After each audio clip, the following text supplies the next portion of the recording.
The Renaissance, Part 1, by Will Durant.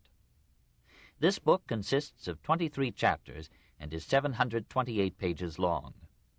The following material appears on the dust jacket of the book. In this fifth volume of the story of civilization, an entire world, the fascinating and exuberant Italy of the Renaissance, from the birth of Petrarch in 1304 to the death of Titian in 1576, sits for its portrait at its glorious climax. In the Renaissance, Will Durant makes a preliminary study of the economic basis and background, the growth of industry, the rise of banking families like the Medici, the conflicts of labor and capital, and considers the reasons why Italy was the first nation and Florence the first city in Italy to feel the awakening of the modern mind. He follows the cultural flowering from Florence to Milan, Mantua, Ferrara, Verona, and Venice, Padua and Parma, Bologna, Rimini, Urbino, Perugia, Siena, and Naples, and brings the story to a climax in the Rome of the great Renaissance popes. In each city of Italy we witness a colorful pageant of princes, queens, dukes, or doges, of poets, historians, scientists, and philosophers, of painters, sculptors, engravers, illuminators, potters, and architects, of industry, education, manners, morals, crime, and dress, of women and love and marriage, of epidemics, famines, earthquakes, and death. We see humanity move boldly from a finite world to an infinite one. This, then, is the story of the people in the clear morning light of the Renaissance, when the bronze doors of the baptistry in Florence became symbolically the actual gates of paradise. In such a setting we learn with Pico della Mirandola how man thought, with Machiavelli how he governed, with Castiglione how he lived, with Savonarola how he died.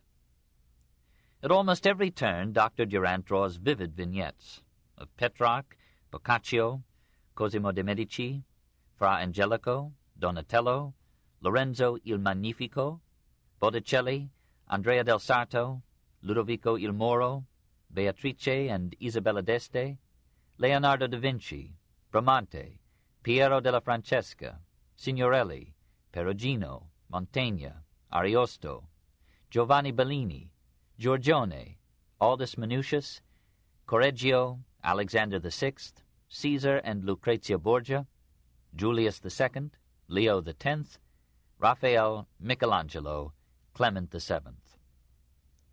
Will Durant brings the story to a dramatic peak with the sunset glow of Florence and Venice after the terrible sack of Rome in 1527, but shows how even the waning of the Renaissance, from 1527 to 1576, was enriched by Titian, Aretino, Veronese, Benvenuto Cellini, and the second life, so to speak, of Michelangelo. Dr. Durant shows how the Renaissance, by recalling classic culture, ended the 1,000-year rule of the Oriental mind in Europe. At the end, he prepares us for Erasmus, Bacon, and Descartes, for Spinoza, Voltaire, Gibbon, Goethe, and for the titans of our own time who still breathe the spirit of the Renaissance. Everywhere today in Europe and the Americas there are urbane and lusty spirits, comrades in the country of the mind, who feed and live on this legacy of mental freedom, aesthetic sensitivity, friendly and sympathetic understanding, forgiving life its tragedies, embracing its joys of sense, mind, and soul, and hearing ever in their hearts, amid hymns of hate and above the cannon's roar, the sovereign song of the Renaissance. Dedication to my wife, who has shared in 100 ways in writing this book. To the reader. This volume, while complete and independent in itself, forms Part 5 in a history of civilization written on the integral method of uniting in one narrative all phases of human activity. The series began in 1935 with Our Oriental Heritage, a history of Egypt and the Near and Middle East to 323 B.C., and of India, China, and Japan to 1930. Part 2, The Life of Greece, 1939, recorded Greek history and culture from the beginnings, and the history of the Near and Middle East from 323 B.C. to the Roman conquest in 146 B.C. Part 3, Caesar and Christ, 1944, carried the story of white civilization to A.D. 325, centered around the rise and fall of Rome and the first centuries of Christianity. Part 4, The Age of Faith, 1950, continued the narrative to 1300, including Byzantine civilization, Islam, Judaism, and Latin Christendom. The present work aims to give a rounded picture of all phases of human life in the Italy of the Renaissance, from the birth of Petrarch in 1304 to the death of Titian in 1576. The term Renaissance will, in this book, refer only to Italy. The word does not properly apply to such native maturations, rather than exotic rebirths, as took place in France, Spain, England, and the lowlands in the 16th and 17th centuries. And even in Italy, the designation lays undue stress on that revival of classic letters which was of less importance to Italy than the ripening of its economy and culture into their own characteristic forms. In order to avoid a superficial repetition of the excellent books already in print on this subject, the scale of treatment has been enlarged as compared with the previous volumes in the series. Moreover, as we approach our own epoch, our interests are more widely engaged. We still feel in our blood the sap of those effervescent centuries in which modern Europe began, and their ideas, events, and personalities are especially vital to an understanding of our own minds and times. I have studied at first hand nearly all the works of art mentioned in this book, but I lack the technical training that would give me the right to express any critical judgments. I have ventured, however, to voice my impressions and preferences. Modern art is absorbed in a forgivable reaction against the Renaissance, and is zealously experimenting to find new forms of beauty or significance. Our appreciation of the Renaissance should not deter us from welcoming every sincere and disciplined attempt to imitate not its products, but its originality. If circumstances permit, a sixth volume, probably under the title of The Age of the Reformation, will appear 3 or 4 years hence, covering the history of Christian, Islamic, and Judaic civilization outside of Italy from 1300 and in Italy from 1576 to 1648. The enlarged scale of treatment and the imminence of senility make it advisable to plan an end of the series with a 7th volume, The Age of Reason, which may carry the tale to the beginning of the 19th century. Acknowledgments are due to Mr. Joseph Auslander for permission to quote his fine translation of a sonnet by Petrarch, to the Cambridge University Press for permission to quote a paragraph by Richard Garnett from Volume 1 of the Cambridge Modern History, to my wife for 100 illuminating suggestions and conversations, to Dr. C. Edward Hopkin for aid in classifying the material, to Miss Mary Kaufman and Miss Flora Kaufman for varied clerical assistance, to Mrs. Edith Dygate for her highly competent typing of a difficult manuscript, and to Wallace Brockway for expert editing and advice. A tardy acknowledgment is due to my publishers. In my long association with them, I have found them ideal. They have given me every consideration, have shared with me the expenses of research, and have never let calculations of profit or loss determine our relations. Even in 1926 they published my Story of Philosophy, hoping only to break even. We have been together now for 27 years, and it has been for me a fortunate and happy union. Will Durant, Los Angeles, December 1st, 1952. Chapter 1. The Age of Petrarch and Boccaccio, 1304 to 1375. 1. The Father of the Renaissance. In that same year, 1302, in which the aristocratic party of the Neri, or blacks, having seized the government of Florence by force, exiled Dante and other middle-class Bianchi, or whites, the triumphant oligarchy indicted a white lawyer, Ser, that is, Messer or Master Petrarcho, on the charge of having falsified a legal document. Branding the accusation as a device for ending his political career, Petrarcho refused to stand for trial. He was convicted in absence and was given the choice of paying a heavy fine or having his right hand cut off. As he still refused to appear before the court, he was banished from Florence and suffered the confiscation of his property. Taking his young wife with him, he fled to Arezzo. There, 2 years later, Francesco Petrarca, as he later euphanized his name, burst upon the world. Predominantly Ghibelline, yielding political allegiance to the emperors of the Holy Roman Empire rather than to the popes, little Arezzo experienced in the 14th century all the tribulations of an Italian city. Guelphic Florence, supporting the popes against the emperors in the struggle for political authority in Italy, had overwhelmed Arezzo at Campaldino in 1289, where Dante fought. In 1340, all Aretine Ghibellines between 13 and 70 were exiled. And in 1384, Arezzo fell permanently under Florentine rule. There, in ancient days, Maecenas had been born. There, the 15th and 16th centuries would see the birth of Giorgio Vasari, who made the Renaissance famous, and of Pietro Aretino, who for a while made it infamous. Every town in Italy has fathered genius and banished it. In 1312, Ser Petrarch rushed north to welcome the Emperor Henry VII as one who would save Italy, or at least its Ghibellines. As sanguine as Dante in that year, Petrarch moved his family to Pisa and awaited the destruction of the Florentine Guelphs. Pisa was still among the splendors of Italy.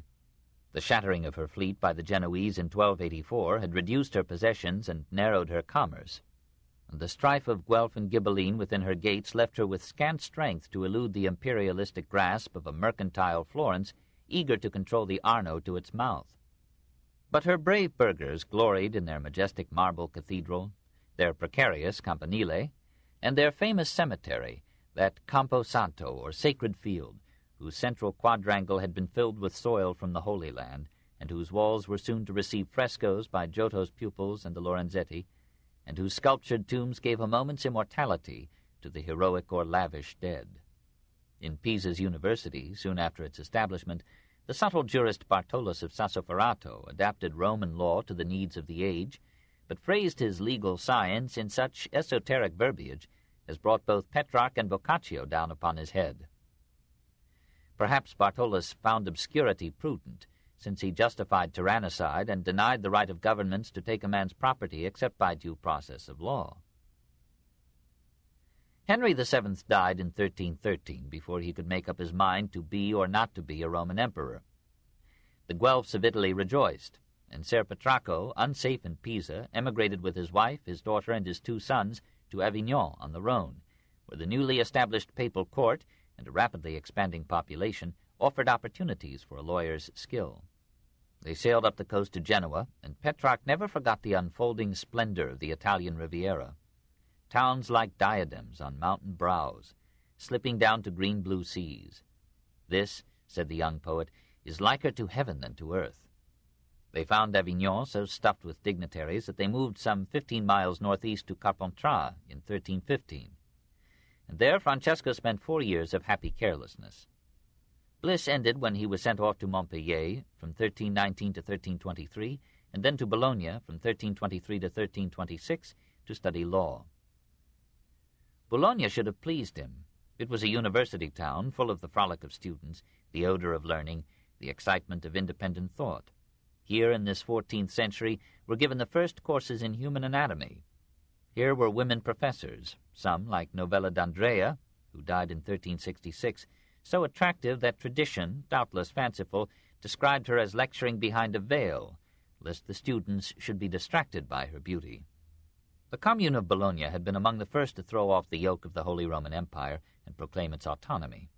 As far back as 1153, it had chosen its own podesta or city manager, and for 2 centuries it had maintained a democratic government. But in 1325, while Petrarch was there, it suffered so disastrous a defeat by Modena that it placed itself under the protection of the papacy, and in 1327 accepted a papal vicar as its governor. Thereby would hang many a bitter tale. Petrarch liked the spirit of Bologna, but he hated the letter of the law. It went against my bent painfully to acquire an art that I would not practice dishonestly, and could hardly hope to practice otherwise.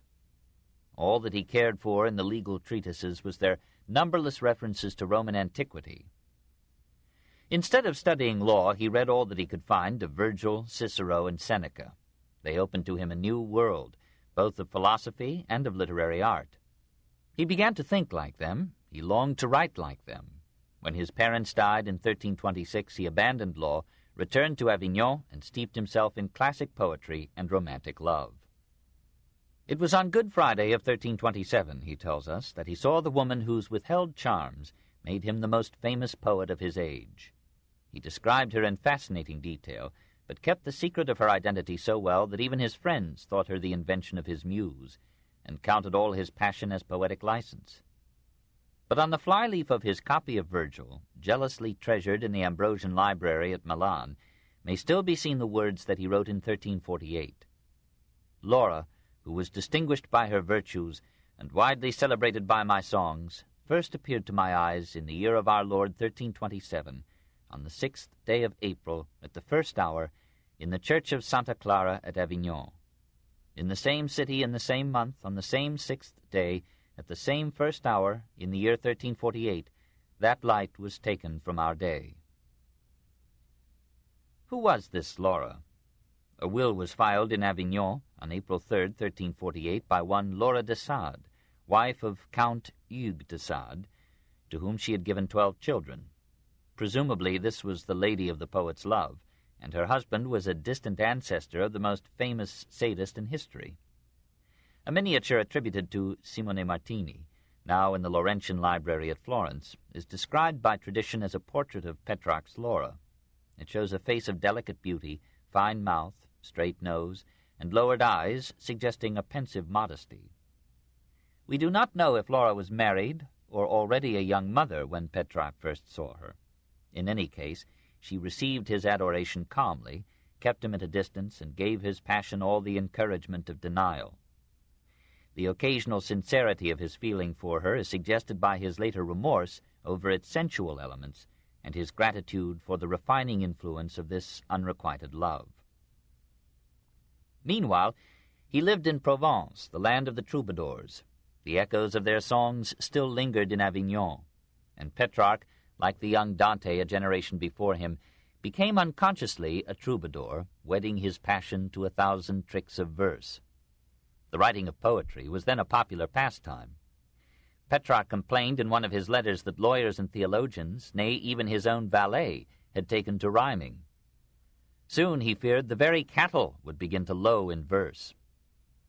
From his own country he inherited the sonnet form, and bound it into the difficult rhyme pattern that for centuries molded and hampered Italian poetry. Walking along the streams or among the hills, kneeling distracted at vespers or mass, groping his way among verbs and adjectives in the silence of his room, he composed during the next 21 years 207 sonnets and sundry other poems on the living, breathing Laura. Gathered in manuscript copies as a canzoniere, or songbook, these compositions caught the fancy of Italian youth, of Italian manhood, of the Italian clergy. No one was disturbed by the fact that the author, seeing no road to advancement except in the church, had taken the tonsure and minor orders and was angling for a benefice. But Laura may have blushed and thrilled on hearing that her hair and brow and eyes and nose and lips were sung from the Adriatic to the Rhone. Never before in the salvaged literature of the world had the emotion of love been expounded in such diverse fullness, or with such painstaking artifice. Here were all the pretty conceits of versified desire, a fitful flame of love miraculously trimmed to meter and rhyme. No rock, however cold, but with my theme shall henceforth kindle and consume in sighs. But the Italian people received these bonbons in the most exquisite music that their language had yet heard, subtle and delicate and melodious, gleaming with bright imagery, making even Dante seem at times crude and harsh. Now, indeed, that glorious language, the triumph of the vowel over the consonant, reached a height of beauty that even to our day remains unscaled. An alien can translate the thought, but who shall translate the music? In what bright realm, what sphere of radiant thought did nature find the model, whence she drew that delicate dazzling image, where we view here on this earth what she in heaven wrought? What fountain-haunting nymph, what dryad sought in groves, such golden tresses ever threw upon the gust? What heart such virtues knew? Though her chief virtue with my death is fraught, he looks in vain for heavenly beauty, he who never looked upon her perfect eyes, the vivid blue orbs burning brilliantly. He does not know how love yields and denies. He only knows who knows how sweetly she can talk and laugh, the sweetness of her sighs. His poems, his gay wit, his sensitivity to beauty in woman, nature, conduct, literature, and art, made a place for Petrarch in cultured society, and his condemnation of ecclesiastical morals in Avignon did not deter great churchmen like Bishop Giacomo Colonna and of brother Cardinal Giovanni Colonna from offering him hospitality and patronage. Like most of us, he enjoyed and condoned before he tired and condemned. Between sonnets to Laura, he dallied with a mistress and begot 2 illegitimate children. He had leisure for travel and apparently substantial funds. We find him in Paris in 1331, then in Flanders in Germany, then in Rome in 1336 as the guest of the Colonnas. He was deeply moved by the ruins of the Forum, revealing an ancient power and grandeur that shamed the poverty and squalor of the abandoned medieval capital. He pled with 5 successive popes to leave Avignon and return to Rome. He himself, however, left Rome and returned to Avignon. For 7 years between his travels, he lived in the palace of Cardinal Colonna there, meeting the finest scholars, churchmen, lawyers, and statesmen of Italy, France, and England, and conveying to them some of his enthusiasm for classical literature. But he resented the simoniacal corruption of Avignon, the consuming leisure of ecclesiastical litigation, the confusion of cardinals and courtesans, the conversion of Christianity to the world. In 1337 he bought a small house at Vaucluse, closed valley, some 15 miles east of Avignon. Traveling through majestic views to locate that hideaway, one is surprised to find it a tiny cottage built against a cliff, oppressed by massive crags, but caressed by the quiet flow of the undulant Sorgue. Petrarch foreshadowed Rousseau, not only in the sentimental involution of his love, but in the pleasure he derived from natural scenery. "Would that you could know," he wrote to a friend, "with what delight I wander, free and alone, among the mountains, forests, and streams." Already in 1336 he had set a fashion by climbing Mount Ventoux, 6,214 feet high, purely for the exercise, the view, and the vanity of victory. Now at Vaucluse he dressed like a peasant, fished in the brook, puttered in 2 gardens, and contented himself with a single dog and only 2 servants. His sole regret, for his passion for Laura had spent itself in hunting rhymes, was that he was too far from Italy and too near Avignon.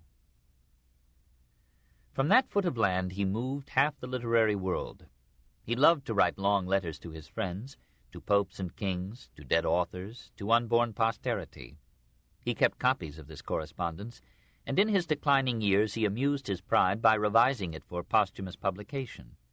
These epistles, in vigorous but hardly Ciceronian Latin, are the most vital relics of his pen.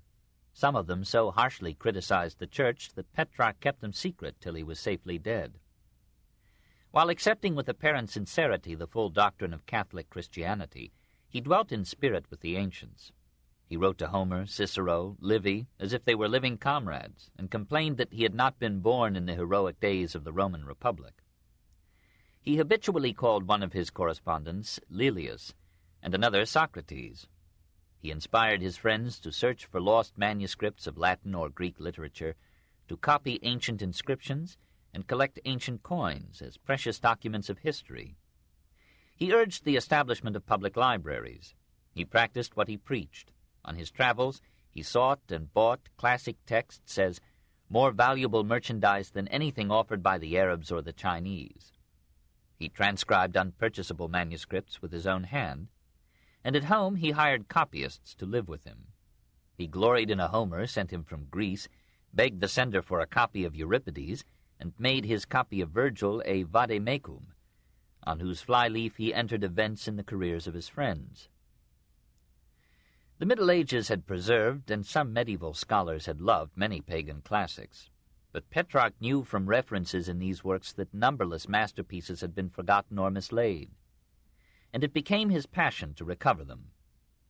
Renan called him the first modern man, as having inaugurated in the Latin West a tender feeling for ancient culture. This will not do as a definition of modernity, which did not merely rediscover the classic world, but replaced the supernatural with the natural as the focus of human concern. In this sense, too, Petrarch may deserve the epithet modern.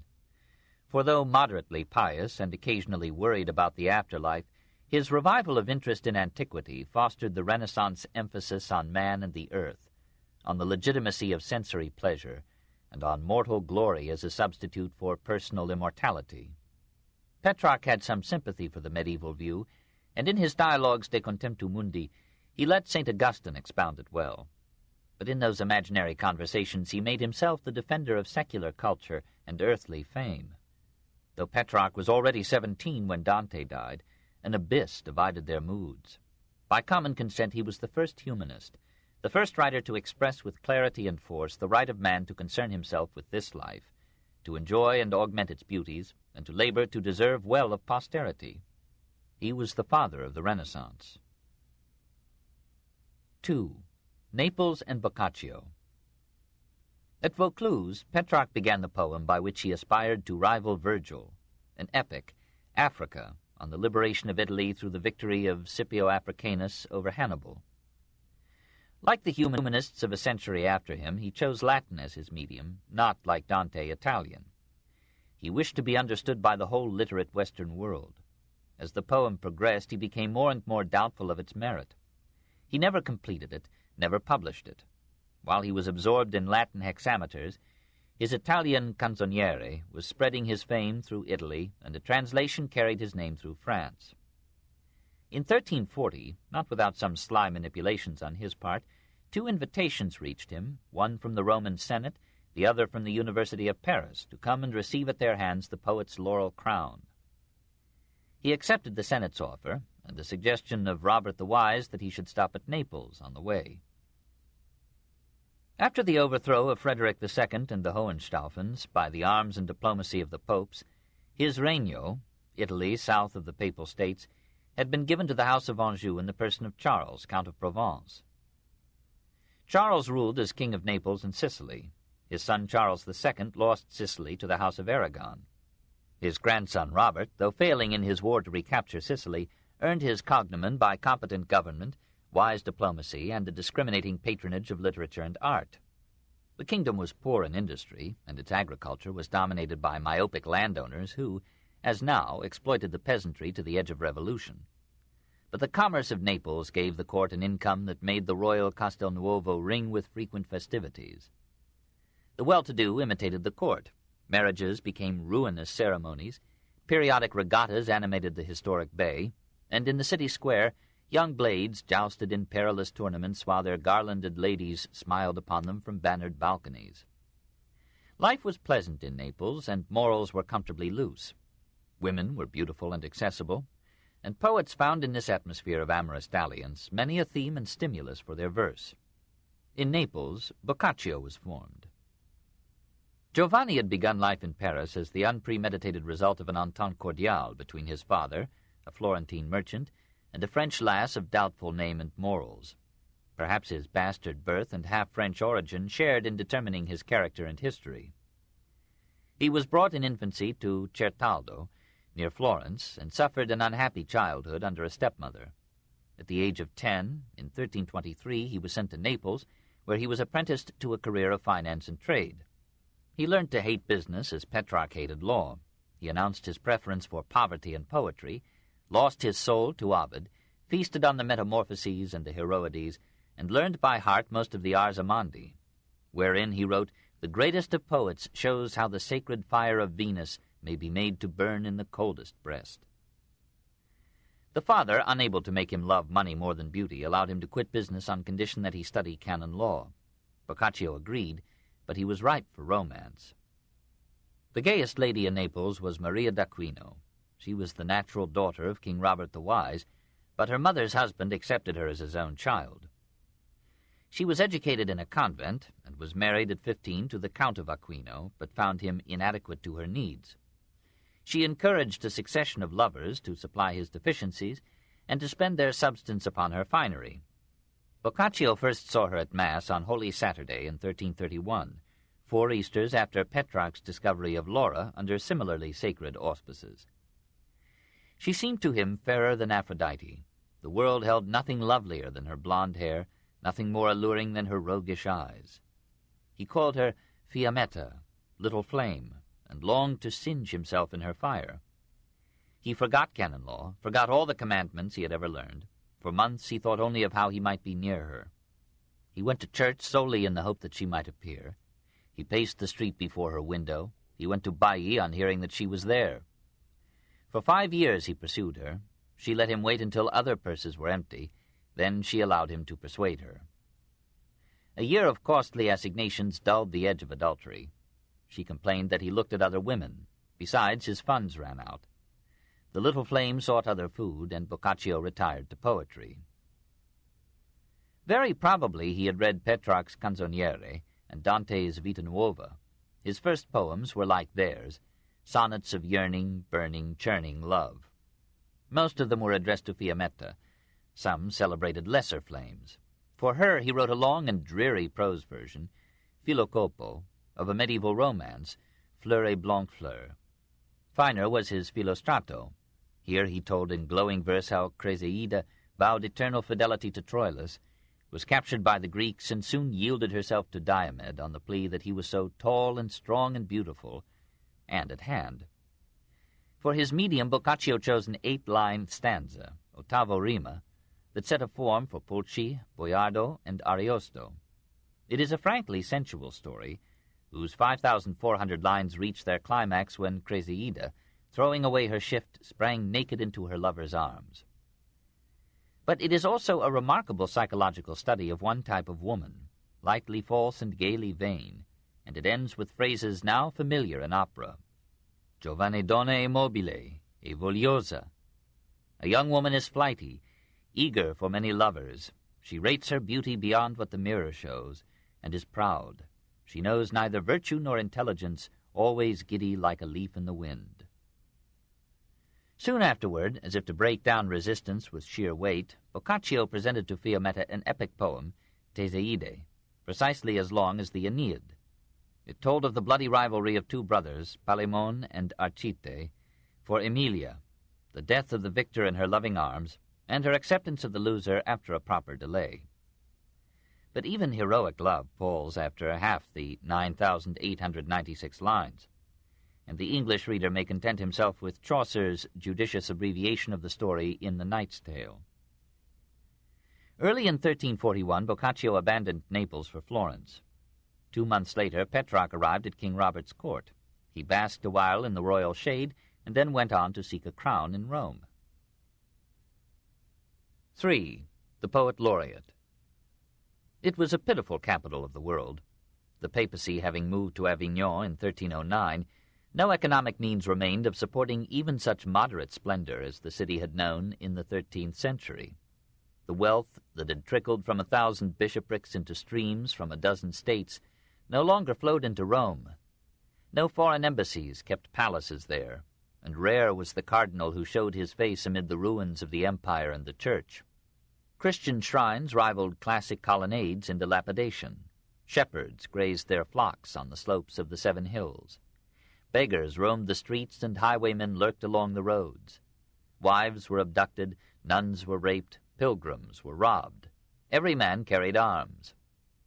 The old aristocratic families, Colonna, Orsini, Savelli, Annibaldi, Gaetani, Frangipani, contested with violence and intrigue for political mastery in the oligarchic senate that ruled Rome. The middle classes were small and weak, and the motley masses, mingled of a score of peoples, lived in a poverty too stupefying to generate self-government. The hold of the absent papacy upon the city was reduced to the theoretical authority of a legate, who was ignored. Amid this chaos and penury, the mutilated remains of a proud antiquity nourished the visions of scholars and the dreams of patriots.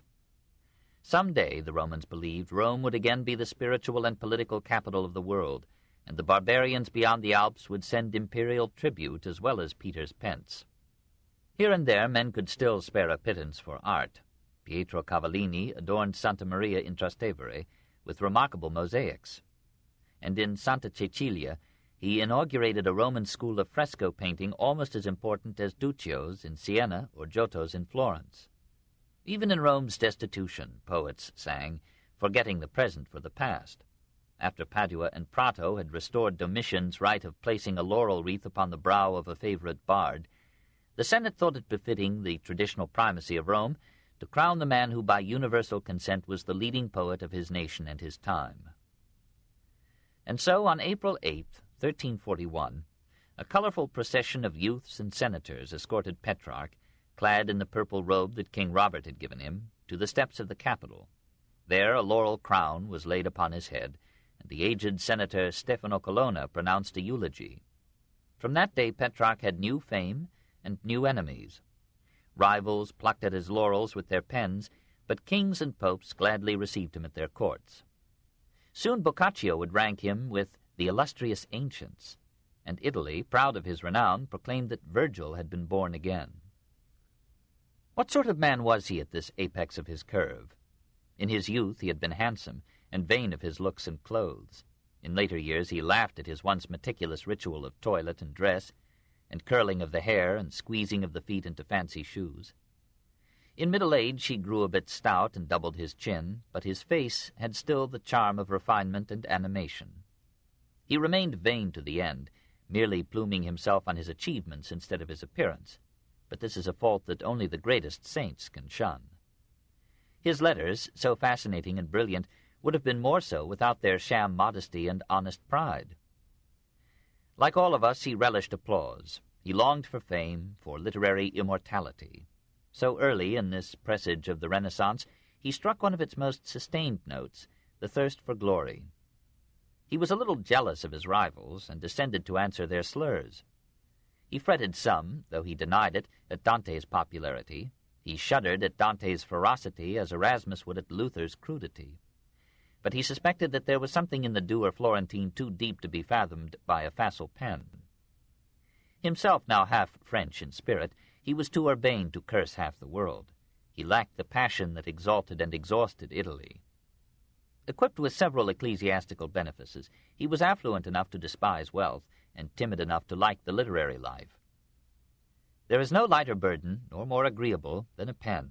Other pleasures fail us, or wound us while they charm, but the pen we take up rejoicing, and lay down with satisfaction, for it has the power to advantage not only its lord and master, but many others as well, even though they be not born for thousands of years to come.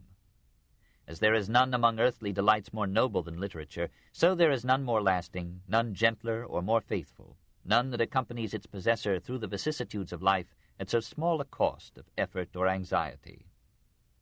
Yet he speaks of his varying moods, which were rarely happy and usually despondent. To be a great writer, he had to be sensitive to beauty in form and sound, in nature and woman and man. That is, he had to suffer more than most of us from the noises and deformities of the world. He loved music and played the lute well. He admired fine painting and numbered Simone Martini among his friends. Women must have attracted him, for at times he spoke of them with almost anchoritic fear. After 40, he assures us, he never touched a woman carnally. "Great must be the powers of both body and mind," he wrote, "that may suffice both to literary activity and to a wife." He offered no novel philosophy. He rejected scholasticism as vain logic-chopping far removed from life. He challenged the infallibility of Aristotle and dared to prefer Plato. He went back from Aquinas and Duns Scotus to the Scriptures and the Fathers, and relished the melodious piety of Augustine and the Stoic Christianity of Ambrose.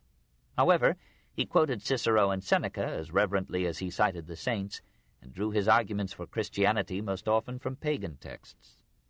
He smiled at the discord of philosophers, among whom he found no more agreement than among clocks. Philosophy, he complained, aims only at hair-splitting, subtle distinctions, quibbles of words. Such a discipline could make clever debaters, but hardly wise men. He laughed at the high degree of master and doctor with which such studies were crowned, and marveled how a ceremony could make a pundit out of a fool.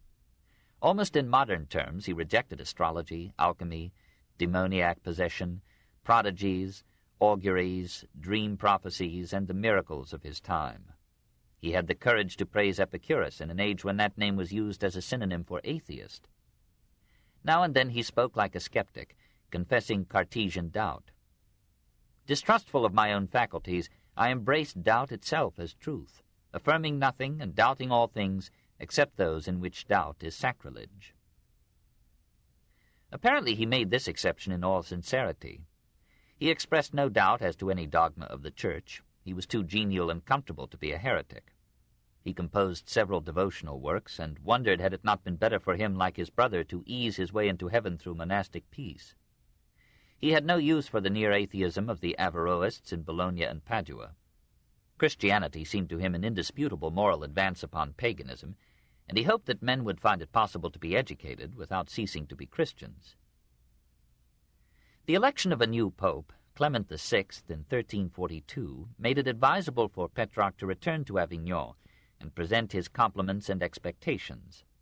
Following the precedent of awarding some benefices, that is, the income from ecclesiastical properties, for the support of writers and artists, Clement gave the poet a priorate near Pisa, and in 1346 made him a canon of Parma.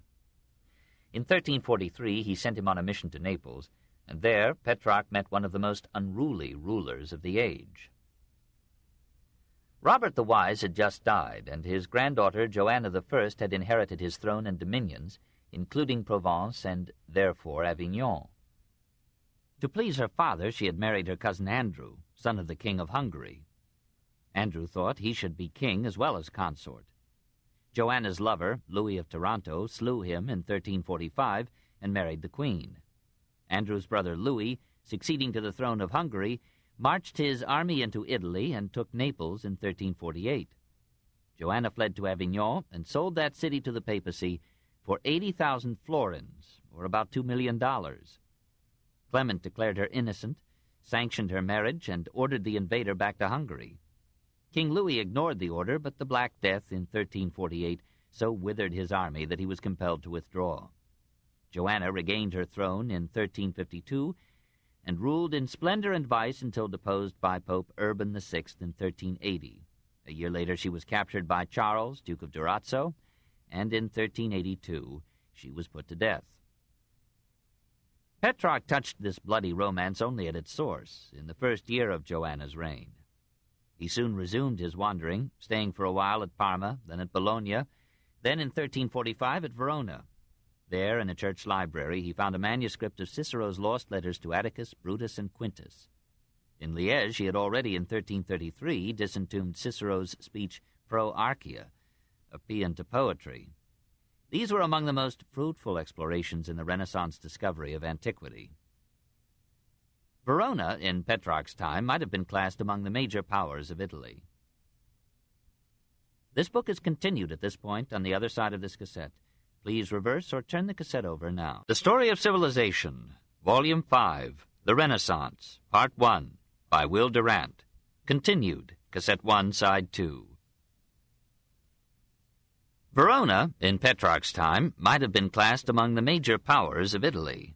Proud of her antiquity and her Roman theater, where one may still of a summer evening hear opera under the stars, enriched by the trade that came over the Alps and down the Adige, Verona rose under the Scala family to a height where she threatened the commercial supremacy of Venice. After the death of the terrible Ezzolino in 1260, the commune chose Mastino della Scala as podesta. Mastino was assassinated in due course in 1277, but his brother and successor Alberto firmly established the rule of the Scaligeri, ladder-bearers, from the apt emblem of a climbing family, and inaugurated the heyday of Verona's history. During his reign, the Dominicans began to build the lovely church of Sant'Anastasia. An obscure copyist unearthed the lost poems of Catullus, Verona's most famous son, and the Guelph family of the Cappelletti fought the Ghibelline family of the Montecchi, never dreaming that they would become Shakespeare's Capulets and Montagues. The strongest and not the least noble of the Scala despots was Congrande della Scala, who made his court an asylum for exiled Ghibellines and a haven for poets and scholars. There Dante, for several years, indignantly climbed the shaky stairs of patronage. But Congrande brought Vicenza, Padua, Treviso, Belluno, Feltre, and Cividale under his power. Venice saw herself threatened with a strangling encirclement. When Congrande was succeeded by the less ardent Mastino II, she declared war, brought in Florence and Milan as her allies, and forced Verona to surrender all but one of the conquered towns. Congrande II built the majestic Scaligero Bridge over the Adige, with an arch whose span of 160 feet was then the largest in the world. He was assassinated by his brother, Consignorio, who followed this fratricide with a wise and beneficent rule, and built the most ornate of the famous tombs of the Scaligers. His sons divided the throne and quarreled to the death, and in 1387 Verona and Vicenza were absorbed into the Duchy of Milan. 4. Rienzo's Revolution. Back in Avignon and Vaucluse, from 1345 to 1347, Petrarch, still enjoying the friendship of the Colonnas, rejoiced to hear that revolution had flared up in Rome, and that the son of a tavern-keeper and a washerwoman had deposed the Colonnas and other aristocrats from power, and had restored the glorious republic of the Scipios, the Gracchi, and Arnold of Brescia. Nicola di Rienzo Gabrini, known by the economy of popular speech as Cola di Rienzo, and by a careless posterity as Rienzi, had met Petrarch in 1343, when, as a young notary of 30 years' age, he had come to Avignon to acquaint Clement VI with the dire condition of Rome, and to solicit for the Roman people the support of the papacy against the feuding, marauding nobles who dominated the capital. Clement, though skeptical, had sent him back with encouragement in Florence, hoping to use the fervent lawyer in the recurrent conflict of the popes with the aristocracy. Rienzo, like Petrarch, had had his imagination fired by the ruins and classics of Rome. Dressed in the white toga of an ancient senator, and speaking with the ardor of the Gracchi and almost the eloquence of Cicero, he pointed to the remains of the majestic forums and colossal baths, and reminded the Romans of the time when consuls or emperors from these hills had given laws and order urbi et orbi to the city and to the world.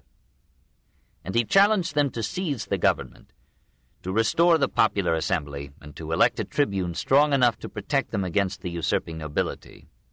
The poor listened in awe. Merchants wondered, might this potential tribune make Rome safe for industry and trade? Aristocrats laughed and made Rienzo the butt of their dinner jollity. He promised to hang a selection of them when the revolution came. To their consternation, it came.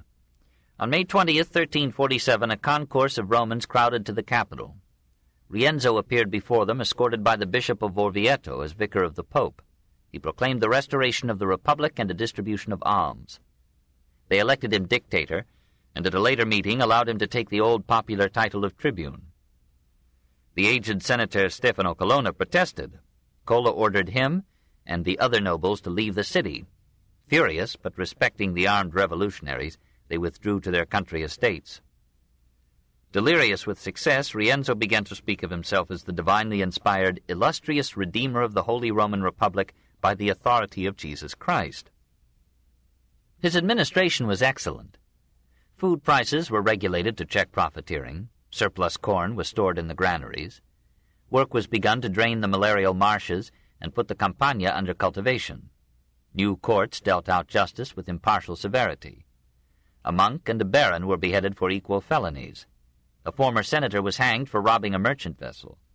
The cutthroats hired by noble factions were arrested. A court of conciliation pacified in a few months 1,800 feuds.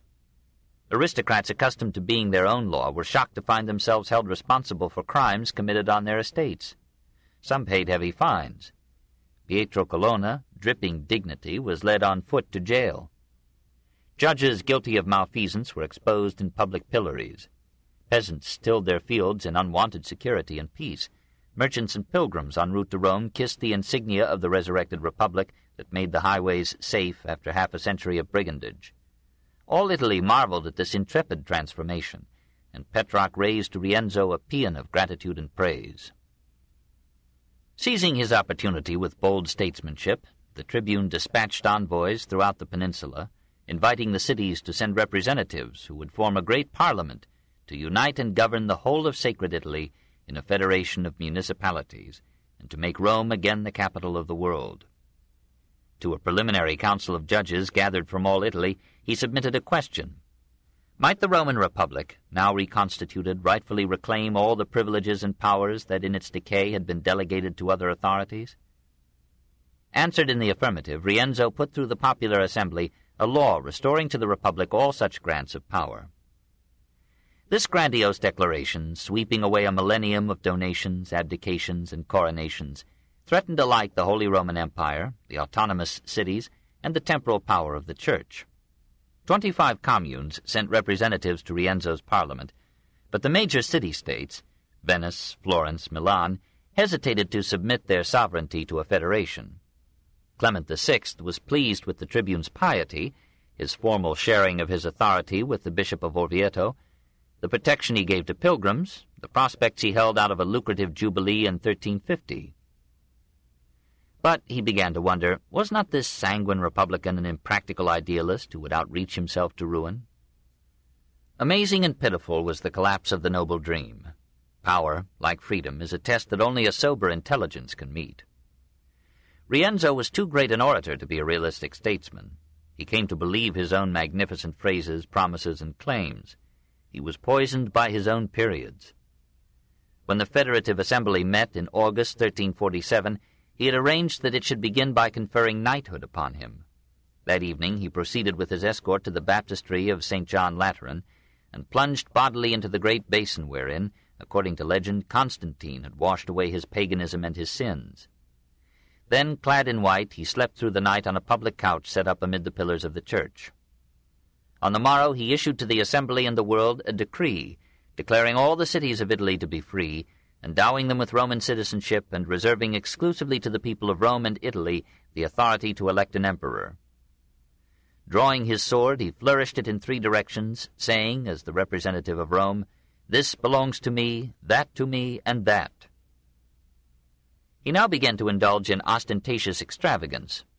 He rode about on a white horse under a royal banner, preceded by 100 armed men, and dressed in a white silk robe with fringes of gold. When Stefano Colonna twitted him about the gold fringe, he announced that the nobles were conspiring against him, which was probably true, ordered the arrest of several, had them led in chains to the Capitol, proposed to the assembly that they should be beheaded, relented, pardoned them, and ended by appointing them to offices of state in the Campagna. They rewarded him by raising a force of mercenaries against the Republic. The city's militia went out to meet them and defeated them, and Stefano Colonna and his son died in the battle on November 20th, 1347. Rienzo, exalted by success, more and more ignored and thrust aside the papal representative whom he had associated with himself in office and authority. Cardinals from Italy and from France warned Clement that a unified Italy, and much more an empire ruled from Rome, would make the Italian Church a prisoner of the state.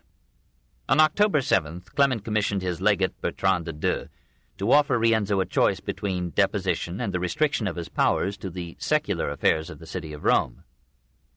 After some resistance, Cola yielded. He promised obedience to the Pope and withdrew the edicts that had annulled imperial and papal privileges. Unmollified, Clement resolved to unseat the incalculable tribune. On December 3rd he published a bull stigmatizing Cola as a criminal and a heretic, and called upon the Romans to banish him. The legate suggested that if this should not be done, no jubilee would be proclaimed.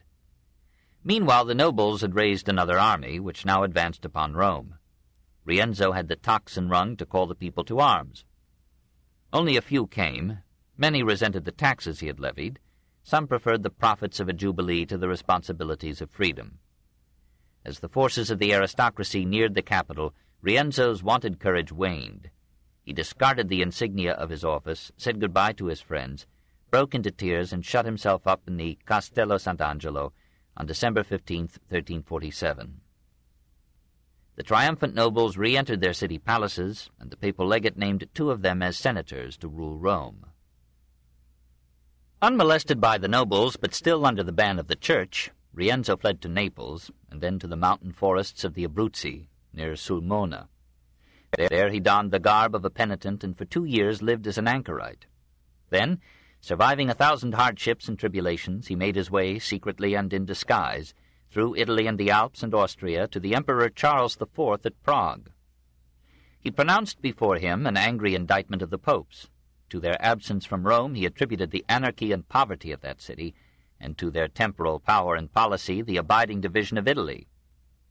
Charles rebuked him and defended the popes, but when Clement demanded that Cola be sent as a papal prisoner to Avignon, Charles kept him in protective confinement in a fortress on the Elbe. After a year of unbearable inactivity and isolation, Cola asked to be sent to the papal court.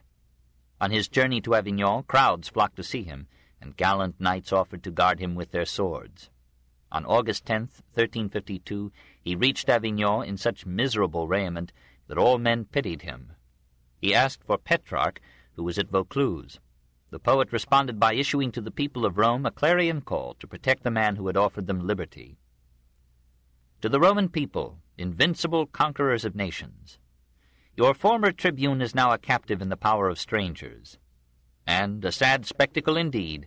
Like a nocturnal thief or a traitor to his country, he pleads his cause in chains. The highest of earthly tribunals refuses him the opportunity of a legitimate defense. Rome assuredly does not merit such treatment. Her citizens, once inviolable by alien law, are now indiscriminately maltreated. And this is done not only without the guilt that attaches to a crime, but even with the high praise of virtue. He is accused not of betraying, but of defending liberty. He is guilty not of surrendering, but of holding the capital. The supreme crime with which he is charged, and which merits expiation on the scaffold, is that he dared affirm that the Roman Empire is still at Rome, and in possession of the Roman people. O impious age! O preposterous jealousy, malevolence without precedent! What dost thou, O Christ, ineffable and incorruptible judge of all? Where are thine eyes, with which thou art wont to scatter the clouds of human misery? Why dost thou not, with thy forked lightning, put an end to this unholy trial? Clement did not ask for Cola's death, but ordered him kept in custody in the tower of the papal palace at Avignon. While Rienzo studied scripture and Livy there, a new tribune, Francesco Baroncelli, seized power in Rome, banished the nobles, flouted the papal legate, and allied himself with the Ghibelline supporters of the emperors against the popes. Clement's successor, Innocent VI, released Cola and sent him to Italy as an aide to Cardinal Albornoz, whom he charged with restoring the papal authority in Rome. As the subtle cardinal and the subdued dictator neared the capital, a revolt was staged. Baroncelli was deposed and killed, and the Romans turned the city over to Albornoz. The populace welcomed Rienzo with arches of triumph and joyful acclamations in crowded streets. Albornoz appointed him senator, and delegated to him the secular government of Rome. This in 1353. But years of imprisonment had fattened the body, broken the courage, and dulled the mind of the once brilliant and fearless tribune. His policies cleaved to the papal line and shunned the grand emprises of his younger reign. The nobility still hated him, and the proletariat, seeing in him now a cautious conservative, cured of utopia, turned against him as disloyal to their cause. When the Colonna declared war upon him and besieged him in Palestrina, his unpaid troops verged on mutiny. He borrowed money to pay them, raised taxes to redeem the debt, and alienated the middle class. Hardly 2 months after his return to power, a revolutionary mob marched to the capital shouting, "Long live the people! Death to the traitor Cola di Rienzo!" He came out of his palace in knightly armor and tried to control the crowd with eloquence. But the rebels drowned his voice with noise and showered him with missiles. An arrow struck him in the head, and he withdrew into the palace. The mob set fire to the doors, broke through them, and plundered the rooms. Hiding in one of these, Rienzo hastily cut off his beard, donned a porter's cloak, and piled some bedding upon his head. Emerging, he passed through part of the crowd unrecognized. But his gold bracelet betrayed him, and he was led as a prisoner to the steps of the Capitol, where he himself had condemned men to death. He asked for a hearing, and began to move the people with his speech. But an artisan fearful of eloquence cut him short with a sword thrust in the stomach. 100 demi-heroes plunged their knives into his dead body. The bloody corpse was dragged through the streets and was hung up like carrion at a butcher's stall. It remained there 2 days, a target for public contumely and urchins' stones. 5. The Wandering Scholar. Rienzo failed to restore ancient Rome, which was dead to all but poetry. Petrarch succeeded in restoring Roman literature, which had never died. He had so openly supported Cola's revolt that he had forfeited the favor of the Colonna in Avignon. For a time he thought of joining Rienzo in Rome. He was as far on the way as Genoa when he heard that the tribune's position and conduct were deteriorating. He changed his course to Parma, this in 1347. He was in Italy when the Black Death came, taking many of his friends and killing Laura in Avignon. In 1343 he accepted the invitation of Jacopo II da Carrara to be his guest in Padua. The city had a burdensome antiquity. It was already hundreds of years old when Livy was born there in 59 B.C. It became a free commune in 1174, suffered the tyranny of Ezzelino from 1237 to 1256, recovered its independence, sang litanies to liberty, and subjected Vicenza to its domination. Attacked and almost overcome by Congrande della Scala of Verona, it abandoned its freedom and chose as dictator Jacopo I da Carrara. in 1318, a man as hard as the marble that bore his name. Later members of the family succeeded to his power by inheritance or assassination. Petrarch's host seized the reins in 1345 by murdering his predecessor, tried to atone by good government, but was stabbed to death after 4 years of rule. Francesco I da Carrara, from 1350 to 1389, in a remarkable reign of almost 40 years, raised Padua to a passing rivalry with Milan, Florence, and Venice. He made the mistake of joining Genoa against Venice in the bitter war of 1378. Venice won and subjected Padua to her rule in 1404. Meanwhile, the city contributed more than its share to the cultured life of Italy. The majestic church of St. Anthony, known affectionately as Il Santo, was completed in 1307. The great Salone, or Sala della Ragione, Hall of Parliament, was repaired in 1306 by the monastic architect Fra Giovanni Eremitano, and still stands. The Regia, or Royal Palace, from 1345 and afterwards, had 400 rooms, many with frescoes that were the pride of the Carraresi. Nothing remains of them but a tower whose celebrated clock first chimed in 1364. At the beginning of the century, an ambitious merchant, Enrico Scrovegni, bought a palace in the old Roman amphitheater known as the Arena, and summoned Italy's most famous sculptor, Giovanni Pisano, and her most famous painter, Giotto, to decorate the chapel of his new home, this from 1303 to 1305. As a result, the little Arena chapel is now known throughout the educated world. Here the genial Giotto painted 100 murals, roundels, and medallions, telling again the wondrous story of the Virgin and her Son, surrounding the main frescoes with the heads of prophets and saints, and with ample female forms symbolizing the virtues and vices of mankind. Over the inner portal, his pupils, with half-hearted seriousness, depicted the Last Judgment in a carnal confusion of gargoyle-like grotesques.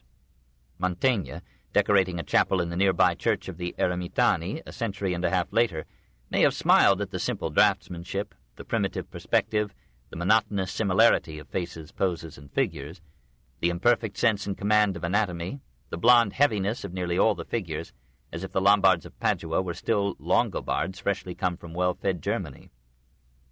But the lovely features of the Virgin in the Nativity, the noble head of Jesus in the raising of Lazarus, the stately high priest in the Wooers, the calm Christ and coarse Judas of the Betrayal, the serene grace, harmonious composition, and developing action of the spacious panorama in color and form, make these paintings, still fresh and clear after 6 centuries, the first pictorial triumph of the 14th century. Petrarch may have seen the Arena frescoes. Certainly he appreciated Giotto, for in his will he left to Francesco da Carrara a Madonna by that excellent painter Giotto, a picture whose beauty surprises the masters of the art. But at the time he was more interested in literature than in art. He must have been stimulated by hearing that Albertino Mussato, a humanist even before Petrarch, had been crowned as Padua's Poet Laureate in 1314 for writing a Latin drama, a Cerinis, in the style of Seneca. This, so far as we know, is the first Renaissance play. Surely Petrarch visited the university that was the city's noble pride. It was at this time the most celebrated school in Italy, rivaling Bologna as a center of legal training and Paris as a hotbed of philosophy. Petrarch was shocked by the frank Averroism of some Paduan professors, who questioned the immortality of the individual soul and spoke of Christianity as a useful superstition privately discarded by educated men. In 1348 we find our restless poet at Mantua, then at Ferrara. In 1350 he joined the flow of pilgrims bound for the Jubilee in Rome. On the way he visited Florence for the first time and established a cordial friendship with Boccaccio. Thereafter, said Petrarch, they shared a single heart. In 1351, on Boccaccio's urging, the Florentine Signory repealed the edict that had confiscated Ser Petrarcho's property and sent Boccaccio to Padua to offer Petrarch a money recompense and a professorship in the University of Florence. When he rejected the offer, Florence repealed the repeal. 6. Giotto.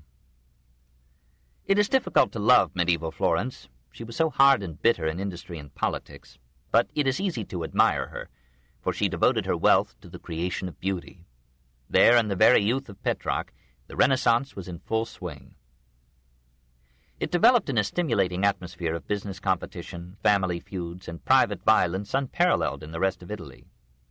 The population was divided by class war, and each class itself was split into factions, merciless in victory and vengeful in defeat. At any moment, the defection of a few families from one parte to another would tip the scales of power. At any moment, some discontented element might take to arms and try to oust the government. If successful, it exiled the leaders of the beaten party, usually confiscated their property, sometimes burned down their homes. But this economic strife and political agitation were not all of Florentine life. Though more devoted to their party than to their city, the citizens had a proud civic sense and spent much of their substance for the common good. Rich individuals or guilds would pay for paving a street, constructing sewers, improving the water supply, housing a public market, establishing or improving churches, hospitals, or schools. An aesthetic sense as keen as that of the ancient Greeks or the modern French dedicated public and private funds to the embellishment of the city with architecture, sculpture, and painting, and to the interior adornment of homes with these and a dozen minor arts. Florentine pottery led all Europe in this period. Florentine goldsmiths decorated necks, bosoms, hands, wrists, girdles, altars, tables, armor, coins, with jewelry or intarsia, or engraved or embossed designs unsurpassed in that or any other age. And now the artist, reflecting the new emphasis on personal ability or virtu, stood out from the guild or the group and identified his product with his name. Niccolo Pisano had already freed sculpture from limitation to ecclesiastical motives and subservience to architectural lines by uniting a sturdy naturalism with the physical idealism of the Greeks. His pupil, Andrea Pisano, cast for the Florentine baptistry from 1300 to 1306 two bronze half-doors depicting in 28 reliefs the development of the arts and sciences since Adam delved and Eve span. These 14th-century works survive comparison with Ghiberti's 15th-century Doors to Paradise on the same building. In 1334, the Florentine Signory approved the designs of Giotto for a tower to bear the weight and scatter the chimes of the cathedral bells, and a decree was passed, in the spirit of the age, that the campanile should be built so as to exceed in magnificence, height, and excellence of workmanship everything of the kind achieved of old by the Greeks and Romans when at the zenith of their greatness. The loveliness of the tower lies not in its square and undistinguished form, which Giotto had wished to top with a spire, but in the Gothic traceried windows and the reliefs in colored marble carved on the lower panels by Giotto, Andrea Pisano, and Luca della Robbia. After Giotto's death, the work was carried on by Pisano, Donatello, and Francesco Talenti, to whom the tower owes the culminating beauty of its highest arcade, done in 1359. Giotto di Bondone dominated the painting of the 14th century as Petrarch dominated its poetry, and the artist rivaled the poet in ubiquity. Painter, sculptor, architect, capitalist, man of the world, equally ready with artistic conceptions, practical devices, and humorous repartee, Giotto moved through life with the confidence of a Rubens and spawned masterpieces in Florence, Rome, Assisi, Ferrara, Ravenna, Rimini, Faenza, Pisa, Lucca, Arezzo, Padua, Verona, Naples, Urbino, Milan. He seems never to have worried about obtaining commissions, and when he went to Naples it was as the palace guest of the king. He married and had ugly children, but this did not disturb the placid grace of his compositions or the cheerful tenor of his life. He leased looms to artisans at twice the ordinary rental. However, he told the story of St. Francis, the apostle of poverty, in one of the outstanding works of the Renaissance. He was still a youth when Cardinal Stefaneschi called him to Rome to design a mosaic, the celebrated Navicella, or little ship, showing Christ saving Peter from the waves. It survives, considerably altered, in the vestibule of St. Peter's, inconspicuous above and behind the portico colonnade. It was probably the same cardinal who commissioned the polyptych, preserved in the Vatican. These products show an immature Giotto, vigorous in conception, weak in execution. Possibly a study of Pietro Cavallini's mosaics in Santa Maria in Trastevere and his fresco in Santa Cecilia helped to form Giotto in those Roman years, while the naturalistic sculpture of Niccolo Pisano may have moved him to turn his eyes from the works of his predecessors to the actual features and feelings of living men and women. Giotto appeared, said Leonardo da Vinci, and drew what he saw, and the Byzantine petrifaction faded from Italian art. Moving to Padua, Giotto painted in 3 years the famous frescoes of the Arena Chapel. Perhaps at Padua he met Dante. He may have known him in Florence. Vasari, always interesting and sometimes accurate, calls Dante the close companion and friend of Giotto, and describes to Giotto a portrait of Dante that formed part of a fresco in the Florentine Bargello, or Palace of the Podesta. The poet, with exceptional amiability, celebrates the painter in the Divine Comedy. In 1318, 2 banking families, the Bardi and the Peruzzi, engaged Giotto to tell in frescoes the stories of St. Francis, St. John the Baptist, and St. John the Evangelist in the chapels that they were dedicating in the Church of Santa Croce in Florence. These paintings were whitewashed in later years. They were uncovered in 1853 and were repainted, so that only the drawing and the composition are Giotto's. A like fate befell the celebrated frescoes in the double church of St. Francis at Assisi. That hilltop shrine is one of the major goals of pilgrimage in Italy, and those visitors who come to view the paintings attributed to Cimabue and Giotto seem as numerous as those who come to honor or solicit the saint. It was probably Giotto who planned the subjects and drew the outlines for the lower frescoes of the upper church. For the rest, he seems to have confined himself to supervising the work of his pupils. These frescoes of the upper church narrate in detail the life of St. Francis. Christ himself had rarely received so extensive a painted biography. They are masterly in their conception and composition, pleasant in their gentle mood and flowing harmony. They end once and for all the hieratic stiffness of Byzantine forms. But they lack depth and force and individuality.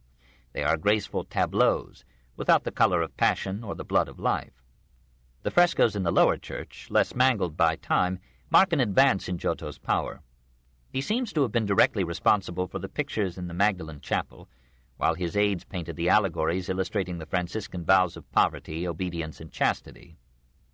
In this duplex church, the legend of Francis gave a mighty stimulus, almost a new birth, to Italian painting, and generated a tradition ideally completed in the work of the Dominican Fra Angelico. All in all, Giotto's work was a revolution. We feel his faults because we know of the painting skills that were developed by the movement that he began. His drawing, modeling, perspective, and anatomy are painfully inadequate.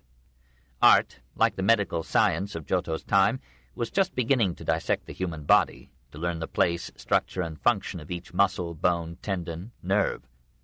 Men like Mantegna and Masaccio would master these elements, and Michelangelo would perfect them, almost make a fetish of them.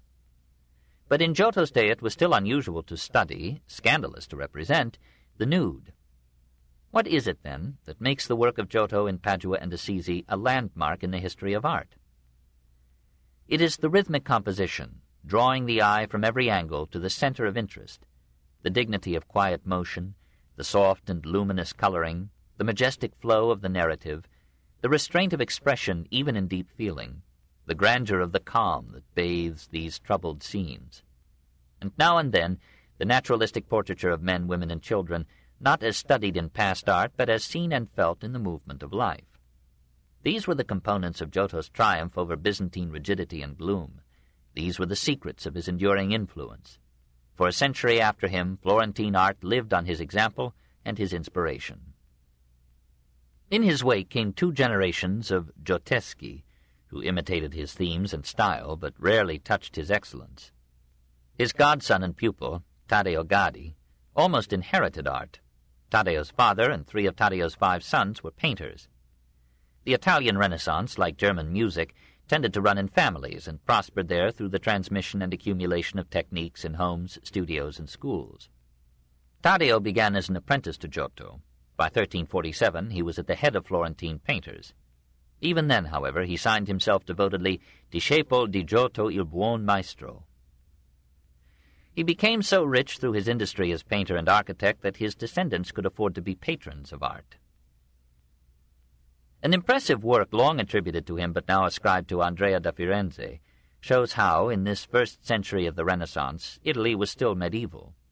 In the Cappella degli Spagnuoli, or Chapel of the Spaniards, in the church of Santa Maria Novella, the Dominican friars set up about 1370 a pictorial apotheosis of their famous philosopher. St. Thomas Aquinas, comfortably substantial but too devoted to be proud, stands in triumph, with the heretics Arius, Sabellius, and Averroes groveling at his feet. Around him Moses, Paul, John the Evangelist, and other saints seem but accessories. Below them 14 figures symbolize 7 sacred and 7 profane sciences: Donatus, grammar; Cicero, rhetoric; Justinian, law; Euclid, geometry, and so on. The thought is still completely medieval. Only the art, in design and color, shows the emergence of a new age from the old. The transition was so gradual that not for a century yet would men feel themselves to be in a different world. The advance in technique is clearer in Orcagna, who stands second only to Giotto among the Italian artists of the 14th century.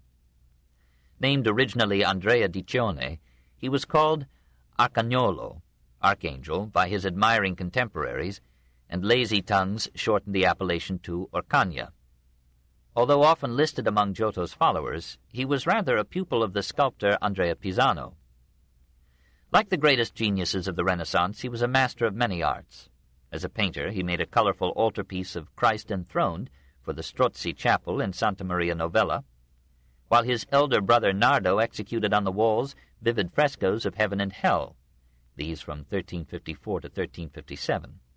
As an architect, he designed the Certosa, or Carthusian monastery near Florence, famous for its graceful cloisters and its Acciaiuoli tombs. As architects and sculptors, he and his brother executed the ornate tabernacle in the Oratory San Michele in Florence. A picture of the Virgin there was believed to work miracles. After the Black Death of 1348, the votive offerings of survivors enriched the fraternity that managed the building, and it was decided to house the picture in a sumptuous shrine of marble and gold. The Cioni designed it as a miniature Gothic cathedral, with columns, pinnacles, statues, reliefs, precious metal, and costly stone. It is a jewel of Trecento decoration. The Italians call the 14th century Trecento, 300, the 15th century Quattrocento, 400, the 16th century Cinquecento, etc. Andrea, acclaimed for it, was appointed capo maestro at Orvieto, and shared in designing the facade of the cathedral. In 1362 he returned to Florence and worked there on the great Duomo till his death. The immense fame of Santa Maria del Fiore, the largest church that had as yet been built in Italy, had been begun by Arnolfo di Cambio in 1296. A succession of masters, Giotto, Andrea Pisano, Francesco Talenti, and many others, labored on it till our time. Its present facade dates from 1887. Even now the cathedral is incomplete, and must in good measure be rebuilt by every century. Architecture was the least successful of the arts in Renaissance Italy. It took half-heartedly from the north some elements of Gothic, like the pointed arch, combined them with classic columns, and sometimes, as in Florence, topped the whole with a Byzantine dome. The mixture was incongruous and, barring some small churches by Bramante, lacked unity and grace. The facade of Orvieto and Siena were superb displays of sculpture and mosaic rather than honest architecture, and the accentuation of horizontal lines by the alternating strata of black and white marble in the walls depresses eye and soul, when the very meaning of the church should have been a prayer or paean rising to the skies. Santa Maria del Fiore, as the Florentine cathedral was called after 1412, from the lily and the heraldic emblem of the city, is hardly a flower. It is, but for Brunellesco's illustrious dome, a cavern, whose dark vacuity might be the mouth of Dante's Inferno instead of a vestibule to God. It was the inexhaustible Arnolfo di Cambio who, in 1294, began the Franciscan Church of Santa Croce, or the Holy Cross, and in 1298 the loveliest structure in Florence, the Palazzo della Signoria, known to later generations as the Palazzo Vecchio. The church was finished in 1442, except for the facade, this in 1863. The Palace of the Signory, or Old Palace, was completed in its main features by 1314. Those were the years that saw the banishment of Dante and Petrarch's father. Factional strife was in its heyday. So Arnolfo built for the Signory a fortress rather than a palace, and designed its roof with machicolated battlements, while the unique campanile, by the diverse ringing of its bell, served to call the citizens to Parliament or to arms. Here the city fathers, priori, signori, not only governed but lived, and the temper of the time appears in the law that during their 2 months of office they were not to leave the building on any pretext whatever. In 1345, Neri di Fioravanti spanned the Arno with one of the world's famous bridges, the Ponte Vecchio. Now cracked with age and many wars, but still precariously bearing impatient traffic and 22 shops. Around these proud achievements of the Florentine civic spirit, in the narrow streets that led from the cathedral and Signoria squares, rose the as yet modest mansions of the worried rich, the noble churches that transmuted merchants' gold into art, the noisy shops of traders and artisans, and the crowded tenements of an industrious, rebellious, excitable, intelligent populace. In that frenzy of egos, the Renaissance was born. 7. The Decameron. It was in Florence that Italian literature achieved its first and greatest triumphs. There, Guinizelli and Cavalcanti, in the late 13th century, gave the sonnet its finished form.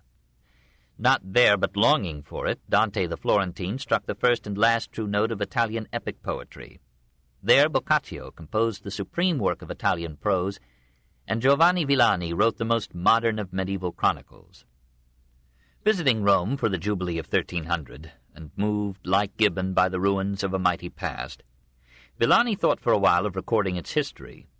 Then, judging that Rome had been sufficiently commemorated, he turned back to his native haunts and resolved to bring into this volume all the events of the city of Florence, and give in full the deeds of the Florentines and briefly the notable affairs of the rest of the world. He began with the Tower of Babel and ended on the verge of the Black Death, in which he died. His brother Matteo and his nephew Filippo continued the story to 1365. Giovanni was well prepared. He came of a prosperous mercantile family, commanded a pure Tuscan speech, traveled in Italy, Flanders, and France, served thrice as prior and once as master of the mint. He had, for those times, an uncommon sense of the economic bases and influences of history, and he was the first to salt his narrative with statistics of social conditions. The first 3 books of his Croniche Fiorentine are mostly legend, but in later books we learn that in 1338 Florence and its hinterland had 105,000 inhabitants, of whom 17,000 were beggars and 4,000 were on public relief, that there were 6 primary schools, teaching 10,000 boys and girls, and 4 high schools, in which 600 boys and a few girls studied grammar, literature, and logic, philosophy. Unlike most historians, Villani included notices of new books, paintings, buildings. Seldom has a city been so directly described in all the departments of its life. Had Villani brought all these phases and details into one united narrative of causes, phenomena, personalities, and effects, he would have transformed his chronicle into history. Settling down in Florence in 1340, Boccaccio continued to pursue woman in life and verse and prose. The Amorosa Visione was dedicated to Fiammetta, and recalled in 4,400 lines of terza rima the happier days of their liaison.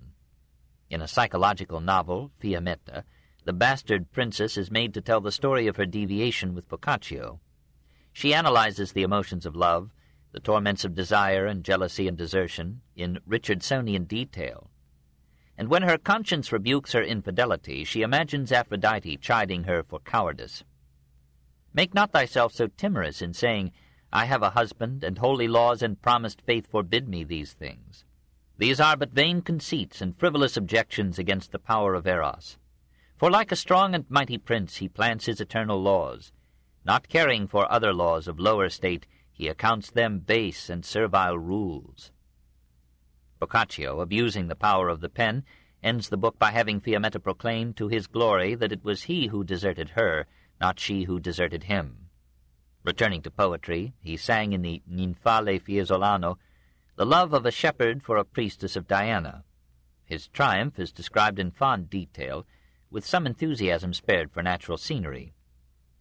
This is almost the working formula of the Decameron. It was shortly after the plague of 1348 that Boccaccio began to write this renowned concatenation of seductive tales. This book is continued on Cassette 2, Side 1. The Story of Civilization, Volume 5, The Renaissance, Part 1, by Will Durant. Continued. Cassette 2, Side 1.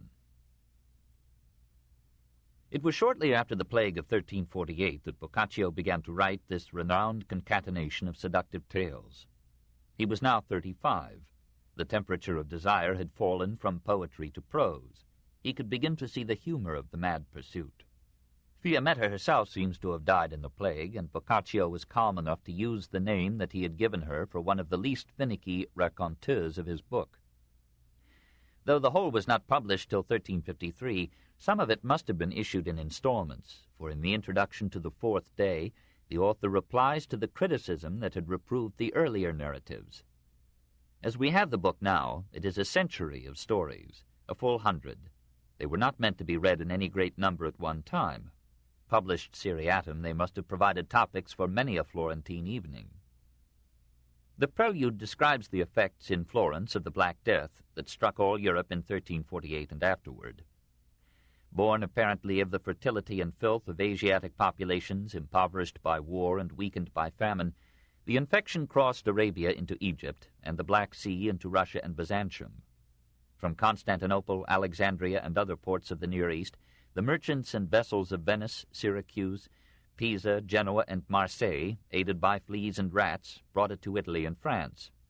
A succession of famine years in Western Europe, 1333 to 34, 1337 to 42, 1345 to 47, probably sapped the resistance of the poor, who then communicated the disease to all classes.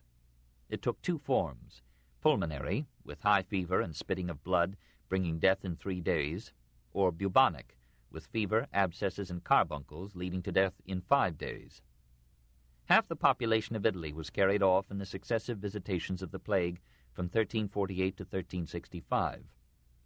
A Sienese chronicler wrote about 1354, "Neither relatives, nor friends, nor priests, nor friars accompanied the corpses to the grave, nor was the office of the dead recited. In many places of the city trenches were dug, very broad and deep, and into these the bodies were thrown and covered with a little earth, and thus layer after layer until the trench was full. And then another trench was begun. And I, Agnolo di Tura, with my own hands buried 5 of my children in a single trench, and many others did the like. And many dead were so ill covered that the dogs dug them up and ate them, dispersing their limbs throughout the city. And no bells rang, and nobody wept, no matter what his loss, because almost everyone expected death, and people said and believed, 'This is the end of the world.'" In Florence, according to Matteo Villani, 3 out of 5 of the population died between April and September of 1348. Boccaccio estimated the Florentine dead at 100,000, Machiavelli at 96,000. These are transparent exaggerations, since the total population hardly exceeded 100,000. Boccaccio opens the Decameron with a frightful description of the plague. Not only did converse and consorting with the sick give the infection to the sound, but the mere touching of the clothes, or of whatsoever had been touched or used by the sick, appeared of itself to communicate the malady. A thing which had belonged to a man sick or dead of the sickness, being touched by an animal, in a brief time killed it. Of this mine own eyes had experience. This tribulation struck such terror to the hearts of all, that brother forsook brother, uncle nephew, oftentimes wife husband. Nay, what is yet more extraordinary and well-nigh incredible, some fathers and mothers refused to visit or tend their very children, as though they had not been theirs. The common people, being altogether untended and unsuccored, sickened by the 1,000 daily, and died well-nigh without recourse. Many breathed their last in the open street, whilst other many, for all they died in their houses, made it known to the neighbors that they were dead rather by the stench of their rotting bodies than otherwise. And of these and others who died the whole city was full. The neighbors, moved more by fear lest the corruption of the dead bodies should imperil themselves than by any charity for the departed, brought the bodies forth from the houses and laid them before the doors, where, especially in the morning, those who went about might see corpses without number. Then they fetched biers, and some, in default thereof, they laid upon a board. Nor was it only one bier that carried 2 or 3 corpses, nor did this happen but once. Nay, many might have been counted which contained husband and wife, 2 or 3 brothers, father and son, and the like. The thing was to come to such a pass that folk reckoned no more of men that died than nowadays they would of goats. Out of this scene of desolation, Boccaccio pictures his Decameron as taking form. The plan for the pagan outing is made in the venerable church of Santa Maria Novella by 7 young ladies, all knit one to another by friendship or neighborhood or kinship, who had just heard Mass. They ranged between 18 and 28 years of age. Each was discreet and of noble blood, fair of favor and well-mannered, and full of honest sprightliness. One proposes that they should lessen their chances of infection by retiring to their country houses, not separately but together, with their servants, moving from one villa to another, taking such pleasance and diversion as the season may afford. There we may hear the small birds sing, there may we see the hills and plains clad in green, and the fields full of corn wave even as doth the sea. There we may see trees, 1,000 sorts.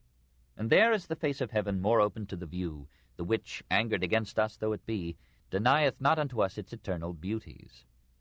The suggestion is accepted, but Philomena improves upon it. Since we women are fickle, willful, suspicious, and timorous, it might be well to have some men in the party. Providentially, at that moment, there entered the church 3 young men, in whom neither the perversity of the time nor loss of friends and kinsfolk had availed to cool the fire of love. All were agreeable, well-bred, and they went seeking their supreme solace, to see their mistresses, who, as it chanced, were all 3 among the 7 ladies aforesaid. Pampinea recommends that the young gentleman be invited to join the outing. Neifile fears that this will lead to scandal. Philomena answers, "So but I live honestly, and conscience prick me not of aught, let who will speak to the contrary." So on the Wednesday following they set out, preceded by servants and victuals, to a villa 2 miles from Florence, with a goodly and great courtyard in its midst, and galleries and saloons and bedchambers, each in itself most fair, and adorned with jocund paintings, with lawns and grass-plots round about, and wondrous goodly gardens, and wells of very cold water, and cellars full of wines of price.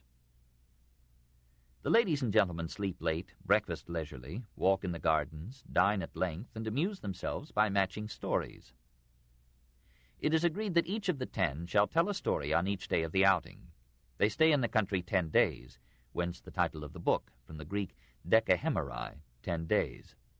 And the result is that Boccaccio's Commedia Umana counters each of Dante's gloomy cantos with a merry tale. Meanwhile, a rule forbids any member of the group to bring in from without any news other than joyous. The narratives, averaging 6 pages in length, were seldom original with Boccaccio. They were collected from classical sources, Oriental writers, medieval gesta, French contes and fabliaux, or the folklore of Italy itself. The last and most famous story in the book is that of the patient Griselda, which Chaucer adopted for one of the best and most absurd of the Canterbury tales. The finest of Boccaccio's novelle is the 9th of the 5th day, of Federigo, his falcon, and his love, almost as self-sacrificing as Griselda's. The most philosophical is the legend of the 3 rings. Saladin, Sultan of Babylon, needing money, invites the rich Jew Melchizedek to dinner, and asks him which of the 3 religions is the best, the Jewish, the Christian, or the Mohammedan. The wise old moneylender, fearing to speak his mind directly, answers with a parable. There was once a great man and a rich, who, among other very precious jewels in his treasury, had a goodly and costly ring.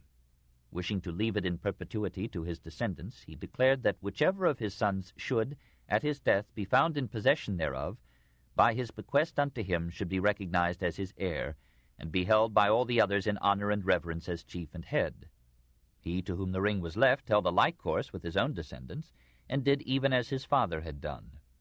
In brief, the ring passed from hand to hand, through many generations, and came at last into the possession of a man who had 3 goodly and virtuous sons, all very obedient to their father, whereof he loved all 3 alike. The young men, knowing the usance of the ring, each desiring to be the most honored among his folk, besought his father, who was now an old man, to leave him the ring. The worthy man, who knew not himself how to choose to which he had liefer leave the ring, bethought himself to satisfy all 3, and privily let make by a good craftsman other 2 rings, which were so like unto the first that he himself scarce knew which was the true. When he came to die, he secretly gave each one of his sons his ring, wherefore each of them, seeking after their father's death to occupy the inheritance and the honor, and denying it to the others, produced his ring in witness of his right. And the 3 rings being found so like one another that the true might not be known, the question which was the father's very heir abode pending and yet pendeth. And so I say to you, my lord, of the 3 laws given by God the Father to the 3 peoples, each people deemeth itself to have his inheritance, his true law, and his commandments. But of which in very deed hath them, even as of the rings, the question yet pendeth. Such a story suggests that in his 37th year Boccaccio was not a dogmatic Christian. Contrast his tolerance with the bitter bigotry of Dante, who condemns Mohammed to perpetually repeated vivisections in hell.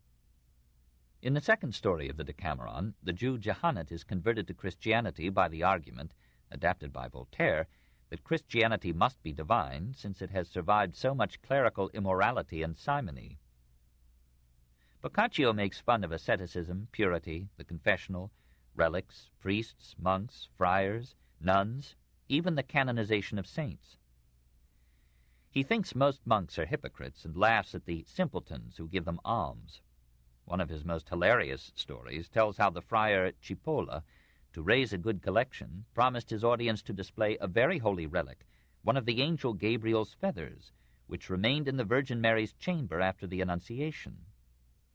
The most obscene of the stories tells how the virile youth Mazzetto satisfied an entire nunnery.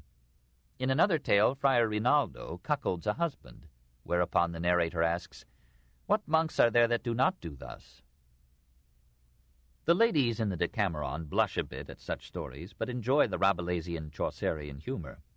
Philomena, a girl of especially nice manners, tells the tale of Rinaldo, and sometimes, says Boccaccio's least happy image, the ladies kept up such a laughing that you might have drawn all their teeth. Boccaccio had been reared in the loose gaiety of Naples, and most often thought of love in sensual terms. He smiled at chivalric romance, and played Sancho Panza to Dante's Don Quixote. Though twice married, he seems to have believed in free love. After recounting a score of stories that would today be unfit for a male gathering, he makes one of the men say to the ladies, "I have noted no act, no word, in fine nothing blameworthy, either on your part or on that of us men." In concluding his book, the author acknowledges some criticism of the license he has used, and especially because I have in sundry places written the truth about the friars. At the same time, he congratulates himself on his long labor thoroughly accomplished with the aid of the divine favor. The Decameron remains one of the masterpieces of world literature. Its fame may be due more to its morals than to its art, but even if immaculate it would have merited preservation. It is perfectly constructed, superior in this respect to the Canterbury Tales. Its prose set a standard that Italian literature has never surpassed, a prose sometimes involved or flowery, but for the most part eloquent and vigorous, pungent and vivacious, and clear as a mountain stream. It is a book of the love of life. In the greatest disaster that had befallen Italy in 1,000 years, Boccaccio could find in his vitals the courage to see beauty, humor, goodness, and joy still walking the earth. At times he was cynical, as in his unmanly satire on women in the Corbaccio, but in the Decameron he was a hearty Rabelais, relishing the give and take, the rough and tumble of life and love. Despite caricature and exaggeration, the world recognized itself in the book. Every European language translated it. Hans Sachs and Lessing, Molière and La Fontaine, Chaucer and Shakespeare took leaves from it admiringly. It will be enjoyed when all of Petrarch's poetry has entered the twilight realm of the praised unread. 8. Siena. Siena would have challenged the claim of Florence to have begotten the Renaissance. There, too, the violence of faction raised the temperature of thought, and communal pride nourished art. The woolen industry, the export of Sienese products to the Levant, and the trade of the Via Flaminia between Florence and Rome gave the city a moderate affluence. By 1400 the squares and principal streets were paved with brick or stone, and the poor were rich enough to stage a revolution. In 1371 the wool workers besieged the Palazzo Pubblico, broke down its doors, expelled the businessmen's government, and set up the rule of the Riformatori.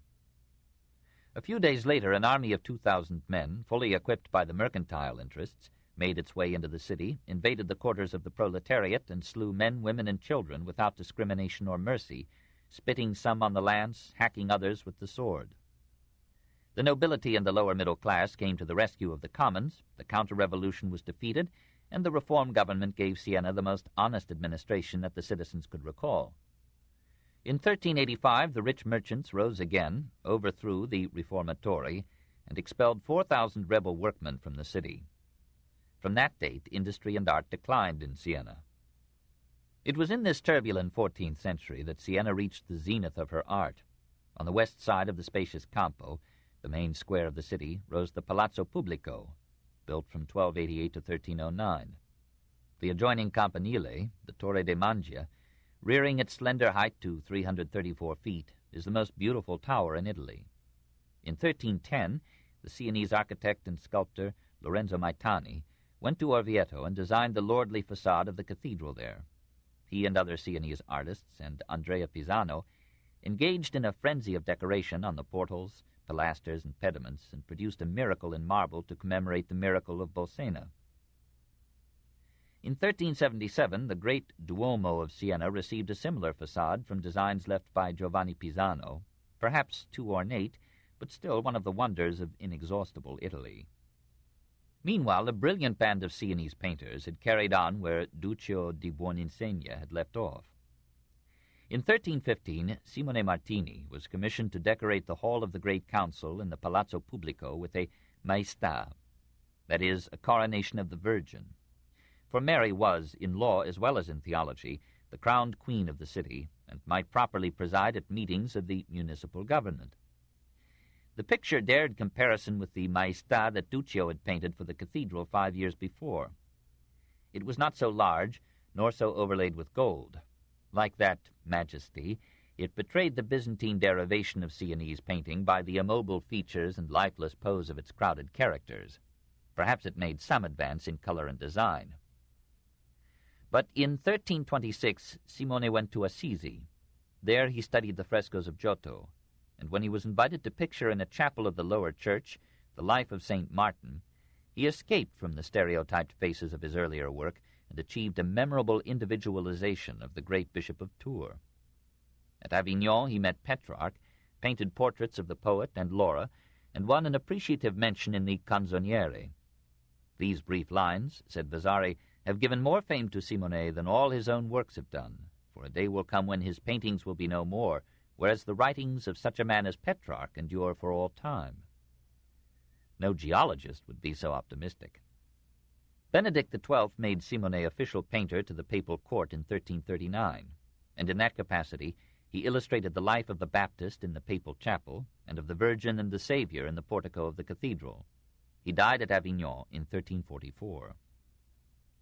That secularization of art which Simone had essayed in his lay portraits was extended by Pietro and Ambrogio Lorenzetti. Perhaps after studying in Florence, Pietro abandoned the sentimental traditions of Sienese painting and produced a series of altar pictures of unprecedented power, sometimes of savage realism. In the Hall of the Nine Councillors in the Palazzo Pubblico, Ambrogio painted 4 famous frescoes from 1337 to 1343. Evil government, the consequences of evil government, good government, and the consequences of good government. Here the medieval habit of symbolism, superseded by Giotto, is retained. Majestic figures represent Siena, justice, wisdom, concord, the 7 virtues, and peace, the last reclining gracefully like a Phidian deity. In evil government, tyranny is enthroned and terror is his vizier. Merchants are plundered on the road, faction and violence incarnadine the town. Against the same architectural background, good government shows a population happily busy with handicrafts, amusements, and trade. Farmers and merchants lead into the city mules laden with food and goods. Children play, maidens dance, viols make silent music, and over the scene a winged spirit flies, figuring security.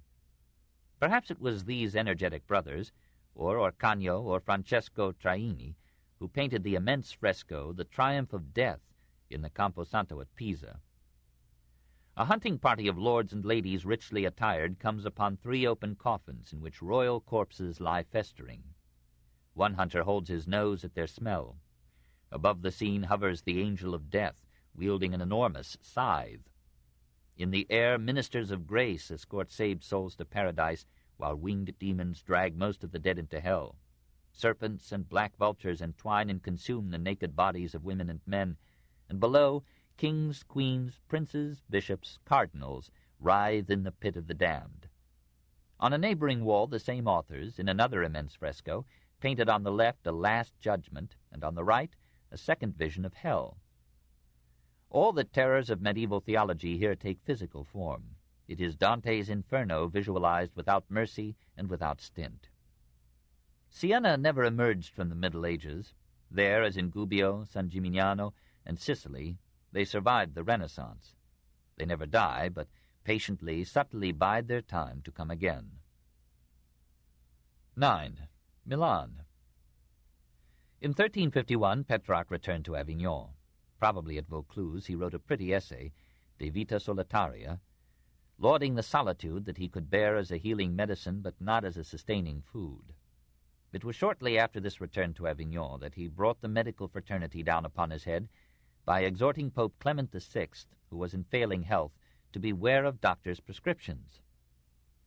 I have always begged my friends and ordered my servants never to let any of these doctors' tricks to be tried on my body, but always do the exact contrary of what they advise.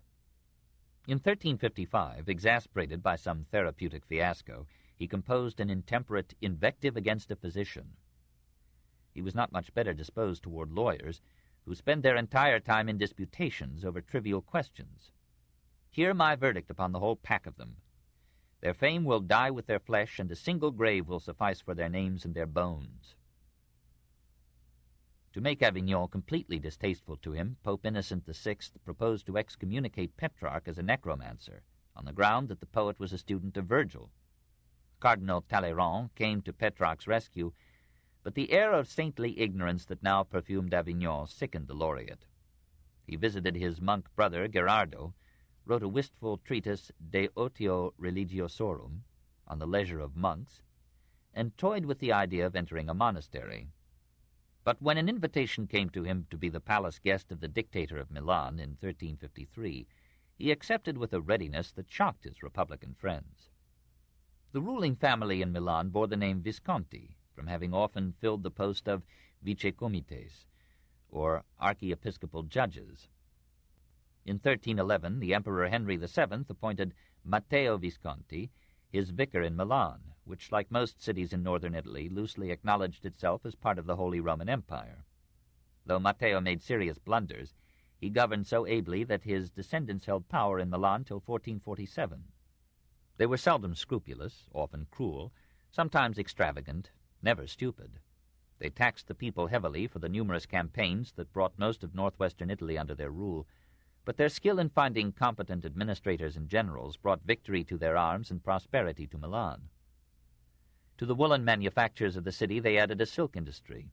They multiplied the canals that extended the city's trade. They gave to life and property a security that made their subjects forgetful of liberty. Under their tyranny, Milan became one of the richest cities in Europe. Its palaces, faced with marble, lined avenues paved with stone. With Giovanni Visconti, handsome, indefatigable, ruthless, or generous at need or whim, Milan reached its zenith. Lodi, Parma, Crema, Piacenza, Brescia, Bergamo, Novara, Como, Vercelli, Alessandria, Tortona, Pontremoli, Asti, Bologna acknowledged his rule. And when the Avignon popes contested his claim to Bologna and visited him with excommunication, he fought Clement VI with courage and bribery, and with 200,000 florins won Bologna, absolution, and peace in 1352. He paid for his crimes with gout, and adorned his despotism with the patronage of poetry, learning, and art. When Petrarch, arriving at his court, asked what duties would be expected of him, Giovanni replied handsomely, "Only your presence, which will grace both myself and my reign." Petrarch remained 8 years at the Visconti court in Pavia or Milan.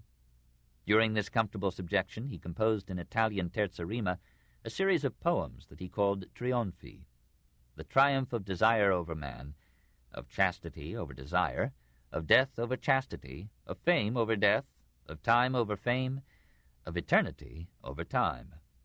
Here he sang his final word of Laura.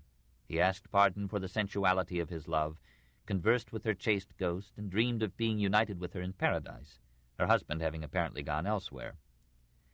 These poems, challenging comparison with Dante, represent the triumph of vanity over art. Giovanni Visconti, dying in 1354, bequeathed his estate to 3 nephews. Matteo II was a sensual incompetent and was fraternally assassinated for the honor of the house in 1355.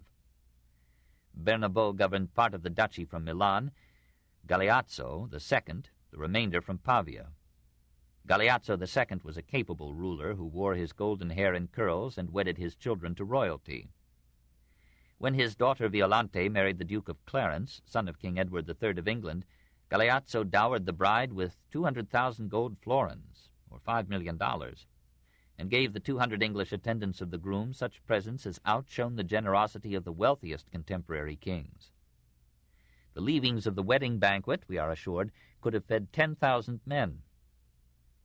So rich was Trecento, Italy, at a time when England was bankrupting herself and France was bleeding herself white in the 100 Years' War. 10. Venice and Genoa. In 1354, Duke Giovanni Visconti sent Petrarch to Venice to negotiate peace between Venice and Genoa. "You see in Genoa," the poet had written, "a city in the act of ruling, seated on rough hillsides, superb in walls and men." The merchants' itch for gain, pitting the sailors' pluck against the sea, had plowed lanes of Genoese commerce through the Mediterranean to Tunis, Rhodes, Acre, and Tyre, to Samos, Lesbos, and Constantinople, through the Black Sea to the Crimea and Trebizond, through Gibraltar and the Atlantic to Rouen and Bruges. These enterprising businessmen developed double-entry bookkeeping by 1340 and marine insurance by 1370. They borrowed money from private investors at 7 to 10%, while in most Italian cities the rate ranged from 12 to 30. For a long time the fruits of trade were divided, never amicably, among a few rich families: the Doria, the Spinola, the Grimaldi, the Fieschi. In 1339, Simone Boccanera led the sailors and other workers in a successful revolution, and became the first of a line of doges that ruled Genoa till 1797. Verdi commemorated him in an opera. The victors in their turn divided into hostile family groups and disordered the city with costly strife, while Genoa's great rival, Venice, thrived on order and unity. Next to Milan, Venice was the richest and strongest state in Italy, and without exception the most ably governed. Its craftsmen were famous for the elegance of their products, mostly made for the luxury trade. Its great arsenal employed 16,000 men. 36,000 seamen manned its 3,300 vessels of war or trade, and in the galleys freemen, not slaves as in the 16th century, plied the oars. Venetian merchants invaded every market from Jerusalem to Antwerp. They traded impartially with Christians and Mohammedans, and papal excommunications fell upon them with all the force of dew upon the earth. Petrarch, who had ranged from Naples to Flanders in his love and zeal for seeing many things, marveled at the shipping he saw in the Venetian lagoons. "I see vessels as big as my mansion, their masts taller than its towers. They are as mountains floating on the waters. They go to face incalculable dangers in every portion of the globe. They bear wine to England, honey to Russia, saffron, oil, and linen to Assyria, Armenia, Persia, and Araby, wood to Egypt and Greece. They return heavily laden with products of all kinds, which are sent hence to every part of the world." This lusty trade was financed by private funds collected and invested by moneylenders who began in the 14th century to take the name of bankers, bancherii, from the banco or bench on which they sat before their tables of exchange. The chief monetary units were the lira, a shortening of libra or pound, and the ducat, from duca, duke or doge, a gold coin of 3,560 grams. This and the Florentine florin were the most stable and most widely honored currencies in Christendom. Life here was almost as gay as in the Naples of Boccaccio's youth. The Venetians celebrated their holidays and victories with majestic ceremonies, carved and colored their pleasure vessels and their men of war, draped their flesh in oriental silks, brightened their tables with Venetian glass, and made much music on their waters and in their homes. In 1365, the Doge Lorenzo Chelsea, accompanied by Petrarch, presided over a competition among the best musicians in Italy. Poems were chanted to various accompaniments, great choruses sang, and the first prize was awarded to Francesco Landino of Florence, a blind composer of ballads and madrigals. Lorenzo Veneziano and others were making the transition from medieval severity to Renaissance grace in frescoes and polyptychs, already presaging the colorfulness of Venetian painting. Houses, palaces, and churches rose like corals out of the sea. There were no castles in Venice, no fortified dwellings, no massive forbidding walls, for here private feud soon submitted to public law, and besides, almost every mansion had a natural moat. Architectural design was still Gothic, but light and graceful as northern Gothic dared not be. In this period, the majestic church of Santa Maria Gloriosa dei Frari was built.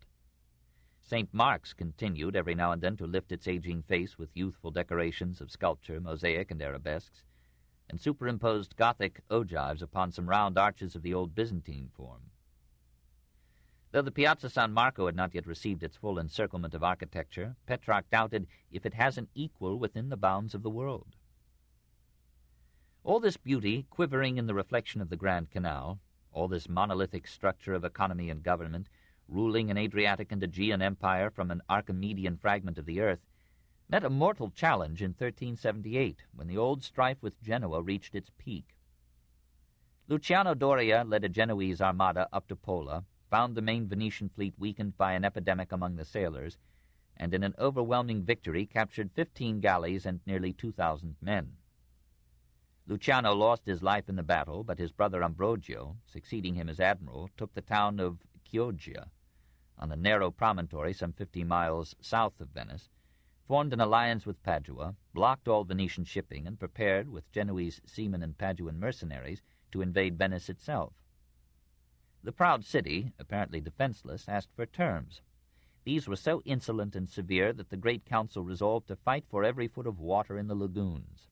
The rich poured their hidden wealth into the coffers of the state. The people labored day and night to build another fleet. Floating fortresses were raised around the islands, and were equipped with cannon, now for the first time appearing in Italy, this in 1379. But the Genoese and Paduans, having already blockaded Venice from the sea, stretched a cordon of troops across its land approaches and shut off the city's food supply. While some of the population starved, Vittore Pisani trained recruits for the new navy. In December 1379, Pisani and the Doge Andrea Contarini led the reconstituted fleet, 34 galleys, 60 large craft, 400 small boats, to besiege the Genoese and their ships at Chioggia. The Genoese fleet was too small to face the new Venetian navy. Venetian cannon shot into the Genoese vessels, fortresses, and barracks stones weighing 150 pounds, killing, among many, the Genoese admiral Pietro Doria. The Genoese, starving, asked leave to evacuate the women and children from Chioggia. The Venetians consented. But when the Genoese offered to yield if their fleet should be allowed to depart, it was the turn of Venice to demand unconditional surrender. For 6 months the siege of Chioggia continued. At last, reduced by disease and death, the Genoese gave up, and Venice treated them humanely. When Amadeus VI, Count of Savoy, offered mediation, the exhausted rivals agreed. They made mutual concessions, exchanged prisoners, and resigned themselves to peace in 1381. 11. Twilight of the Trecento. Petrarch, sampling every city and every host, took up his residence in Venice in 1361, and lived there for 7 years. He brought his library with him, containing almost all the Latin classics except Lucretius. In an eloquent letter he deeded the precious collection to Venice, but reserved its use to himself till his death. As a gesture of appreciation, the Venetian government assigned to him the Palazzo Molina, furnished for his comfort. However, Petrarch took his books with him on his later wanderings. At his death, they fell into the hands of his last host, Francesco I da Carrara, an enemy of Venice. Some were kept at Padua, most were sold or otherwise dispersed. It was probably at Venice that he wrote an essay, De Officio et Virtutibus Imperatoris, on the duty and virtues of an emperor, and a long concatenation of dialogues De remediis utriusque fortunae, remedies for both good and bad fortune. He counsels modesty in prosperity and courage in adversity, warns against hitching one's happiness to earthly victories or goods, teaches how to bear with toothache, obesity, the loss of a wife, the fluctuations of fame. It is all good advice, but it is all in Seneca. About this time, too, he composed his greatest prose work, De Viris Illustribus, 31 biographies of Roman celebrities from Romulus to Caesar. The 350 octavo pages devoted to Caesar constituted the most thorough life of that statesman till the 19th century. Petrarch left Venice in 1368 for Pavia, hoping to negotiate a peace there between Galeazzo II Visconti and Pope Urban V, only to learn that eloquence without guns finds no ears among diplomats. In 1370 he accepted the invitation of Francesco I da Carrara to live for the second time as a royal guest in Padua. But his aging nerves resented the city's bustle, and he soon retired to a modest villa at Arqua, in the Euganean hills, 12 miles southwest of Padua. There he passed the remaining 4 years of his life. He gathered and edited his letters for posthumous publication, and wrote a charming miniature autobiography, Epistola ad Posteros, in 1371. Again he yielded to the philosopher's ancient failing to tell statesmen how to manage states.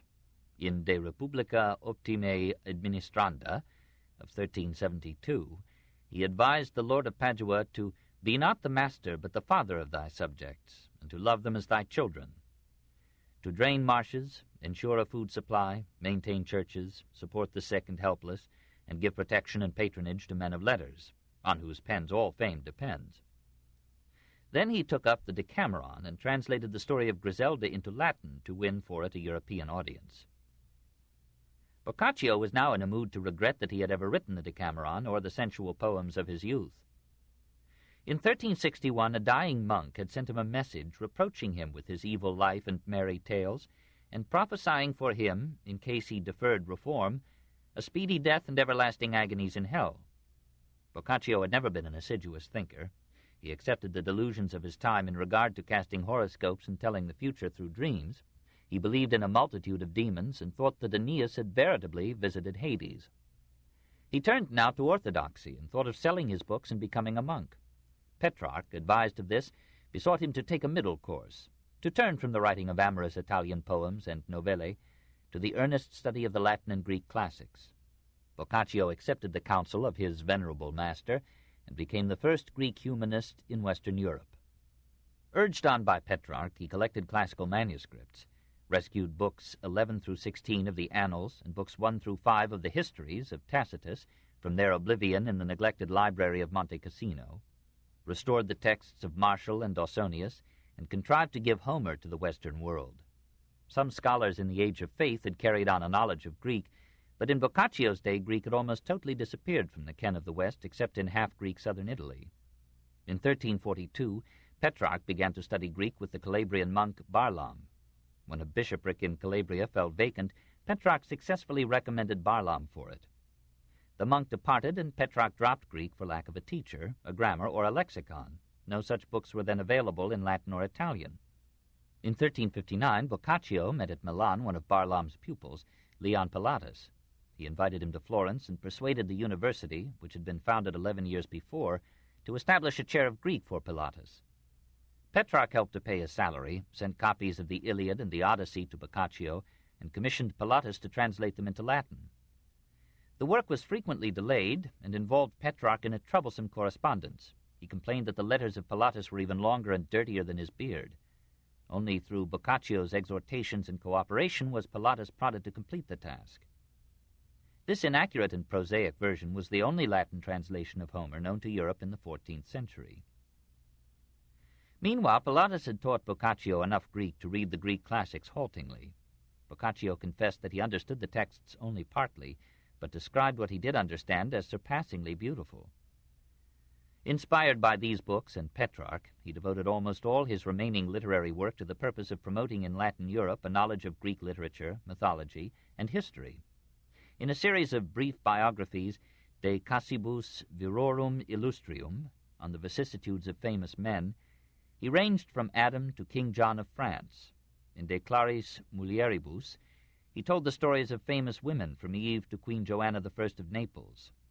In De Montibus, Sylvis, Fontibus, etc., he described in alphabetical order the mountains, forests, springs, rivers, and lakes named in Greek literature. And in De Genealogiis Deorum, he composed a handbook of classical mythology. So deeply did he become absorbed in his subject that he spoke of the Christian God as Jove, of Satan as Pluto, of Venus and Mars as if they were as real as Mary and Christ. These books seem now intolerably dull, written in bad Latin and with middling scholarship, but in their time they were precious manuals for students of Greece and played an important role in implementing the Renaissance. So Boccaccio moved from the escapades of youth to the dignity of old age. Florence used him now and then as a diplomat, sending him on missions to Forlì, Avignon, Ravenna, and Venice. At 60 he was physically weak, suffering from dry scab and more maladies than I know how to enumerate. He lived in suburban Certaldo in bitter poverty. Perhaps it was to aid him financially that some friends in 1378 persuaded the Florentine signory to create a cattedra dantesca, or chair of Dante, and to pay Boccaccio 100 florins, or $2,500, to give a course of lectures on Dante in the Badia. His health broke down before the course was complete, and he turned to Certaldo reconciled to death. Petrarch had written, "I desire that death find me ready and writing, or, if it please Christ, praying and in tears." On his 70th birthday, July 20th, 1374, he was found leaning over a book, apparently sleeping, actually dead. In his will he left 50 florins to buy a mantle for Boccaccio as protection against the cold during the long winter nights. On December 21st, 1375, Boccaccio too died, aged 61. For 50 years now, Italy would lie fallow, till the seeds that these men had planted would come to flower. 12. Perspective. We have followed Petrarch and Boccaccio through Italy, but politically there was no Italy. There were only city-states, fragments, free to consume themselves in hate and war. Pisa destroyed its commercial rival Amalfi, Milan destroyed Piacenza, Genoa and Florence destroyed Pisa, Venice destroyed Genoa, and half of Europe would join most of Italy to destroy Venice. The collapse of central government and the barbarian invasions, the Gothic War of the 6th century, the Lombard-Byzantine dichotomy of the peninsula, the decay of the Roman roads, the contest of Lombards and popes, the conflict of papacy and empire, the papal fear that one secular power sovereign from the Alps to Sicily would make the Pope a prisoner, subjecting the spiritual head of Europe to the political leader of a state. All these had wrought the disunity of Italy. Partisans of the popes and partisans of the emperors not only divided Italy, they split almost every city into Guelph and Ghibelline, and even when that strife subsided, the old labels were used by new rivalries, and the lava of hate flowed into all the avenues of life. If Ghibellines wore feathers on one side of their caps, Guelphs wore them on the other. If Ghibellines cut fruit crosswise, Guelphs cut it straight down. If Ghibellines wore white roses, Guelphs wore red. In Crema, the Ghibellines of Milan tore a statue of Christ from a church altar and burned it because its face was turned in what was considered a Guelph direction. In Ghibelline Bergamo, some Calabrians were murdered by their hosts, who discovered from their way of eating garlic that they were Guelphs. The timid weakness of individuals, the insecurity of groups, and the delusion of superiority generated perpetual fear, suspicion, dislike, and contempt of the different, the alien, and the strange. Out of these impediments to unity rose the Italian city-state. This book is continued at this point on the other side of this cassette. Please reverse or turn the cassette over now. The Story of Civilization, Volume 5, The Renaissance, Part 1, by Will Durant. Continued, Cassette 2, Side 2. Out of these impediments to unity rose the Italian city-state. Men thought in terms of their city, and only a few philosophers like Machiavelli or a poet like Petrarch could think of Italy as a whole. Even in the 16th century, Cellini would refer to Florentines as men of our nation, and to Florence as my fatherland. Petrarch, freed by foreign residence from a merely local patriotism, mourned the petty wars and divisions of his native country, and in an eloquent mode, Italia mia, besought the princes of Italy to give her unity and peace. Oh, my own Italy! Though words are vain, the mortal wounds to close, innumerable, that thy bosom stain, yet may it soothe my pain to sing of Tiber's woes, and Arno's wrongs, as on Po's saddened shore mournful I wander, and my numbers poor. Oh, is this not the soil my foot first pressed? And here, in cradled rest, was I not softly hushed and fondly reared? Oh, is this not my country, so endeared by every filial tie, in whose earth shrouded both my parents lie? Oh, by this tender thought your hard hearts to some pity wrought. Look on the people's grief, who under God of you expect relief, and if ye but relent, virtue shall rouse her in embattled might against blind fury bent, nor long shall doubtful hang the unequal fight. No, no, the ancient flame is not extinguished yet, that raised the Italian name. Petrarch had dreamed that Rienzo might make Italy one. When that bubble burst, he turned like Dante to the head of the Holy Roman Empire, theoretically the secular heir to all the temporal powers of the pagan Roman Empire in the West. Soon after Rienzo's retirement in 1347, Petrarch addressed a stirring message to Charles IV, King of Bohemia and, as King of the Romans, heir apparent to the imperial throne. Let the king come down to Rome and be crowned emperor, the poet pleaded. Let him make Rome, not Prague, his capital. Let him restore unity, order, and peace to the garden of the empire, Italy. When Charles crossed the Alps in 1354, he invited Petrarch to meet him at Mantua and listened courteously to appeals echoing the impassioned pleas of Dante to Charles's grandfather Henry VII.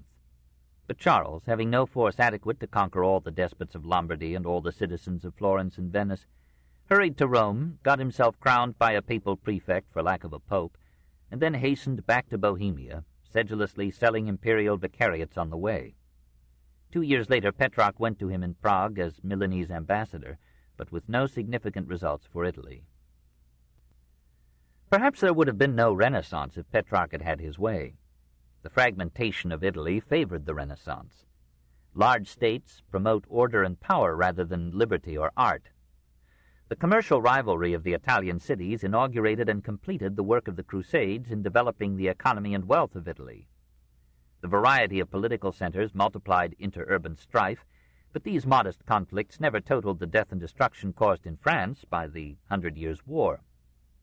Local independence weakened the capacity of Italy to defend herself against foreign invasion, but it generated a noble rivalry of the cities and princes in cultural patronage, in the zeal to excel in architecture, sculpture, painting, education, scholarship, poetry.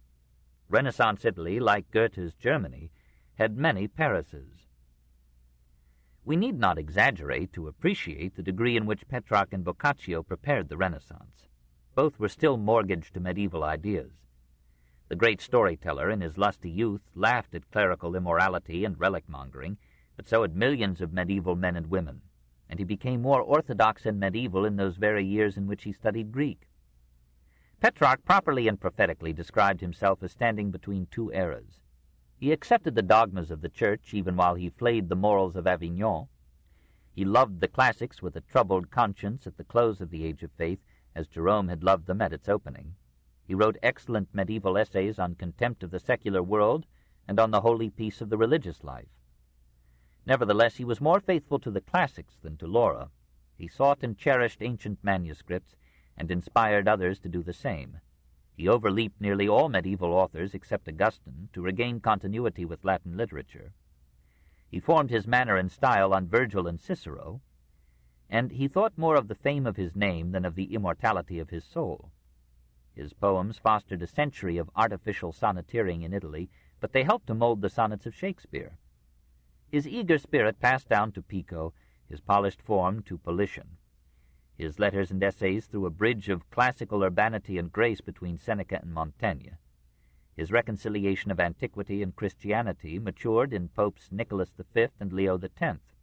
He was truly, in these ways, the father of the Renaissance. But again, it would be an error to overrate the contributions of antiquity to this Italian apogee.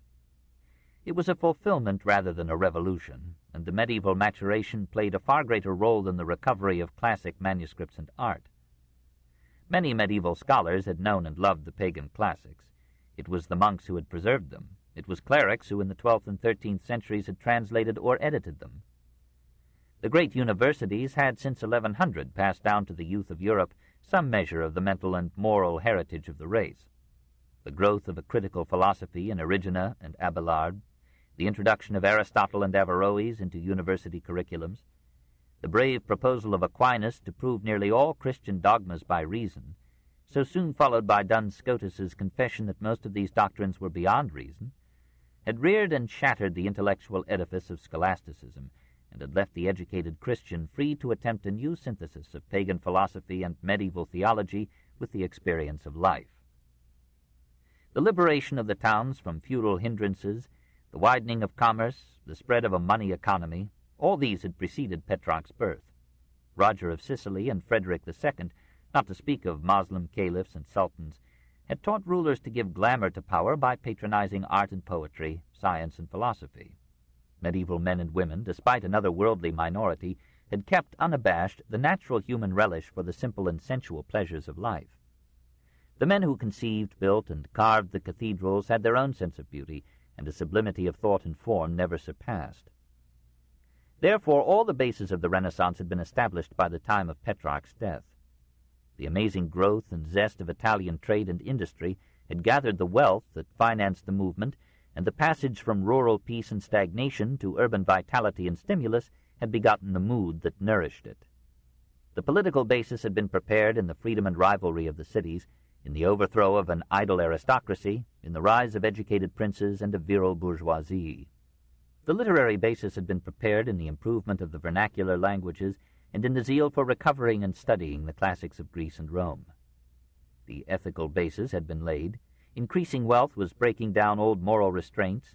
Contact with Islam in commerce and crusades had encouraged a new tolerance for doctrinal and moral deviations from traditional beliefs and ways. The rediscovery of a pagan world relatively free in thought and conduct shared in undermining medieval dogmas and morality. Interest in a future life gave ground before secular, human, earthly concerns.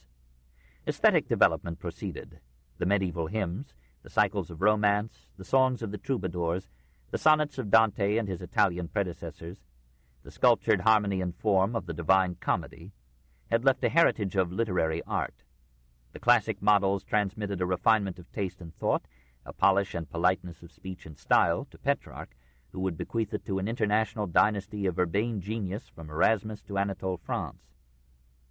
And a revolution in art had begun when Giotto abandoned the mystic rigor of Byzantine mosaics to study men and women in the actual flow and natural grace of their lives. In Italy, all roads were leading to the Renaissance. Chapter 2. The Popes in Avignon, 1309 to 1377. 1. The Babylonian Captivity. In 1309, Pope Clement V removed the papacy from Rome to Avignon. He was a Frenchman, the former Bishop of Bordeaux. He owed his elevation to Philip IV of France, who had startled all Christendom by not only defeating Pope Boniface VIII, but arresting him, humiliating him, and almost starving him to death. Clement's life would be unsafe in a Rome that reserved to itself the right to maltreat a pope, and resented the insolent irreverence of the king. Moreover, the French cardinals formed now a large majority in the Sacred College, and refused to entrust themselves to Italy. So Clement stayed a while at Lyon and Poitiers. Then, hoping to be less subject to Philip in a territory owned by the King of Naples as Count of Provence, he took up his residence in Avignon, just across the Rhone from 14th-century France. The immense effort of the papacy from Gregory VII, 1073 to 1085, to Boniface VIII, 1294 to 1303, to form a European world state by subordinating the kings to the popes, had failed. Nationalism had triumphed over a theocratic federalism. Even in Italy, the republics of Florence and Venice, the city-states of Lombardy, and the kingdom of Naples rejected ecclesiastical control. A republic twice raised its head in Rome, and in the other papal states, military adventurers or feudal magnates, Baglioni, Bentivogli, Malatestas, Manfredi, Sforzas, were replacing the vicars of the Church with their own swashbuckling authority. The papacy in Rome had wielded the prestige of centuries, and the nations had learned to do it homage and send it fees. But a papacy of continuously French pontiffs, from 1305 to 1378, almost imprisoned by the kings of France and lending them great sums to carry on their wars, seemed to Germany, Bohemia, Italy, and England a hostile power, the psychological weapon of the French monarchy. Increasingly, those nations ignored its excommunications and interdicts, and only with rising reluctance yielded it a declining reverence. Against these difficulties, Clement V labored with patience, if not with fortitude. He bowed as little as he could to Philip IV, who held over Clement's head the threat of a scandalous post-mortem inquest into the private conduct and beliefs of Boniface VIII. Harassed for funds, the Pope sold ecclesiastical benefices to the highest bidder, but he lent tacit approval to the merciless reports that the Mayor of Angers and the Bishop of Mende presented on the subject of clerical morals and church reform to the Council of Vienne in 1311. He himself led a clean and frugal life and practiced an undemonstrative piety. He protected the great physician and critic of the Church, Arnold of Villanova, from persecution for heresy. He reorganized medical studies at Montpellier on Greek and Arabic texts, and tried, though he failed, to establish chairs of Hebrew, Syriac, and Arabic in the universities.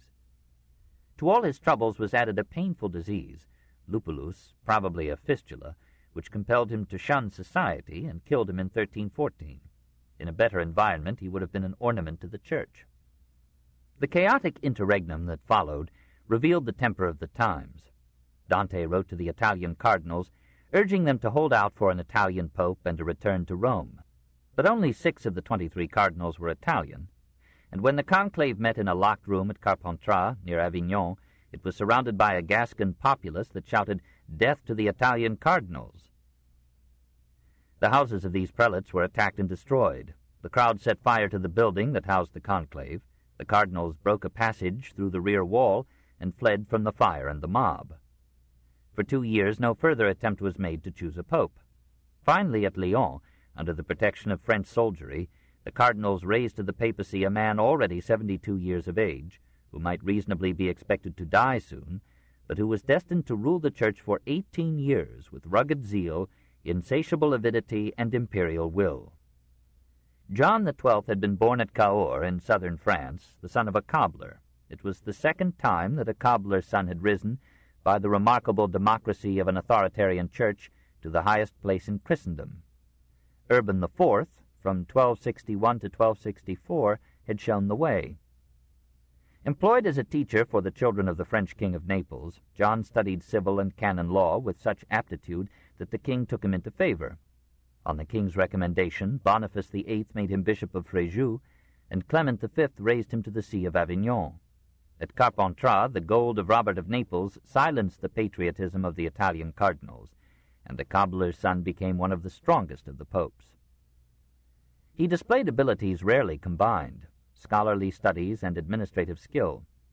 Under his leadership, the Avignon papacy developed a competent, if corrupt, bureaucratic organization and a fiscal staff that shocked the envious chancelleries of Europe with its capacity for gathering revenues.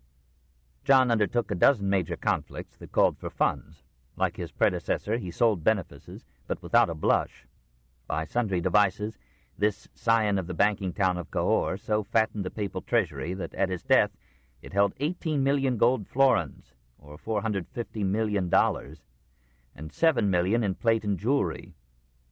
He explained that the papal curia had lost much of its income from Italy and had to build its offices, staff, and services anew. John seems to have felt that he could serve God best by winning mammon to his side. His personal habits tended to an abstemious simplicity. Meanwhile, he patronized learning, shared in establishing medical schools at Perugia and Cahors, helped universities, founded a Latin college in Armenia, fostered the study of Oriental languages, fought alchemy and magic, spent days and nights in scholastic studies, and ended as a theologian suspected of heresy. Perhaps to check the spread of a mysticism that claimed direct contact with God, John ventured to teach that no one, not even the Mother of God, can attain to the beatific vision until the Last Judgment. A storm of protest arose among the eschatological experts.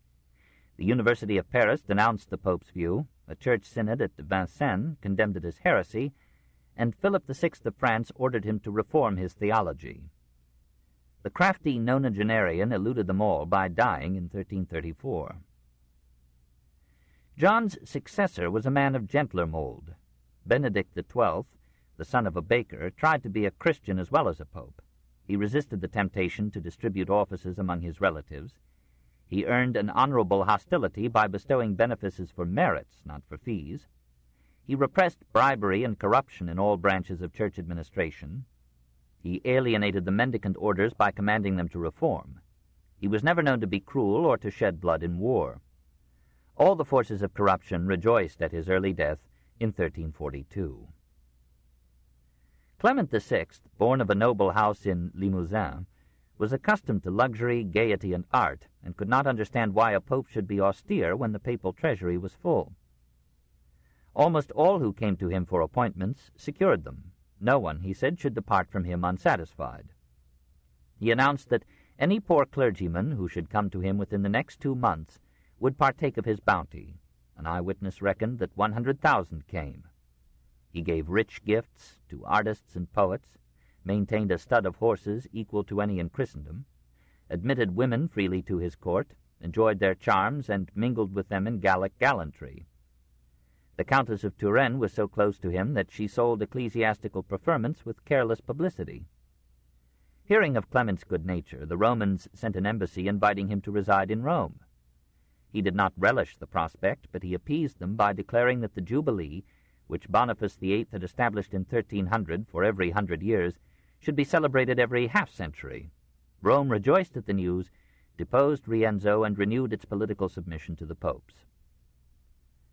Under Clement VI, Avignon became the capital not only of the religion, but of the politics, culture, pleasure, and corruption of the Latin world. Now the administrative machinery of the Church took its definitive form. An apostolic chamber, Camera Apostolica, in charge of finances, and headed by a papal chamberlain, Camerarius, who was second in dignity to the Pope alone, a papal chancery, or cancellaria, whose 7 agencies, directed by a cardinal vice-chancellor, handled the complex correspondence of the see, a papal judiciary composed of prelates and laymen learned in canon law, and including the consistory, the Pope and his cardinals acting as a court of appeals, and an apostolic penitentiary, a college of clergy who dealt with marital dispensations, excommunication and interdict, and heard the confessions of those seeking papal absolution. To house the Pope and his aides, these ministries and agencies, their staffs and servants, Benedict XII began, and Urban V completed, the immense palace of the popes, a congeries of Gothic buildings, living chambers, council halls, chapels, and offices, enclosing 2 courts, and themselves enclosed by mighty ramparts whose height and breadth and massive towers suggest that the popes, if besieged, would rely on no miracle for their defense. Benedict XII invited Giotto to come and decorate the palace and the adjoining cathedral. Giotto planned to come, but died, and in 1338 Benedict summoned from Siena Simone Martini, whose frescoes, now obliterated, marked the zenith of painting in Avignon. Around this palace, in lesser palaces, mansions, tenements, and hovels, gathered a great population of prelates, envoys, lawyers, merchants, artists, poets, servants, soldiers, beggars, and prostitutes of every grade, from cultured courtesans to tavern tarts. Here, for the most part, dwelt those bishops in partibus infidelium, who were appointed to sees that had fallen into the hands of non-Christians. We, who are inured to colossal figures, can imagine the amount of money required to support this complex administrative establishment and its entourage.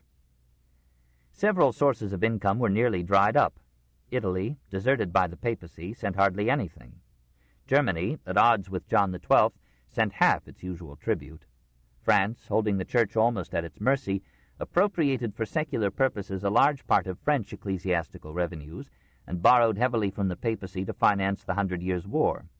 England severely restricted the flow of money to a church that was in effect an ally of France. To meet this situation, the Avignon popes were driven to develop every trickle of revenue. Each bishop or abbot, whether appointed by pope or secular prince, transmitted to the curia, as an inaugural fee, 1/3 of his prospective income for a year, and paid exasperating gratuities to the numerous intermediaries who had supported his nomination.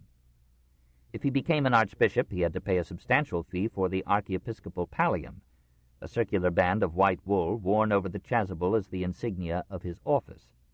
When a new pontiff was elected, Every ecclesiastical benefice or office sent him its full revenue for 1 year, annats, and thereafter 1/10 of its revenue in each year. Additional voluntary contributions were expected from time to time. On the death of any cardinal, archbishop, bishop, or abbot, his personal possessions and effects belonged to the papacy. In the interim between such death and the installation of a new appointee, the popes received the revenues and paid the expenses of the benefice, and they were accused of deliberately extending this interval. Every ecclesiastical appointee was held responsible for dues unpaid by his predecessors. As bishops and abbots were in many cases feudal proprietors of estates received in fief from the king, they had to pay him tribute and provide him with soldiery, so that many were hard-pressed to meet their combined ecclesiastical and secular obligations. And as the papal exactions were more severe than the states, we find the hierarchy sometimes supporting the king against the pope. The Avignon pontiffs almost completely ignored the ancient rights of cathedral chapters or monastic councils to choose bishops or abbots, and these bypassed collators joined in the accumulating resentment. Cases tried in the papal judiciary usually required the expensive help of lawyers, who had to pay an annual fee for license to plead in the papal courts. Every judgment or favor received from the curia expected a gift in acknowledgment. Even permission to be ordained had to be bought. The secular governments of Europe looked with awe and fury upon the fiscal machinery of the popes. Protests arose from every quarter, and not least vigorously from churchmen themselves. The Spanish prelate Alvaro Palayo, though thoroughly loyal to the papacy, wrote On the Lamentation of the Church, in which he mourned that, whenever I entered the chambers of the ecclesiastics of the papal court, I found brokers and clergy engaged in weighing and reckoning the money that lay in heaps before them. Wolves are in control of the church and feed on the blood of the Christian flock. Cardinal Napoleone Orsini was disturbed to find that nearly all the bishoprics of Italy were the object of barter or family intrigue under Clement V. Edward III of England, himself adept in taxation, reminded Clement VI that the successor of the apostles was commissioned to lead the Lord's sheep to the pasture, not to fleece them, and the English Parliament passed several statutes to check the taxing power of the popes in Britain. In Germany, papal collectors were hunted down, imprisoned, mutilated, in some cases strangled. In 1372, the clergy of Cologne, Bonn, Xanten, and Mainz bound themselves by oath not to pay the tithe demanded by Gregory XI. In France, many benefices were ruined by a tragic combination of war, the Black Death, pillage by brigands, and the exactions of papal collectors. Many pastors abandoned their parishes. To such complaints the popes replied that ecclesiastical administration required all these funds, that incorruptible agents were hard to find, and that they themselves were in a sea of troubles. Probably under duress, Clement VI lent Philip VI of France 592,000 gold florins, or $14,800,000, and 3,517,000 more, or $87,925,000, to King John II. Great outlays were required to reconquer the lost papal states in Italy. Despite all taxes, the popes suffered dire deficits. John XXII rescued the papal treasury by paying into it 440,000 florins from his personal funds. Innocent VI sold his silver plate, his jewelry, and works of art. Urban V had to borrow 30,000 florins from his cardinals. Gregory XI owed 120,000 francs when he died. Critics retorted that deficits were caused not by legitimate outlays, but by the worldly luxury of the papal court and its hangers-on. Clement VI was surrounded by male and female relatives, attired in precious stuffs and furs, by knights, squires, sergeants-at-arms, chaplains, ushers, chamberlains, musicians, poets, artists, doctors, scientists, tailors, philosophers, and chefs, who were the envy of kings. All in all, some 400 persons, all fed, clothed, lodged, and salaried by a lovably lavish pope who had never known the cost of money.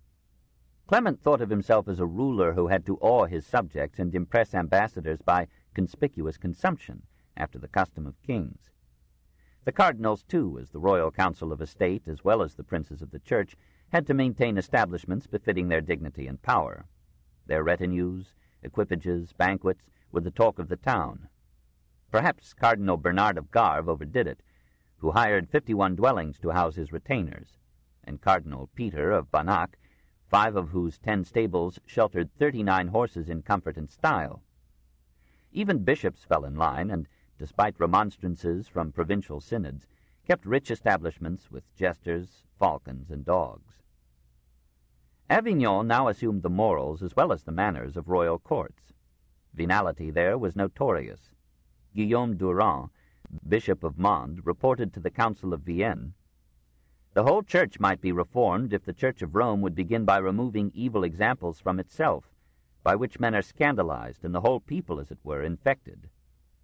For in all lands the holy Church of God, and especially the most holy Church of Rome, is in evil repute, and all cry and publish it abroad that within her bosom all men, from the greatest unto even the least, have set their hearts upon covetousness. That the whole Christian folk take from the clergy pernicious examples of gluttony is clear and notorious, since the said clergy feast more luxuriously and splendidly, and with more dishes, than princes and kings."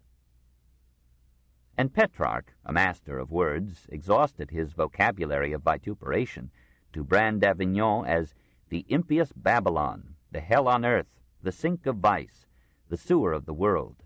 There is in it neither faith, nor charity, nor religion, nor the fear of God. All the filth and wickedness of the world have run together here. Old men plunge hot and headlong into the arms of Venus. Forgetting their age, dignity, and powers, they rush into every shame, as if all their glory consisted not in the cross of Christ, but in feasting, drunkenness, and unchastity. Fornication, incest, rape, adultery are the lascivious delights of the pontifical games. Such testimony from an eyewitness who never veered from orthodoxy cannot be entirely disregarded, but it has the ring of exaggeration and personal resentment. Some discount must be made from it as the cry of a man who hated Avignon for snatching the papacy from Italy, who begged for benefices from the Avignon popes, received many and asked for more, who consented to live with the murderous and anti-papal Visconti, and had 2 bastards of his own. Morals in Rome, to which Petrarch importuned the popes to return, were then no better than in Avignon, except as poverty is an aid to chastity. St. Catherine of Siena was not as vivid as the poet in describing Avignon, but she told Gregory XI that at the papal court her nostrils were assailed by the odors of hell. Amid the moral decay there were many prelates who were worthy of their calling and preferred the morals of Christ to those of their time.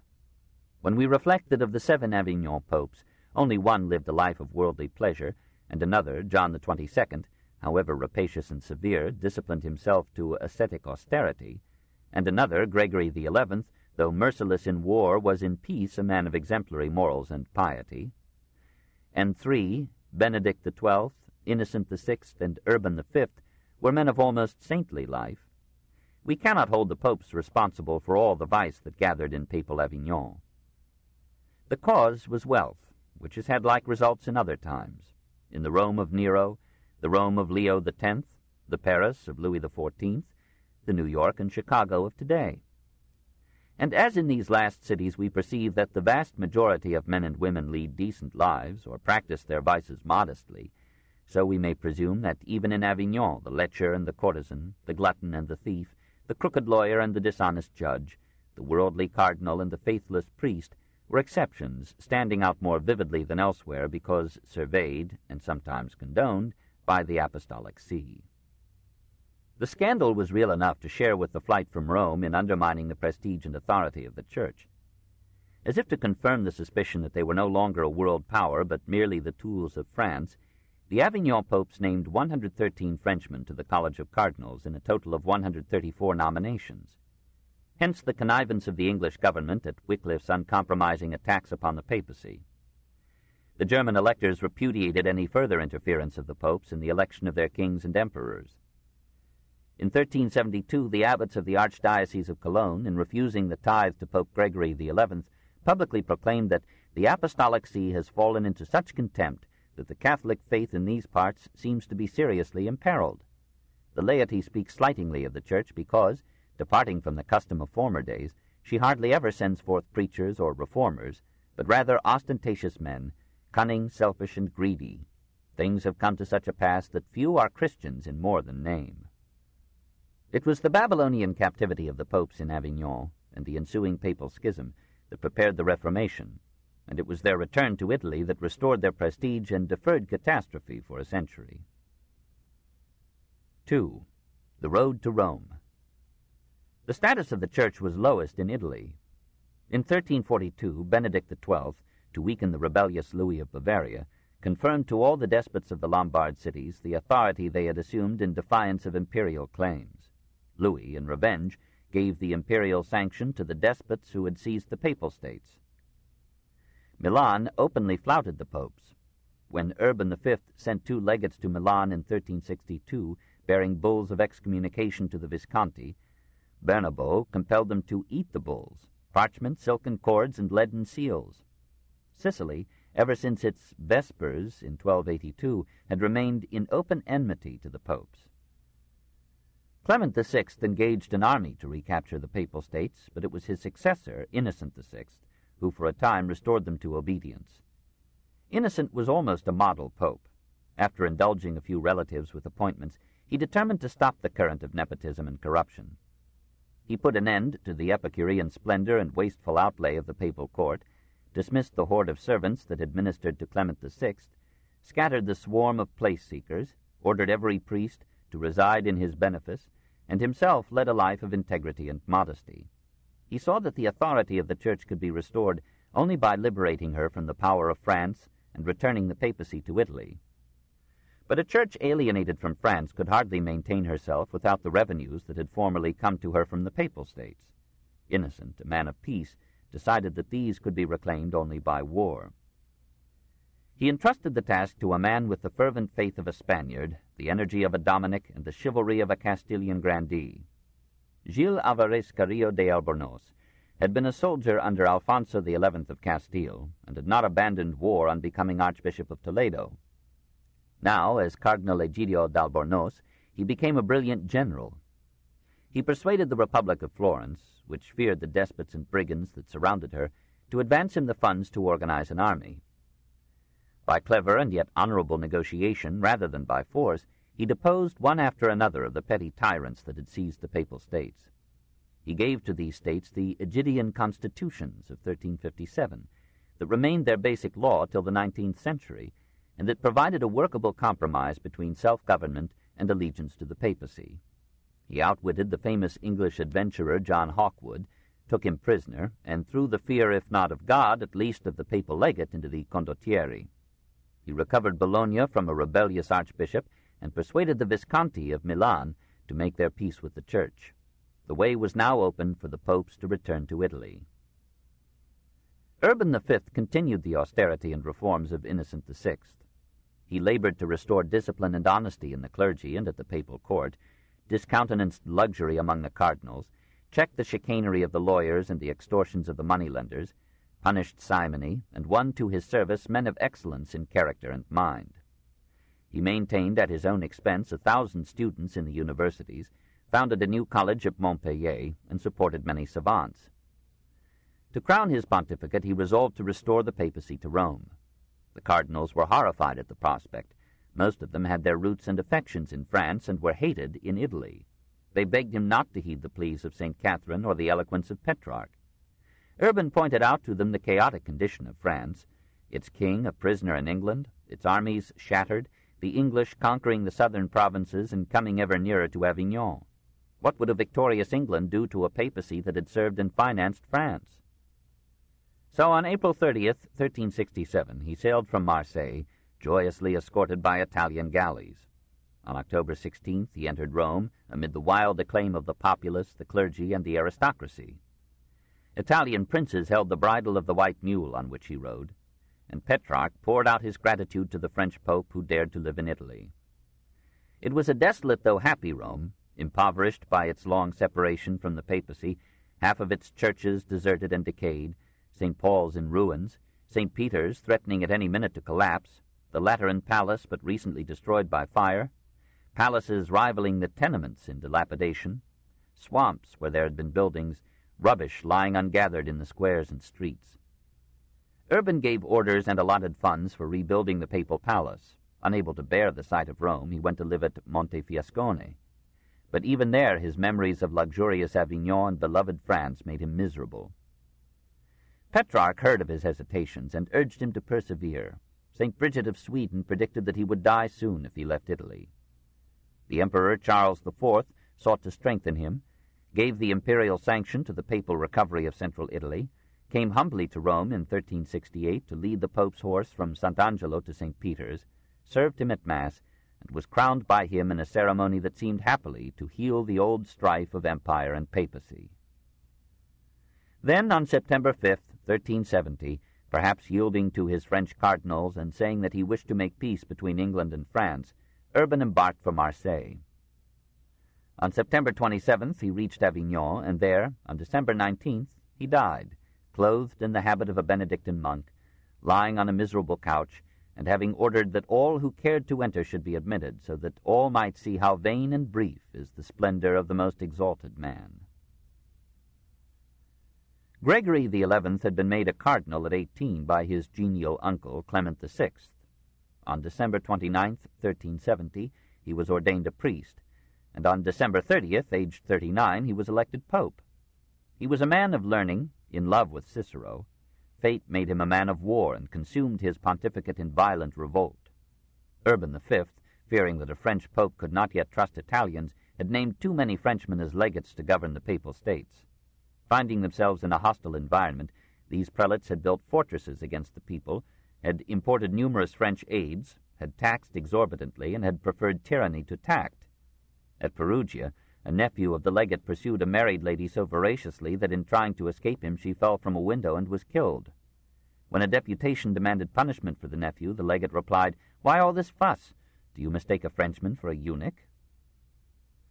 By a variety of means the legates earned such hatred that in 1375 many of the states rose against them in successive revolutions.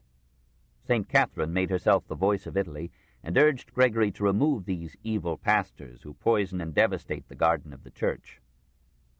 Florence, usually an ally of the papacy, took the lead of the movement and unfurled a red flag bearing in golden letters the word Libertas. At the beginning of 1375, 64 cities had acknowledged the Pope as their civic as well as their spiritual head. In 1376, only one remained loyal to him. It seemed that all the work of Albornoz was undone, and that central Italy was again lost to the papacy. Gregory, prodded by the French cardinals, charged the Florentines with being the head of the revolt, and ordered them to submit to the papal legates. When they refused, he excommunicated them, forbade religious services in their city, and declared all Florentines to be outlaws, whose goods might be seized, and whose persons might be enslaved by any man anywhere. The whole structure of Florentine commerce and finance was threatened with collapse. England and France at once laid hands upon the Florentines and their property there. Florence responded by confiscating all church property in its territory, tearing down the buildings of the Inquisition, closing the ecclesiastical courts, jailing, in some cases hanging, obstinate priests, and sending an appeal to the people of Rome to join the revolution and end all temporal power of the Church in Italy. While Rome hesitated, Gregory dispatched to its leaders a solemn promise that if the city remained loyal to him, he would return the papacy to Rome. The Romans accepted the pledge and kept the peace. Meanwhile, the Pope had sent to Italy a force of wild Breton mercenaries under the command of the fierce cardinal legate Robert of Geneva. Robert waged the war with incredible barbarity. Having taken Cesena with the promise of an amnesty, he put every man, woman, and child there to the sword. John Hawkwood, leading his mercenaries in the service of the Church, slew 4,000 in Faenza, on suspicion that the town intended to join the revolt. St. Catherine of Siena was shocked by these brutalities, by the mutual confiscations, by the cessation of religious services in so much of Italy. She wrote to Gregory, "You are indeed bound to win back the territory which has been lost to the Church, but you are even more bound to win back all the lambs which are the Church's real treasure, and whose loss will truly impoverish her. You must strike men with the weapons of goodness, love, and peace, and you will gain more than by the weapons of war. When I inquire of God what is best for your salvation, for the restoration of the Church, and for the whole world, there is no other answer but the word peace. Peace. For the love of the crucified Savior, peace." Florence invited her to be one of its envoys to Gregory. She went and took the occasion to condemn the morals of Avignon. She was so outspoken that many called for her arrest, but Gregory protected her. The mission had no immediate result, but when word reached him that unless he came soon, Rome would join the revolt, Gregory, perhaps moved also by Catherine's pleas, set out from Marseille and reached Rome on January 17, 1377. He was not unanimously welcomed. The appeal of Florence had stirred old Republican memories in the degenerate city, and Gregory was warned that his life was unsafe in the ancient capital of Christendom. In May, he retired to Anagni. And now, as if at last yielding to Catherine, he turned from war to diplomacy. His agents encouraged the populace of the cities, who longed for peace with the Church, to overthrow their rebel governments, and to all towns that returned to his allegiance he promised self-government and under a papal vicar of their own choice. City after city accepted these terms. In 1377, Florence agreed with Gregory to let Bernabo Visconti arbitrate their dispute. Bernabo, having persuaded the Pope to give him half of any penalty he might lay upon Florence, bade the city pay an indemnity of 800,000 florins, or $20 million, to the Holy See. Deserted by her allies, Florence angrily submitted, but Pope Urban VI reduced the penalty to 250,000 florins. Gregory had not lived to see his victory. On November 7, 1377, he returned to Rome. He had been an invalid even in Avignon, and had not borne well his winter in central Italy. He felt the approach of death, and feared that the conflict between France and Italy for possession of the papacy would tear the Church to pieces. On March 19, 1378, he made arrangements for the speedy election of his successor. 8 days later he died, longing for le beau pays de France. 3. The Christian Life, 1300 to 1424. Deferring to a later chapter, a consideration of the faith of the people and the morals of the clergy, let us note two contrasting features of Christian life in 14th century Italy, the Inquisition and the saints. This book is continued on Cassette 3, Side 1. The Story of Civilization, Volume 5, The Renaissance, Part 1, by Will Durant. Continued, Cassette 3, Side 1. Deferring to a later chapter, a consideration of the faith of the people and the morals of the clergy, let us note two contrasting features of Christian life in 14th century Italy, the Inquisition and the saints. Fairness requires us to remember that the great majority of Christians then believed that the Church had been instituted and that her basic doctrines had been laid down by the Son of God. Hence, whatever might be the faults of her human personnel, any active movement to overthrow her was rebellion against divine authority, as well as treason against the secular state of which the Church was the upholding moral arm. Only with this thought in mind can we understand the ferocity with which Church and laity joined in suppressing the heresy preached circa 1303 by Dolcino of Novara and his comely sister Margherita. Like Joachim of Flora, Dolcino divided history into periods, of which the third, from Pope Sylvester I, from 314 to 335 to 1280, saw the gradual corruption of the Church through worldly wealth. Since Sylvester, said Dolcino, all the popes except Celestin V had been unfaithful to Christ. Benedict, Francis, and Dominic had nobly tried to win the Church back from Mammon to God, but had failed, and the papacy had now, under Boniface VIII and Clement V, become the harlot of the Apocalypse. Dolcino made himself the head of a new fraternity, the Apostolic Brethren of Parma, who rejected the authority of the popes and inherited a medley of doctrines from the Patarines, the Waldenses, and the spiritual Franciscans. They professed absolute chastity, but each man among them lived with a woman whom he called his sister. Clement V ordered the Inquisition to examine them. They refused to appear before the tribunal. Instead, they armed themselves and took up positions at the foot of the Piedmontese Alps. The inquisitors led an army against them. Bloody battles were fought. The brethren retreated into mountain passes, where they were blockaded and starved. They ate rats, dogs, hares, grass. At last their mountain stronghold was stormed. 1,000 fell fighting. Thousands were burned to death. This in 1304. When Margherita was led to the stake, she was still so beautiful, despite emaciation, that men of rank offered her marriage if she would abjure her heresies. She refused, and was slowly consumed. Dolcino and an associate, Longino, were reserved for special treatment. They were mounted on a cart and were paraded through Vercelli. During this procession, their flesh was torn from them bit by bit with hot pincers. Their limbs and genitals were wrenched from their bodies. Finally, they were allowed to die.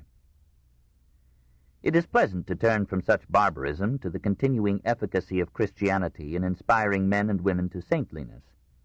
The same century that saw the tribulations and corruptions of Avignon produced missionaries like Giovanni da Monte Corvino and Odoric of Pordenone, who tried to convert the Hindus and Chinese. But the Chinese, says a Franciscan chronicler, clung to the error that any man could be saved in his own sect. Unwittingly, these missionaries contributed less to religion than to the science of geography. St. Catherine of Siena was born, lived, and died in a modest room still shown to visitors.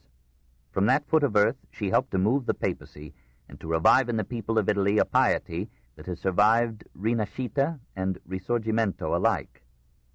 At 15 she joined the Order of Penance of St. Dominic. This was a tertiary organization, composed not of monks or nuns, but of men and women living a secular life, yet dedicating themselves as much as possible to works of religion and charity. Catherine dwelt with her parents, but she made her room almost an anchoritic cell, lost herself in prayer and mystical contemplation, and hardly left her home except to go to church. Her parents were disturbed by her preoccupation with religion and feared for her health. They laid upon her the heaviest drudgery of the household, which she performed without complaint. "I make a little corner apart in my heart for Jesus," she said, and maintained a childlike serenity.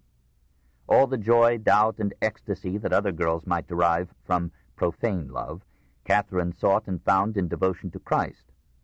In the growing intensity of these solitary meditations, she thought and spoke of Christ as her heavenly lover.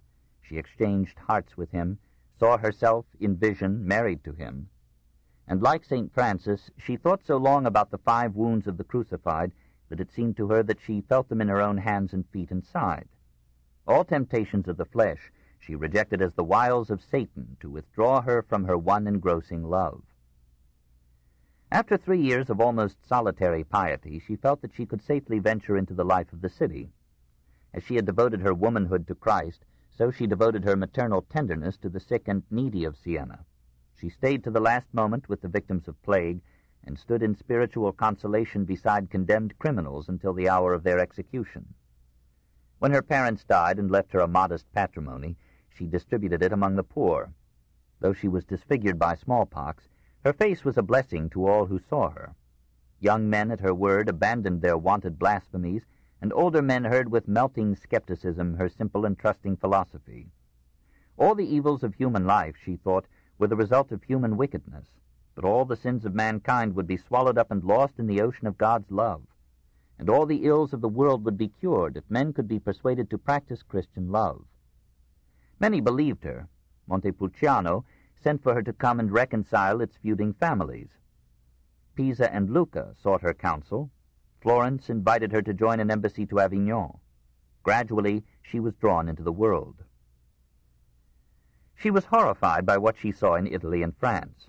Rome filthy and desolate, Italy divorcing itself from a church that had deserted to France, a clergy whose worldly living had forfeited the respect of the laity, a France already half ruined with war.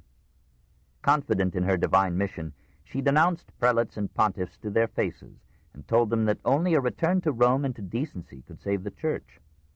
Herself unable to write, she, a girl of 26, dictated stern but loving letters in her simple and melodious Italian to popes, princes, and statesmen, and almost every page appeared the prophetic word Riformazione. She failed with the statesmen, but she succeeded with the people. She rejoiced when Urban V came to Rome, mourned when he left, lived again when Gregory XI came. She gave good advice to Urban VI, but was shocked by his brutality, and when the papal schism tore Christendom in two, she was among the first casualties of that incredible conflict. She had reduced her meals to a mere mouthful of food. She carried asceticism so far, said legend, that the consecrated wafer received by her in communion was her only nourishment. She lost all power to resist disease. The schism broke her will to live, and 2 years after its outbreak she passed away, aged 33, in 1380. To this day she is a force for good in the Italy that she loved only next to Christ and the Church. In the year and city of her death, St. Bernardino was born. The tradition of Catherine molded him. In the plague of 1400, he gave his days and nights to caring for the sick. Having joined the Franciscans, he set the example of obeying the strict rule of the order. Many monks followed him. With these, he founded in 1405 the Observantine Franciscans, or Brethren of the Strict Observance, and before he died, 300 monastic communities had accepted his rule. The purity and nobility of his life gave an irresistible eloquence to his preaching. Even in Rome, whose population was more lawless than that of any other city in Europe, he drew criminals to confession, sinners to repentance, and habitual feudists to peace. 70 years before Savonarola's burning of the vanities in Florence, Bernardino persuaded Roman men and women to throw their playing cards, dice, lottery tickets, false hair, indecent pictures and books, even their musical instruments, into a giant funeral pyre on the Capitol, this in 1424. 3 days later, a young woman accused of witchcraft was burned on the same square, and all Rome crowded to the spectacle. St. Bernardino himself was a most conscientious persecutor of heretics. So the good and the evil, the beautiful and the horrible, mingled in the flux and chaos of the Christian life. The simple folk of Italy remained contentedly medieval, while the middle and upper classes, half drunk with the long-cellared wine of classic culture, moved forward with a noble ardor to create the Renaissance and modern man. Book 2, The Florentine Renaissance, 1378 to 1534. Chapter 3, The Rise of the Medici, 1378 to 1464. 1. The setting. The Italians called this coming of age La Rinascita, rebirth, because to them it seemed a triumphant resurrection of the classic spirit after a barbarous interruption of 1,000 years. The classic world, the Italians felt, had died in the German and Hun invasions of the 3rd, 4th, and 5th centuries. The heavy hand of the Goth had crushed the fading but still fair flower of Roman art and life. Gothic art had repeated the invasion with an architecture precariously unstable and decoratively bizarre, and a sculpture coarse, crude, and gloomy, with dour prophets and emaciated saints. Now, by the grace of time, those bearded Goths and those long-beard Lombards had been absorbed into the dominant Italian blood. By the grace of Vitruvius and the instructive ruins of the Roman Forum, the classic column and architrave would again build shrines and palaces of sober dignity. By the grace of Petrarch and 100 Italian scholars, the rediscovered classics would restore the literature of Italy to the pure idiom and precision of Cicero's prose, and the mellow music of Virgil's verse. The sunshine of the Italian spirit would break through the northern mists. Men and women would escape from the prison of medieval fear. They would worship beauty in all its forms and fill the air with the joy of resurrection. Italy would be young again. The men who spoke so were too near the event to see the rebirth in historical perspective, or in the confusing diversity of its constituents. But it took more than a revival of antiquity to make the Renaissance. And first of all, it took money, smelly bourgeois money, the profits of skillful managers and underpaid labor, of hazardous voyages to the East and laborious crossings of the Alps to buy goods cheap and sell them dear, of careful calculations, investments, and loans, of interest and dividends accumulated until enough surplus could be spared from the pleasure of the flesh, from the purchase of senates, signories, and mistresses, to pay a Michelangelo or a Titian to transmute wealth into beauty and perfume a fortune with the breath of art. Money is the root of all civilization. The funds of merchants, bankers, and the church paid for the manuscripts that revived antiquity. Nor was it those manuscripts which freed the mind and senses of the Renaissance. It was the secularism that came from the rise of the middle classes. It was the growth of the universities, of knowledge and philosophy, the realistic sharpening of minds by the study of law, the broadening of minds by wider acquaintance with the world. Doubting the dogmas of the Church, no longer frightened by the fear of hell, and seeing the clergy as Epicurean as the laity, the educated Italian shook himself loose from intellectual and ethical restraints. His liberated senses took unabashed delight in all embodiments of beauty in woman, man, and art, and his new freedom made him creative for an amazing century from 1434 to 1534, before it destroyed him with moral chaos, disintegrative individualism, and national slavery. the interlude between two disciplines, was the Renaissance. Why was northern Italy the first to experience this spring awakening? There, the old Roman world had never been quite destroyed. The towns had kept their ancient structure and memories, and now renewed their Roman law. Classic art survived in Rome, Verona, Mantua, Padua. Agrippa's Pantheon still functioned as a place of worship, though it was 1,400 years old. And in the Forum, one could almost hear Cicero and Caesar debating the fate of Catiline. The Latin language was still a living tongue, of which Italian was merely a melodious variant. Pagan deities, myths, and rites lingered in popular memory or under Christian forms.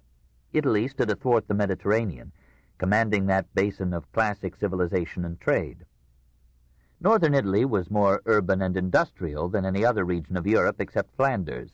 It had never suffered a full feudalism, but had subjected its nobles to its cities and its merchant class. It was the avenue of trade between the rest of Italy and Transalpine Europe, and between Western Europe and the Levant. Its commerce and industry made it the richest region in Christendom. Its adventurous traders were everywhere, from the fairs of France to the farthest ports of the Black Sea. Accustomed to dealing with Greeks, Arabs, Jews, Egyptians, Persians, Hindus, and Chinese, they lost the edge of their dogmas and brought into the literate classes of Italy that same indifference to creeds which in 19th century Europe came from widening contacts with alien faiths. Mercantile wisdom, however, conspired with national traditions, temperament, and pride to keep Italy Catholic even while she became pagan. Papal fees trickled to Rome along 1,000 rivulets from a score of Christian lands, and the wealth of the curia overflowed throughout Italy. The Church rewarded Italian loyalty with a generous lenience to the sins of the flesh and a genial tolerance, before the Council of Trent in 1545, of heretical philosophers who refrained from undermining the piety of the people. So Italy advanced in wealth and art and thought a century ahead of the rest of Europe, and it was only in the 16th century, when the Renaissance faded in Italy, that it blossomed in France, Germany, Holland, England, and Spain. The Renaissance was not a period in time, but a mode of life and thought, moving from Italy through Europe with the course of commerce, war, and ideas. It made its first home in Florence for much the same reasons that gave it birth in northern Italy. Through the organization of her industry, the extension of her commerce, and the operations of her financiers, Fiorenza, the city of flowers, was in the 14th century the richest town in the peninsula, excepting Venice. But while the Venetians in that age gave their energies almost entirely to the pursuit of pleasure and wealth, the Florentines, possibly through the stimulus of a turbulent semi-democracy, developed a keenness of mind and wit, and a skill in every art, that made their city by common consent the cultural capital of Italy. The quarrels of the factions raised the temperature of life and thought, and rival families contended in the patronage of art as well as in the pursuit of power.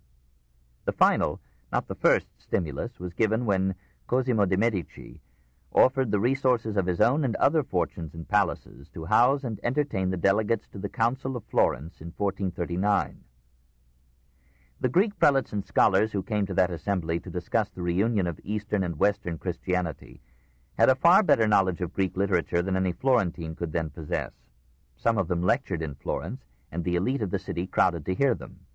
When Constantinople fell to the Turks, many Greeks left it to make their home in the city where they had found such hospitality 14 years before. Several of them brought manuscripts of ancient texts. Some of them lectured on the Greek language or on Greek poetry and philosophy. So, by the concourse of many streams of influence, the Renaissance took form in Florence and made it the Athens of Italy. 2. The material basis. Florence, in the 15th century, was a city-state ruling not only Florence, but, with interruptions, Prato, Pistoia, Pisa, Volterra, Cortona, Arezzo, and their agricultural hinterland. The peasants were not serfs, but partly small proprietors, mostly tenant farmers, who lived in houses of crude cemented stone, much as today, and chose their own village officials to govern them in local affairs. Machiavelli did not disdain to chat and play with these hardy knights of the field, the orchard, or the vine. But the magistrates of the cities regulated sales, and to appease a troublesome proletariat, kept food prices too low for peasant happiness. So the ancient strife of country and city added its somber obbligato to the songs of hate that rose from embattled classes within the city walls. According to Villani, the city of Florence proper had in 1343 a population of some 91,500 souls. We have no equally reliable estimate for later Renaissance years, but we may presume that the population grew as commerce expanded and industry thrived. About a fourth of the city dwellers were industrial workers.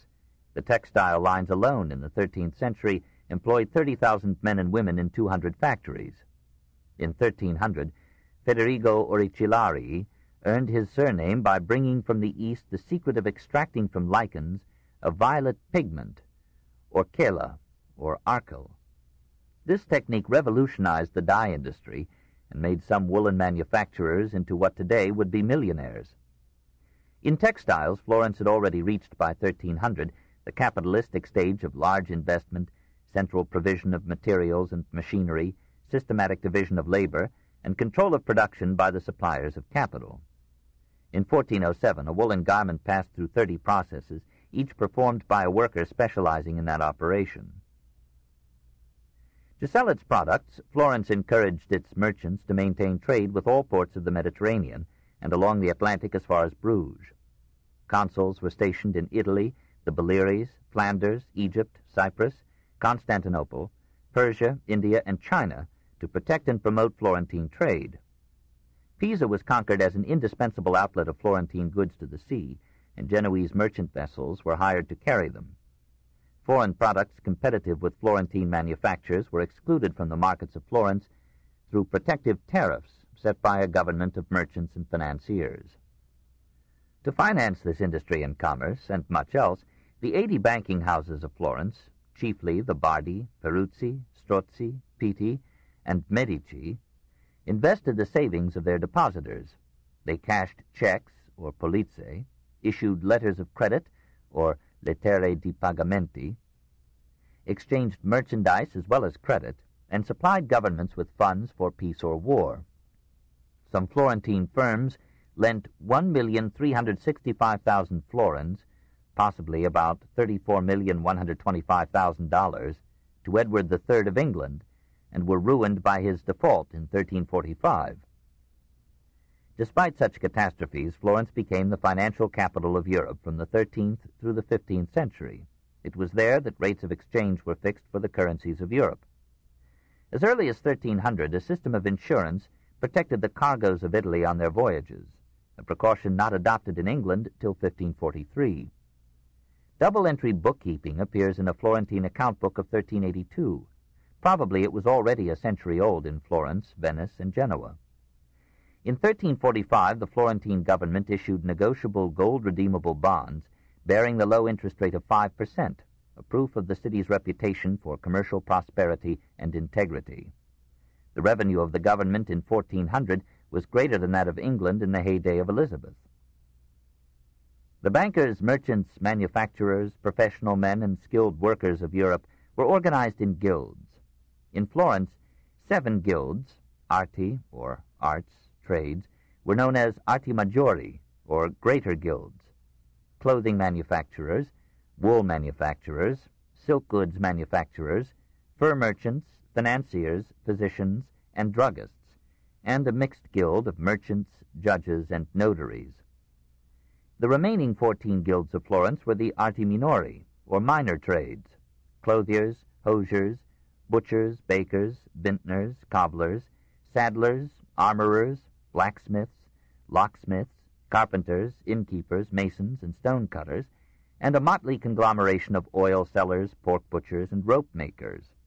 Every voter had to be a member of one or another of these guilds, and the nobles who had been disenfranchised in 1282 by a bourgeois revolution joined the guilds to regain the vote. Below the 21 guilds were 72 unions of voteless working men. Below these, thousands of day laborers forbidden to organize and living in impotent poverty. Below these, or above them as better cared for by their masters, were a few slaves. The members of the greater guilds constituted in politics the popolo grasso, the fat or well-fed people. The rest of the population composed the popolo minuto, or little people. The political history of Florence, like that of modern states, was first the victory of the business class over the old landowning aristocracy in 1293, and then the struggle of the working class to acquire political power. In 1345, Cinto Brandini and 9 others were put to death for organizing the poorer workers in the woolen industry, and foreign laborers were imported to break up these unions. In 1368, the little people attempted a revolution but were suppressed. 10 years later, the Tumulto dei Ciompi, the revolt of the wool carders, brought the working classes for a dizzy moment into control of the commune. Led by a barefoot workingman, Michele di Lando, the carders surged into the Palazzo Vecchio, dispersed the signory, and established a dictatorship of the proletariat, this in 1378. The laws against unionization were repealed, the lower unions were enfranchised, a moratorium of 12 years was declared on the debts of wage earners, and interest rates were reduced to further ease the burdens of the debtor class. Business leaders retaliated by shutting down their shops and inducing the landowners to cut the city's food supply. The harassed revolutionists split into factions, an aristocracy of labor consisting of skilled craftsmen, and a left wing moved with communistic ideas. Finally, the conservatives brought in strong men from the countryside, armed them, overthrew the divided government, and restored the business class to power in 1382. The triumphant bourgeoisie revised the Constitution to consolidate its victory. The Signoria, or Municipal Council of Signori or Gentlemen, was composed of 8 priori delle arti, friars or leaders of the guilds, chosen by lot from bags containing the names of those eligible for office. They, in turn, chose as their executive head a gonfaloniere di giustizia, a standard-bearer of justice, or executor of the law. Of the 8 priors, 4 had to be from the greater guilds, though these arti maggiori included but a small minority of the adult male population. The same proportion was required in the advisory Consiglio del Popolo, or Council of the People. Popolo, however, meant only the members of the 21 guilds. The Consiglio del Comune was chosen from any guild membership, but its function was confined to assembling when summoned by the signory, and to voting yes or no on proposals put before it by the priors. On rare occasions, the priors called a Parlamento of all voters to the Piazza della Signoria by ringing the great bell in the Palazzo Vecchio tower. Usually, such a general assembly chose a Balia, or Commission of Reform, gave it supreme power for a stated period, and adjourned. It was a generous error of 19th-century historians to credit pre-Medicean Florence with a degree of democracy quite unknown in that plutocratic paradise. The subject cities, though themselves fertile in genius and proud of their heritage, had no voice in the Florentine signory that governed them. In Florence, only 3,200 males could vote, and in both councils the representatives of the business class were a rarely challenged majority. The upper classes were convinced that the illiterate masses could form no sound or safe judgment of the community good in domestic crises or foreign affairs. The Florentines loved freedom, but it was, among the poor, the freedom to be commanded by Florentine masters, and among the rich, the liberty to rule the city and its dependencies without imperial or papal or feudal impediment. The indisputable defects of the Constitution were the brevity of its terms of office and the frequent changes in the Constitution itself. The evil results were faction, conspiracy, violence, confusion, incompetence, and the inability of the Republic to design and execute such consistent and long-term policies as made for the stability and power of Venice. The pertinent good result was an electric atmosphere of conflict and debate that quickened the pulse, sharpened sense and mind and wit, stirred the imagination, and lifted Florence for a century to the cultural leadership of the world. 3. Cosimo Pater Patriae. Politics in Florence was the conflict of wealthy families and factions. The Ricci, Albizzi, Medici, Ridolfi, Pazzi, Pitti, Strozzi, Rucellai, Valori, Caponi, Soderini, for control of the government. From 1381 to 1434, with some interruptions, the Albizzi maintained their ascendancy in the state and valiantly protected the rich against the poor. The Medici family can be traced back to 1201, when Chiarissimo de' Medici was a member of the communal council. Averardo de' Medici, great-great-grandfather of Cosimo, founded the fortune of the family by bold commerce and judicious finance, and was chosen Gonfalonier in 1314. Averardo's grand-nephew, Salvestro de' Medici, Gonfalonier in 1378, established the popularity of the family by espousing the cause of the rebel poor. Salvestro's grand-nephew, Giovanni di Bici de' Medici, Gonfalonier in 1421, further endeared the family to the people by supporting, though he himself would suffer heavily from it, an annual tax, or catasto, of 1/2% on income, which was reckoned at 7% of a man's capital, this in 1427. The rich, who had previously enjoyed a poll or head tax merely equal to that paid by the poor, vowed vengeance on the Medici. Giovanni di Bici died in 1428, bequeathing to his son Cosimo a good name and the largest fortune in Tuscany, 179,221 florins, or possibly $4,480,525. Cosimo was already 39 years old, fully fit to carry on the far-flung enterprises of the firm. These were not confined to banking. They included the management of extensive farms, the manufacture of silk and woolen goods, and a varied trade that bound Russia and Spain, Scotland and Syria, Islam and Christendom. Cosimo, while building churches in Florence, saw no sin in making trade agreements and exchanging costly presents with Turkish sultans. The firm made a specialty of importing from the East articles of little bulk and great value, like spices, almonds, and sugar, and sold these and other products in a score of European ports. Cosimo directed all this with quiet skill and found time left for politics. As a member of the Dieci, or War Council of Ten, he guided Florence to victory against Lucca, and as a banker he financed the war by lending large sums to the government. His popularity excited the envy of other magnates, and in 1433 Rinaldo degli Albizzi launched an attack upon him as planning to overthrow the Republic and make himself dictator. Rinaldo persuaded Bernardo Guadagni, then Gonfalonier, to order Cosimo's arrest. Cosimo surrendered himself and was confined in the Palazzo Vecchio. Since Rinaldo, with his armed retainers, dominated the Parlamento in the Piazza della Signoria, a decree of death seemed imminent, but Cosimo managed to convey 1,000 ducats, possibly $25,000, to Bernardo, who suddenly became more humane, and compromised by having Cosimo, his sons, and his chief supporters banished for 10 years. Cosimo took up his residence in Venice, where his modesty and his means made him many friends. Soon the Venetian government was using its influence to have him recalled. The Signory elected in 1434 was favorable to him and reversed the sentences of exile. Cosimo returned in triumph, and Rinaldo and his sons fled.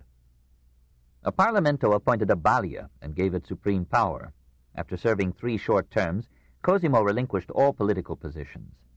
To be elected to office, he said, is often prejudicial to the body and hurtful to the soul. Since his enemies had left the city, his friends easily dominated the government. Without disturbing republican forms, he managed, by persuasion or money, to have his adherents remain in office to the end of his life. His loans to influential families won or forced their support. His gifts to the clergy enlisted their enthusiastic aid, and his public benefactions of unprecedented scope and generosity easily reconciled the citizens to his rule. The Florentines had observed that the constitution of the Republic did not protect them from the aristocracy of wealth. The defeat of the Ciompi had burned this lesson into the public memory. If the populace had to choose between the Albizzi, who favored the rich, and the Medici, who favored the middle classes and the poor, it could not long hesitate. A people oppressed by its economic masters and weary of faction welcomed dictatorship in Florence in 1434, in Perugia in 1389, in Bologna in 1401, in Siena in 1477, in Rome in 1347 and 1922. The Medici, said Villani, were enabled to attain supremacy in the name of freedom and with the support of the popolo and the populace. Cosimo used his power with shrewd moderation, tempered with occasional violence. When his friends suspected that Baldaccio d'Anghiari was forming a conspiracy to end Cosimo's power, they threw Baldaccio out of a sufficiently high window to ensure his termination, and Cosimo did not complain. It was one of his quips that states are not ruled with paternosters. He replaced the fixed income tax with a sliding scale of levies on capital, and was accused of adjusting these assessments to favor his friends and discourage his enemies. These levies totaled 4,875,000 florins, or over $121 million, in the first 20 years of Cosimo's ascendancy, and those who balked at paying them were summarily jailed. Many aristocrats left the city and resumed the rural life of the medieval nobility. Cosimo accepted their departure with equanimity, remarking that new aristocrats could be made with a few yards of scarlet cloth. The people smiled approval, for they noted that the levies were devoted to the administration and adornment of Florence, and that Cosimo himself contributed 400,000 florins, or about $10 million, to public works and private charities. This was almost double the sum that he left to his heirs. He labored assiduously to the end of his 75 years, managed at once his own properties and the affairs of the state. When Edward IV of England asked for a substantial loan, Cosimo obliged him, ignoring the faithlessness of Edward III, and the king repaid him with coin and political support. Tommaso Parentuccelli, Bishop of Bologna, ran out of funds and asked for aid. Cosimo supplied him, and when Parentuccelli became Pope Nicholas V, Cosimo was given charge of all papal finances. To keep the varied threads of his activity from tangling, he rose early and went nearly every day to his office, like an American millionaire. At home, he pruned his trees and tended his vines. He dressed simply, ate and drank temperately, and, after begetting an illegitimate son by a slave girl, lived a quiet and orderly family life. Those who were admitted to his home were astonished at the contrast between the homely fare of his private table and the lavish feasts that he provided for foreign dignitaries as a lure to comity and peace. He was normally humane, mild, forgiving, reticent, and yet known for his dry wit. He was generous to the poor, paid the taxes of impoverished friends, and hid his charity, like his power, in a gracious anonymity.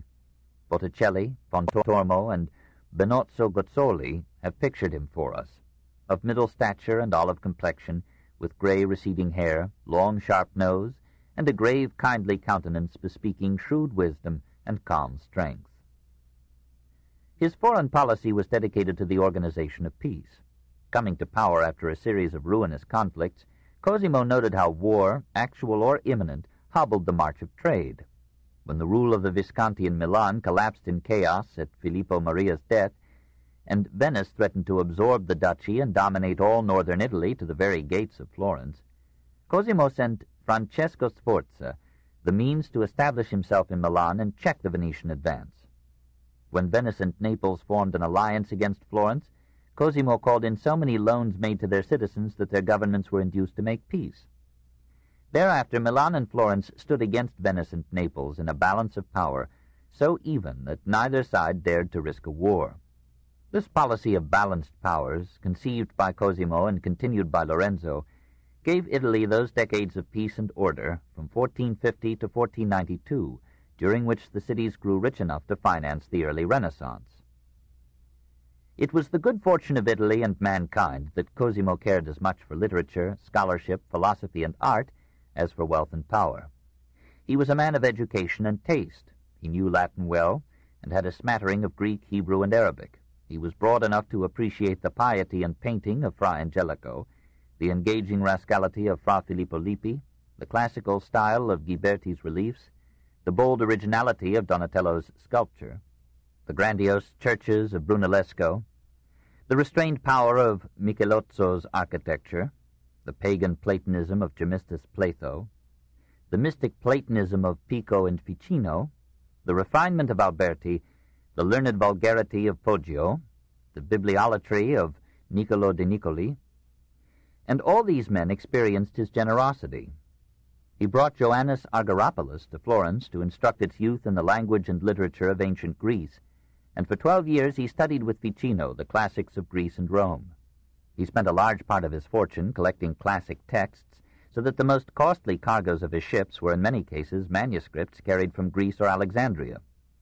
When Niccolo de Niccoli had ruined himself in buying ancient manuscripts, Cosimo opened for him an unlimited credit at the Medici Bank and supported him till death. He engaged 45 copyists under the guidance of the enthusiastic bookseller Vespasiano da Bisticci to transcribe such manuscripts as could not be bought.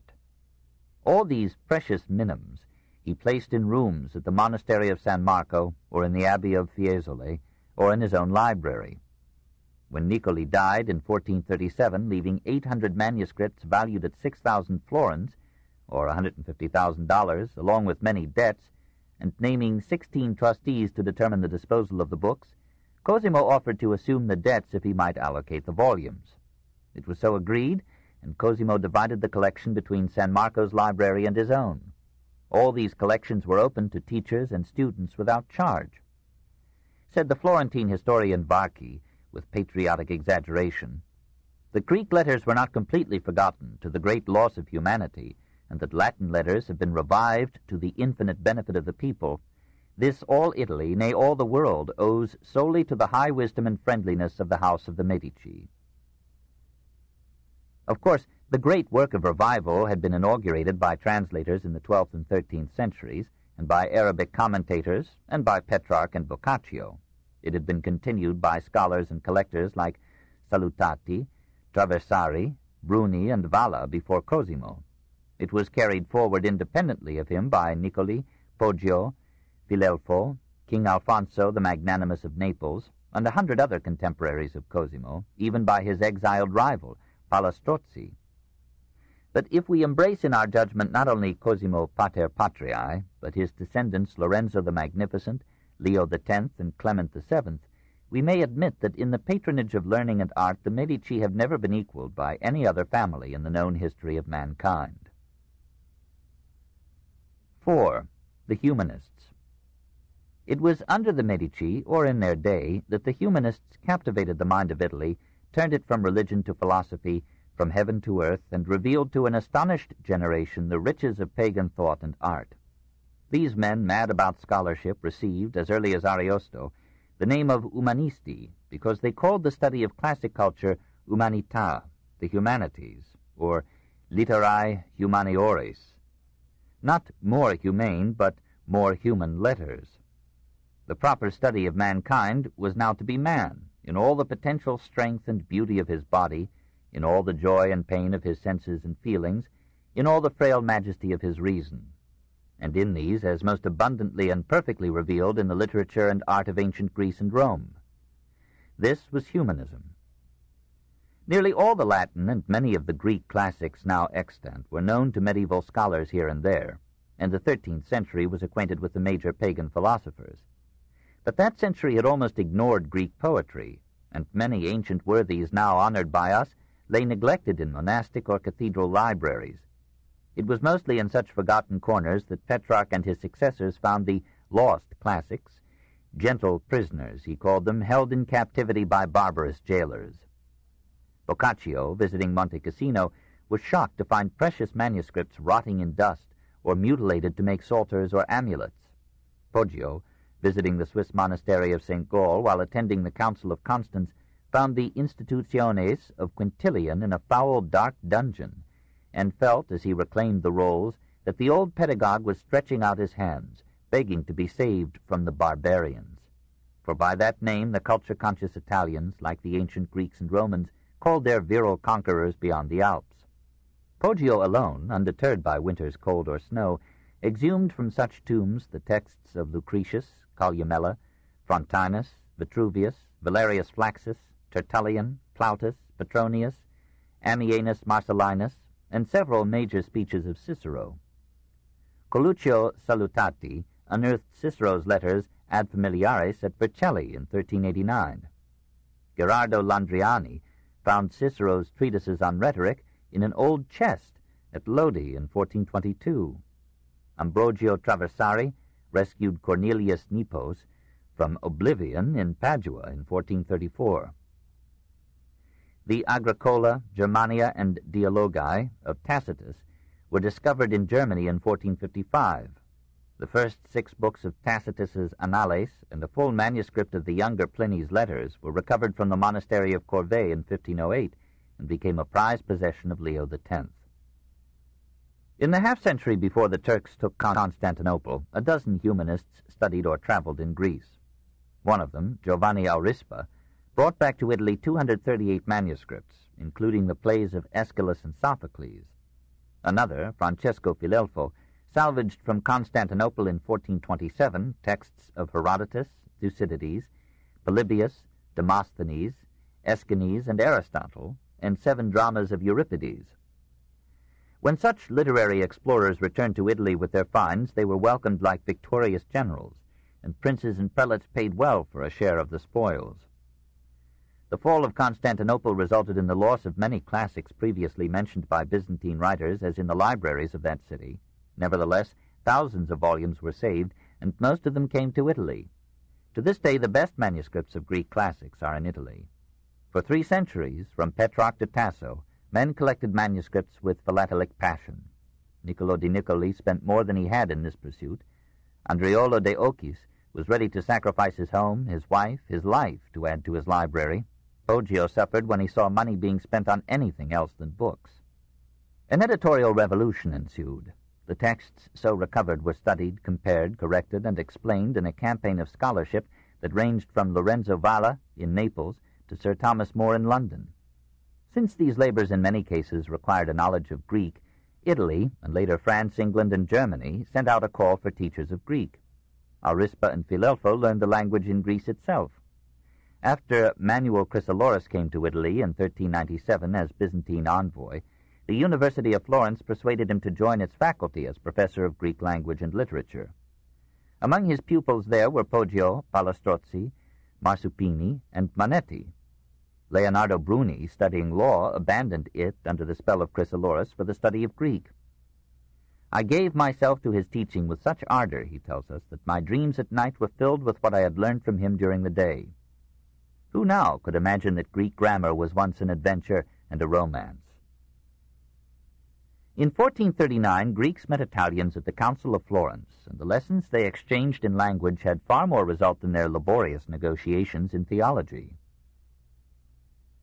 This book is continued at this point on the other side of this cassette. Please reverse or turn the cassette over now. The Story of Civilization, Volume 5, The Renaissance, Part 1, by Will Durant.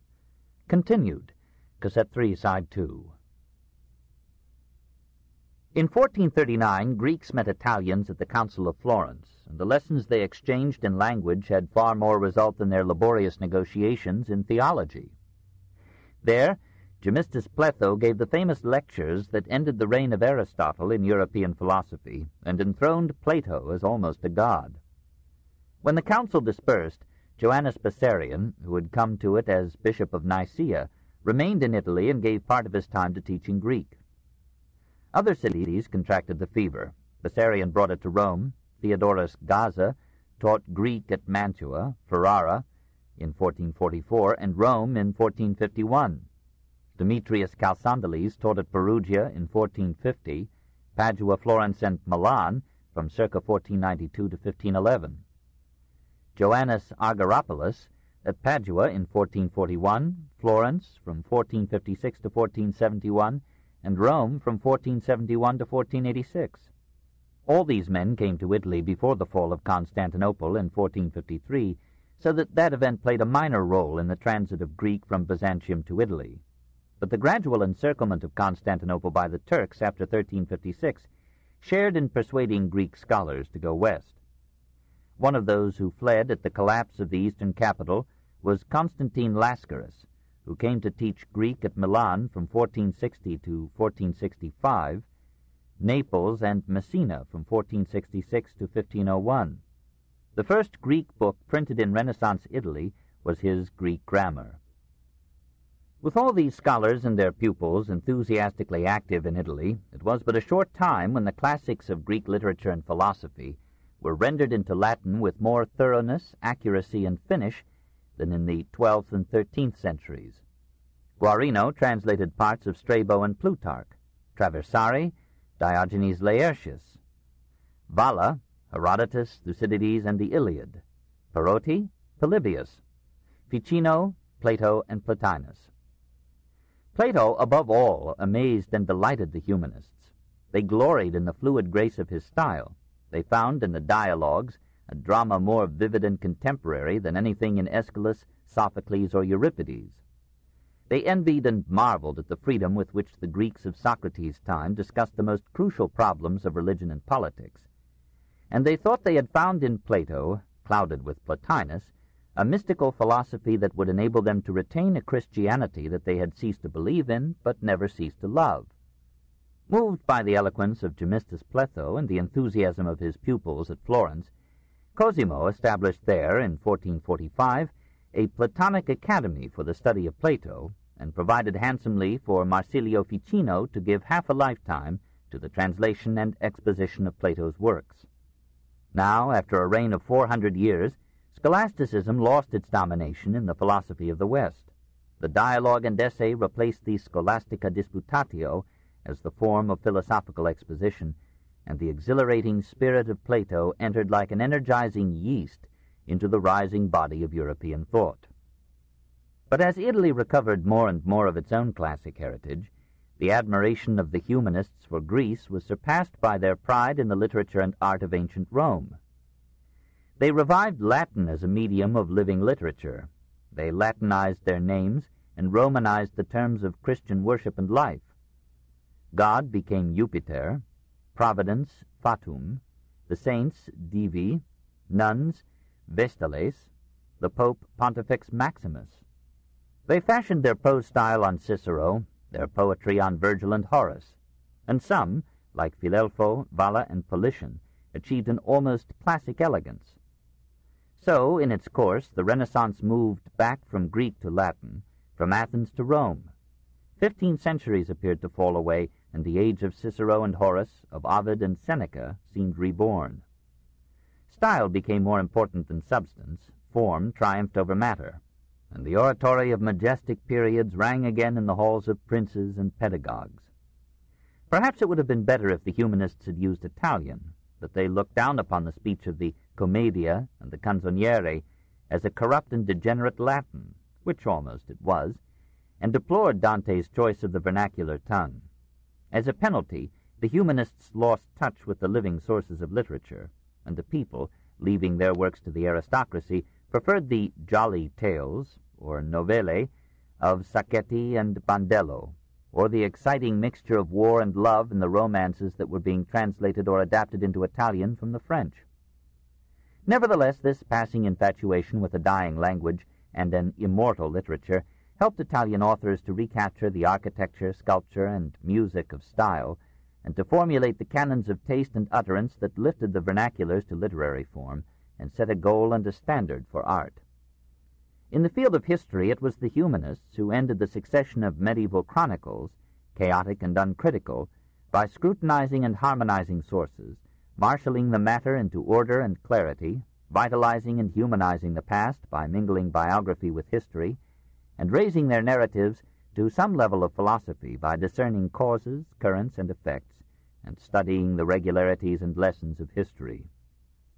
The humanist movement spread throughout Italy, but until the accession of a Florentine Medici to the papacy, its leaders were almost all citizens or graduates of Florence.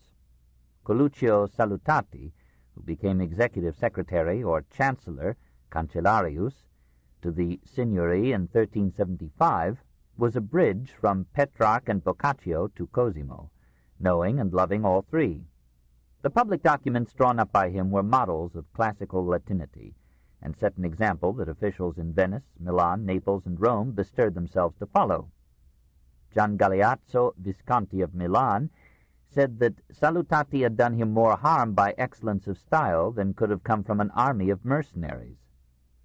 The fame of Niccolo de Niccoli as a Latin stylist rivaled his renown as a collector of manuscripts. Bruni called him the censor of the Latin tongue, and, like other authors, submitted his own writings to Niccoli for correction before publishing them. Niccoli filled his house with ancient classics, statuary, inscriptions, vases, coins, and gems. He avoided marriage lest it distract him from his books, but found time for a concubine stolen from his brother's bed. He opened his library to all who cared to study there, and urged young Florentines to abandon luxury for literature. Seeing a wealthy youth idling the day away, Niccoli asked him, "What is your object in life?" "To have a good time," was the frank reply. "But when your youth is over, of what consequence will you be?" The youth saw the point and put himself under Niccoli's tutelage. Leonardo Bruni, secretary to 4 popes and then, from 1427 to 1444, to the Florentine Signory, translated several dialogues of Plato into a Latin whose excellence for the first time fully revealed the splendor of Plato's style to Italy. He composed a Latin history of Florence, for which the Republic exempted him and his children from taxation, and his speeches were compared with those of Pericles. When he died, the priors decreed him a public funeral after the manner of the ancients. He was buried in the church of Santa Croce, with his history on his breast, and Bernardo Rossellini designed for his resting place a noble and sumptuous tomb. Born like Bruni in Arezzo and succeeding him as secretary to the Signory, Carlo Marsupini awed his time by carrying half the classics of Greece and Rome in his head. He left hardly one ancient author unquoted in his inaugural address as professor of literature in the University of Florence. His admiration for pagan antiquity was such that he felt called upon to reject Christianity. Nevertheless, he became for a time apostolic secretary to the Roman See, and though he was said to have died without bothering to receive the sacraments, he too was buried in Santa Croce under gorgeous oratory by Gionozzo Manetti and an ornate tomb by Desiderio da Settignano. This in 1453. Manetti, who pronounced this eulogy over an atheist, was a man whose piety rivaled his learning. For 9 years he hardly stirred from his house and garden, steeping himself in classical literature and learning Hebrew as well as Latin and Greek.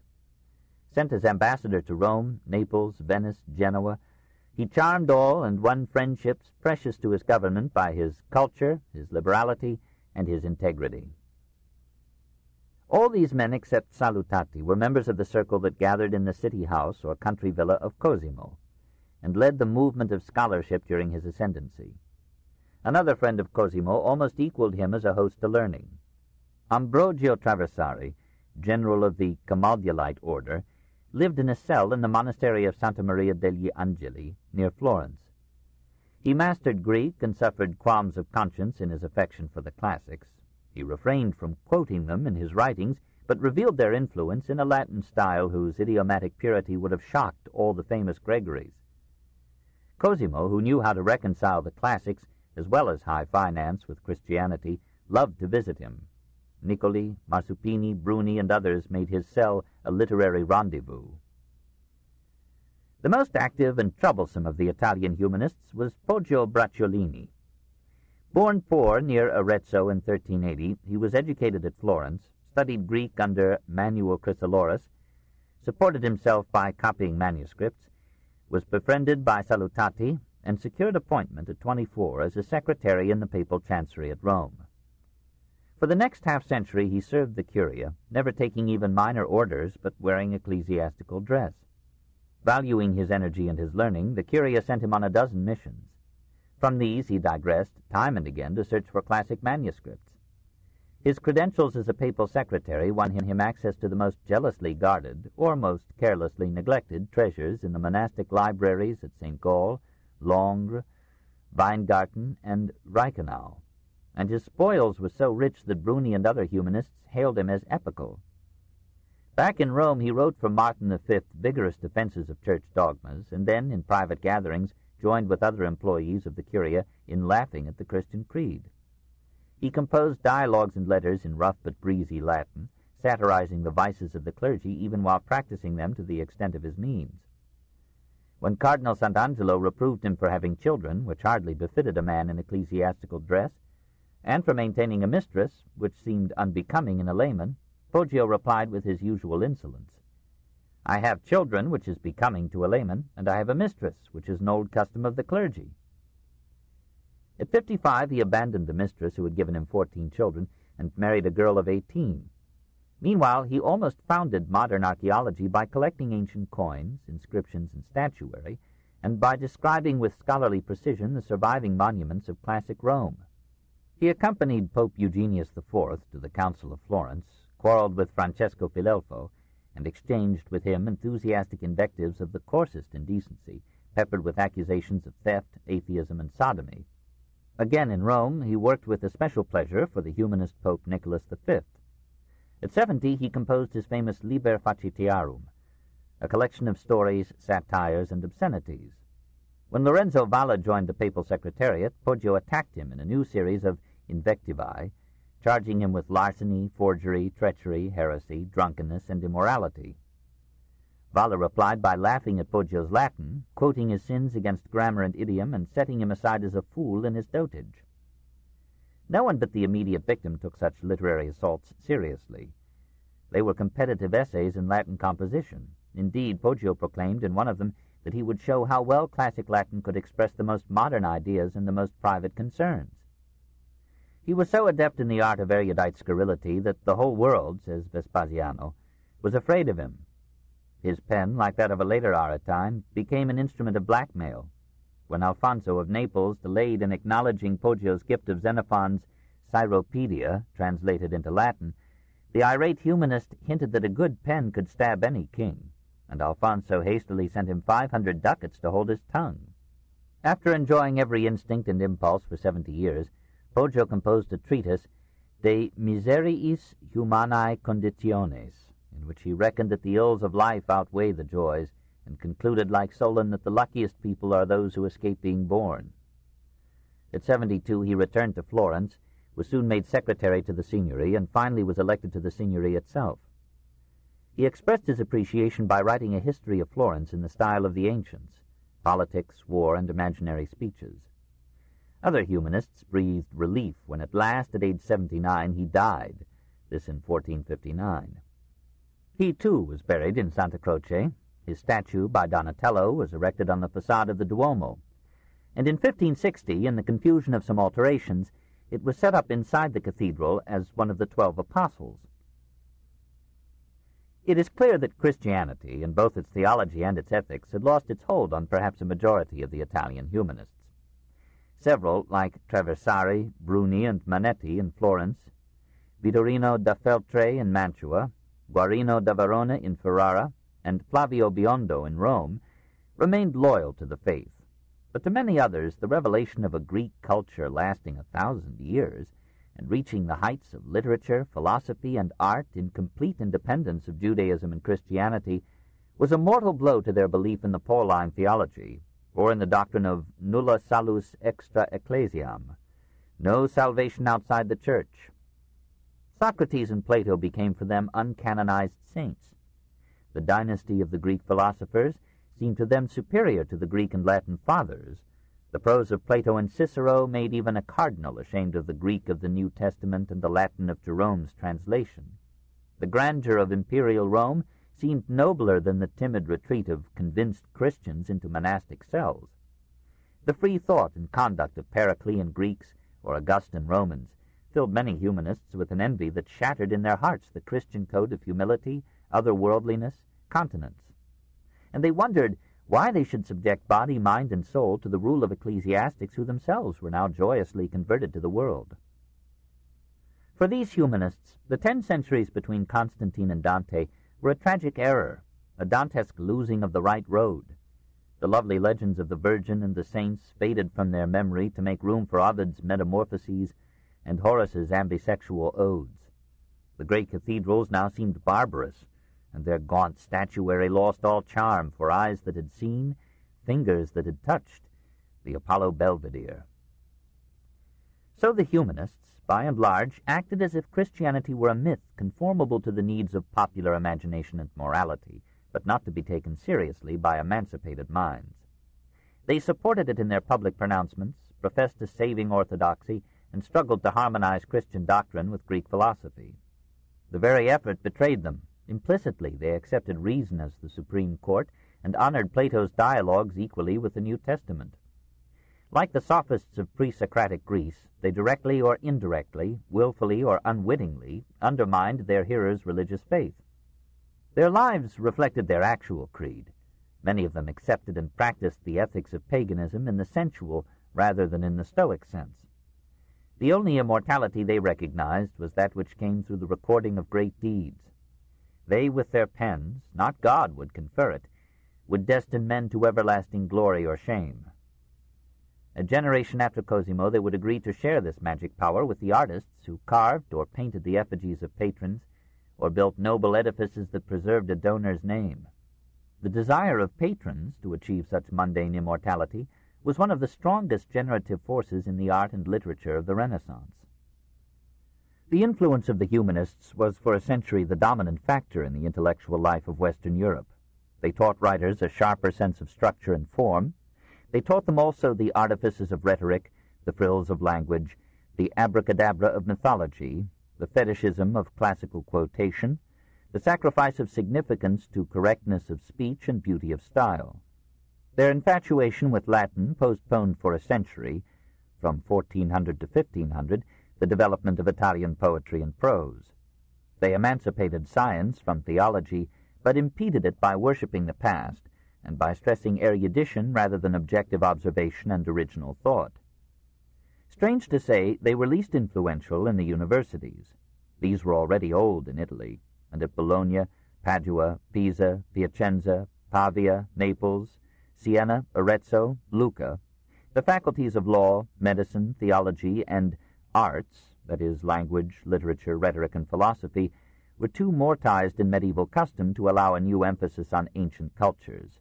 At most, they yielded, here and there, a chair of rhetoric to a humanist. The influence of the revival of letters operated chiefly through academies founded by patron princes in Florence, Naples, Venice, Ferrara, Mantua, Milan, and Rome. There, the humanists dictated in Greek or Latin the classic text they proposed to discuss. At each step they commented in Latin on the grammatical, rhetorical, geographical, biographical, and literary aspects of the text. Their students took down the dictated text, and in the margins much of the commentary. In this way, copies of the classics, and of commentaries as well, were multiplied and were scattered into the world. The age of Cosimo was therefore a period of devoted scholarship rather than of creative literature. Grammar, lexicography, archaeology, rhetoric, and the critical revision of classical texts were the literary glories of the time. The form, machinery, and substance of modern erudition were established. A bridge was built by which the legacy of Greece and Rome passed into the modern mind. Not since the days of the Sophists had scholars risen to so high a place in society and politics. The humanists became secretaries and advisers to senates, signories, dukes, and popes, repaying their favors with classic eulogies and their snubs with poisoned epigrams. They transformed the ideal of a gentleman from a man with ready sword and clanking spurs into that of the fully developed individual attaining to wisdom and worth by absorbing the cultural heritage of the race.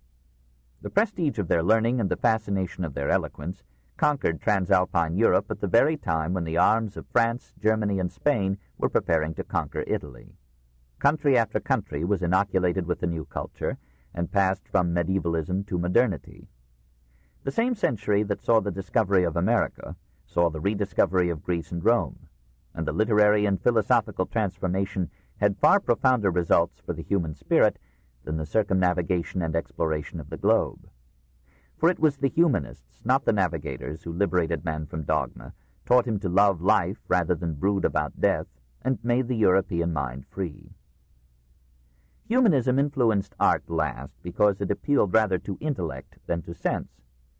The chief patron of art was still the Church, and the chief purpose of art was still to convey the Christian story to the letterless and to adorn the house of God. The Virgin and her child, the suffering and crucified Christ, the prophets, apostles, fathers, and saints remained the necessary subjects of sculpture and painting, even of the minor arts. Gradually, however, the humanists taught the Italians a more sensual sense of beauty, a frank admiration for the healthy human body, male or female, preferably nude, permeated the educated classes. The reaffirmation of life in Renaissance literature, as against the medieval contemplation of another world, gave art a secret secular leaning. And by finding Italian Aphrodites to pose as virgins, and Italian Apollos to serve as Sebastians, the painters of Lorenzo's age, and later, introduced pagan motives into Christian art.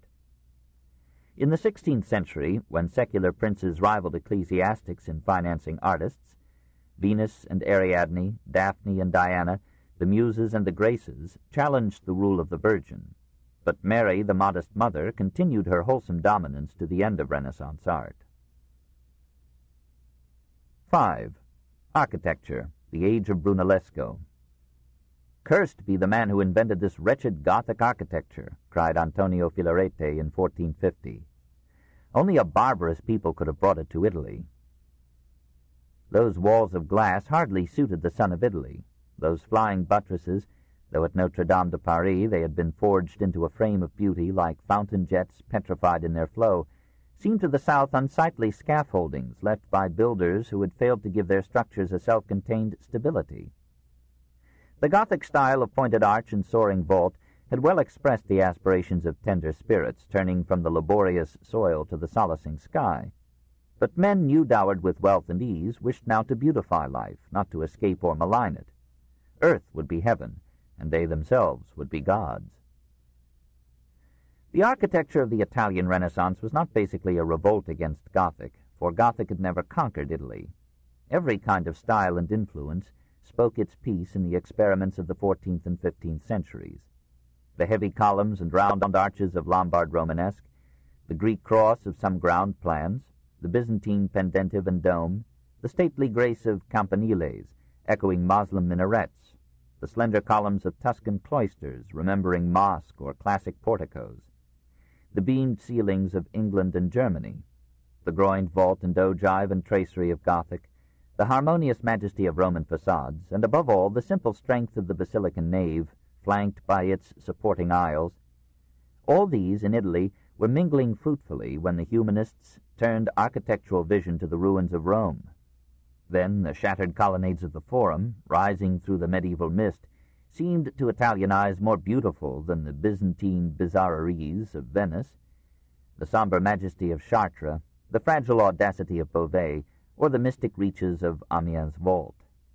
To build again with columns finely turned, firmly mortised into massive plinths, gaily crowned with flowering capitals and bound to stability by imperturbable architraves. This became, by the groping emergence of the buried but living past, the dream and passion of men like Brunellesco, Alberti, Michelozzo, Michelangelo, and Raphael. Of Filippo Brunellesco, wrote the patriotic Vasari, it may be said that he was given by heaven to invest architecture with new forms, after it had wandered astray for many centuries. Like so many artists of the Italian Renaissance, he began as a goldsmith. He graduated into sculpture, and for a time entered into friendly rivalry with Donatello. He competed with him and Ghiberti for a commission to sculpture the bronze doors of the Florentine baptistry. When he saw Ghiberti's sketches, he pronounced them superior to his own, and with Donatello he left Florence to study perspective and design in Rome. He was fascinated by the ancient and medieval architecture there. He measured the major buildings in all their elements. He marveled above all at the dome of Agrippa's Pantheon, 142 feet wide. And he conceived the idea of crowning with such a dome the unfinished cathedral of Santa Maria del Fiore in the city of his birth. He returned to Florence in time to take part in a conference of architects and engineers on the problem of roofing the cathedral's octagonal choir, 138.5 feet across. Filippo proposed a dome, but the expansive pressure that so immense a cupola would exert upon walls unsupported by external buttresses or internal beams seemed to the conferees a forbidding obstacle. All the world knows the story of Brunellesco's egg, how he challenged the other artists to make an egg stand on end, and after all the rest had failed, himself succeeded by pressing the blunt and empty end down upon the table. When they protested that they could have done the same, he answered that they would make similar claims after he had domed the cathedral. He received the commission. For 14 years, from 1420 to 1434, he labored intermittently at the task, fighting 1,000 tribulations, raising the cupola precariously 133 feet above the summit of its supporting walls. At last it was finished and stood firm.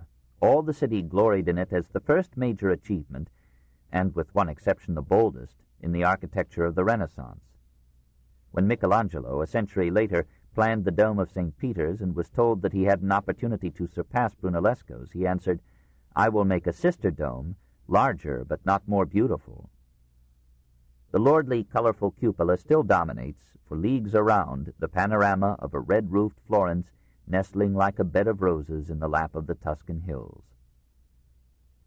Though Filippo had taken his conception from the Pantheon, he had compromised gracefully with the Tuscan Gothic style of the Florentine cathedral by curving his dome along the lines of the Gothic pointed arch.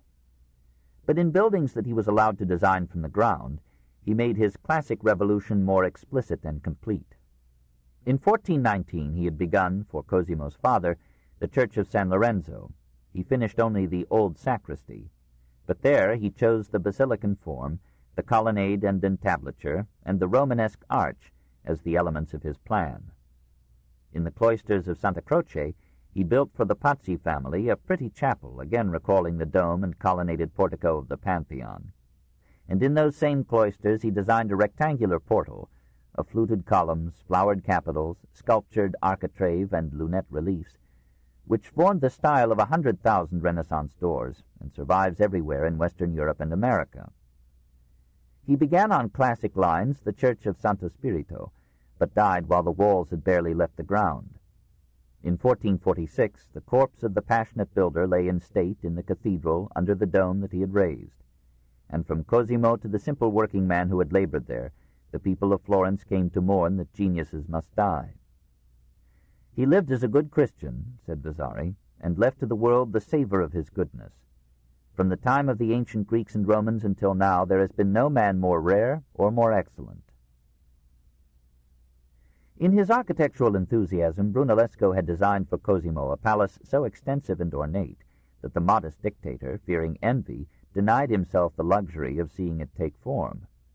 Instead, he commissioned Michelozzo di Bartolomeo in 1444 to build for him, his family, and his offices the existing Palazzo Medici, or Riccardi, whose thick stone walls, bare of ornament, reveal the social disorder, the family feuds, the daily dread of violence or revolt that gave a zest to Florentine politics.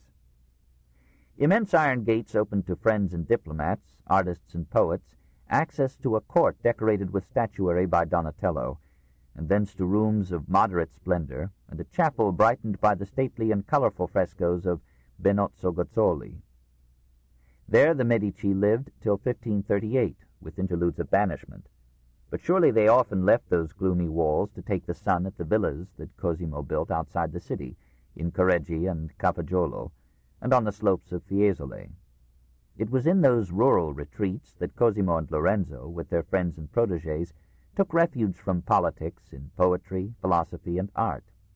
And to Careggi, father and grandson retired for their rendezvous with death. Glancing now and then beyond the grave, Cosimo gave substantial sums to raise an abbey at Fiesole, and to rebuild more commodiously the old convent of San Marco. There Michelozzo designed graceful cloisters, a library for Niccoli's books, and a cell where occasionally Cosimo withdrew even from his friends, and spent a day in meditation and prayer. In these enterprises Michelozzo was his favorite architect and the unfailing friend who accompanied him into exile, and returned with him. Soon thereafter the Signory gave Michelozzo the delicate task of reinforcing the Palazzo Vecchio against threatened collapse. He restored the church of Santissima Annunziata, made a lovely tabernacle for it, and showed himself a sculptor too, by adorning it with a statue of St. John the Baptist. For Cosimo's son Piero he built a magnificent marble chapel in the hillside church of San Miniato. He pooled his skill with Donatello's to design and carve the charming pulpit of the girdle on the facade of the Prato Cathedral. In any other country in that age, Michelozzo would have led his architectural tribe. Meanwhile, the merchant aristocracy was raising proud civic halls and palaces. In 1376, the Signory commissioned Benediccione and Simone di Francesco Talenti to build a portico opposite the Palazzo Vecchio as a rostrum for governmental oratory. In the 16th century it came to be known as the Loggia dei Lanzi, from the German lancers that Duke Cosimo I stationed there. The most magnificent private palace in Florence was built in 1459 for the banker Luca Pitti by Luca Fancelli, from plans made by Brunellesco 19 years before. Pitti was almost as rich as Cosimo, but not so wisely modest. He contested Cosimo's power and drew from him some sharp counsel. You strive toward the indefinite, I toward the definite. You plant your ladder in the air, I place mine on the ground. It seems to me but just and natural that I should desire the honor and reputation of my house to surpass yours. Let us therefore do like two big dogs, which sniff at one another when they meet, show their teeth, and then go their separate ways. You will attend to your affairs, I to mine." Pitti continued to plot. After Cosimo's death, he conspired to displace Piero de' Medici from power. He committed the only crime universally condemned in the Renaissance. He failed. He was banished and ruined, and his palace remained unfinished for a century. 6. Sculpture. 1. Ghiberti. The imitation of classic forms was more thorough in sculpture than in architecture. The sight and study of Roman ruins, and the occasional recovery of some Roman masterpiece, stirred the sculptors of Italy to an emulative ecstasy. When the hermaphrodite that now lies in the Borghese Gallery, with its neutral back modestly turned to the spectator, was found in the vineyard of San Celso, Ghiberti wrote of it, "No tongue could describe the learning and art displayed in it, or do justice to its masterly style." The perfection of such works, he said, eluded the eye and could be appreciated only by passing the hand over the marble surface and curves. As these exhumed relics grew in number and familiarity, the Italian mind slowly accustomed itself to the nude in art. The study of anatomy became as much at home in artists' botteghe as in medical halls. Soon, nude models were used without fear and without reproach. So stimulated, sculpture graduated from subservience to architecture, and from stone or stucco reliefs to statues of bronze or marble in the round. But it was in relief that sculpture won its first and most famous triumph in the Florence of Cosimo's time. The ugly striated baptistry that fronted the cathedral could only be redeemed by incidental ornament. Jacopo Toriti had adorned the tribune, and Andrea Tafi the cupola, with crowded mosaics. Andrea Pisano had molded a double bronze portal for the south facade from 1330 to 1336. Now, in 1401, the Florentine Signory, in conjunction with the Guild of Wool Merchants, and to persuade the deity to end a plague, voted a generous sum to provide the baptistry with a bronze door for the north side. The competition was open. All the artists of Italy were invited to submit designs. The most successful, Brunellesco, Jacopo della Quercia, Lorenzo Ghiberti, and a few others, were commissioned and paid to cast in bronze a sample panel showing the sacrifice of Isaac by Abraham. A year later, the completed panels were submitted to 34 judges, sculptors, painters, and goldsmiths. It was generally agreed that Ghiberti's was the best, and the youth of 25 began the first pair of his famous bronze doors. Only those who have closely studied this north portal can understand why it took the better part of 21 years to design and cast. Ghiberti was aided in generous fellowship by Donatello, Michelozzo, and a large corps of assistants. It was as if all were resolved, and all Florence expected, that these should be the finest bronze reliefs in the history of art. Ghiberti divided the pair into 28 panels. 20 told the life of Christ, 4 pictured apostles, 4 represented doctors of the Church.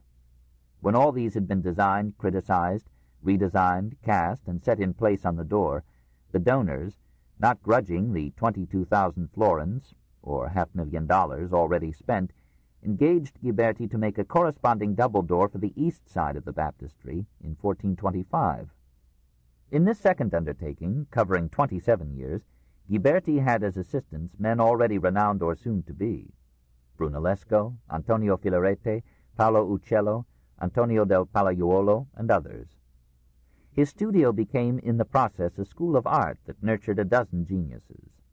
As the first pair of doors had illustrated the New Testament, so now, in 10 panels, Ghiberti presented Old Testament scenes, from the creation of man to the visit of the Queen of Sheba to Solomon.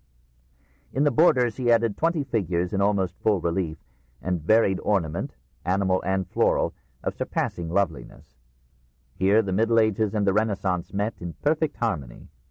In the very first panel, the medieval themes of the creation of Adam, the temptation of Eve, and the expulsion from Eden were treated with a classic flow of drapery and a bold exuberance of nudes. And Eve, emerging from Adam's flesh, rivaled the Hellenistic relief of Aphrodite rising from the sea. Men were astonished to find, in the background of the actions, Landscapes, almost as precise in perspective and as rich in detail, met in perfect harmony. In the very first panel, the medieval themes of the creation of Adam, the temptation of Eve, and the expulsion from Eden were treated with a classic flow of drapery and a bold exuberance of nudes. And Eve, emerging from Adam's flesh, rivaled the Hellenistic relief of Aphrodite rising from the sea. Men were astonished to find, in the background of the actions, landscapes almost as precise in perspective and as rich in detail as in the best painting of the time. Some complained that this sculpture infringed too much on painting and overstepped the traditions of classical relief. It was academically true, but the effect was vivid and superb. This second double door was by common consent even finer than the first.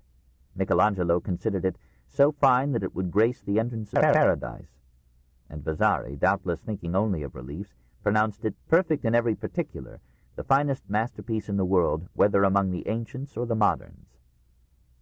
Florence was so pleased that it elected Ghiberti to the signory and gave him a substantial property to support his declining years. 2. Donatello. Vasari thought that Donatello had been among the artists chosen to make trial panels for the baptistry doors, but Donatello was only a lad of 16 at the time. The affectionate diminutive by which his friends and posterity named him denoted Donato di Niccolo di Beto Bardi. He learned his art only partly in Ghiberti's studio. He soon struck out for himself, passed from the feminine grace of Ghibertian relief to virile statuary in the round, and revolutionized sculpture not so much by adopting classic methods and aims as by his uncompromising fidelity to nature and the blunt force of his original personality and style. He was an independent spirit as tough as his David, as bold as his St. George. His genius did not develop as rapidly as Ghiberti's, but it reached greater scope and heights. When it matured, it spawned masterpieces with reckless fertility, until Florence was populated with his statues, and countries beyond the Alps echoed his fame. At 22, he rivaled Ghiberti by carving for Or San Michele a figure of St. Peter. At 27, he surpassed him by adding to that edifice a St. Mark, so strong and simple and sincere that it would have been impossible, said Michelangelo, to reject the gospel preached by such a straightforward man as this. At 23, Donatello was engaged to carve a David for the cathedral. It was only the first of many Davids made by him. The subject never ceased to please his fancy. Perhaps his finest work is the bronze David ordered by Cosimo, cast in 1430, set up in the courtyard of the Medici Palace and now in the Bargello. Here the nude figure in the round made its unblushing debut in Renaissance sculpture. A body smooth with the firm texture of youthful flesh, a face perhaps too Greek in profile, a helmet certainly too Greek. In this instance Donatello put realism aside, indulged his imagination richly, and almost equaled Michelangelo's more famous figure of the future Hebrew king. He was not so successful with the Baptist. It was a dour subject alien to his earthly spirit. The two statues of John in the Bargello are lifeless and absurd. Far finer is a stone relief of a child's head, named, for no good reason, San Giovannino, the youthful St. John. In the same Salone Donatelliano, St. George unites all the idealism of a militant Christianity with the restrained lines of Greek art. A figure firmly and confidently poised, a body mature and strong, a head Gothically oval and yet prefiguring the classic Brutus of Buonarroti. For the cathedral facade at Florence, he made two powerful figures, of Jeremiah and Habakkuk, the latter so bald that Donatello called him Lo Zuccone, the big pumpkin. On the Loggia dei Lanzi, Donatello's bronze Judith, commissioned by Cosimo, still brandishes her sword over Holofernes. The wine-drugged general sleeps placidly before his decapitation. He is masterfully conceived and cast, but the young tyrannicide, overwhelmed with drapery, approaches her deed with inopportune calm. On a brief trip to Rome in 1432, Donatello designed a classic tabernacle in marble for the old St. Peter's. This book is continued on Cassette 4, Side 1.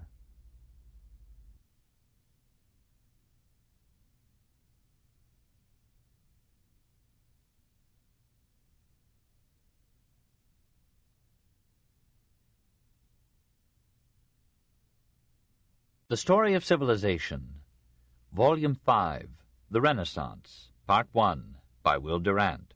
Continued. Cassette 4, Side 1. On a brief trip to Rome in 1432, Donatello designed a classic tabernacle in marble for the old St. Peter's. Probably in Rome he studied the portrait busts that had survived from the days of the Empire. In any case, it was he who developed the first significant portrait sculpture of the Renaissance. His chef-d'oeuvre in portraiture was his bust, in painted terracotta, of the politician Niccolò da Uzzano. Here he amused and expressed himself with a realism that offered no compliments, but revealed a man. Donatello made his own discovery of the old truth that art need not always pursue beauty, but must seek to select and reveal significant form. Many dignitaries risked the veracity of his chisel, sometimes to their discomfiture. A Genoese merchant, dissatisfied with himself as Donatello saw him, haggled about the price. The matter was referred to Cosimo, who judged that Donatello had asked too little. The merchant complained that the artist had taken only a month for the work, so that the fee demanded came to half a florin, or $12.50 per day. Too much, he thought, for a mere artist.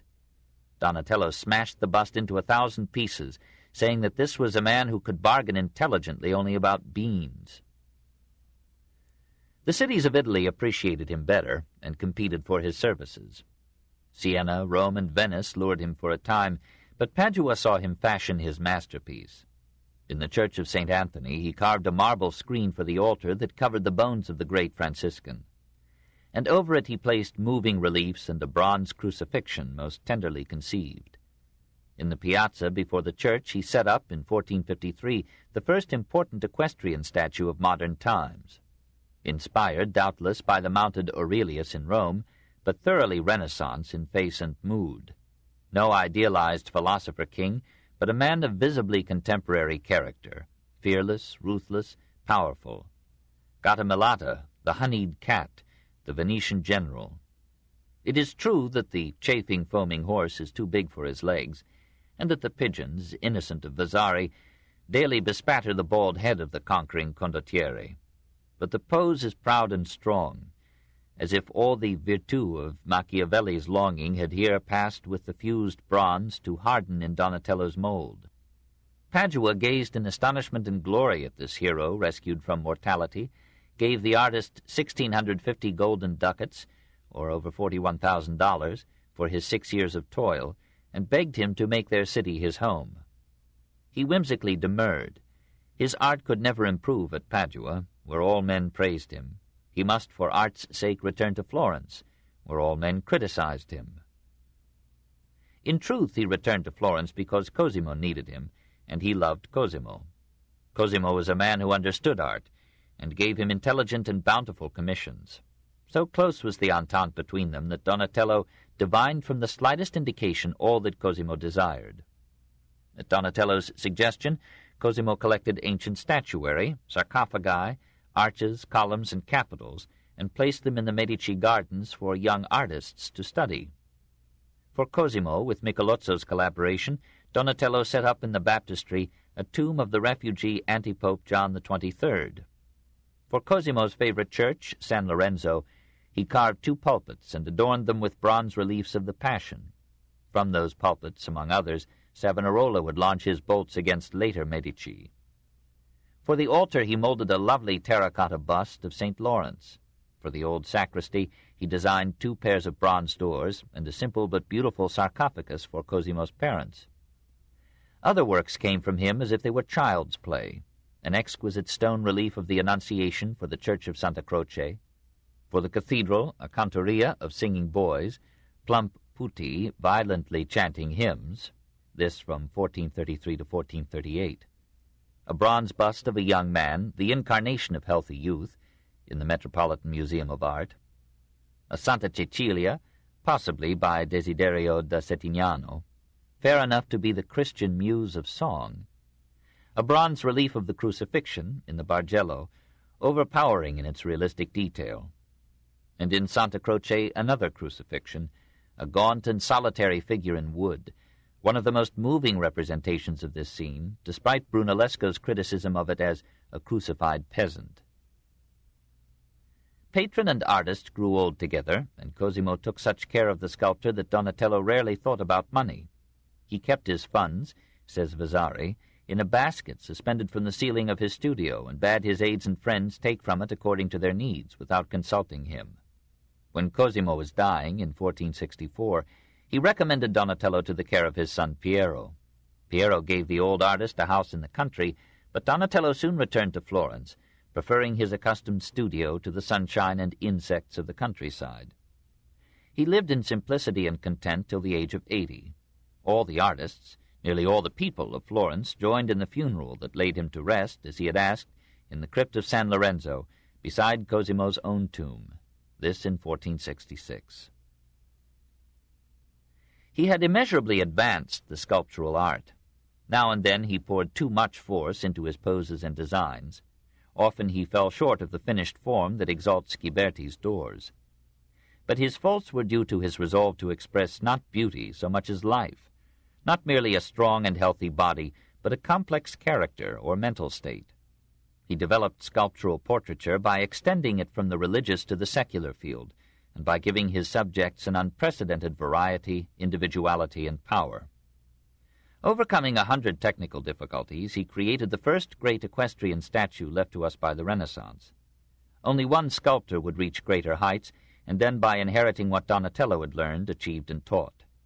Bertoldo was Donatello's pupil, and the teacher of Michelangelo. 3. Luca della Robbia. The picture that takes form in our minds as we read Vasari's biographies of Ghiberti and Donatello shows the studio of a Renaissance sculptor as the cooperative enterprise of many hands, directed by one mind, but transmitting the art, day by day, from master to apprentice, generation after generation. From such studios came minor sculptors who left to history a less imperious fame, but in their degree contributed to give to passing beauty a lasting form. Nanni di Banco inherited a fortune and had the means to be worthless, but he fell in love with sculpture and Donatello, and served a faithful apprenticeship under him until he could set up his own studio. He carved a St. Philip for the niche of the Shoemakers' Guild in Or San Michele, and for the cathedral a St. Luke seated with the Gospel in his hand and looking out with all the confidence of fresh faith upon a Renaissance Italy just beginning to doubt. In another studio, the brothers Bernardo and Antonio Rossellino combined their skills in architecture and sculpture. Bernardo designed a classic tomb in Santa Croce for Leonardo Bruni. Then, on the accession of Nicholas V, he went to Rome and consumed himself in the great Pope's architectural revolution. Antonio reached his zenith at 34 in 1461 with his marble tomb in San Miniato at Florence for Don Jaime, Cardinal of Portugal. Here is the victory of the classic style in all but the angel's wings, the cardinal's vestments, and his crown of virginity, for James had startled his time by his chastity. America has two lovely examples of Antonio's work, the marble bust of the Christ Child in the Morgan Library, and the young St. John the Baptist in the National Gallery. And is there anywhere a nobler example of realistic portraiture than the powerful head, corrugated with veins and furrowed with thought, of the physician Giovanni di San Miniato in the Victoria and Albert Museum? Desiderio de Settignano came to Florence from the nearby village that gave him his cognomen. He joined Donatello's staff, saw that the master's work lacked only patient finish, and distinguished his own productions with elegance, simplicity, and grace. His tomb for Marsupini did not quite equal Rossellino's for Bruni, but the tabernacle that he designed for the Church of San Lorenzo in 1464 pleased all who saw it, and his incidental portraits and reliefs augmented his fame. He died at 36. What might he have done if given, like his master, 80 years? Luca della Robbia was granted 82, and used them well. He raised terracotta work almost to the level of a major art, and his fame outjourneyed Donatello's. There is hardly a museum in Europe that does not display the tenderness of his Madonnas, the cheerful blue and white of his painted clay. Beginning as a goldsmith, like so many artists of the Renaissance, and learning in that minuscule field all the delicacies of design, he passed on to sculptured relief and carved 5 marble plaques for Giotto's Campanile. Perhaps the wardens of the cathedral did not tell Luca that those reliefs excelled Giotto's, but they soon commissioned him to adorn the organ loft with a relief picturing choir boys and girls in the ecstasy of song. 2 years later, in 1433, Donatello carved a similar cantoria. The rival reliefs now face each other in the Opera di Duomo, or works of the cathedral. Both of them powerfully convey the exuberant vitality of childhood. Here the Renaissance discovered children for art. In 1446, the wardens engaged him to make reliefs for the bronze doors of a cathedral sacristy. These could not rival Ghiberti's, but they saved Lorenzo de' Medici's life in the Pazzi conspiracy. All Florence now acclaimed Luca as a master. So far he had followed the traditional methods of the sculptor's art. Meanwhile, however, he had been experimenting with clay, seeking to find a way in which this tractable material could be made as beautiful in texture as marble. He molded the clay into the form designed, covered it with a glaze of divers chemicals, and baked it in a specially constructed kiln. The wardens admired the result and commissioned him to place terracotta representations of the Resurrection and the Ascension over the doors of the cathedral sacristies in 1443 and 1446. These tympanums, though in monochrome white, made a stir by the novelty of their material and the refinement of their finish and design. Cosimo and his son Piero ordered similar terracottas for the Medici Palace and for Piero's chapel in San Miniato. In these, Luca added blue to the dominant white. Orders came to him now in an abundance that tempted him to rapid facility. He brightened with a terracotta coronation of the Virgin, the portal of the church of the Ognissanti, and the portal of the Badia with a tenderly graceful Madonna and Child, between such angels as might reconcile us to an eternity of heaven. For the church of San Giovanni in Pistoia, he attempted a large terracotta Visitation. It was a fresh departure in the aged features of Elizabeth and the youthful innocence and diffidence of Mary. So Luca created a new realm of art and founded a Della Robbia dynasty that would flourish till the end of the century. 7. Painting. 1. Masaccio. In 14th century Italy, painting dominated sculpture. In the 15th century, sculpture dominated painting. In the 16th, painting again took the lead. Perhaps the genius of Giotto in the Trecento, of Donatello in the Quattrocento, of Leonardo, Raphael, and Titian in the Cinquecento played some part in this alteration. And yet genius is more a function than a cause of the spirit of an age. Perhaps in Giotto's time the recovery and revelation of classic sculpture had not yet provided such stimulus and direction as they were to give to Ghiberti and Donatello. But that stimulus reached its height in the 16th century. Why did it not lift the Sansovinos and Cellinis, as well as Michelangelo, above the painters of that time? And why was Michelangelo, primarily a sculptor, forced more and more into painting? Was it because Renaissance art had tasks and needs too wide and deep for sculpture? Art, liberated by intelligent and opulent patronage, wished to cover the whole field of representation and ornament. To do this with statuary would have taken time, toil, and money prohibitively. Painting could more readily express the double gamut of Christian and pagan ideas in a hurried and exuberant age. What sculptor could have portrayed the life of St. Francis as rapidly as Giotto and with Giotto's excellence? Moreover, Renaissance Italy included a majority of persons whose feelings and ideas were still medieval, and even the emancipated minority harbored echoes and memories of the old theology, of its hopes and fears and mystic visions, its devotion and tenderness and pervasive spiritual overtones. All these, as well as the beauties and ideals expressed in Greek and Roman sculpture, had to find vent and form in Italian art, and painting offered to do it at least more conveniently, if not also with greater fidelity and subtlety than sculpture. Sculpture had studied the body so long and lovingly that it was not at home in representing the soul, though Gothic carvers had now and then made spiritual stone. Renaissance art had to portray both body and soul, face and feeling. It had to be sensitive to, take the impress of, all the range and moods of piety, affection, passion, suffering, skepticism, sensualism, pride, and power. Only laborious genius could accomplish this with marble, bronze, or clay. When Ghiberti and Donatello attempted it, they had to carry into sculpture the methods, perspectives, and nuances of painting, and sacrificed to vivid expression the ideal form and placid repose required of Greek statuary in the Golden Age. Finally, The painter spoke a language more easily understood by the people, in colors that seized the eye, in scenes or narratives that told beloved tales. The Church found that painting moved the people more quickly, touching their hearts more intimately than any carving of cold marble or casting of somber bronze.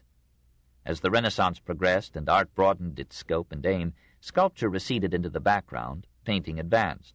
And as sculpture had been the highest art expression of the Greeks, so now painting, widening its field, varying its forms, improving its skills, became the supreme and characteristic art, the very face and soul of the Renaissance.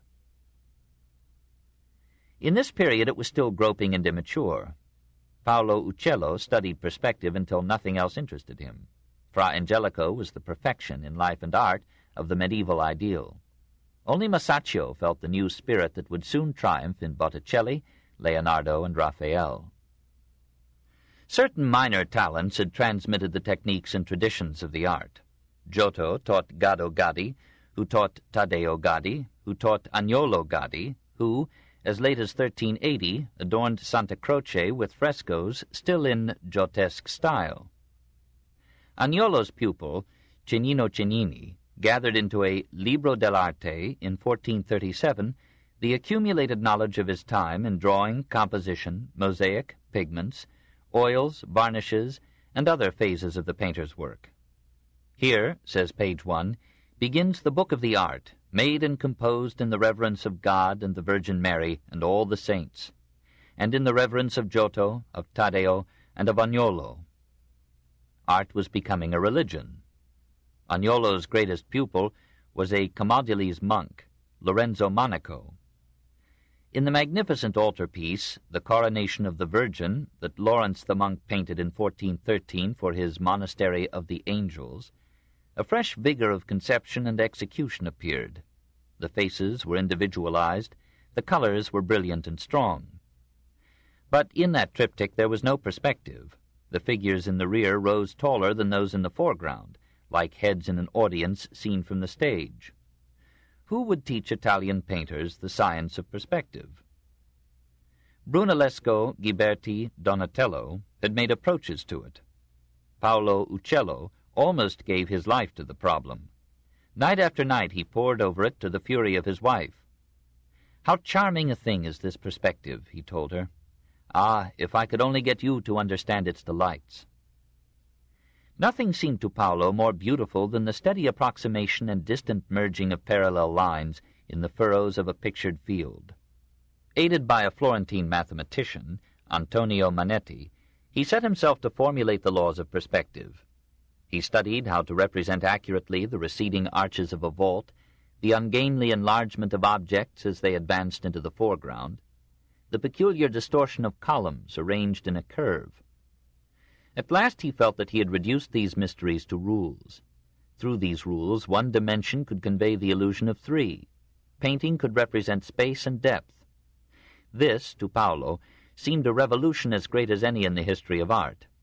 He illustrated his principles in his painting, and colored the cloisters of Santa Maria Novella with frescoes that startled his contemporaries, but have yielded to the erosion of time. Still surviving is his vivid portrait of Sir John Hawkwood, on the wall of a cathedral from 1436, the proud condottiere, having turned his arms from attacking to defending Florence, now joined in the Duomo the company of scholars and saints. Meanwhile, another line of development had reached from the same origin to the same end. Antonio Veneziano was a follower of Giotto. Gherardo Starnina was a pupil of Veneziano. From Starnina stemmed Masolino de Panicale, who taught Masaccio. Masolino and Masaccio made their own studies of perspective. Masolino was one of the first Italians to paint nudes. Masaccio was the first to apply the new principles of perspective with a success that opened the eyes of his generation and began a new era in pictorial art. His real name was Tommaso Guidi di San Giovanni. Masaccio was a nickname meaning Big Thomas, as Masolino meant Little Thomas. Italy was fond of giving such identifying marks to her children. Taking to the brush at an early age, he so lost himself in devotion to painting that he neglected everything else: his clothes, his person, his income, his debts. He worked a while with Ghiberti, and may have learned in that Bottega Academy the anatomical precision that was to be one mark of his drawing. He studied the frescoes that Masolino was painting in the Brancacci Chapel at Santa Maria del Carmine, and noted with special delight their experiments in perspective and foreshortening. On a pillar in the abbey church known as the Badia, he represented St. Ivo of Brittany with feet foreshortened as seen from below. The spectators refused to believe that a saint could have such mighty feet. In Santa Maria Novello, as part of a fresco of the Trinity, he pictured a barrel vault in such perfect diminishing perspective that the eye seemed to see the painted ceiling as sunk into the church wall. The epical masterpiece that made him the teacher of 3 generations was his continuation of Masolino's Brancacci Chapel frescoes on the life of St. Peter from 1423. The incident of the tribute money was represented by the young artist with a new power of conception and veracity of line. Christ with stern nobility, Peter in angry majesty, the tax collector with the lithe frame of a Roman athlete, every apostle individualized in feature, raiment, and pose. Buildings and background hills illustrated the young science of perspective, and Tommaso himself, self-portrayed by posing to a mirror, became a bearded apostle in the crowd. While he was working on this series, the chapel was consecrated with processional ceremony. Masaccio watched the ritual with sharp, attentive eye, then reproduced it in a fresco in the cloister. Brunellesco, Donatello, Masolino, Giovanni di Bicci de' Medici, and Antonio Brancacci, sponsor of the chapel, had taken part, and now found themselves in the picture. In 1425, for reasons now unknown, Masaccio left his work unfinished and went to Rome. We do not hear of him again, and we can only surmise that some accident or disease prematurely ended his life. But even though incomplete, those Brancacci frescoes were recognized at once as an immense step forward in painting. In those bold nudes, graceful draperies, startling perspectives, realistic foreshortenings, and precise anatomical details, in this modeling in depth through subtle gradations of light and shade, all sensed a new departure, which Vasari called the modern style. Every ambitious painter within reach of Florence came to study the series. Fra Angelico, Fra Lippo Lippi, Andrea del Castagno, Verrocchio, Ghirlandaio, Botticelli, Perugino, Piero della Francesca, Leonardo, Fra Bartolomeo, Andrea del Sarto, Michelangelo, Raphael. No dead man had ever had such distinguished pupils. No artist since Giotto had wielded, unwittingly, such influence. Masaccio, said Leonardo, showed by perfect works that those who are led by any guide except nature, the supreme mistress, are consumed in sterile toil. 2. Fra Angelico. Amid these exciting novelties, Fra Angelico went quietly his own medieval way. Born in a Tuscan village and named Guido di Pietro, he came to Florence young and studied painting, probably with Lorenzo Monaco. His talent ripened quickly, and he had every prospect of making a comfortable place for himself in the world, but the love of peace and the hope of salvation led him to enter the Dominican order in 1407. After a long novitiate in various cities, Fra Giovanni, as he had been renamed, settled down in the convent of San Domenico in Fiesole in 1418. There, in happy obscurity, he illuminated manuscripts and painted pictures for churches and religious confraternities. In 1436, the friars of San Domenico were transferred to the new convent of San Marco, built by Michelozzo at Cosimo's order and expense. During the next 9 years, Giovanni painted 100 frescoes on the walls of the monastery church, chapter house, dormitory, refectory, hospice, cloisters, and cells. Meanwhile, he practiced religion with such modest devotion that his fellow friars called him the angelic brother, Fra Angelico. No one ever saw him angry or succeeded in offending him. Thomas à Kempis would have found fully realized in him the imitation of Christ, except for one smiling lapse. In a last judgment, the angelic Dominican could not resist placing a few Franciscan friars in hell. Painting, with Fra Giovanni, was a religious exercise as well as an aesthetic release and joy. He painted in much the same mood in which he prayed, and he never painted without praying first. Protected from the harsh competitions of life, He saw it all as a hymn of divine atonement and love. His subjects were invariably religious: the life of Mary and Christ, the blessed in heaven, the lives of the saints and the generals of his order. His aim was not so much to create beauty as to inspire piety. In the chapter house where the friars held their assemblies, he painted the picture that the prior thought should most frequently be in their minds, the crucifixion. A powerful representation, in which Angelico showed his study of the nude, and at the same time the all-embracing quality of his Christianity. Here, at the foot of the cross, along with St. Dominic, were the founders of rival orders: Augustine, Benedict, Bernard, Francis, John Gualberto of the Vallambrosans, Albert of the Carmelites. In a lunette over the entrance to the hospice, where the friars were required to offer hospitality to any wayfarer, Angelico told the story of the pilgrim who proved to be Christ. Every pilgrim was to be treated as if he might be so revealed. Within the hospice are now gathered some of the subjects painted by Angelico for divers churches and guilds. The Madonna of the Linaioli, or linen workers, where the angel choristers have the pliant figures of women and the smiling faces of guileless children. A Descent from the Cross, equal in beauty and tenderness to any of the 1,000 representations of that scene in the art of the Renaissance. And a Last Judgment, a bit too symmetrical, and crowded with lurid and repellent fantasies, as if to forgive were human and to hate were divine. At the top of the staircase leading to the cells stands Angelico's masterpiece, the Annunciation, an angel of infinite grace already in his obeisance, revering the future Mother of God, and Mary bowing and crossing her hands in humble incredulity. In each of the 100 cells, the loving friar, aided by his friar pupils, found time to paint a fresco recalling some inspiring gospel scene: the Transfiguration, the communion of the apostles, Magdalene anointing the feet of Christ. In the double cell where Cosimo played monk, Angelico painted a crucifixion and an adoration of the kings, gorgeous with such Eastern costumes as perhaps the artist had seen in the Council of Florence. In his own cell he pictured the coronation of the Virgin. It was his favorite subject, which he painted time and again. The Uffizi Gallery has one form of it, the Academy at Florence another, the Louvre a third.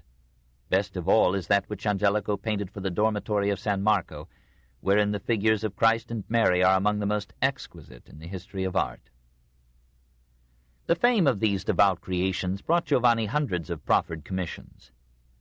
To all such seekers he replied that they must first obtain the consent of his prior.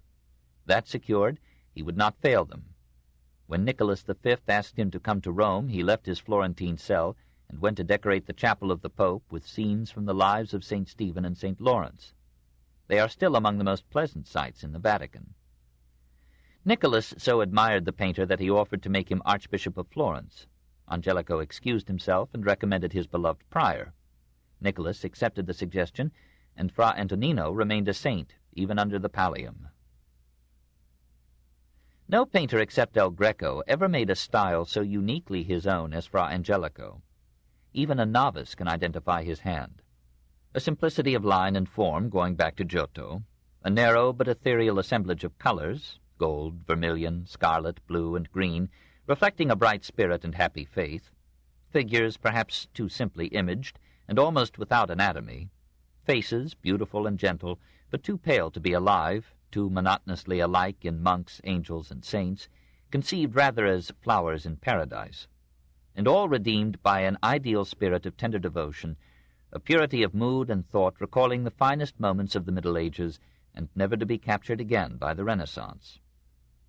This was the final cry of the medieval spirit in art. Fra Giovanni worked for a year in Rome, for a time in Orvieto, served for 3 years as prior of the Dominican convent in Fiesole, was called back to Rome, and died there at the age of 68. Probably it was Lorenzo Valla's classic pen that wrote his epitaph. Let it not be to my praise that I was as another Apelles, but that I gave all my gains, O Christ, to your faithful. For some works are for the earth, some for heaven. I, Giovanni, was a child of the Tuscan city of Florence. 3. Fra Filippo Lippi. From the gentle Angelico, crossed with the lusty Masaccio, came the art of a man who preferred life to eternity.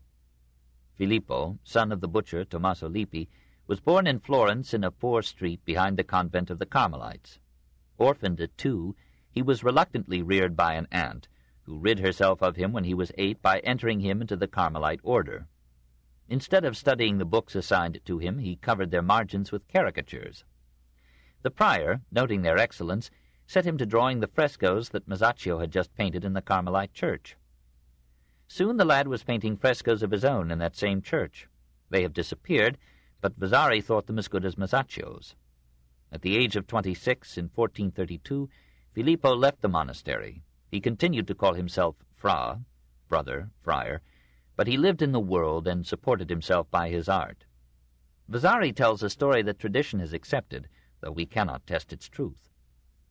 Filippo is said to have been so amorous that when he saw a woman who pleased him, he would have given all his possessions to have her, and if he could not succeed in this, he quieted the flame of his love by painting her portrait. This appetite so took possession of him that while the humor lasted, he paid little or no attention to his work.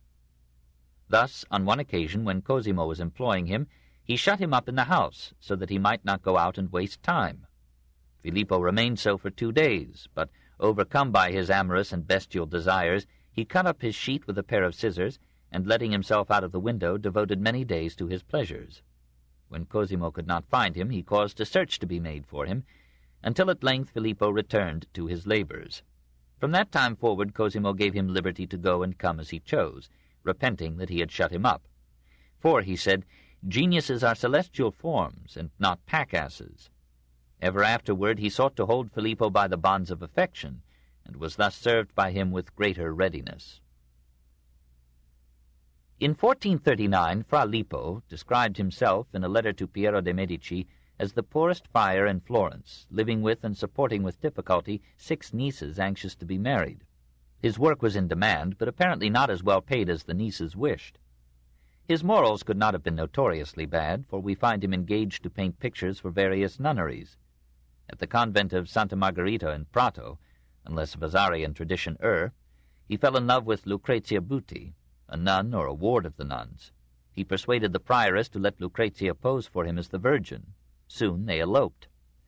Despite her father's reproaches and appeals, she remained with the artist as his mistress and model, sat for many virgins, and gave him a son, the Filippino Lippi of later fame. The wards of the cathedral at Prato did not hold these adventures against Filippo. In 1456 they engaged him to paint the choir with frescoes illustrating the lives of St. John the Baptist and St. Stephen. These paintings, now much damaged by time, were acclaimed as masterpieces, perfect in composition, rich in color, alive with drama, coming to a climax on one side of the choir with the dance of Salome, on the other with the stoning of Stephen. Filippo found the task too wearisome for his mobility. Twice he ran away from it. In 1461, Cosimo persuaded Pius II to release the artist from his monastic vows. Filippo seems to have thought himself also freed from fidelity to Lucrezia, who could no longer pose as a virgin. The Prato wardens exhausted all schemes for luring him back to his frescoes. At last, 10 years after their inception, he was induced to finish them by Carlo de' Medici, Cosimo's illegitimate son, now an apostolic notary. In the scene of Stephen's burial, Filippo exercised all his powers, in the deceptive perspective of the architectural background, in the sharply individualized figures surrounding the corpse, and in the stout proportions and calm rotund face of Cosimo's bastard reading the services for the dead. Despite his sexual irregularities, and perhaps because of his amiable sensitivity to the loveliness of woman, Filippo's finest pictures were of the Virgin. They missed the ethereal spirituality of Angelico's Madonnas, but they conveyed a deep sense of soft physical beauty and infinite tenderness. In Fra Lippo, the Holy Family became an Italian family, surrounded with homely incidents, and the Virgin took on a sensuous loveliness heralding the pagan Renaissance. To these feminine charms, Filippo, in his Madonnas, added an airy grace that passed down to his apprentice, Botticelli. In 1466, the city of Spoleto invited him to tell the story of the Virgin again in the apse of its cathedral. He labored conscientiously, passion having cooled, but his powers failed with his passion, and he could not repeat the excellence of his Prato murals. Amid this effort he died in 1469, poisoned, Vasari thought, by the relatives of a girl whom he had seduced. The story is improbable, for Filippo was buried in the Spoleto Cathedral, and there, a few years later, his son, on commission from Lorenzo de Medici, built for his father a splendid marble tomb. Everyone who creates beauty deserves remembrance, but we must pass in shameful haste by Domenico Veneziano and his supposed murderer, Andrea del Castagno. Domenico was called from Perugia in 1439 to paint murals in Santa Maria Nuova. He had as his aide a promising youth from Borgo San Sepolcro, Piero della Francesca, and in these works, now lost, he made one of the earliest Florentine experiments with paints mixed in oil. He has left us one masterpiece, the portrait of a woman, now in Berlin, with upswept hair, wistful eyes, obtrusive nose, and bulging bosom. According to Vasari, Domenico taught the new technique to Andrea del Castagno, who was also painting murals in Santa Maria Nuova. Rivalry may have marred their friendship, for Andrea was a dour and passionate man. Vasari tells how he murdered Domenico, but other records relate that Domenico outlived Andrea by 4 years. Andrea reached fame by his picture of the scourging of Christ in the cloister of Santa Croce, where his tricks of perspective astonished even his fellow artists.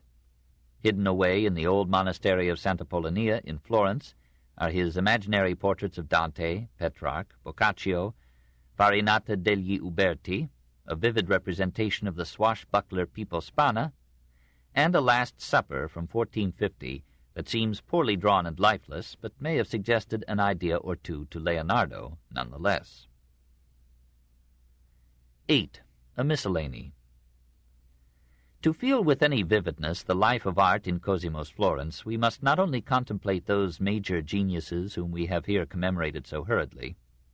We must enter the side streets and alleys of art and visit 100 shops and studios where potters shaped and painted clay, or glassmakers blew or cut glass into forms of fragile loveliness, or goldsmiths fashioned precious metals or stone into gems and medals, seals and coins, and 1,000 ornaments of dress or person, home or church. We must hear noisy, intent artisans beating or chasing iron, copper, or bronze into weapons and armor, vessels and utensils and tools. We must watch the cabinet makers designing, carving, inlaying, or surfacing wood, engravers cutting designs into metal, and other workers chiseling chimney pieces, or tooling leather, or carving ivory, or producing delicate textiles to make flesh seductive or adorn a home. We must enter convents and see patient monks illuminating manuscripts, placid nuns stitching storied tapestries. Above all, we must picture a population developed enough to understand beauty, and wise enough to give honor, sustenance, and stimulus to those who consumed themselves in its making. Metal engraving was one of the inventions of Florence, and its Gutenberg died in the same year as Cosimo. Tommaso Finiguera was a worker in niello, that is, he cut designs into metal or wood and filled the cavities with a black compound of silver and lead. One day, says a pretty story, a stray piece of paper or cloth fell upon a metal surface just inlaid. Removed, it was found imprinted with the design. The tale has the earmarks of an afterthought.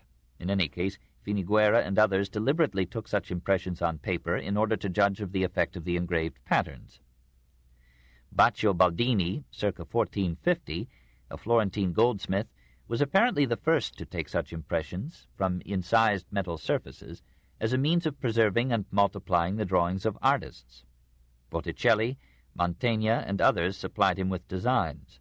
A generation later, Marcantonio Raimondi would develop the new technique of engraving into a means of broadcasting all but the color of Renaissance paintings to the world. We have kept for the last a man who defies classification and can best be understood as the embodied synthesis of his time. Leon Battista Alberti lived every phase of his century except the political. He was born in Venice of a Florentine exile, returned to Florence when Cosimo was recalled, and fell in love with its art, its music, its literary and philosophical coteries. Florence responded by hailing him as almost a monstrously perfect man. He was both handsome and strong, excelled in all bodily exercises, could, with feet tied, leap over a standing man, could, in the great cathedral, throw a coin far up to ring against the vault, amused himself by taming wild horses and climbing mountains. He was a good singer, an eminent organist, a charming conversationalist, an eloquent orator, a man of alert but sober intelligence, a gentleman of refinement and courtesy, generous to all but women, whom he satirized with unpleasant persistence and possibly artificial indignation. Caring little about money, he committed the care of his property to his friends and shared its income with them. Men can do all things if they will, he said, and indeed there were few major artists in the Italian Renaissance who did not excel in several arts. Like Leonardo, half a century later, Alberti was a master, or at least a skilled practitioner, in a dozen fields: mathematics, mechanics, architecture, sculpture, painting, music, poetry, drama, philosophy, civil and canon law. He wrote on nearly all these subjects, including a treatise on painting that influenced Piero della Francesca and perhaps Leonardo. He added 2 dialogues on women and the art of love, and a famous essay on the care of the family. After painting a picture, he would call in children and ask them what it meant. If it puzzled them, he considered it a failure. He was among the first to discover the possibilities of the camera obscura. Predominantly an architect, he passed from city to city, raising facades or chapels in the Roman style. In Rome, he shared in planning the buildings with which, as Vasari put it, Nicholas V was turning the capital upside down. In Rimini, he transformed the old church of San Francesco into almost a pagan temple. In Florence, he raised a marble front for the church of Santa Maria Novella, and built for the Rucellai family a chapel in the church of San Pancrazio, and 2 palaces of simple and stately design. In Mantua, he adorned the cathedral with a chapel of the Incoronata, and faced the church of Sant'Andrea with a facade in the form of a Roman triumphal arch. He composed a comedy, Philodoxus, in such idiomatic Latin that no one doubted him when, as a hoax on his time, he passed it off as the newly discovered work of an ancient author. And Aldus Manutius, himself a scholar, printed it as a Roman classic. He wrote his treatises in chatty dialogue form and in bare and simple Italian, so that even a busy businessman might read him. His religion was rather Roman than Christian, but he was always a Christian when he heard the cathedral choir. Looking far ahead, he expressed the fear that the decline of Christian belief would plunge the world into a chaos of conduct and ideas. He loved the countryside around Florence, retired to it whenever he could, and made the title character of his dialogue, Teogenio, say, "The society of the illustrious dead can be enjoyed by me at leisure here, and when I choose to converse with sages, statesmen, or great poets, I have but to turn to my bookshelves, and my company is better than any that your palaces can afford, with all their crowd of clients and flatterers." Cosimo agreed with him and found no greater solace in his old age than his villas, his intimates, his art collection, and his books. He suffered severely from gout, and in his final years left the internal affairs of the state to Luca Pitti, who abused the opportunity to add to his wealth.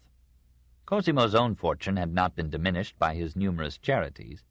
He whimsically complained that God always kept a step ahead of him in returning his benefactions with interest.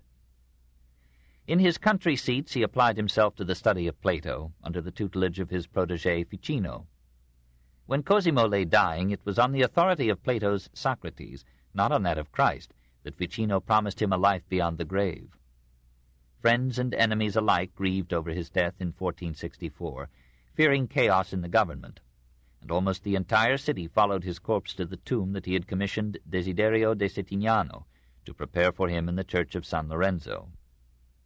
Patriots like Guicciardini, angered by the conduct of the later Medici, thought of him as Brutus thought of Caesar. Machiavelli honored him as he honored Caesar. Cosimo had overthrown the Republic, but the freedom he had checked was the liberty of the rich to rule the state with factious violence. Though he sullied his record with occasional cruelty, his reign was by and large one of the most genial, peaceful, and orderly periods in the history of Florence, and the other was that of the grandson who had been trained by his precedents. Rarely had any prince been so wisely generous or so genuinely interested in the advancement of mankind. "I owe much to Plato," said Ficino, "but to Cosimo no less. He realized for me the virtues of which Plato gave me the conception." Under him, the humanist movement flowered. Under him, the diverse genius of Donatello, Fra Angelico, and Lippo Lippi received bountiful encouragement. Under him, Plato, so long overshadowed by Aristotle, returned into the mind-stream of humanity. When a year had passed after Cosimo's death, and time had had a chance to dull his glory and reveal his faults, The Florentine signory voted to inscribe upon his tomb the noblest title it could confer, Pater Patriae, father of his country. And it was deserved. With him the Renaissance lifted its head. Under his grandson it reached its purest excellence. Under his great-grandson it conquered Rome. Many sins may be forgiven to such a dynasty.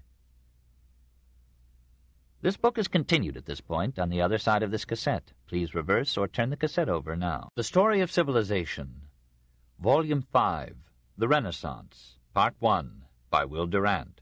Continued. Cassette 4, Side 1. On a brief trip to Rome in 1432, Donatello designed a classic tabernacle in marble for the old St. Peter's. Probably in Rome he studied the portrait busts that had survived from the days of the Empire. In any case, it was he who developed the first significant portrait sculpture of the Renaissance. His chef-d'oeuvre in portraiture was his bust, in painted terracotta, of the politician Niccolò da Uzzano. Here he amused and expressed himself with a realism that offered no compliments, but revealed a man. Donatello made his own discovery of the old truth that art need not always pursue beauty, but must seek to select and reveal significant form. Many dignitaries risked the veracity of his chisel, sometimes to their discomfiture. A Genoese merchant, dissatisfied with himself as Donatello saw him, haggled about the price. The matter was referred to Cosimo, who judged that Donatello had asked too little. The merchant complained that the artist had taken only a month for the work, so that the fee demanded came to half a florin, or $12.50 per day. Too much, he thought, for a mere artist. Donatello smashed the bust into 1,000 pieces, saying that this was a man who could bargain intelligently only about beans. The cities of Italy appreciated him better and competed for his services. Siena, Rome, and Venice lured him for a time, but Padua saw him fashion his masterpiece. In the Church of St. Anthony he carved a marble screen for the altar that covered the bones of the great Franciscan, and over it he placed moving reliefs and a bronze crucifixion most tenderly conceived. In the piazza before the church he set up, in 1453, the first important equestrian statue of modern times. Inspired, doubtless, by the mounted Aurelius in Rome, but thoroughly Renaissance in face and mood. No idealized philosopher-king, but a man of visibly contemporary character, fearless, ruthless, powerful. Gattamelata, the honeyed cat, the Venetian general. It is true that the chafing, foaming horse is too big for his legs, and that the pigeons, innocent of Vasari, daily bespatter the bald head of the conquering condottiere. But the pose is proud and strong, as if all the virtù of Machiavelli's longing had here passed with the fused bronze to harden in Donatello's mold. Padua gazed in astonishment and glory at this hero rescued from mortality, gave the artist 1,650 golden ducats, or over $41,000, for his 6 years of toil, and begged him to make their city his home. He whimsically demurred. His art could never improve at Padua, where all men praised him. He must for art's sake return to Florence, where all men criticized him. In truth, he returned to Florence because Cosimo needed him, and he loved Cosimo. Cosimo was a man who understood art, and gave him intelligent and bountiful commissions. So close was the entente between them that Donatello divined from the slightest indication all that Cosimo desired. At Donatello's suggestion, Cosimo collected ancient statuary, sarcophagi, arches, columns, and capitals, and placed them in the Medici gardens for young artists to study. For Cosimo, with Michelozzo's collaboration, Donatello set up in the baptistry a tomb of the refugee antipope John XXIII. For Cosimo's favorite church, San Lorenzo, he carved 2 pulpits and adorned them with bronze reliefs of the Passion. From those pulpits, among others, Savonarola would launch his bolts against later Medici. For the altar he molded a lovely terracotta bust of St. Lawrence. For the old sacristy he designed 2 pairs of bronze doors and a simple but beautiful sarcophagus for Cosimo's parents. Other works came from him as if they were child's play. An exquisite stone relief of the Annunciation for the Church of Santa Croce. For the cathedral, a cantoria of singing boys, plump putti violently chanting hymns, this from 1433 to 1438. A bronze bust of a young man, the incarnation of healthy youth, in the Metropolitan Museum of Art. a Santa Cecilia, possibly by Desiderio da Settignano, fair enough to be the Christian muse of song, a bronze relief of the Crucifixion in the Bargello, overpowering in its realistic detail, and in Santa Croce another crucifixion, a gaunt and solitary figure in wood, one of the most moving representations of this scene, despite Brunellesco's criticism of it as a crucified peasant. Patron and artist grew old together, and Cosimo took such care of the sculptor that Donatello rarely thought about money. He kept his funds, says Vasari, in a basket suspended from the ceiling of his studio, and bade his aides and friends take from it according to their needs, without consulting him. When Cosimo was dying in 1464, he recommended Donatello to the care of his son Piero. Piero gave the old artist a house in the country, but Donatello soon returned to Florence, preferring his accustomed studio to the sunshine and insects of the countryside. He lived in simplicity and content till the age of 80. All the artists, nearly all the people of Florence, joined in the funeral that laid him to rest, as he had asked, in the crypt of San Lorenzo, beside Cosimo's own tomb, this in 1466. He had immeasurably advanced the sculptural art. Now and then he poured too much force into his poses and designs. Often he fell short of the finished form that exalts Ghiberti's doors.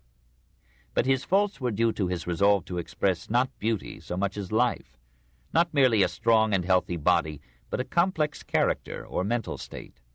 He developed sculptural portraiture by extending it from the religious to the secular field, and by giving his subjects an unprecedented variety, individuality, and power. Overcoming 100 technical difficulties, he created the first great equestrian statue left to us by the Renaissance. Only one sculptor would reach greater heights, and then by inheriting what Donatello had learned, achieved, and taught. Bertoldo was Donatello's pupil, and the teacher of Michelangelo. 3. Luca della Robbia. The picture that takes form in our minds as we read Vasari's biographies of Ghiberti and Donatello shows the studio of a Renaissance sculptor as the cooperative enterprise of many hands, directed by one mind, but transmitting the art, day by day, from master to apprentice, generation after generation. From such studios came minor sculptors who left to history a less imperious fame, but in their degree contributed to give to passing beauty a lasting form. Nanni di Banco inherited a fortune and had the means to be worthless, but he fell in love with sculpture and Donatello, and served a faithful apprenticeship under him until he could set up his own studio. He carved a St. Philip for the niche of the Shoemakers' Guild in Or San Michele, and for the cathedral a St. Luke seated with the Gospel in his hand and looking out with all the confidence of fresh faith upon a Renaissance Italy just beginning to doubt. In another studio, the brothers Bernardo and Antonio Rossellino combined their skills in architecture and sculpture. Bernardo designed a classic tomb in Santa Croce for Leonardo Bruni. Then, on the accession of Nicholas V, he went to Rome and consumed himself in the great Pope's architectural revolution. Antonio reached his zenith at 34 in 1461 with his marble tomb in San Miniato at Florence for Don Jaime, Cardinal of Portugal. Here is the victory of the classic style in all but the angel's wings, the cardinal's vestments, and his crown of virginity, for James had startled his time by his chastity. America has two lovely examples of Antonio's work, the marble bust of the Christ Child in the Morgan Library, and the young St. John the Baptist in the National Gallery. And is there anywhere a nobler example of realistic portraiture than the powerful head, corrugated with veins and furrowed with thought, of the physician Giovanni di San Miniato in the Victoria and Albert Museum? Desiderio da Settignano came to Florence from the nearby village that gave him his cognomen. He joined Donatello's staff, saw that the master's work lacked only patient finish, and distinguished his own productions with elegance, simplicity, and grace. His tomb for Marsupini did not quite equal Rossellino's for Bruni, but the tabernacle that he designed for the Church of San Lorenzo in 1464 pleased all who saw it, and his incidental portraits and reliefs augmented his fame. He died at 36. What might he have done if given, like his master, 80 years? Luca della Robbia was granted 82, and used them well. He raised terracotta work almost to the level of a major art, and his fame outjourneyed Donatello's. There is hardly a museum in Europe that does not display the tenderness of his Madonnas, the cheerful blue and white of his painted clay. Beginning as a goldsmith, like so many artists of the Renaissance, and learning in that minuscule field all the delicacies of design, he passed on to sculptured relief and carved 5 marble plaques for Giotto's Campanile.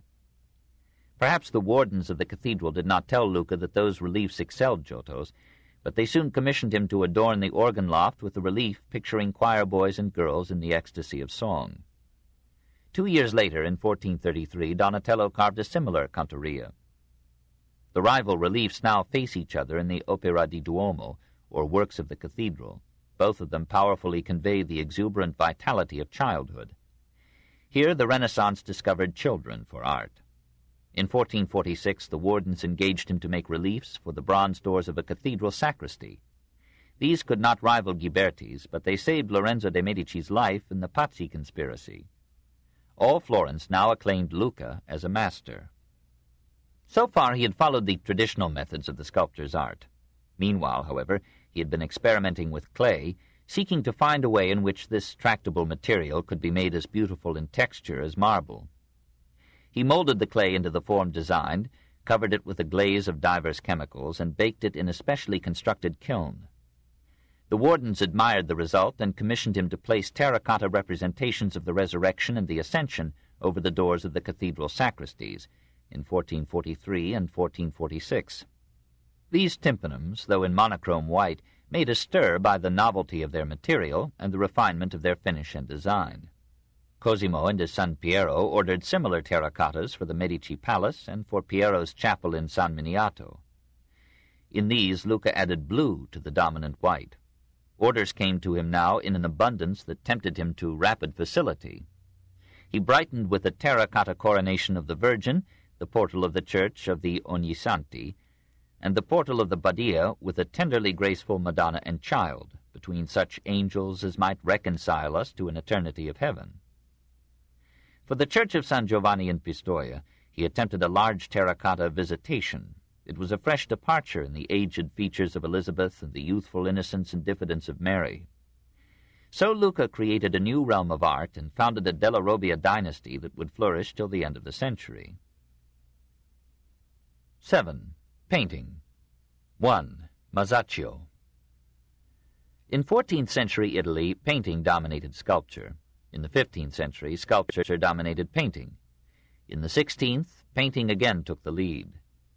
Perhaps the genius of Giotto in the Trecento, of Donatello in the Quattrocento, of Leonardo, Raphael, and Titian in the Cinquecento played some part in this alteration. And yet genius is more a function than a cause of the spirit of an age. Perhaps in Giotto's time the recovery and revelation of classic sculpture had not yet provided such stimulus and direction as they were to give to Ghiberti and Donatello. But that stimulus reached its height in the 16th century. Why did it not lift the Sansovinos and Cellinis, as well as Michelangelo, above the painters of that time? And why was Michelangelo, primarily a sculptor, forced more and more into painting? Was it because Renaissance art had tasks and needs too wide and deep for sculpture? Art, liberated by intelligent and opulent patronage, wished to cover the whole field of representation and ornament. To do this with statuary would have taken time, toil, and money prohibitively. Painting could more readily express the double gamut of Christian and pagan ideas in a hurried and exuberant age. What sculptor could have portrayed the life of St. Francis as rapidly as Giotto and with Giotto's excellence? Moreover, Renaissance Italy included a majority of persons whose feelings and ideas were still medieval, and even the emancipated minority harbored echoes and memories of the old theology, of its hopes and fears and mystic visions, its devotion and tenderness and pervasive spiritual overtones. All these, as well as the beauties and ideals expressed in Greek and Roman sculpture, had to find vent and form in Italian art, and painting offered to do it at least more conveniently, if not also with greater fidelity and subtlety than sculpture. Sculpture had studied the body so long and lovingly that it was not at home in representing the soul, though Gothic carvers had now and then made spiritual stone. Renaissance art had to portray both body and soul, face and feeling. It had to be sensitive to, take the impress of, all the range and moods of piety, affection, passion, suffering, skepticism, sensualism, pride, and power. Only laborious genius could accomplish this with marble, bronze, or clay. When Ghiberti and Donatello attempted it, they had to carry into sculpture the methods, perspectives, and nuances of painting, and sacrificed to vivid expression the ideal form and placid repose required of Greek statuary in the Golden Age. Finally, the painters spoke a language more easily understood by the people, in colors that seized the eye, in scenes or narratives that told beloved tales. The Church found that painting moved the people more quickly, touching their hearts more intimately than any carving of cold marble or casting of somber bronze.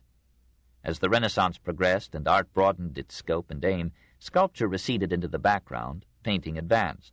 And as sculpture had been the highest art expression of the Greeks, so now painting, widening its field, varying its forms, improving its skills, became the supreme and characteristic art, the very face and soul of the Renaissance. In this period it was still groping and immature. Paolo Uccello studied perspective until nothing else interested him. Fra Angelico was the perfection in life and art of the medieval ideal. Only Masaccio felt the new spirit that would soon triumph in Botticelli, Leonardo, and Raphael. Certain minor talents had transmitted the techniques and traditions of the art. Giotto taught Gaddo Gaddi, who taught Taddeo Gaddi, who taught Agnolo Gaddi, who, as late as 1380, adorned Santa Croce with frescoes still in Giottesque style. Agnolo's pupil, Cennino Cennini, gathered into a Libro dell'Arte in 1437 the accumulated knowledge of his time in drawing, composition, mosaic, pigments, oils, varnishes, and other phases of the painter's work. Here, says page 1, begins the book of the art, made and composed in the reverence of God and the Virgin Mary and all the saints, and in the reverence of Giotto, of Taddeo, and of Agnolo. Art was becoming a religion. Agnolo's greatest pupil was a Camaldolese monk, Lorenzo Monaco. In the magnificent altarpiece, The Coronation of the Virgin, that Lawrence the monk painted in 1413 for his Monastery of the Angels, a fresh vigor of conception and execution appeared. The faces were individualized, the colors were brilliant and strong. But in that triptych there was no perspective. The figures in the rear rose taller than those in the foreground, like heads in an audience seen from the stage. Who would teach Italian painters the science of perspective? Brunellesco, Ghiberti, Donatello had made approaches to it. Paolo Uccello almost gave his life to the problem. Night after night he pored over it to the fury of his wife. "How charming a thing is this perspective," he told her. "Ah, if I could only get you to understand its delights." Nothing seemed to Paolo more beautiful than the steady approximation and distant merging of parallel lines in the furrows of a pictured field. Aided by a Florentine mathematician, Antonio Manetti, he set himself to formulate the laws of perspective. He studied how to represent accurately the receding arches of a vault, the ungainly enlargement of objects as they advanced into the foreground, the peculiar distortion of columns arranged in a curve. At last he felt that he had reduced these mysteries to rules. Through these rules, one dimension could convey the illusion of three. Painting could represent space and depth. This, to Paolo, seemed a revolution as great as any in the history of art. He illustrated his principles in his painting, and colored the cloisters of Santa Maria Novella with frescoes that startled his contemporaries, but have yielded to the erosion of time. Still surviving is his vivid portrait of Sir John Hawkwood, on the wall of a cathedral from 1436, the proud condottiere, having turned his arms from attacking to defending Florence, now joined in the Duomo the company of scholars and saints. Meanwhile, another line of development had reached from the same origin to the same end. Antonio Veneziano was a follower of Giotto. Gherardo Starnina was a pupil of Veneziano. From Starnina stemmed Masolino de Panicale, who taught Masaccio. Masolino and Masaccio made their own studies of perspective. Masolino was one of the first Italians to paint nudes. Masaccio was the first to apply the new principles of perspective with a success that opened the eyes of his generation and began a new era in pictorial art. His real name was Tommaso Guidi di San Giovanni. Masaccio was a nickname meaning Big Thomas, as Masolino meant Little Thomas. Italy was fond of giving such identifying marks to her children. Taking to the brush at an early age, he so lost himself in devotion to painting that he neglected everything else: his clothes, his person, his income, his debts. He worked a while with Ghiberti, and may have learned in that Bottega Academy the anatomical precision that was to be one mark of his drawing. He studied the frescoes that Masolino was painting in the Brancacci Chapel at Santa Maria del Carmine, and noted with special delight their experiments in perspective and foreshortening. On a pillar in the abbey church known as the Badia, he represented St. Ivo of Brittany with feet foreshortened as seen from below. The spectators refused to believe that a saint could have such mighty feet. In Santa Maria Novello, as part of a fresco of the Trinity, he pictured a barrel vault in such perfect diminishing perspective that the eye seemed to see the painted ceiling as sunk into the church wall. The epical masterpiece that made him the teacher of three generations was his continuation of Masolino's Brancacci Chapel frescoes on the life of St. Peter from 1423. The incident of the tribute money was represented by the young artist with a new power of conception and veracity of line. Christ with stern nobility, Peter in angry majesty, the tax collector with the lithe frame of a Roman athlete, every apostle individualized in feature, raiment, and pose. Buildings and background hills illustrated the young science of perspective, and Tommaso himself, self-portrayed by posing to a mirror, became a bearded apostle in the crowd. While he was working on this series, the chapel was consecrated with processional ceremony. Masaccio watched the ritual with sharp, attentive eye, then reproduced it in a fresco in the cloister. Brunellesco, Donatello, Masolino, Giovanni di Bicci de' Medici, and Antonio Brancacci, sponsor of the chapel, had taken part, and now found themselves in the picture. In 1425, for reasons now unknown, Masaccio left his work unfinished and went to Rome. We do not hear of him again, and we can only surmise that some accident or disease prematurely ended his life. But even though incomplete, those Brancacci frescoes were recognized at once as an immense step forward in painting. In those bold nudes, graceful draperies, startling perspectives, realistic foreshortenings, and precise anatomical details, in this modeling in depth through subtle gradations of light and shade, all sensed a new departure, which Vasari called the modern style. Every ambitious painter within reach of Florence came to study the series: Fra Angelico, Fra Lippo Lippi, Andrea del Castagno, Verrocchio, Ghirlandaio, Botticelli, Perugino, Piero della Francesca, Leonardo, Fra Bartolomeo, Andrea del Sarto, Michelangelo, Raphael. No dead man had ever had such distinguished pupils, no artist since Giotto had wielded, unwittingly, such influence. Masaccio, said Leonardo, showed by perfect works that those who are led by any guide except nature, the supreme mistress, are consumed in sterile toil. 2. Fra Angelico. Amid these exciting novelties, Fra Angelico went quietly his own medieval way. Born in a Tuscan village and named Guido di Pietro, he came to Florence young and studied painting, probably with Lorenzo Monaco. His talent ripened quickly, and he had every prospect of making a comfortable place for himself in the world, but the love of peace and the hope of salvation led him to enter the Dominican order in 1407. After a long novitiate in various cities, Fra Giovanni, as he had been renamed, settled down in the convent of San Domenico in Fiesole in 1418. There, in happy obscurity, he illuminated manuscripts and painted pictures for churches and religious confraternities. In 1436, the friars of San Domenico were transferred to the new convent of San Marco, built by Michelozzo at Cosimo's order and expense. During the next 9 years, Giovanni painted 100 frescoes on the walls of the monastery church, chapter house, dormitory, refectory, hospice, cloisters, and cells. Meanwhile, he practiced religion with such modest devotion that his fellow friars called him the angelic brother, Fra Angelico. No one ever saw him angry or succeeded in offending him. Thomas à Kempis would have found fully realized in him the imitation of Christ, except for one smiling lapse. In a last judgment, the angelic Dominican could not resist placing a few Franciscan friars in hell. Painting, with Fra Giovanni, was a religious exercise as well as an aesthetic release and joy.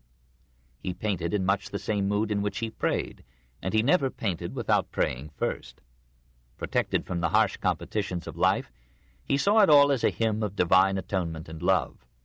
His subjects were invariably religious: the life of Mary and Christ, the blessed in heaven, the lives of the saints and the generals of his order.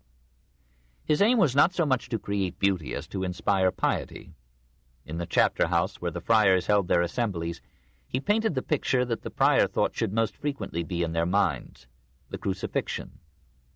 A powerful representation, in which Angelico showed his study of the nude, and at the same time the all-embracing quality of his Christianity. Here, at the foot of the cross, along with St. Dominic, were the founders of rival orders: Augustine, Benedict, Bernard, Francis, John Gualberto of the Vallambrosans, Albert of the Carmelites. In a lunette over the entrance to the hospice, where the friars were required to offer hospitality to any wayfarer, Angelico told the story of the pilgrim who proved to be Christ. Every pilgrim was to be treated as if he might be so revealed. Within the hospice are now gathered some of the subjects painted by Angelico for divers churches and guilds. The Madonna of the Linaioli, or linen workers, where the angel choristers have the pliant figures of women and the smiling faces of guileless children. A Descent from the Cross, equal in beauty and tenderness to any of the 1,000 representations of that scene in the art of the Renaissance. And a Last Judgment, a bit too symmetrical, and crowded with lurid and repellent fantasies, as if to forgive were human and to hate were divine. At the top of the staircase leading to the cells stands Angelico's masterpiece, the Annunciation, an angel of infinite grace already in his obeisance, revering the future Mother of God, and Mary bowing and crossing her hands in humble incredulity. In each of the 100 cells, the loving friar, aided by his friar pupils, found time to paint a fresco recalling some inspiring gospel scene: the Transfiguration, the communion of the apostles, Magdalene anointing the feet of Christ. In the double cell where Cosimo played monk, Angelico painted a crucifixion and an adoration of the kings, gorgeous with such Eastern costumes as perhaps the artist had seen in the Council of Florence. In his own cell he pictured the coronation of the Virgin. It was his favorite subject, which he painted time and again. The Uffizi Gallery has one form of it, the Academy at Florence another, the Louvre a third. Best of all is that which Angelico painted for the dormitory of San Marco, wherein the figures of Christ and Mary are among the most exquisite in the history of art. The fame of these devout creations brought Giovanni hundreds of proffered commissions. To all such seekers he replied that they must first obtain the consent of his prior. That secured, he would not fail them. When Nicholas V asked him to come to Rome, he left his Florentine cell and went to decorate the chapel of the Pope with scenes from the lives of St. Stephen and St. Lawrence. They are still among the most pleasant sights in the Vatican. Nicholas so admired the painter that he offered to make him Archbishop of Florence. Angelico excused himself and recommended his beloved prior. Nicholas accepted the suggestion, and Fra Antonino remained a saint, even under the pallium. No painter except El Greco ever made a style so uniquely his own as Fra Angelico. Even a novice can identify his hand. A simplicity of line and form going back to Giotto, a narrow but ethereal assemblage of colors, gold, vermilion, scarlet, blue, and green, reflecting a bright spirit and happy faith, figures perhaps too simply imaged and almost without anatomy, faces beautiful and gentle, but too pale to be alive, too monotonously alike in monks, angels, and saints, conceived rather as flowers in paradise, and all redeemed by an ideal spirit of tender devotion, a purity of mood and thought recalling the finest moments of the Middle Ages and never to be captured again by the Renaissance. This was the final cry of the medieval spirit in art. Fra Giovanni worked for a year in Rome, for a time in Orvieto, served for 3 years as prior of the Dominican convent in Fiesole, was called back to Rome, and died there at the age of 68. Probably it was Lorenzo Valla's classic pen that wrote his epitaph. Let it not be to my praise that I was as another Apelles, but that I gave all my gains, O Christ, to your faithful. for some works are for the earth, some for heaven. I, Giovanni, was a child of the Tuscan city of Florence. 3. Fra Filippo Lippi. From the gentle Angelico, crossed with the lusty Masaccio, came the art of a man who preferred life to eternity. Filippo, son of the butcher Tommaso Lippi, was born in Florence in a poor street behind the convent of the Carmelites. Orphaned at 2, he was reluctantly reared by an aunt, who rid herself of him when he was 8 by entering him into the Carmelite order. Instead of studying the books assigned to him, he covered their margins with caricatures. The prior, noting their excellence, set him to drawing the frescoes that Masaccio had just painted in the Carmelite church. Soon the lad was painting frescoes of his own in that same church. They have disappeared, but Vasari thought them as good as Masaccio's. At the age of 26, in 1432, Filippo left the monastery. He continued to call himself Fra, brother, friar, but he lived in the world and supported himself by his art. Vasari tells a story that tradition has accepted, though we cannot test its truth. Filippo is said to have been so amorous that when he saw a woman who pleased him, he would have given all his possessions to have her, and if he could not succeed in this, he quieted the flame of his love by painting her portrait. This appetite so took possession of him that while the humor lasted, he paid little or no attention to his work. Thus, on one occasion, when Cosimo was employing him, he shut him up in the house so that he might not go out and waste time. Filippo remained so for 2 days, but, overcome by his amorous and bestial desires, he cut up his sheet with a pair of scissors, and letting himself out of the window, devoted many days to his pleasures. When Cosimo could not find him, he caused a search to be made for him, until at length Filippo returned to his labors. From that time forward Cosimo gave him liberty to go and come as he chose, repenting that he had shut him up. For, he said, geniuses are celestial forms, and not pack-asses. Ever afterward he sought to hold Filippo by the bonds of affection, and was thus served by him with greater readiness. In 1439, Fra Lippo described himself in a letter to Piero de' Medici as the poorest friar in Florence, living with and supporting with difficulty 6 nieces anxious to be married. His work was in demand, but apparently not as well paid as the nieces wished. His morals could not have been notoriously bad, for we find him engaged to paint pictures for various nunneries. At the convent of Santa Margherita in Prato, unless Vasari and tradition err, he fell in love with Lucrezia Buti, a nun or a ward of the nuns. He persuaded the prioress to let Lucrezia pose for him as the Virgin. Soon they eloped. Despite her father's reproaches and appeals, she remained with the artist as his mistress and model, sat for many virgins, and gave him a son, the Filippino Lippi of later fame. The wards of the cathedral at Prato did not hold these adventures against Filippo. In 1456 they engaged him to paint the choir with frescoes illustrating the lives of St. John the Baptist and St. Stephen. These paintings, now much damaged by time, were acclaimed as masterpieces, perfect in composition, rich in color, alive with drama, coming to a climax on one side of the choir with the dance of Salome, on the other with the stoning of Stephen. Filippo found the task too wearisome for his mobility. Twice he ran away from it. In 1461, Cosimo persuaded Pius II to release the artist from his monastic vows. Filippo seems to have thought himself also freed from fidelity to Lucrezia, who could no longer pose as a virgin. The Prato wardens exhausted all schemes for luring him back to his frescoes. At last, 10 years after their inception, he was induced to finish them by Carlo de' Medici, Cosimo's illegitimate son, now an apostolic notary.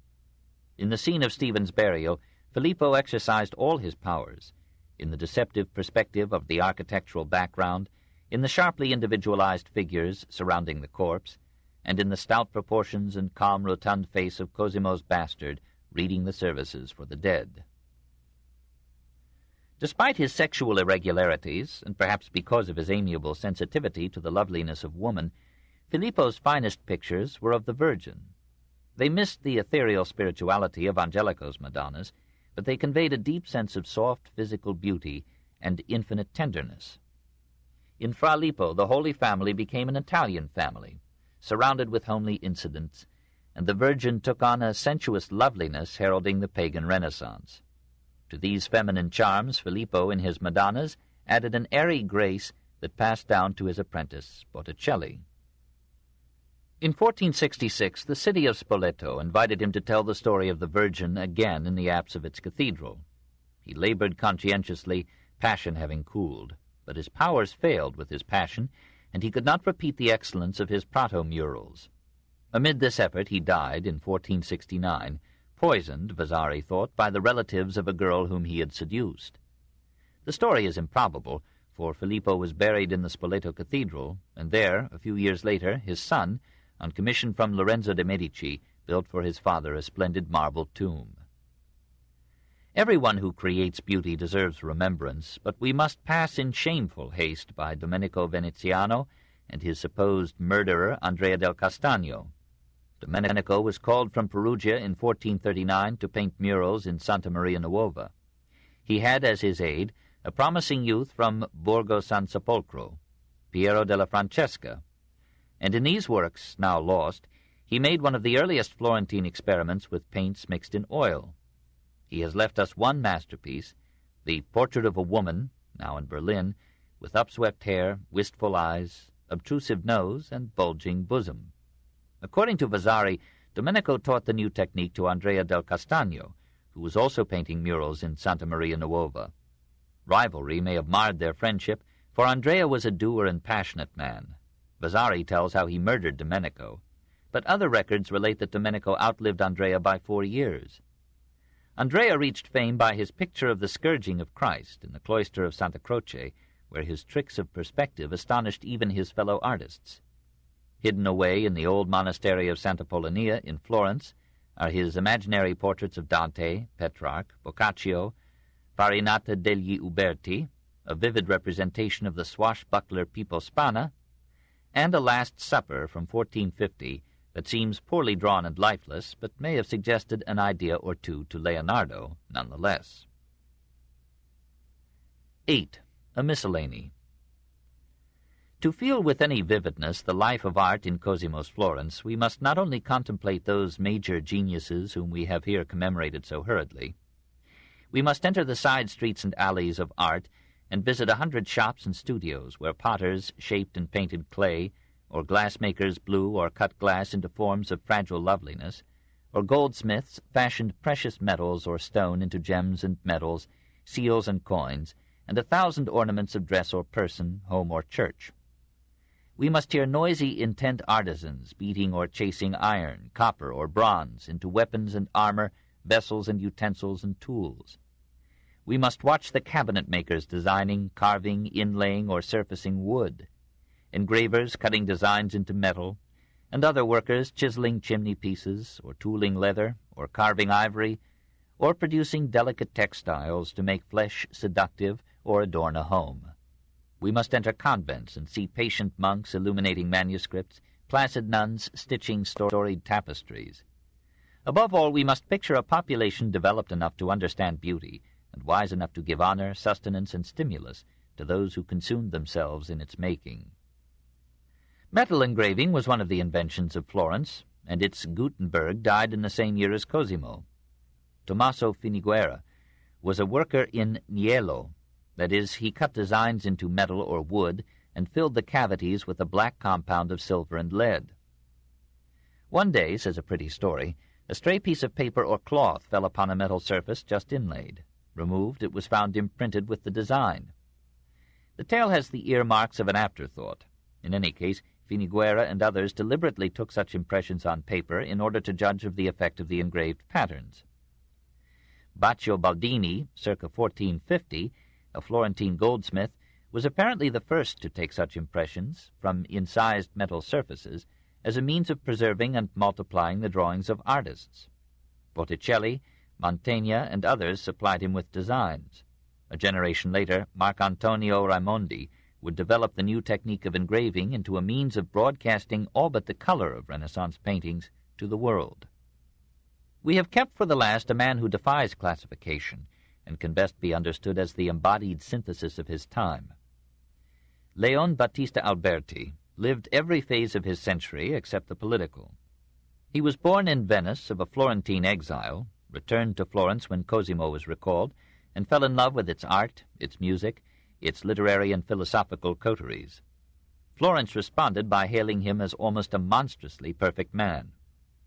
He was both handsome and strong, excelled in all bodily exercises, could, with feet tied, leap over a standing man, could, in the great cathedral, throw a coin far up to ring against the vault, amused himself by taming wild horses and climbing mountains.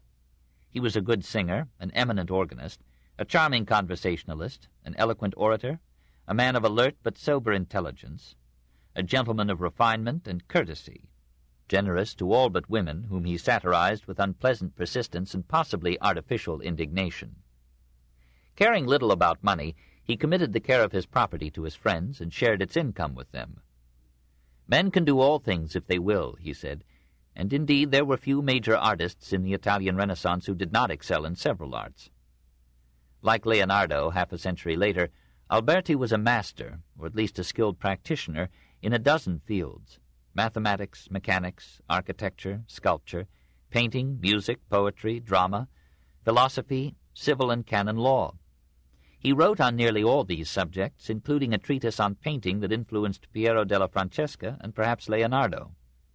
He added 2 dialogues on women and the art of love, and a famous essay on the care of the family. After painting a picture, he would call in children and ask them what it meant. If it puzzled them, he considered it a failure. He was among the first to discover the possibilities of the camera obscura. Predominantly an architect, he passed from city to city, raising facades or chapels in the Roman style. In Rome, he shared in planning the buildings with which, as Vasari put it, Nicholas V was turning the capital upside down. In Rimini, he transformed the old church of San Francesco into almost a pagan temple. In Florence, he raised a marble front for the church of Santa Maria Novella, and built for the Rucellai family a chapel in the church of San Pancrazio, and 2 palaces of simple and stately design. In Mantua, he adorned the cathedral with a chapel of the Incoronata, and faced the church of Sant'Andrea with a facade in the form of a Roman triumphal arch. He composed a comedy, Philodoxus, in such idiomatic Latin that no one doubted him when, as a hoax on his time, he passed it off as the newly discovered work of an ancient author. And Aldus Manutius, himself a scholar, printed it as a Roman classic. He wrote his treatises in chatty dialogue form, and in bare and simple Italian, so that even a busy businessman might read him. His religion was rather Roman than Christian, but he was always a Christian when he heard the cathedral choir. Looking far ahead, he expressed the fear that the decline of Christian belief would plunge the world into a chaos of conduct and ideas. He loved the countryside around Florence, retired to it whenever he could, and made the title character of his dialogue, Teogenio, say, "The society of the illustrious dead can be enjoyed by me at leisure here, and when I choose to converse with sages, statesmen, or great poets, I have but to turn to my bookshelves, and my company is better than any that your palaces can afford, with all their crowd of clients and flatterers." Cosimo agreed with him and found no greater solace in his old age than his villas, his intimates, his art collection, and his books. He suffered severely from gout, and in his final years left the internal affairs of the state to Luca Pitti, who abused the opportunity to add to his wealth. Cosimo's own fortune had not been diminished by his numerous charities. He whimsically complained that God always kept a step ahead of him in returning his benefactions with interest. In his country seats he applied himself to the study of Plato, under the tutelage of his protégé Ficino. When Cosimo lay dying, it was on the authority of Plato's Socrates, not on that of Christ, that Ficino promised him a life beyond the grave. Friends and enemies alike grieved over his death in 1464, fearing chaos in the government, and almost the entire city followed his corpse to the tomb that he had commissioned Desiderio de Settignano to prepare for him in the church of San Lorenzo. Patriots like Guicciardini, angered by the conduct of the later Medici, thought of him as Brutus thought of Caesar. Machiavelli honored him as he honored Caesar. Cosimo had overthrown the Republic, but the freedom he had checked was the liberty of the rich to rule the state with factious violence. Though he sullied his record with occasional cruelty, his reign was by and large one of the most genial, peaceful, and orderly periods in the history of Florence, and the other was that of the grandson who had been trained by his precedents. Rarely had any prince been so wisely generous or so genuinely interested in the advancement of mankind. "I owe much to Plato," said Ficino, "but to Cosimo no less. he realized for me the virtues of which Plato gave me the conception. Under him, the humanist movement flowered. Under him, the diverse genius of Donatello, Fra Angelico, and Lippo Lippi received bountiful encouragement.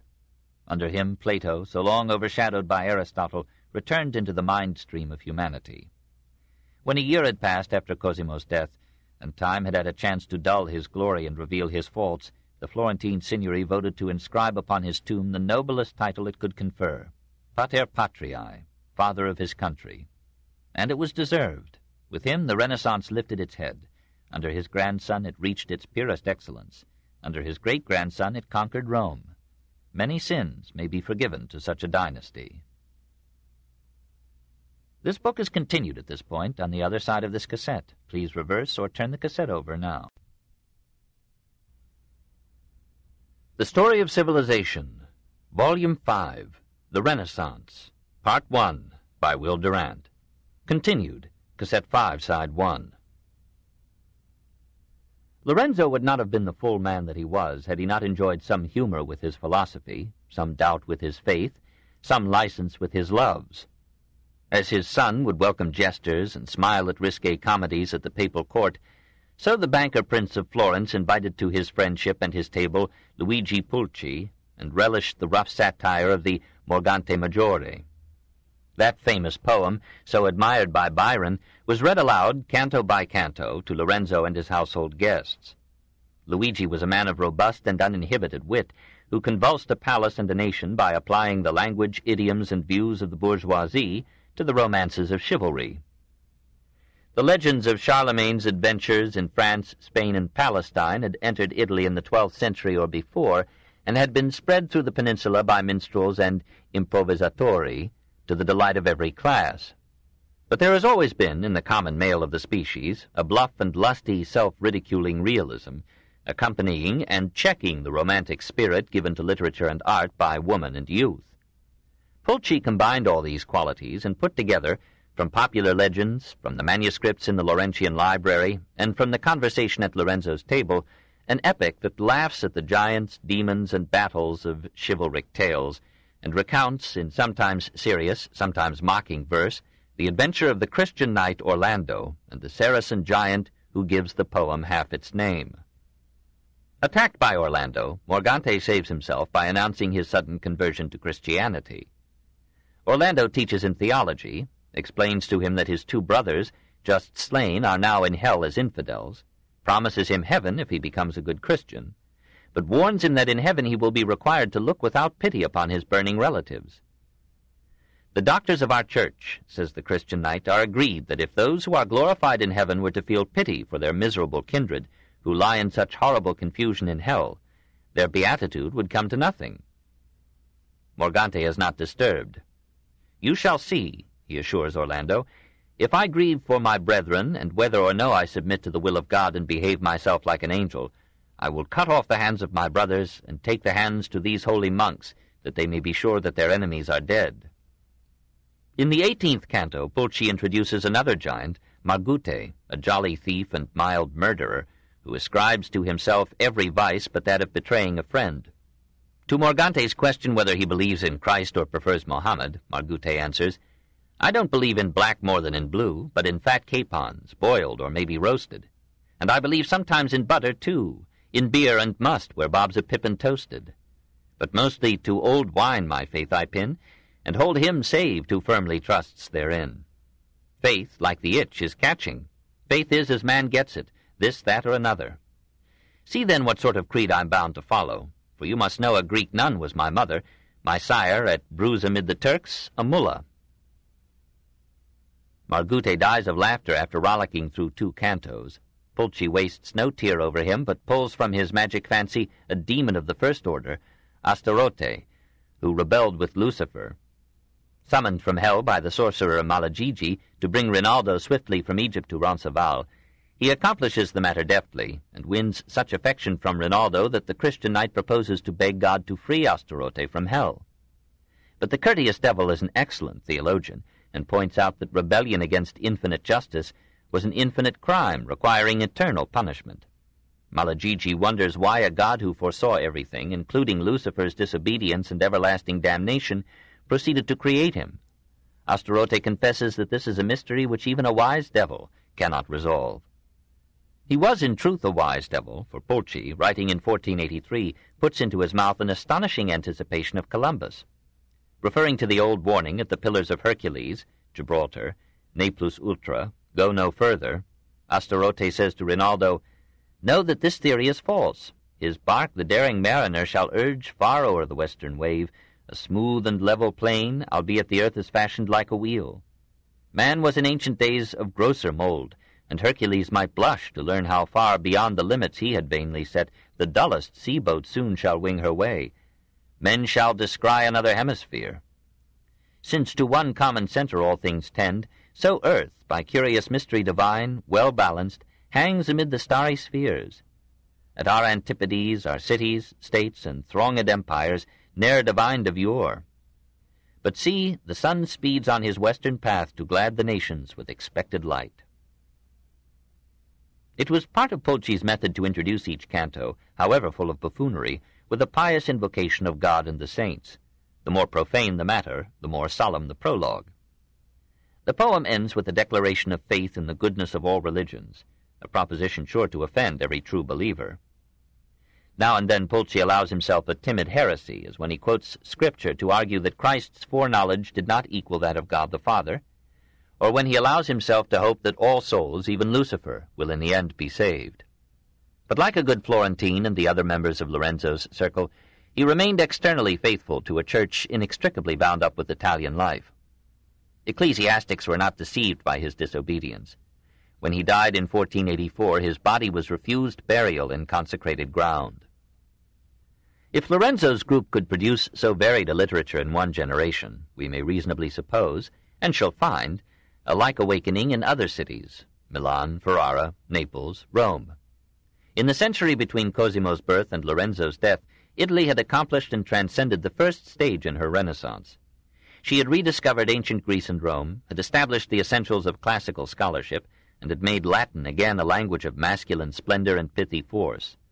But more, in the generation between Cosimo's death and Lorenzo's, Italy rediscovered her own language and soul, applied the new standards of diction and form to the vernacular, and composed poetry, classical in spirit, but indigenous and modern in tongue and thought, rooted in the affairs and problems of its own day, or in the scenes and persons of the countryside.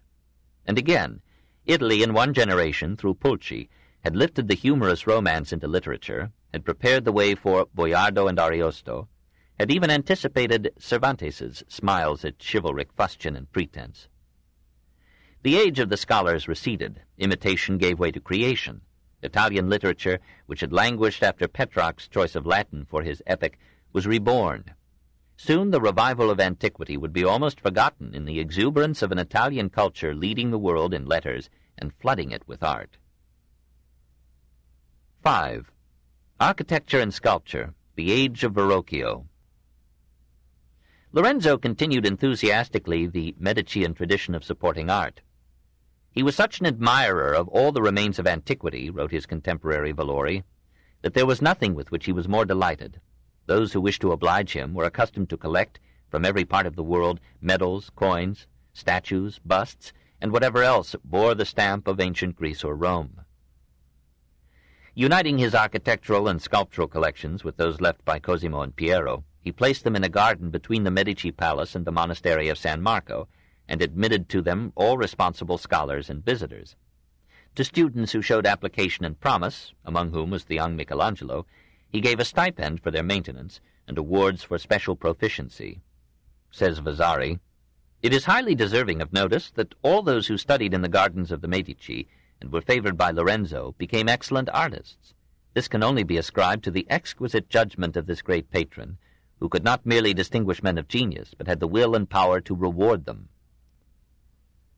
The key event in the art history of Lorenzo's regime was the publication in 1486 of Vitruvius's treatise De Architectura, 1st century B.C., which Poggio had unearthed in the monastery of St. Gall some 70 years before. Lorenzo succumbed completely to that rigid classic and used his influence to spread the style of imperial Rome. Perhaps in this matter he did as much harm as good, for he discouraged in architecture what he was fruitfully practicing in literature, the development of native forms. But his spirit was generous. Through his encouragement, and in many cases with his funds, Florence was now adorned with elegant civic buildings and private residences. He completed the church of San Lorenzo and the abbey at Fiesole, and he engaged Giuliano de San Gallo to design a monastery outside the San Gallo gate that gave the architect his name. Giuliano built for him a stately villa at Poggio a Caiano, and so handsomely that Lorenzo recommended him when King Ferdinand of Naples asked him for an architect. How well such artists loved him appears in the subsequent generosity of Giuliano, who sent as presents to Lorenzo the gifts that Ferrante gave him: a bust of the Emperor Hadrian, a sleeping Cupid, and other ancient sculptures. Lorenzo added these to the collections in his garden, which were later to form the nucleus of the statuary in the Uffizi Gallery. Other rich men rivaled, some surpassed him in the splendor of their residences. About 1489, Benedetto da Maiano built for Filippo Strozzi the elder the most perfect embodiment of that Tuscan style of architecture which Brunellesco had developed in the Pitti Palace. Internal splendor and luxury behind a massive front of rustic or unfinished stone blocks. It was begun with careful astrological timing, with religious services in several churches, and with a conciliatory distribution of alms. After Benedetto's death in 1497, Simone Palaiuolo completed the building and added a fine cornice on the model of one that he had seen in Rome. How excellent the interior of these seeming prisons might be we may surmise from their magnificent fireplaces, mighty marble entablatures supported by floral-carved pillars and surmounted with reliefs.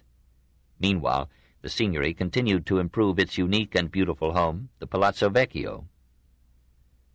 Most of the architects were sculptors, too, for sculpture played the leading part in architectural ornament, carving cornices and moldings, pilasters and capitals, door jambs and chimney pieces, wall reliefs, altars, choir stalls, pulpits, and baptismal fonts. Giuliano de Maiano carved the stalls in the sacristy of the cathedral and in the abbey at Fiesole. His brother Benedetto developed the art of intarsia and became so famous for it that King Matthias Corvinus of Hungary ordered from him 2 coffers of inlaid wood and invited him to his court. Benedetto went and had the coffers sent after him. When these arrived at Budapest and were unpacked in the presence of the king, the inlaid pieces fell out, the glue having been loosened by the damp sea air, and Benedetto, though he replaced the pieces successfully, took a distaste to marquetry and devoted himself thereafter to sculpture.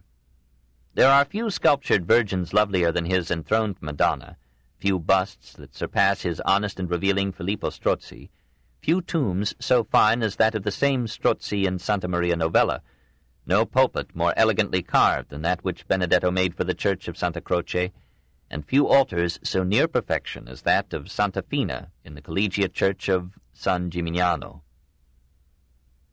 Sculpture and architecture tended to run in families, the Della Robbias, the Sangalli, the Rossellini, the Palaiuoli. Antonio Palaiuoli, uncle of Simone, learned accuracy and delicacy of design as a goldsmith in the studio of his father, Jacopo. The bronze, silver, and gold products of Antonio made him the Cellini of his time and a favorite of Lorenzo, the churches, the Signory, and the guilds. Noting how rarely such small objects retained the name of their maker, and sharing the Renaissance mirage of immortal fame, Antonio turned to sculpture and cast in bronze 2 magnificent figures of Hercules, rivaling the strained power of Michelangelo's captives and the tortured passion of the Laocoon. Passing to painting, he told the story of Hercules in 3 murals for the Medici palace, challenged Botticelli in Apollo and Daphne, and equaled the absurdity of 100 artists in showing how calmly St. Sebastian could receive into his flawless body the arrows launched at him by leisurely bowmen. In his final years, Antonio returned to sculpture and cast for the old church of St. Peter in Rome 2 superb sepulchral monuments, of Sixtus IV and Innocent VIII, with a vigor of chiseling and a precision of anatomy again presaging Michelangelo. Mino da Fiesole was not so versatile nor so tempestuous. He was content to learn the sculptor's art from Desiderio de Settignano, and when his master died, to carry on his tradition of smooth elegance. If we may believe Vasari, Mino was so affected by Desiderio's early death that he found no happiness in Florence and sought new scenes in Rome. There he made a name for himself with 3 masterpieces: tombs of Francesco Tornabuoni and Pope Paul II, and a marble tabernacle for Cardinal de Tudeville. His confidence and solvency restored, he returned to Florence and adorned with exquisite altars the churches of Sant'Ambrogio and Santa Croce and the baptistry. In the cathedral of his native Fiesole he set up in classical style an ornate tomb for Bishop Salutati, and for the abbey of Fiesole he molded a similar monument, more restrained in ornament, to commemorate the Count Ugo who had founded that monastery. The Cathedral of Prato boasts a pulpit by him, and a dozen museums display one or more of the busts by which his patrons were less flattered than embalmed. The face of Niccolo Strozzi, swollen as with the mumps, the weak features of Piero the Gouty, the fine head of Dietisalvi Neroni, a pretty relief of Marcus Aurelius as a youth, a splendid bust of St. John the Baptist in infancy, and several lovely reliefs of the Virgin and Child. Nearly all these works have the feminine grace that Mino had learned from Desiderio. They are pleasing, but not arresting or profound. They do not grip our interest as do the sculptures of Antonio Palaiuoli or Antonio Rossellino. Mino loved Desiderio too much. He could not turn his back upon his master's exemplars and seek in the merciless neutrality of nature the significant realities of life. Verrocchio, true eye, was brave enough to do this, and produced two of the greatest sculptures of his time. Andrea di Michele Cione, for that was his real name, was a goldsmith, a sculptor, a bell-caster, a painter, a geometrician, a musician. As a painter, his chief claim to fame lies in having taught and influenced Leonardo, Lorenzo de Credi, and Perugino. His own paintings are mostly stiff and dead. There are few Renaissance pictures more unpleasant than the famous Baptism of Christ. The Baptist is a dour Puritan. Christ, presumably thirsty, looks like an old man, and the two angels at the left are effeminately insipid, including the one traditionally ascribed to Leonardo. But Tobias and the Three Angels is excellent. The central angel foreshadows the grace and mood of Botticelli, and the young Tobias is so fair that we must either attribute him to Leonardo or confess that Da Vinci received more of his pictorial style from Verrocchio than we supposed. A drawing of a woman's head in Christ Church, Oxford, again suggests the vague and pensive ethereality of Leonardo's women, and Verrocchio's dark landscapes already feature the gloomy rocks and mystic streams of Leonardo's dreamy masterpieces. Probably there is mostly fable in Vasari's tale that when Verrocchio saw the angel that Leonardo had painted in the Baptism of Christ, he resolved never to touch the brush again, because Leonardo, though so young, had so far surpassed him. But though Verrocchio continued to paint after the baptism, it is true that he gave most of his mature years to sculpture. He worked for a while with Donatello and Antonio Palaiuoli, learned something from each of them, and then developed his own style of stern and angular realism. He took his career in his hands by molding in terracotta an unflattering bust of Lorenzo, nose and bangs and worried brow.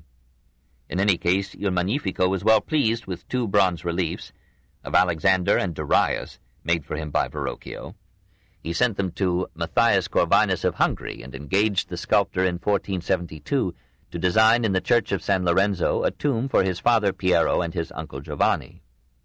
Verrocchio carved the sarcophagus in porphyry and decorated it with bronze supports and wreaths in exquisite floral form. 4 years later he cast a boyish David standing in calm pride over the severed head of Goliath. The Signory liked it so much that it placed the statue at the head of the main stairway in the Palazzo Vecchio. In the same year it accepted from him a bronze boy holding a dolphin and used it as a fountain spout in the courtyard of the palace. At the height of his powers, Verrocchio designed and cast in bronze for a niche on the exterior of Or San Michele a group of Christ and doubting Thomas, this in 1483. The Christ is a figure of divine nobility. Thomas is portrayed with understanding sympathy. The hands are finished with a perfection seldom attained in statuary. The robes are a triumph of sculptural art. The whole group has a living and mobile reality. So obvious was Verrocchio's superiority in bronze that the Venetian Senate invited him in 1479 to come to Venice and cast a statue of Bartolomeo Colleone, the condottiere who had won so many victories for the island state. Andrea went, made a model for the horse, and was preparing to cast it in bronze when he learned that the Senate was considering the advisability of confining his commission to the horse and letting Villano of Padua make the man. Andrea, according to Vasari, broke the head and legs of his model and returned to Florence in a rage. The Senate warned him that if he ever put foot on Venetian soil again, he would lose his head in no figurative way. He replied that they should never expect him there, since senators were not as skillful as sculptors in replacing broken heads. The Senate thought better of the matter, restored the total commission to Verrocchio, and persuaded him to return at twice the original fee. He repaired the model of the horse, and cast it successfully, but in the process he became overheated, caught a chill, and died within a few days, at the age of 56, in 1488. In his last hours a rude crucifix was placed before him. He begged the attendants to take it away, and bring him one by Donatello, so that he might die as he had lived in the presence of beautiful things. The Venetian sculptor Alessandro Leopardi completed the great statue in so vivid a style, with such mastery of motion and command, that the Colleoni suffered no loss by Verrocchio's death. It was set up in 1496 in the Campo di San Zanipolo, the field of Saints John and Paul, and it struts there to this day, the proudest and finest equestrian statue surviving from the Renaissance. 6. Painting. 1. Ghirlandaio. Verrocchio's thriving studio was characteristic of Renaissance Florence. It united all the arts in one workshop, sometimes in one man. In the same bottega, one artist might be designing a church or a palace, another might be carving or casting a statue, another sketching or painting a picture, another cutting or setting gems, another carving or inlaying ivory or wood, or fusing or beating metal, or fashioning floats and pennons for a festival procession. Men like Verrocchio, Leonardo, or Michelangelo could do any of these. Florence had many such studios, and art students went wild in the streets, or lived bohemianly in the tenements, or became rich men honored by popes and princes as inspired spirits beyond price and, like Cellini, above the law. More than any other city except Athens, Florence attached importance to art and artists, talked and fought about them, and told anecdotes about them, as we do now of actors and actresses. It was Renaissance Florence that formed the romantic concept of the genius, the man inspired by a divine spirit, the Latin genius, dwelling within him. It is worthy of note that Verrocchio's studio left no great sculptor, except one side of Leonardo, to carry on the master's excellence, but taught two painters of high degree, Leonardo and Perugino, and one of lesser but notable talent, Lorenzo di Credi. Painting was gradually ousting sculpture as the favorite art. Probably it was an advantage that the painters were uninstructed and uninhibited by the lost murals of antiquity. They knew that there had been such men as Apelles and Protogenes, but few of them saw even the Alexandrian or Pompeian remnants of ancient painting. In this art there was no revival of antiquity, and the continuity of the Middle Ages with the Renaissance was most visible. The line was devious but clear from the Byzantines to Duccio to Giotto to Fra Angelico to Leonardo to Raphael to Titian. So the painters, unlike the sculptors, had to forge through trial and error their own technology and style. Originality and experiment were forced upon them. They labored over the details of human, animal, and plant anatomy. They tried circular, triangular, or other schemes of composition. They explored the tricks of perspective and the illusions of chiaroscuro to give depth to their backgrounds and body to their figures. They scoured the streets for apostles and virgins, and drew from models clothed or nude. They passed from fresco to tempera and back again, and appropriated the new techniques of oil painting introduced into northern Italy by Roger van der Weyden and Antonio da Messina. As their skill and courage grew, and their lay patrons multiplied, they added to the old religious subjects the stories of classic mythology and the pagan glories of the flesh. They took nature into the studio, or betook themselves to nature. Nothing human or natural seemed in their view alien to art. No face so ugly but art could reveal its illuminating significance. They recorded the world, and when war and politics had made Italy a prison and a ruin, the painters left behind them the line and color, the life and passion of the Renaissance. Formed by such studies, inheriting an ever richer tradition of methods, materials, and ideas, men of talent painted better now than men of genius had painted a century before. Benozzo Gozzoli, says Vasari in an ungracious moment, was not of great excellence, yet he distanced all the others of his age in his perseverance, for among the multitude of his works some could hardly help but be good. He began as a pupil of Fra Angelico, and followed him to Rome and Orvieto as assistant.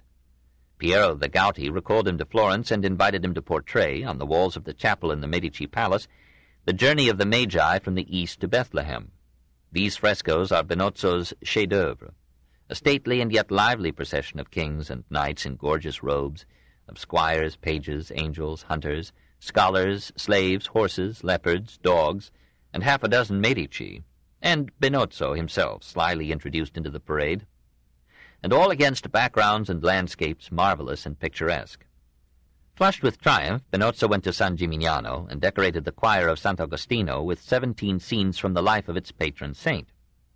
In the Campo Santo at Pisa, he labored for 16 years, covering vast walls with 21 Old Testament scenes from Adam to the Queen of Sheba. Some, like the Tower of Babel, were among the major frescoes of the Renaissance. Benozzo diluted his excellence through eager haste. He drew carelessly, made many of his figures depressingly uniform, and crowded his pictures with a confusing multitude of persons and details. But he had in him the blood and joy of life. He loved its lusty panorama and the glory of the great, and the imperfections of his line are half forgotten in the splendor of his color and the enthusiasm of his fertility. The benign influence of Fra Angelico passed down to Alesso Baldovinetti and Cosimo Rosselli, and through Alesso to one of the major painters of the Renaissance, Domenico Ghirlandaio. Domenico's father was a goldsmith who had received the nickname of Ghirlandaio from the gold and silver garlands that he had fashioned for the pretty heads of Florence. Under this father and Baldovinetti, Domenico studied with zest and zeal, spent many hours before the frescoes of Masaccio and the Carmine, learned by indefatigable practice the arts of perspective, foreshortening, modeling, and composition. He would draw everyone who passed the shop, says Vasari, making extraordinary likenesses after a fleeting view. He was barely 21 when he was charged to paint the story of Santa Fina in her chapel in the cathedral at San Gimignano. At 31 in 1480 he earned the title of master by 4 frescoes in the church and refectory of the Ognissanti in Florence, a St. Jerome, a Descent from the Cross, a Madonna della Misericordia, which included a portrait of the donor, Amerigo Vespucci, and a Last Supper that gave some hints to Leonardo. Summoned to Rome by Sixtus IV, he painted in the Sistine Chapel Christ calling Peter and Andrew from their nets, especially beautiful in its background of mountains, sea, and sky. During this stay in Rome, he studied and drew the arches, baths, columns, aqueducts, and amphitheaters of the ancient city, and with so practiced an eye that he was able to seize at once, without rule or compass, the just proportions of each part. A Florentine merchant in Rome, Francesco Tornabuoni, mourning his dead wife, employed Ghirlandaio to paint frescoes for her memorial in Santa Maria sopra Minerva, and Domenico succeeded so well that Tornabuoni sent him back to Florence armed with florins and a letter attesting to his excellence. The Signory soon entrusted to him the decoration of the Sala del Orologio in their palace. In the next 4 years, from 1481 to 1485, he painted scenes from the life of St. Francis in the Sassetti Chapel of Santa Trinita. All the progress of the painter's art, except the use of oil, was embodied in these frescoes. Harmonious composition, accurate line, gradations of light, perspective fidelity, realistic portraiture of Lorenzo, Politian, Pulci, Palestrozzi, Francesco Sassetti, and at the same time the Angelesque tradition of ideality and piety. From the near perfection of the altarpiece, the adoration of the shepherds, there would be but a step of deeper imagination and subtler grace to Leonardo and Raphael. In 1485, Giovanni Tornabuoni, chief of the Medici Bank in Rome, offered Ghirlandaio 1,200 ducats, or $30,000, to paint a chapel in Santa Maria Novella, and promised him 200 more if the work should prove fully satisfactory. Aided by several pupils, including Michelangelo, Ghirlandaio gave most of the following 5 years to this high moment of his career. On the ceiling he painted the 4 evangelists, on the walls St. Francis, Peter Martyr, John the Baptist, and scenes from the lives of Mary and Christ, from an Annunciation to a magnificent coronation of the Virgin. Here again he delighted in contemporary portraits, the stately Ludovica Tornabuoni, fit to be a queen, the saucy beauty of Ginevra de' Benci, the scholars Ficino, Politian, and Landino, the painters Baldovinetti, Mainardi, and Ghirlandaio himself. When in 1490 the chapel was opened to the public, all the dignitaries and literati of Florence flocked to examine the paintings. The realistic portraits were the talk of the town, and Tornabuoni expressed himself as completely satisfied. Financially pressed at the time, he begged Domenico to forgive him the extra 200 ducats. The artist replied that the satisfaction of his patron was more precious to him than any gold. He was a lovable character, so adored by his brothers that one of them, David, almost slew an abbot with an aged loaf of bread for bringing to Domenico and his aides food that David held unworthy of his brother's genius. Ghirlandaio opened his studio to all who cared to work or study there, making it a veritable school of art. He accepted all commissions, great or small, saying that none should be denied. He left the care of his household and finances to David, saying that he would not be content till he had painted the whole circuit of Florence's wall. He produced many mediocre paintings, and yet some incidental pieces of great charm, like the Louvre's delightful grandfather with the bulbous nose, and the lovely portrait of a woman in the Morgan collection in New York, pictures full of the character that year by year records itself upon the human face. Great critics of unquestionable learning and repute yielded him only a minor rank, and it is true that he excelled rather in line than in color, that he painted too rapidly and crowded his pictures with irrelevant detail, and took a step backward, perhaps, in preferring tempera after Baldovinetti's experiments with oil. Even so, he brought the accumulated technology of his art to the highest point that it would reach in his country and his century, and he bequeathed to Florence and the world such treasures that criticism hangs its head in gratitude. 2. Botticelli. Only one Florentine surpassed him in his generation. Sandro Botticelli was as different from Ghirlandaio as ethereal fancy from physical fact. Alessandro's father, Mariano Filippepi, unable to persuade the boy that life would be impossible without reading, writing, and arithmetic, apprenticed him to the goldsmith Botticelli, whose name, through the affection of the pupil or the whim of history, became permanently attached to Sandro's own. From this bottega the lad passed at 16 to that of Fra Filippo Lippi, who came to love the restless and impetuous youth. Filippo's Filippino later painted Sandro as a sullen fellow with deep-set eyes, salient nose, sensual fleshy mouth, flowing locks, purple cap, red mantle, and green hose. Who would have guessed such a man from the delicate fantasies that Botticelli has left to the museums?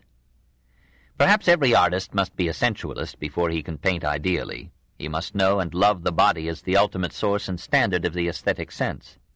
Vasari describes Sandro as a merry fellow who played pranks upon fellow artists and obtuse citizens. Doubtless, like all of us, he was many men, turned on one or another of his selves as occasion required, and kept his real self a frightened secret from the world. About 1465, Botticelli set up his own studio and soon received commissions from the Medici. It was apparently for Lorenzo's mother, Lucrezia Tornabuoni, that he painted Judith, and for Piero Gottoso, her husband, he made his Madonna of the Magnificat and his Adoration of the Magi, hymns in color to 3 Medici generations. In the Madonna, Botticelli pictured Lorenzo and Giuliano as boys of 16 and 12, holding a book upon which the Virgin, borrowed from Fra Lippo, writes her noble song of praise. In the Adoration, Cosimo kneels at Mary's feet, Piero kneels at a lower level before them, and Lorenzo, now 17, holds a sword in his hand as a sign that he has reached the age of legitimate killing.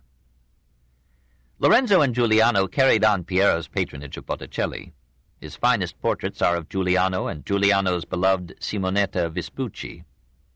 He still painted religious pictures, like the powerful St. Augustine in the Church of the Ognissanti. But in this period, perhaps under the influence of Lorenzo's circle, he turned more and more to pagan subjects, usually from classical mythology, and favoring the nude.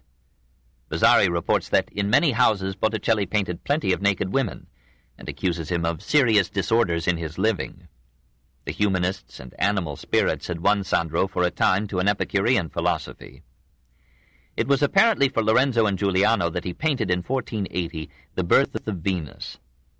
A demure nude rises from a golden shell in the sea, using her long blonde tresses as the only fig leaf at hand. On her right, winged zephyrs blow her to the shore. On her left, a pretty maid, possibly Simonetta, clad in a gown of flowered white, offers the goddess a mantle to enhance her loveliness. The painting is a masterpiece of grace, in which design and composition are everything, color is subordinate, realism is ignored, and everything is directed to evoking an ethereal fancy through the flowing rhythm of the line.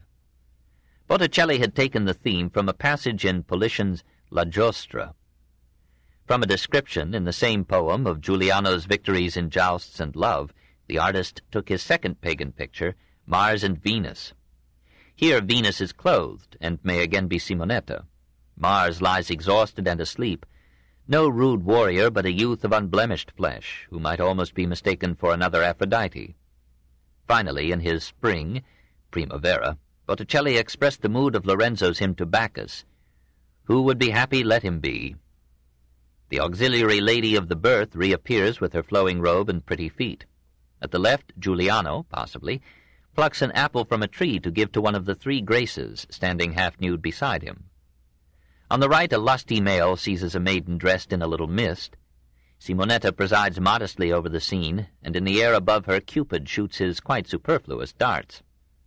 These three pictures symbolized many things, for Botticelli loved to allegorize, but perhaps without his realizing it, they represented also the victory of the Humanists in art.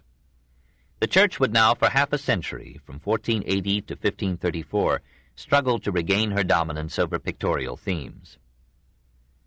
As if to meet the issue squarely, Sixtus IV called Botticelli to Rome in 1481 and commissioned him to paint 3 frescoes in the Sistine Chapel. They are not among his masterpieces. He was in no mood for piety. But when he returned to Florence in 1485, he found the city astir with Savonarola's sermons and went to hear him.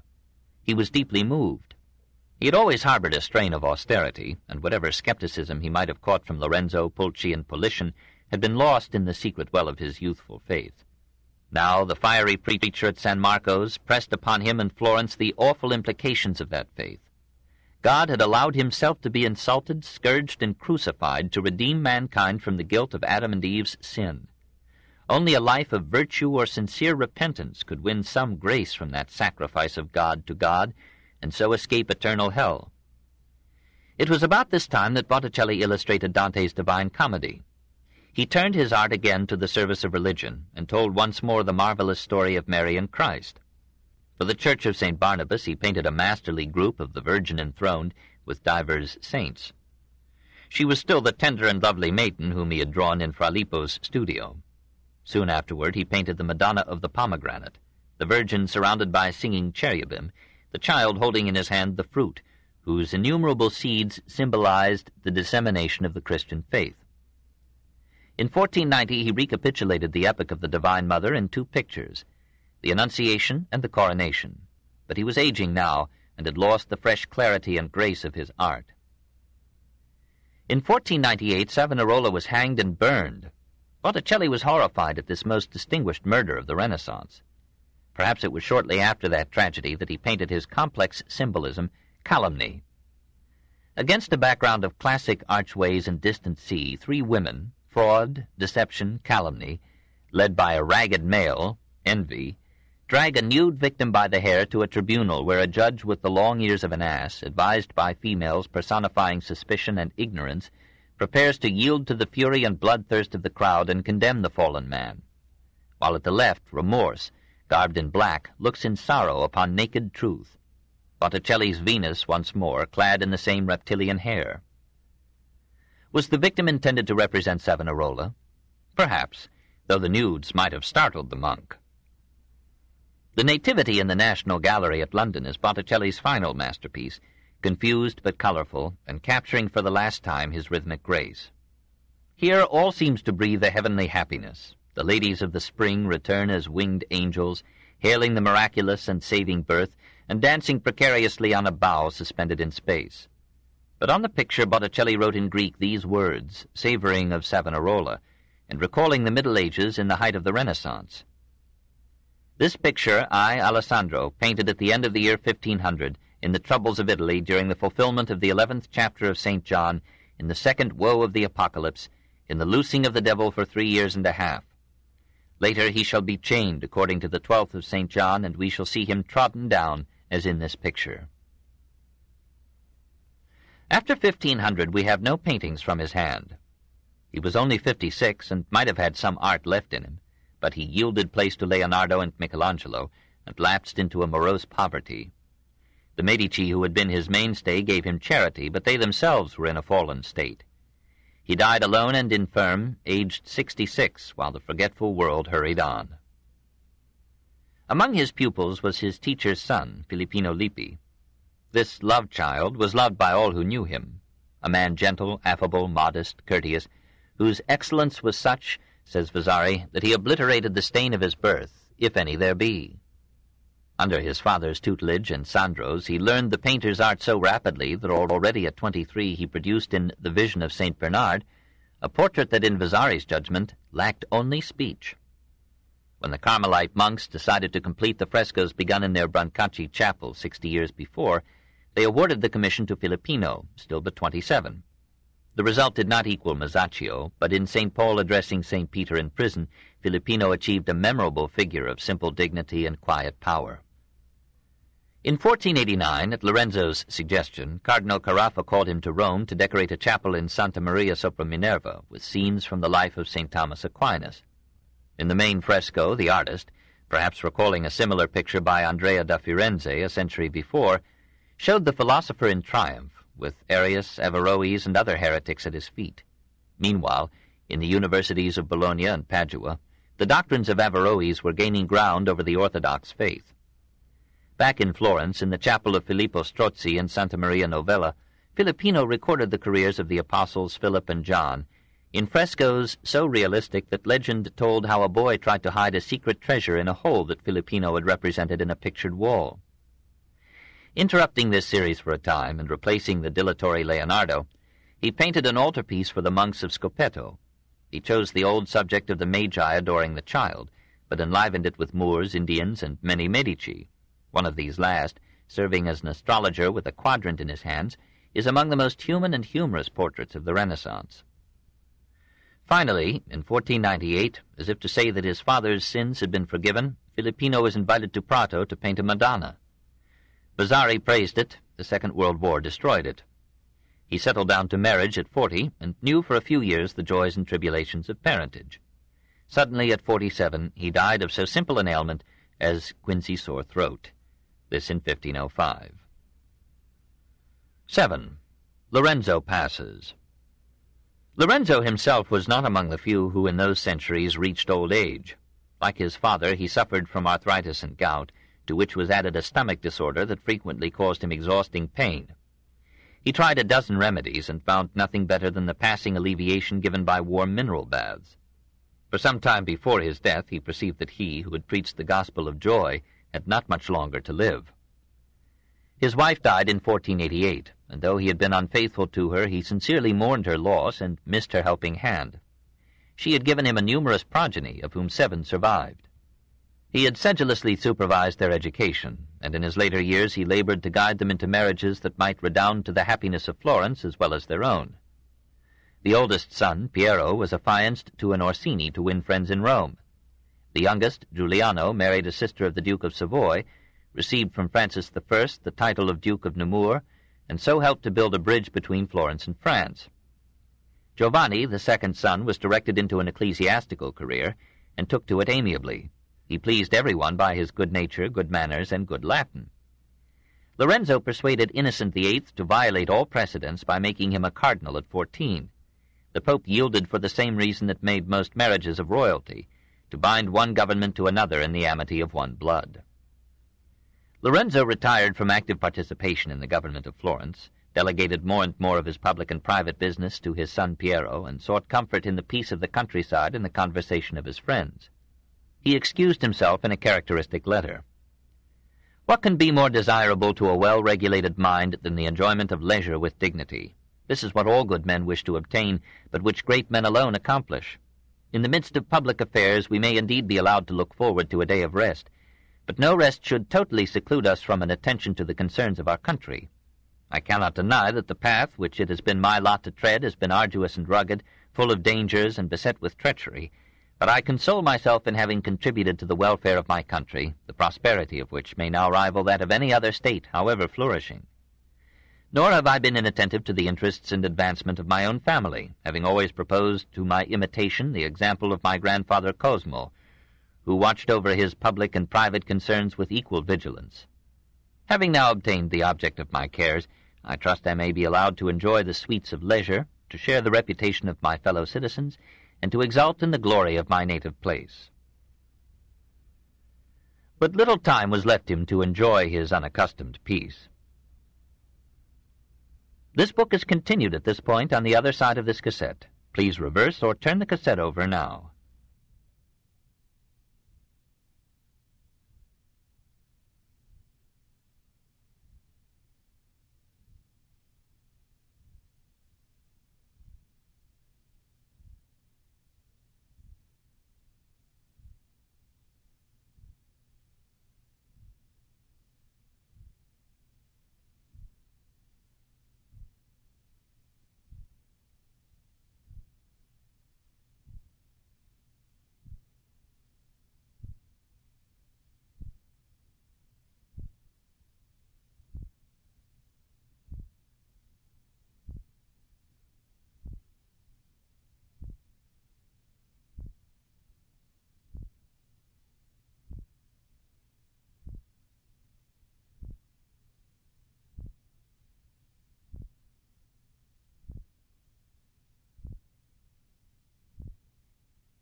The Story of Civilization, Volume 5, The Renaissance, Part 1, by Will Durant. Continued, Cassette 5, Side 2. But little time was left him to enjoy his unaccustomed peace. He had hardly moved to his villa at Correggi on March 21st, 1492, when his stomach pains became alarmingly intense. Specialist physicians were summoned, who made him drink a mixture of jewels. He became rapidly worse and reconciled himself to death. He expressed to Pico and Politian his sorrow that he could not live long enough to complete his collection of manuscripts for their accommodation and the use of students. As the end approached, he sent for a priest, and with his last strength insisted on leaving his bed to receive the sacrament on his knees.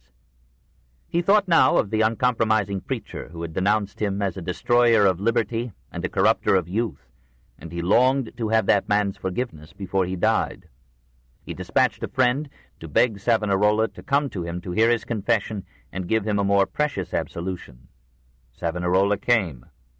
According to Politian, he offered absolution on 3 conditions: that Lorenzo should have a lively faith in God's mercy, should promise to mend his life if he recovered, and should meet death with fortitude. Lorenzo agreed and was absolved. According to Savonarola's early biographer, G.F. Pico, not the humanist, the 3rd condition was that Lorenzo should promise to restore liberty to Florence. In Pico's account, Lorenzo made no promise to this demand, and the friar left him unabsolved. On April 9, 1492, Lorenzo died, aged 43. When the news of his premature death reached Florence, almost the entire city mourned, and even Lorenzo's opponents wondered how social order could now be maintained in Florence, or peace in Italy, without his guiding hand. Europe recognized his stature as a statesman and sensed in him the characteristic qualities of the time. He was the man of the Renaissance in everything but his aversion to violence. His slowly acquired prudence in policy, his simple but persuasive eloquence in debate, his firmness and courage in action, had made all but a few Florentines forget the liberty that his family had destroyed. And many who had not forgotten remembered it as the freedom of rich clans to compete in force and chicanery for an exploitive dominance in a democracy where only 1/30th of the population could vote.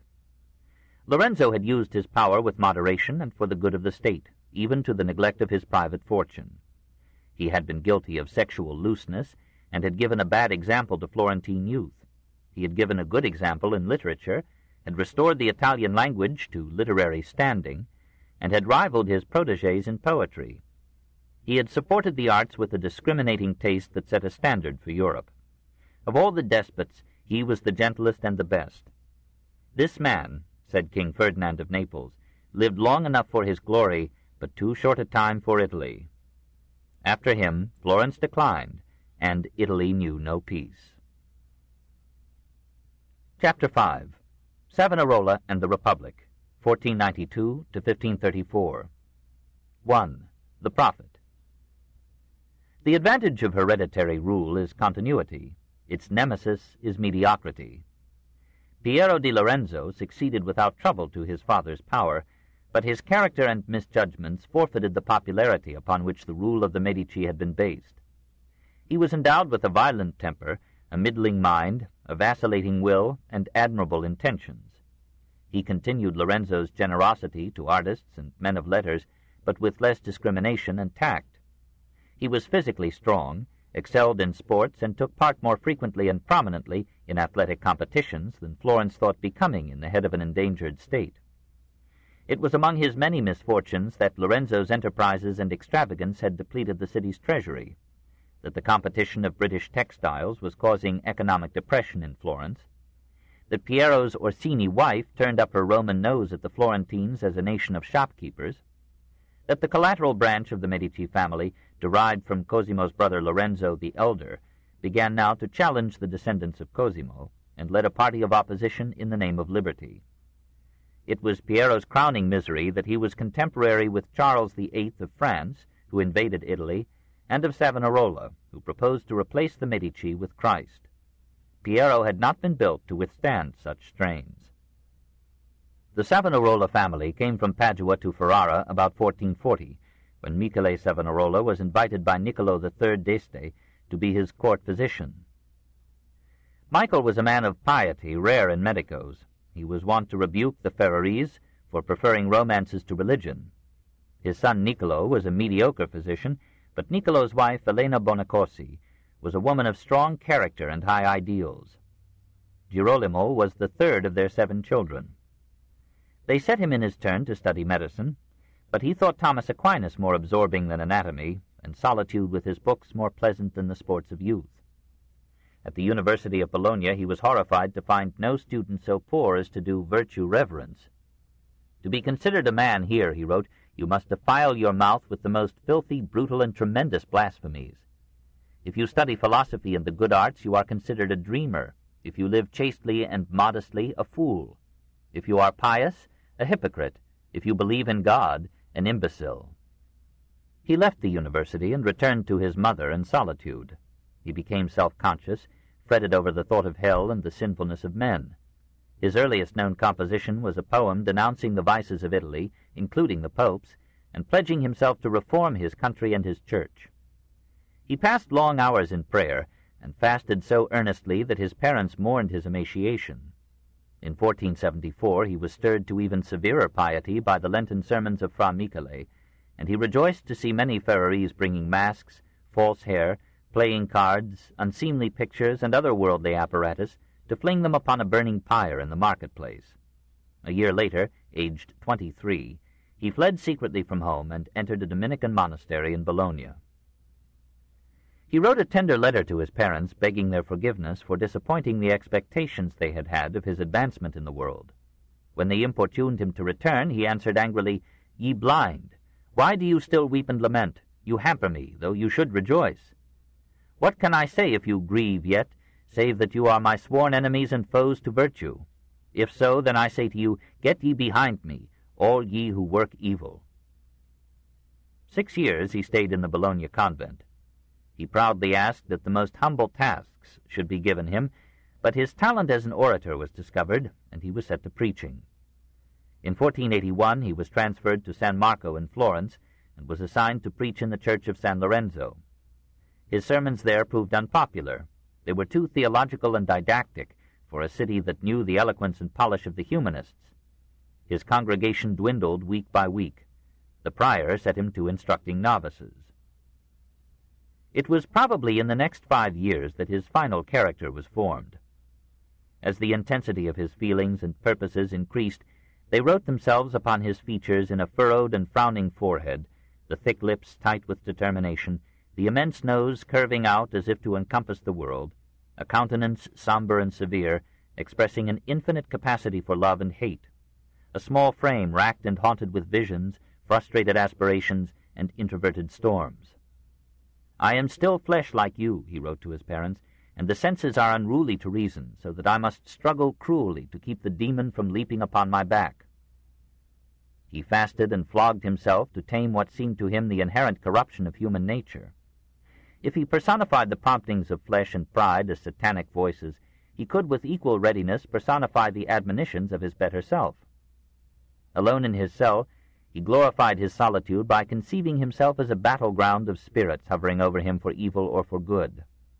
Finally, it seemed to him that angels, archangels, were speaking to him. He accepted their words as divine revelations, and suddenly he spoke to the world as a prophet chosen to be a messenger of God.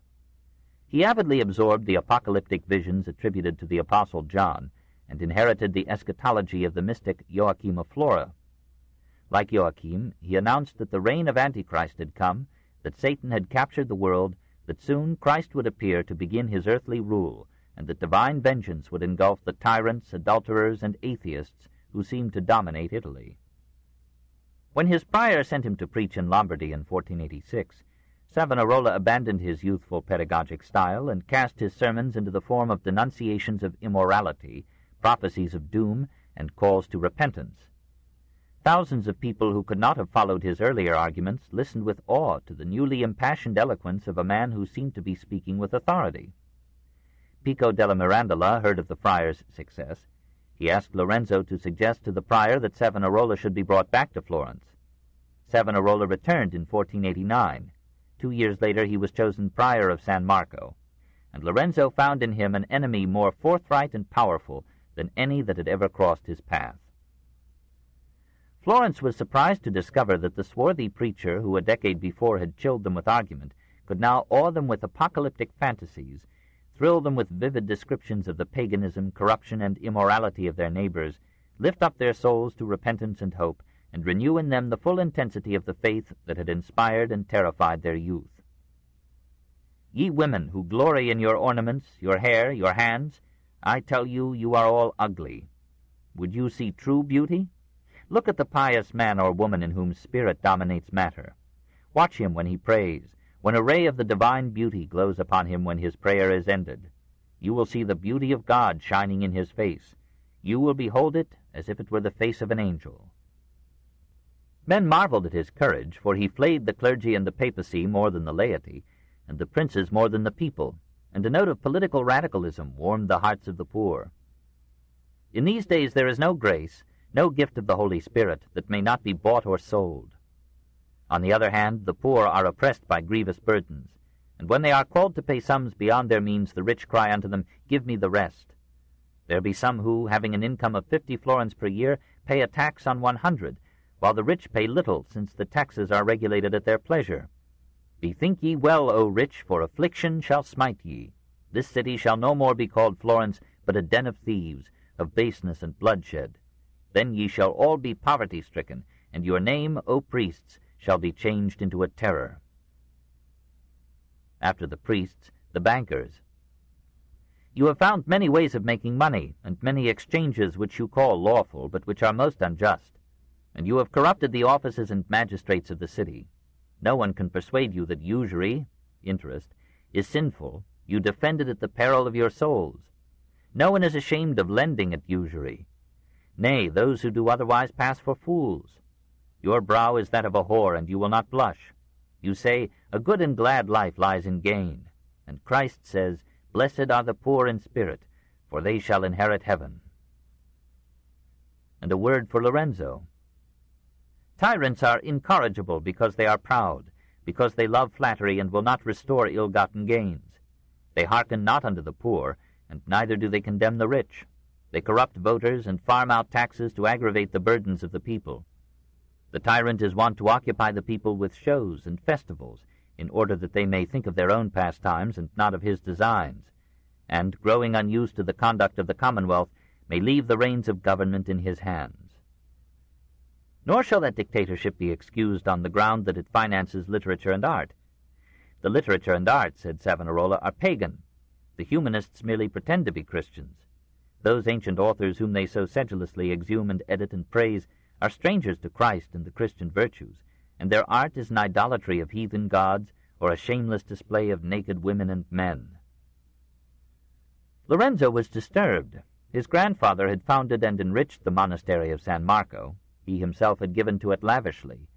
It seemed to him unreasonable that a friar who could know little of the difficulties of government, and who idealized a liberty that had been merely the right of the strong to use the weak without hindrance by law, should now undermine from a Medici shrine that public support upon which the political power of his family had been built. He tried to appease the friar. He went to Mass in San Marcos and sent the convent rich gifts. Savonarola scorned them and remarked in a subsequent sermon that a faithful dog does not leave off barking in his master's defense because a bone is thrown to him. When he found an unusually large sum in gold in the alms box, he suspected that it came from Lorenzo and gave it to another monastery, saying that silver sufficed the needs of his brethren. Lorenzo sent 5 leading citizens to argue with him that his inflammatory sermons would lead to useless violence and were unsettling the order and peace of Florence. Savonarola answered by telling them to bid Lorenzo do penance for his sins. A Franciscan friar famous for eloquence was encouraged to preach popular sermons with a view to drawing the Dominican's audience away. The Franciscan failed. Greater throngs than ever before came to San Marco until its church could no longer hold them. For his Lenten sermons of 1491, Savonarola moved his pulpit into the cathedral, and though that edifice had been designed to contain a city, it was crowded whenever the friar was scheduled to speak. The ailing Lorenzo made no further effort to interfere with his preaching. After Lorenzo's death, the weakness of his son Piero made Savonarola the greatest power in Florence. With the reluctant consent of the new pope, Alexander VI, he separated his convent from the Lombard congregation of Dominican monasteries, of which it had been a part, and made himself in practice the independent head of his monastic community. He reformed its regulations and raised the moral and intellectual level of the friars under his rule. New recruits joined his flock, and most of its 250 members developed for him a love and fidelity that upheld him in all but his final ordeal. He became bolder in his criticism of the laic and clerical immorality of the time.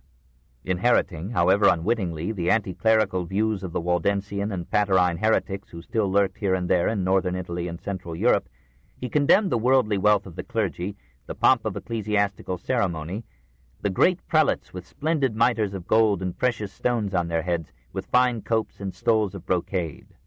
He contrasted this affluence with the simplicity of the priests in the early church. These had fewer gold mitres and fewer chalices, for what few they possessed were broken up to relieve the needs of the poor, whereas our prelates, for the sake of obtaining chalices, will rob the poor of their sole means of support. To these denunciations he added prophecies of doom. He had predicted that Lorenzo and Innocent VIII would die in 1492. They did. Now he predicted that presently the sins of Italy, of her despots and her clergy, would be avenged by a dire disaster, that thereafter Christ would lead the nation in a glorious reform, and that he himself, Savonarola, would die a violent death. Early in 1494 he foretold that Charles VIII would invade Italy, and he welcomed the invasion as the chastening hand of God. His sermons at this time, says a contemporary, were so full of terrors and alarms, cries and lamentations, that everyone went about the city bewildered, speechless, and, as it were, half dead. In September 1494, Charles VIII crossed the Apennines into Italy, resolved to add the kingdom of Naples to the French crown. In October he entered Florentine territory and besieged the fortress of Sarzana. Piero thought he could save Florence from France, as his father had saved it from Naples, by going in person to the enemy. He met Charles at Sarzana and yielded to all demands. Pisa, Leghorn, and every bastion of Florence in the west were surrendered to the French for the duration of the war, and Florence was to advance 200,000 florins, or $5 million, to help finance Charles's campaign. When the news of these concessions reached Florence, the Signory and the council were shocked. Contrary to Lorenzo's precedents, they had not been consulted in these negotiations. Led by the Medici opponents of Piero, the Signory decided to depose him and restore the old republic. When Piero returned from Sarzana, he found the gates of the Palazzo Vecchio closed in his face. As he rode to his home, the people jeered him, and urchins pelted him with stones. Fearing for his life, he fled from the city with his family and brothers.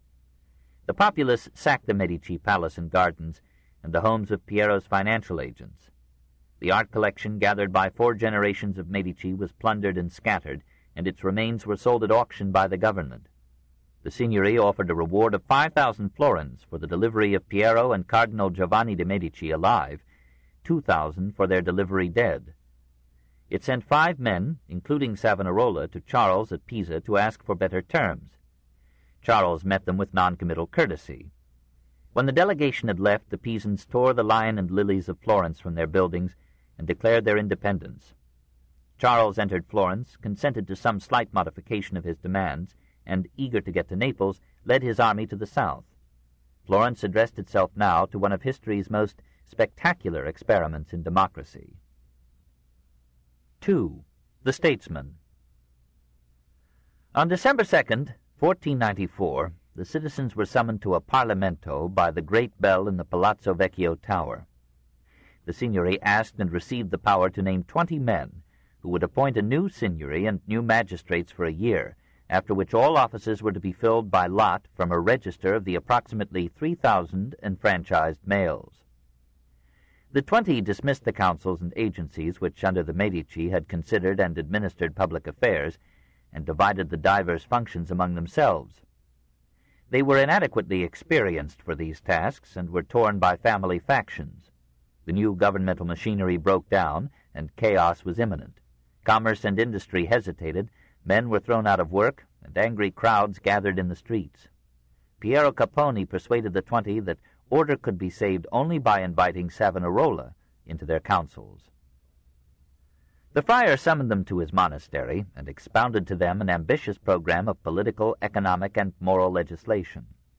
Under his leadership and that of Pietro Soderini, the 20 devised a new constitution, partly modeled on that which was so successfully maintaining stability in Venice. A Maggior Concilio, or Great Council, was to be formed of men who, or their ancestors in the preceding 3 generations, had held a major office in the state, and these initial members were to choose 28 additional councillors in each year.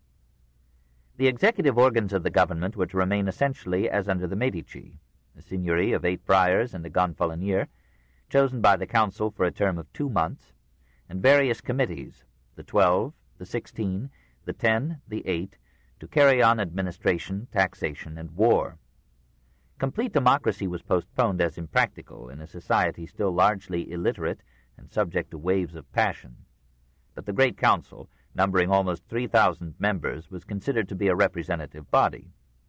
Since no room in the Palazzo Vecchio could house so large an assemblage, Simone Palaiuolo, Il Cronaca, was engaged to redesign part of the interior into a Sala dei Cinquecento, or Hall of the 500, where the council could meet in sections.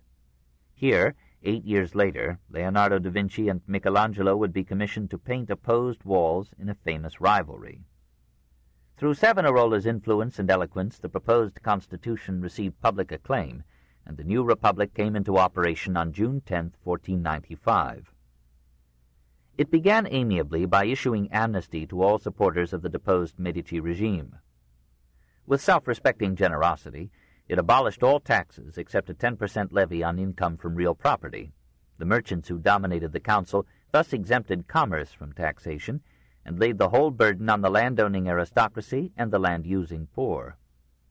At Savonarola's urging, the government established a Monte di Pietà, or state loan office, which lent money at 5 to 7% and freed the poor from dependence on private money-lenders, who had charged up to 30%. Again, at the friars' prompting, the council attempted to reform morals with laws. It forbade horse races, gross carnival songs, profanity, and gambling.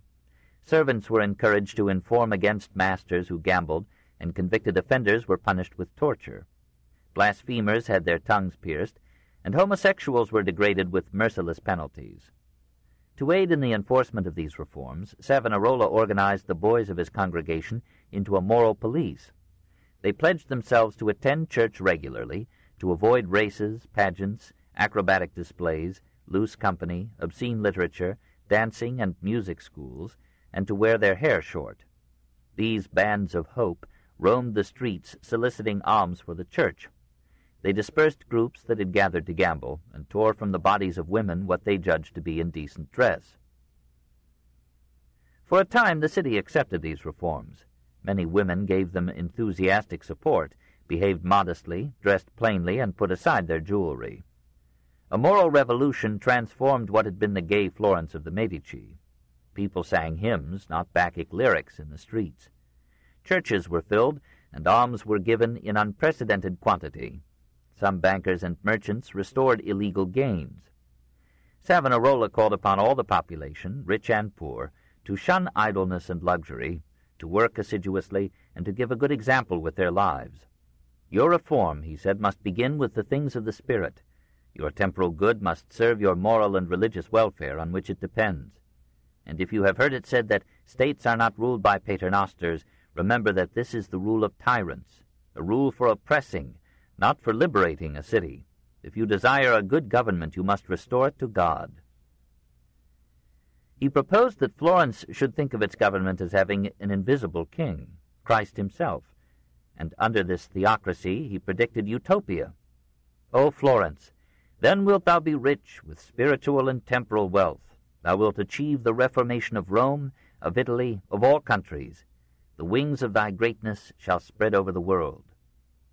And in truth, Florence had seldom been so happy before. It was a bright moment in the hectic history of virtue. But human nature remained. Men are not naturally virtuous, and social order maintains itself precariously amid the open or secret conflict of egos, families, classes, races, and creeds. A powerful element in the Florentine community itched for taverns, brothels, and gambling halls as outlets for instincts or as sources of gain. The Pazzi, the Nerli, the Caponi, the younger branch of the Medici, and other aristocrats who had effected the expulsion of Piero were furious at seeing the government fall into the hands of a friar. Remnants of Piero's party survived and watched for a chance to restore him and their fortunes. The Franciscan friars worked with religious zeal against the Dominican Savonarola, and a small group of skeptics called for a plague on both their houses. These diverse enemies of the new order agreed in satirizing its supporters as piagnoni, or weepers, for many wept at Savonarola's sermons, colitorti, or wry-necks, stropiccioni, or hypocrites, mastica paternostri, or prayer-munchers, and the recipients of these titles denominated their opponents, from the virulence of their hostility, arrabbiati, mad dogs. Early in 1496, the Arrabbiati succeeded in electing their candidate for Gonfalonier, Filippo Corbizzi. Having assembled in the Palazzo Vecchio a council of ecclesiastics, he summoned Savonarola before it and accused him of political activities improper in a friar. And several churchmen, including one of his own Dominican order, joined in the charge. He replied, "Now the words of the Lord are fulfilled. The sons of my mother have fought against me. To be concerned with the affairs of this world is no crime in a monk unless he should mix in them without any higher aim, and without seeking to promote the cause of religion." They challenged him to say whether his sermons were inspired by God, but he refused to answer. He returned to his cell a sadder man. He might have overcome his enemies had foreign affairs favored him. The Florentines, who praised liberty, were furious at Pisa for demanding and securing it. Even Savonarola dared not defend the rebellious city, and the cathedral canon who remarked that the Pisans too had a right to be free was severely punished by a piagnone signory. Savonarola promised to restore Pisa to Florence, and rashly claimed that he held Pisa in the hollow of his hands. But he was, as Machiavelli scornfully said, a prophet without arms. When Charles VIII was chased from Italy, Pisa consolidated its independence by an alliance with Milan and Venice, and the Florentines mourned that Savonarola had tied them to Charles's falling star, and that they alone had not shared in the glorious expulsion of the French from Italy. Before abandoning the lately Florentine fortresses of Sarzana and Pietrasanta, their French commandants had sold one to Genoa and the other to Lucca. Montepulciano, Arezzo, Volterra, and other Florentine dependencies were agitated by movements for liberation. The once proud and powerful city seemed on the verge of losing nearly all its outlying possessions, and all its trade outlets by the Arno, the Adriatic, and the roads to Milan and Rome. Trade suffered, tax revenues fell. The council tried to finance the war against Pisa by forced loans from rich citizens, offering them government bonds in return.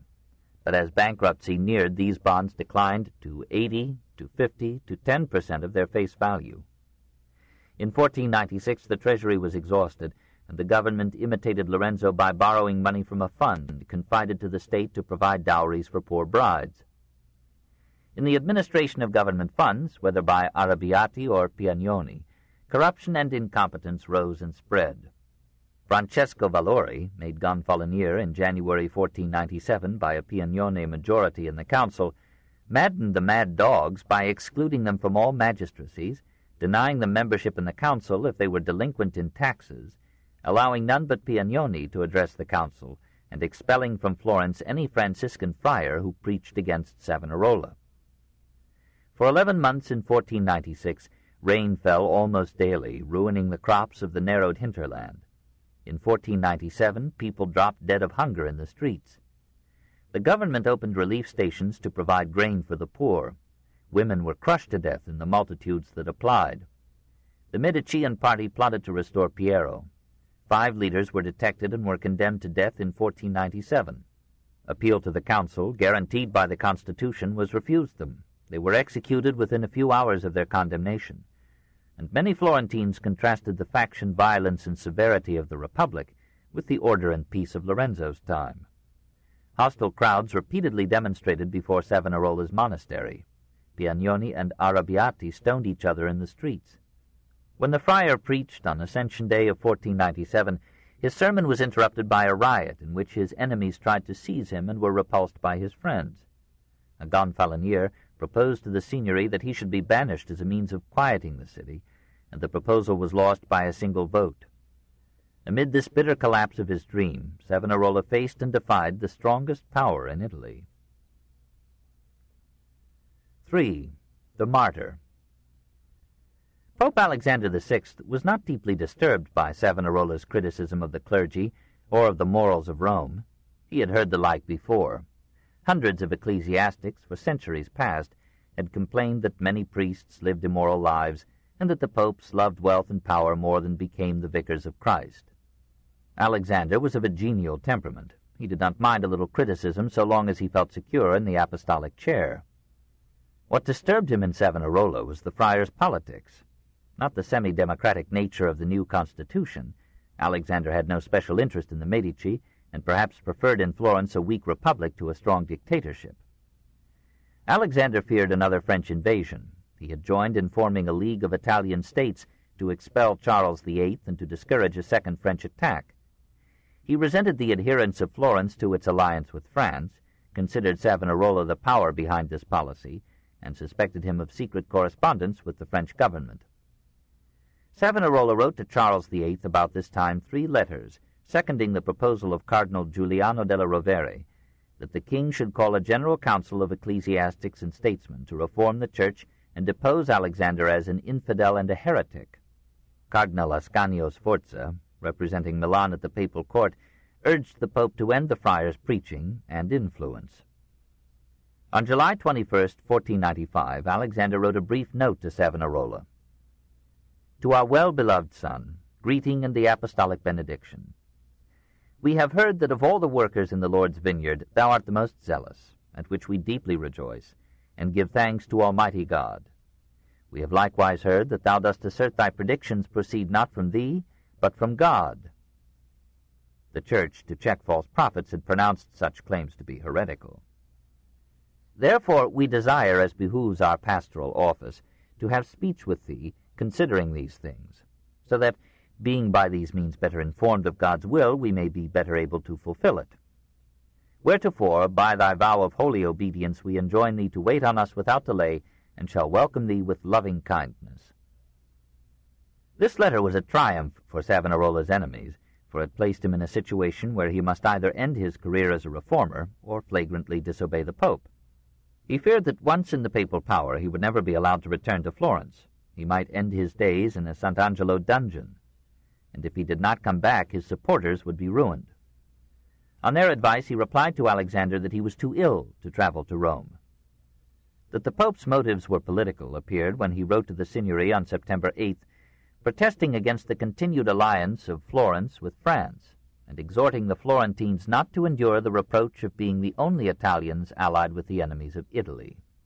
At the same time, he ordered Savonarola to desist from preaching, to submit to the authority of the Dominican vicar-general in Lombardy, and to go wherever the vicar-general should bid him. Savonarola replied on September 29th that his congregation was unwilling to subordinate itself to the vicar-general, but that meanwhile he would refrain from preaching. Alexander, in a conciliatory response on October 16th, repeated his prohibition of preaching and expressed the hope that when Savonarola's health should permit, he would come to Rome, to be received in a joyful and fatherly spirit. There, for a year, Alexander let the problem rest. Meanwhile, the prior's party had recaptured control of the council and the Signory. The emissaries of the Florentine government in Rome besought the Pope to withdraw his interdict on the friars' preaching, urging that Florence needed his moral stimulus in Lent. Alexander seems to have given a verbal consent, and on February 17th, 1496, Savonarola resumed his preaching in the cathedral. About this time, Alexander commissioned a learned Dominican bishop to examine Savonarola's published sermons for heresy. The bishop reported, "Most Holy Father, this friar says nothing that is not wise and honest. He speaks against simony and the corruption of the priesthood, which in truth is very great. He respects the dogmas and authority of the Church, wherefore I would rather seek to make him my friend, if need be by offering him the cardinal's purple." Alexander complacently sent a Dominican to Florence to offer Savonarola the red hat. The friar felt not complimented, but shocked. This to him was but another instance of simony. His answer to Alexander's emissary was, "Come to my next sermon, and you will have my reply to Rome." His first sermon of the year reopened his conflict with the Pope. It was an event in the history of Florence. Half the excited city wished to hear him, and even the vast Duomo could not contain all who sought entry, though within they were crowded so tightly that no one could move. A group of armed friends escorted the prior to the cathedral. He began by explaining his long absence from the pulpit and affirming his full loyalty to the teachings of the Church.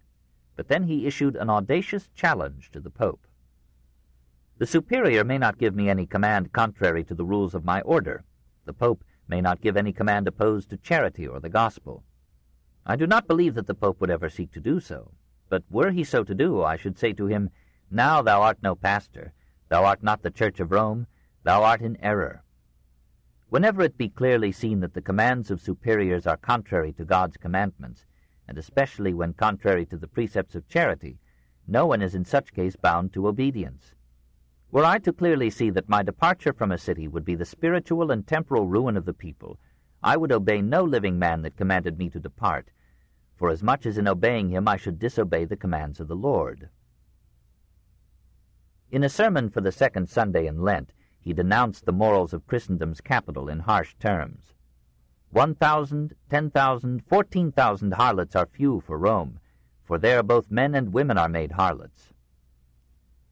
These sermons were spread throughout Europe by the new marvel, the printing press, and were read everywhere, even by the Sultan of Turkey. They aroused a war of pamphlets in and out of Florence, some of them accusing the friar of heresy and indiscipline, others defending him as a prophet and a saint. Alexander sought an indirect escape from open war.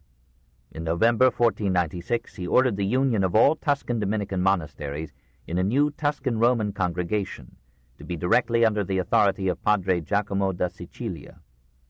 Padre Giacomo was favorably disposed toward Savonarola, but would presumably accept a papal suggestion to transfer the friar to another environment. Savonarola refused to obey the order of union and took his case over the head of the Pope to the public at large in a pamphlet called An Apology of the Brethren of San Marco. This union, he argued, is impossible, unreasonable, and hurtful. nor can the brethren of San Marco be bound to agree to it, inasmuch as superiors may not issue commands contrary to the rules of the order, nor contrary to the law of charity or the welfare of our souls. Technically, all monastic congregations were directly subject to the popes. A pope might compel the merger of congregations against their will.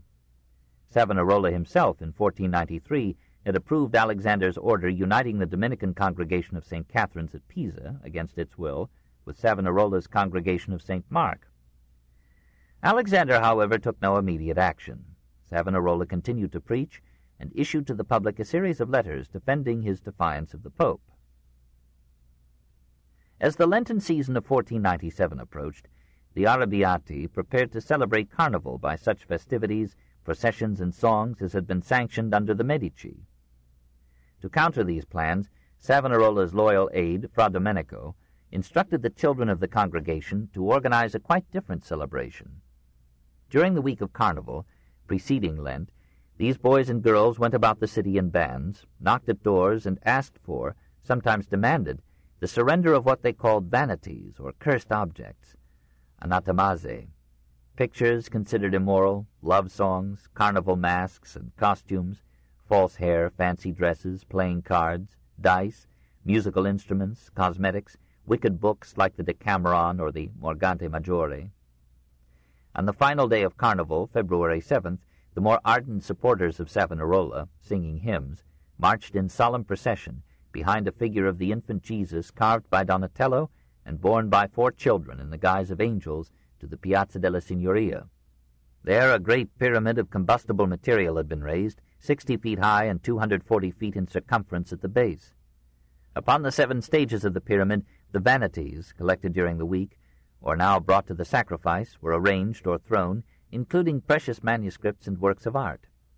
Fire was set to the pyre at 4 points, and the bells of the Palazzo Vecchio were rung to acclaim this first Savonarolan burning of the vanities.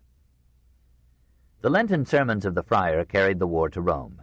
While accepting the principle that the Church should have some terra firma of temporal power, he argued that the wealth of the Church was the source of her deterioration. His invective knew no bounds. The earth teems with bloodshed, yet the priests take no heed. Rather, by their evil example, they bring spiritual death upon all. They have withdrawn from God, and their piety consists in spending their nights with harlots.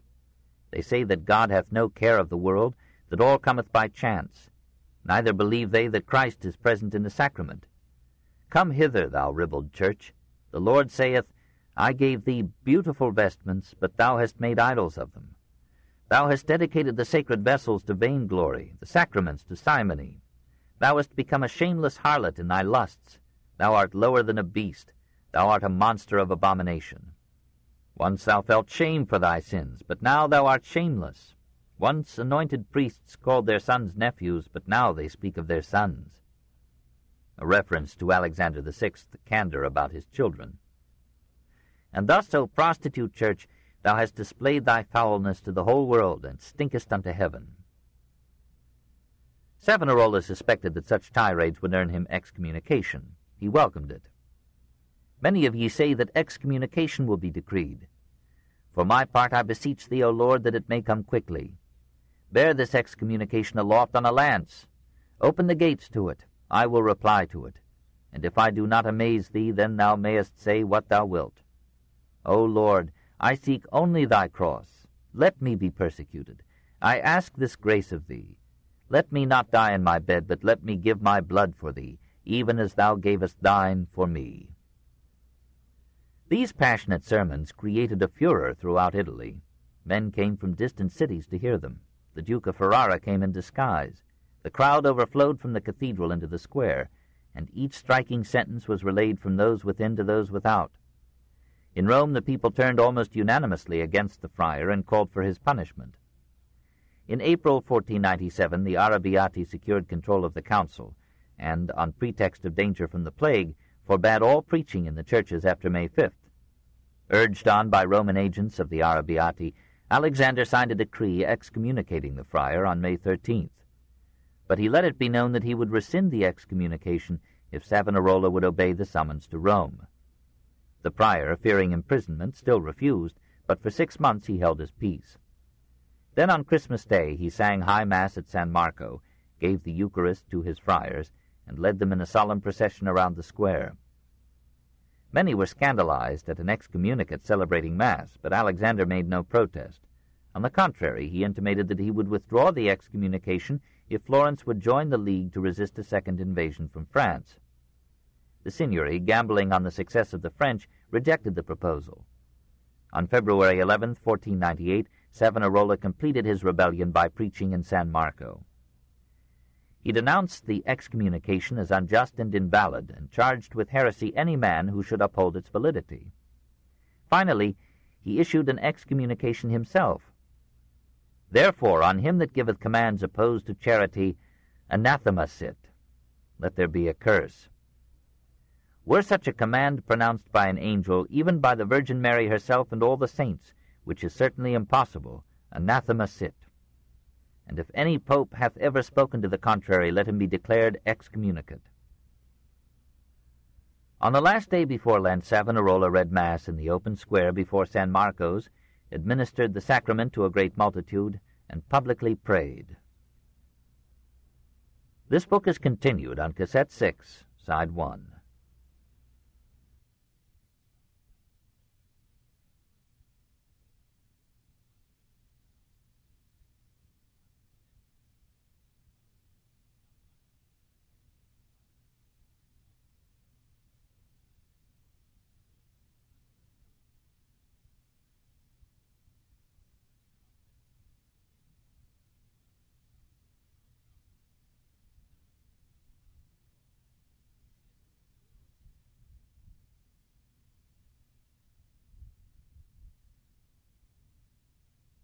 Story of Civilization, Volume 5, The Renaissance, Part 1, by Will Durant.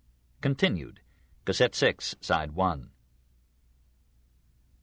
On the last day before Lent, Savonarola read Mass in the open square before San Marcos, administered the sacrament to a great multitude, and publicly prayed, O Lord, if my deeds be not sincere, if my words be not inspired by Thee, strike me dead on this instant.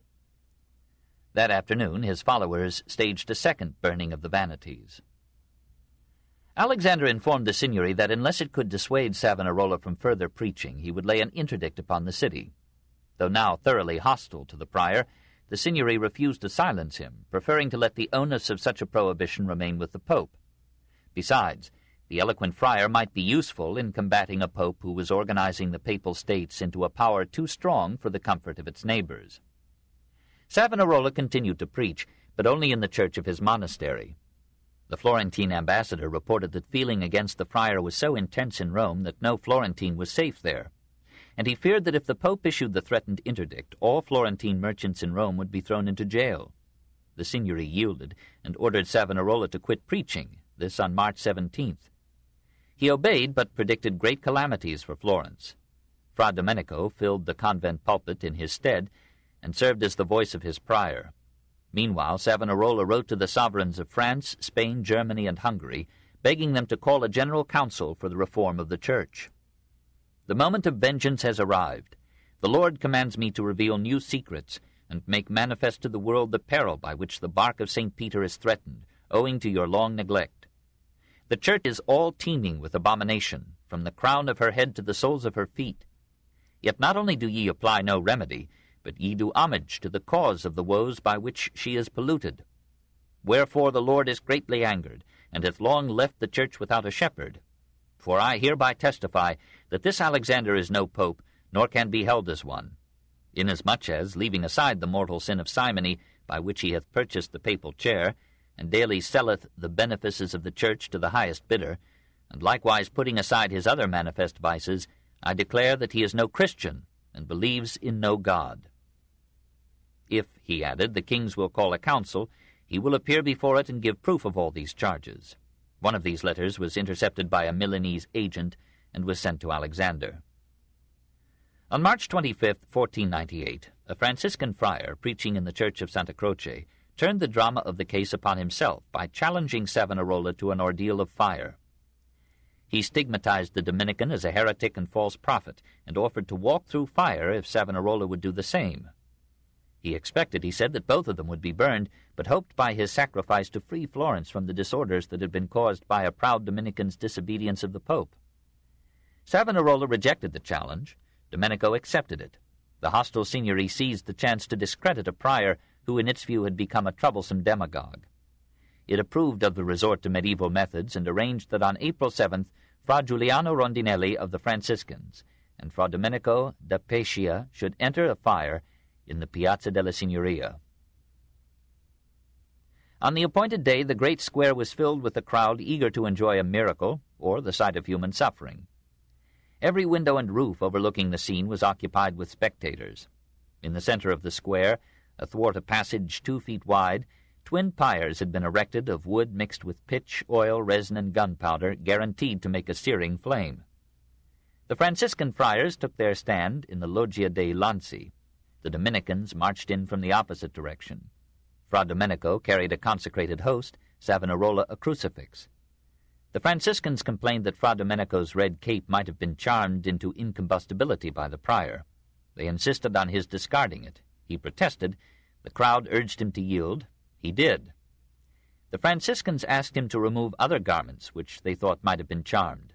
Domenico consented, went into the palace of the signory, and changed clothes with another friar. The Franciscans urged that he should be forbidden to approach Savonarola, lest he be re-enchanted. Domenico submitted to being surrounded by Franciscans. They objected to his carrying either a crucifix or a consecrated host into the fire. He surrendered the crucifix but kept the host, and a long theological discussion ensued between Savonarola and the Franciscans as to whether Christ would be burned along with the appearances of bread. Meanwhile, the Franciscan champion remained in the palace, begging the signory to save him by any ruse. The priors allowed the discussions to go on till darkness fell, and then announced that the ordeal could no longer take place. The crowd, cheated of blood, attacked the palace but was repulsed. Some arrabbiati tried to seize Savonarola, but his guard protected him. The Dominicans returned to San Marco, jeered by the populace, though apparently the Franciscans had been the chief cause of delay. Many complained that Savonarola, after claiming that he was inspired by God and that God would protect him, had allowed Domenico to represent him in the ordeal instead of facing it himself. These thoughts spread through the city, and almost overnight the priors following faded away.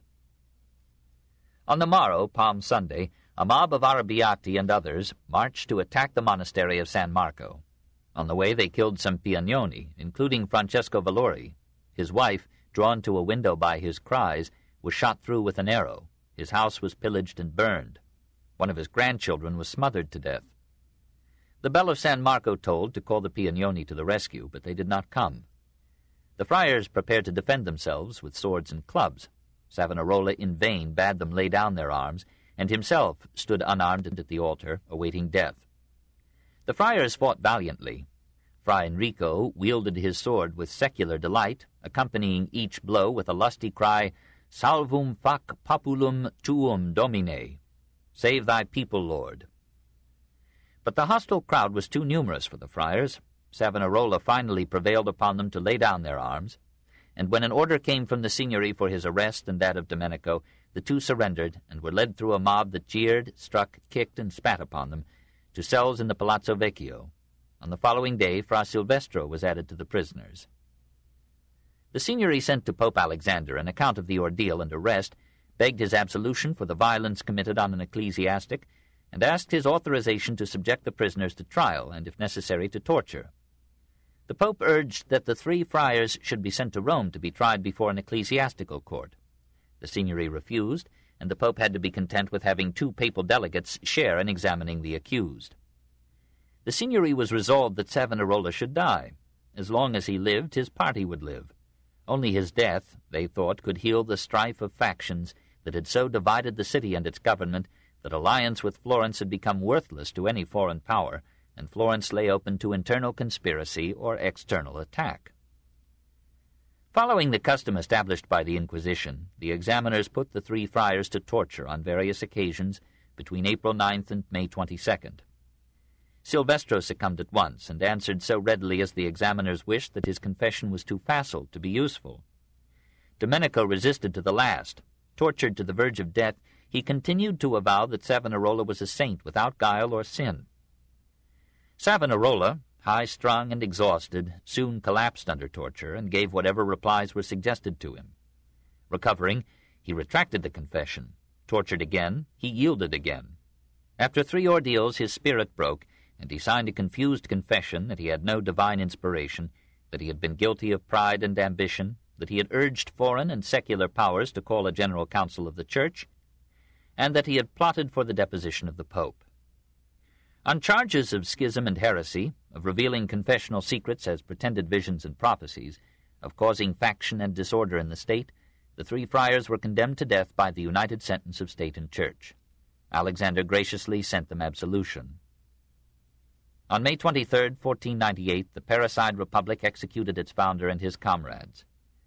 Unfrocked and barefoot, they were led to the same Piazza della Signoria where twice they had burned the vanities. As then, and as for the trial by ordeal, a great crowd gathered for the sight, but now the government supplied it with food and drink. A priest asked Savonarola, "In what spirit do you bear this martyrdom?" He answered, "The Lord has suffered much for me." He kissed the crucifix that he carried and did not speak again. The friars walked bravely to their doom, Domenico almost joyfully, singing a Te Deum in gratitude for a martyr's death. The 3 men were hanged from a gibbet, and boys were allowed to stone them as they choked. A great fire was lighted under them and burned them to ashes. The ashes were thrown into the Arno, lest they be worshipped as the relics of saints. Some Piagnoni, braving incrimination, knelt in the square and wept and prayed. Every year until 1703, on the morning after the 23rd of May, flowers were strewn on the spot where the hot blood of the friars fell. Today, a plaque in the pavement marks the site of the most famous crime in Florentine history. Savonarola was the Middle Ages, surviving into the Renaissance, and the Renaissance destroyed him. He saw the moral decay of Italy under the influence of wealth and a declining religious belief, and he stood bravely, fanatically, vainly against the sensual and skeptical spirit of the times.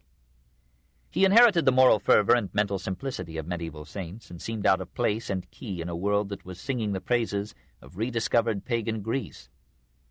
He failed through his intellectual limitations and a forgivable but irritating egotism. He exaggerated his illumination and his capacity, and naively underestimated the task of opposing at once the power of the papacy and the instincts of men. He was understandably shocked by Alexander's morals, but intemperate in his denunciations and intransigent in his policy. He was a Protestant before Luther only in the sense of calling for a reform of the Church. He shared none of Luther's theological dissents. But his memory became a force in the Protestant mind. Luther called him a saint. His influence on literature was slight, for literature was in the hands of skeptics and realists like Machiavelli and Guicciardini. But his influence on art was immense. Fra Bartolomeo signed his portrait of the friar, "Portrait of Girolamo of Ferrara, prophet sent by God." Botticelli turned from paganism to piety under Savonarola's preaching. Michelangelo heard the friar frequently and read his sermons devotedly. It was the spirit of Savonarola that moved the brush over the ceiling of the Sistine Chapel and traced behind the altar the terrible Last Judgment. The grandeur of Savonarola lay in his effort to achieve a moral revolution, to make men honest, good, and just. We know that this is the most difficult of all revolutions, and we cannot wonder that Savonarola failed where Christ succeeded with so pitiful a minority of men. But we know, too, that such a revolution is the only one that would mark a real advance in human affairs, and that beside it the bloody overturns of history are transient and ineffectual spectacles, changing anything but man. 4. The Republic and the Medici, 1498 to 1534. The chaos that had almost nullified government in the later years of Savonarola's ascendancy was not mitigated by his death. The brief term of 2 months allowed to each seigneury and gonfalonier made for a hectic discontinuity in the executive branch, and inclined the priors to irresponsibility and corruption. In 1502, the council, dominated by a triumphant oligarchy of rich men, sought to overcome part of this difficulty by electing the gonfalonier for life, so that, while still subject to seigneury and council, he might face the popes and the secular rulers of Italy on terms of equal tenure. The first man to receive this honor was Pietro Soderini, a millionaire friendly to the people, an honest patriot, whose powers of mind and will were not so eminent as to threaten Florence with dictatorship. He enlisted Machiavelli among his advisers, governed prudently and economically, and used his private fortune to resume that patronage of art which had been interrupted under Savonarola. With his support, Machiavelli replaced the mercenary troops of Florence with a citizen militia, which finally, in 1508, forced Pisa to yield again to a Florentine protectorate. But in 1512 the foreign policy of the Republic brought on the disaster that Alexander VI had foretold. Through all the efforts of the Holy League of Venice, Milan, Naples, and Rome to rid Italy of its French invaders, Florence had persisted in its alliance with France. When victory crowned the League, it turned in revenge upon Florence and sent its troops to replace the Republican oligarchy with a Medicean dictatorship. Florence resisted, and Machiavelli labored strenuously to organize its defense. Its outpost, Prato, was taken and sacked, and Machiavelli's militia turned and fled from the trained mercenaries of the League. Soderini resigned to avoid further bloodshed. Giuliano de' Medici, son of Lorenzo, having contributed 10,000 ducats, or $250,000, to the League treasury, entered Florence under the protection of Spanish, German, and Italian arms. His brother, Cardinal Giovanni, soon joined him. The Savonarolan constitution was abolished, and the Medicean ascendancy was restored, this in 1512. Giuliano and Giovanni behaved with moderation, and the public, surfeited with excitement, readily accepted the change. When Giovanni became Leo X in 1513, Giuliano, having proved too gentle to be a successful ruler, yielded the government of Florence to his nephew Lorenzo. This ambitious youth died after 6 years of reckless rule.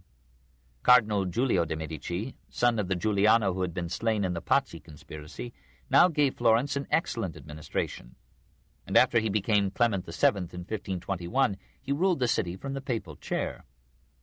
Florence took advantage of his misfortunes to expel his representatives in 1527, and for 4 years it again enjoyed the trials of liberty. But Clement tempered defeat with diplomacy and used the troops of Charles V to avenge his ousted relatives. An army of Spanish and German troops marched upon Florence in 1529 and repeated the story of 1512. Resistance was heroic but vain, and Alessandro de' Medici began in 1531 a regime of oppression, brutality, and lechery unprecedented in the annals of the family. 3 centuries would pass before Florence would know freedom again. 5. Art under the Revolution. An age of political excitement is usually a stimulant to literature, and we shall study later 2 writers of the first rank, Machiavelli and Guicciardini, who belonged to this period. But a state always verging on bankruptcy and engaged in almost permanent revolution does not favor art, and least of all architecture. Some rich men, skilled in floating on a flood, still gave hostages to fortune by building palaces. So Giovanni Francesco and Aristotele da San Gallo, working on plans by Raphael, raised a palatial mansion for the Pandolfini family. In 1520-24, Michelangelo designed for Cardinal Giulio de' Medici a nuova sagrestia, or new sacristy, for the Church of San Lorenzo, a simple quadrangle and modest dome, known to all the world as the home of Michelangelo's finest sculptures, the tombs of the Medici. Among the Titan's rivals was the sculptor Pietro Torrigiano, who worked with him in Lorenzo's garden of statuary and broke his nose to win an argument. Lorenzo was so incensed by this violence that Torrigiano took refuge in Rome.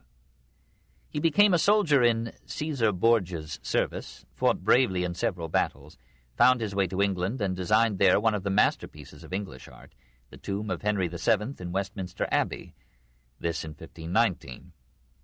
Wandering restlessly to Spain, he carved a handsome Madonna and Child for the Duke of Arcos. But the Duke underpaid him. The sculptor smashed the statue to bits.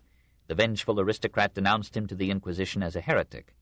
Torrigiano was sentenced to severe punishment, but cheated his foes by starving himself to death.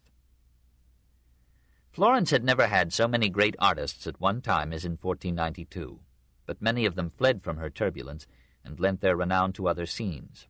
Leonardo went to Milan, Michelangelo to Bologna, Andrea Sansovino to Lisbon. Sansovino took his cognomen from Monte San Savino, and made it so famous that the world forgot his real name, Andrea di Domenico Contucci. Born the son of a poor laborer, he developed a passion for drawing and for modeling in clay. A kindly Florentine sent him to the studio of Antonio del Paliuoli. Maturing rapidly, he built for the church of Santo Spirito a chapel of the Sacrament, with statues and reliefs So vigorous and excellent, said Vasari, that they are without a flaw. And before it he placed a bronze grille that halts the breath with its beauty. King John II of Portugal begged Lorenzo to send the young artist to him. Andrea went and labored 9 years there in sculpture and architecture. Lonesome for Italy, he returned to Florence in 1500, but soon passed to Genoa and finally to Rome.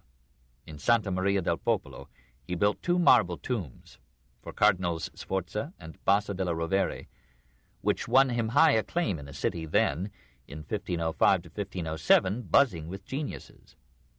Leo X sent him to Loreto, and there, from 1523 to 1528, Andrea adorned the church of Santa Maria with a series of reliefs from the life of the Virgin, so beautiful that the angel in the Annunciation seemed to Vasari not marble but celestial. Soon afterward, Andrea retired to a farm near his native Monte San Savino, lived energetically as a peasant, and died in 1529, aged 68. Meanwhile, the Della Robbia family had faithfully and skillfully carried on the work of Luca in glazed clay. Andrea della Robbia exceeded in longevity even the 85 years of his uncle, and had time to train 3 sons in the art, Giovanni, Luca, and Girolamo. Andrea's terracottas have a brilliance of tone and a tenderness of sentiment that snare the eye and still the feet of the museum traveler. A room in the Bargello is rich with him, and the Hospital of the Innocents is distinguished by his decorative lunette of the Annunciation. Giovanni della Robbia rivaled his father Andrea's excellence, as one may see in the Bargello and the Louvre. The della Robbias almost confined themselves to religious subjects through 3 generations. They were among the most fervent supporters of Savonarola, and 2 of Andrea's sons joined the Brethren of San Marco to seek salvation with the friar. The painters felt Savonarola's influence most deeply. Lorenzo di Credi learned his art from Verrocchio, imitated the style of his fellow student Leonardo, and took the tenderness of his religious pictures from the piety nurtured in him by Savonarola's eloquence and fate. He spent half his life painting Madonnas. We find them almost everywhere, in Rome, Florence, Turin, Avignon, Cleveland. The face is poor, the robes magnificent. Perhaps the best is the Annunciation in the Uffizi. At the age of 72, feeling it time to take on the savor of sanctity, Lorenzo went to live with the monks of Santa Maria Nuova, and there, 6 years later, he died.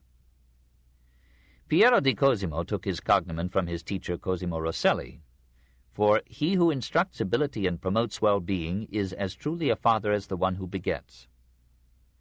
Cosimo came to the conclusion that his pupil surpassed him. Summoned by Sixtus IV to decorate the Sistine Chapel, he took Piero with him, and Piero painted there the destruction of Pharaoh's troops in the Red Sea, with a gloomy landscape of water, rocks, and cloudy sky. He has left us 2 magnificent portraits, both in The Hague, of Giuliano da Sangallo and Francesco da Sangallo.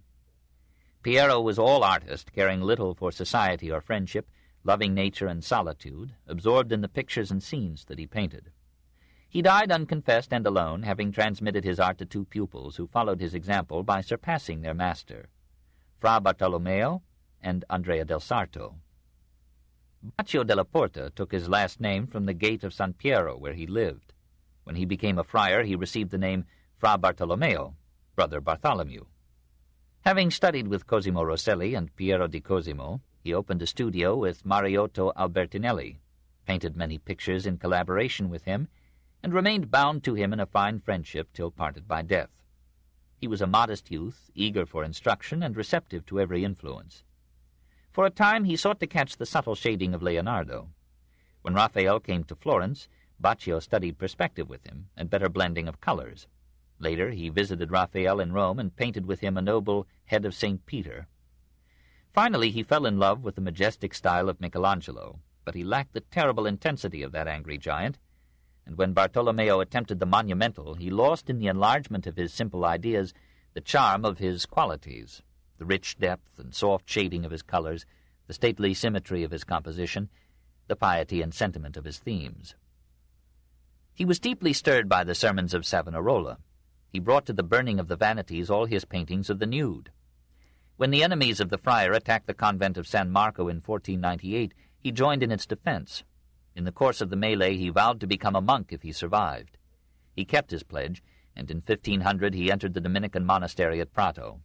For 5 years he refused to paint, giving himself up to religious exercises. Transferred to San Marco, he consented to add his masterpieces in blue, red, and black to the rosy frescoes of Fra Angelico. There, in the refectory, he painted a Madonna and Child and a Last Judgment. In the cloisters, a St. Sebastian, and in Savonarola's cell, a powerful portrait of the friar in the guise of St. Peter Martyr. The St. Sebastian was the only nude that he painted after becoming a monk. Originally it was placed in the church of San Marco, but it was so handsome that some women confessed to having been stirred to wicked thoughts by it, and the prior sold it to a Florentine who sent it to the King of France. Fra Bartolomeo continued to paint until 1517, when disease so paralyzed his hands that he could no longer hold the brush. He died in that year at the age of 45. His only rival for supremacy among the Italian painters of this period was another disciple of Piero di Cosimo. Andrea Domenico Daniolo di Francesco Vannucci is known to us as Andrea del Sarto because his father was a tailor. Like most Renaissance artists, he developed quickly, beginning his apprenticeship at 7.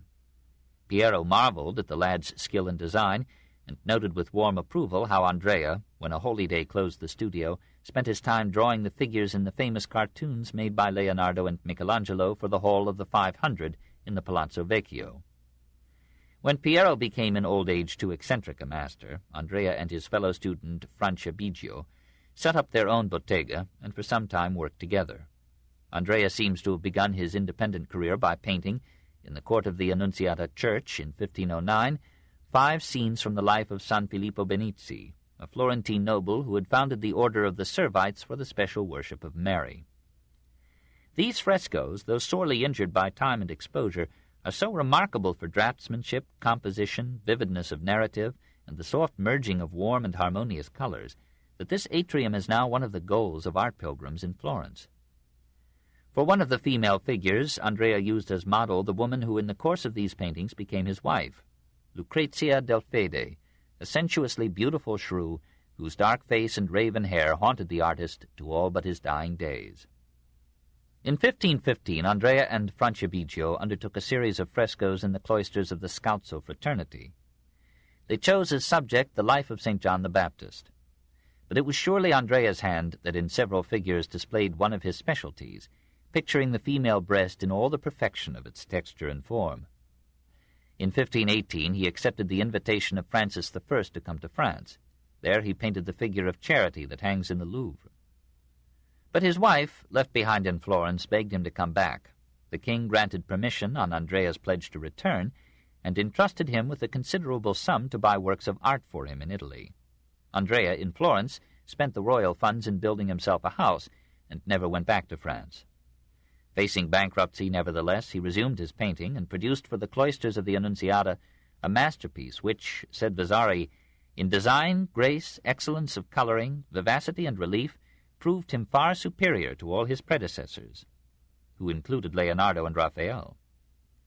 This Madonna del Sacco, absurdly so called because Mary and Joseph are shown leaning against a sack, is now damaged and faded, and no longer conveys the full splendor of its color, but its perfect composition, soft tones, and quiet presentation of a family, with Joseph, suddenly literate, reading a book, make it one of the great pictures of the Renaissance. In the refectory of the Salvi Monastery, Andrea challenged Leonardo with the Last Supper of 1526, choosing the same moment and theme, "One of you shall betray me." Bolder than Leonardo, Andrea finished the face of his Christ. Even he, however, fell far short of the spiritual depth and understanding gentleness that we associate with Jesus. But the apostles are strikingly individualized, the action is vivid, the colors are rich and soft and full, and the picture as seen from the entrance of the refectory conveys almost irresistibly the illusion of a living scene. The Virgin Mother remained the favorite subject of Andrea, as of most artists of Renaissance Italy. He painted her again and again in studies of the Holy Family, as in the Borghese Gallery in Rome or the Metropolitan Museum in New York.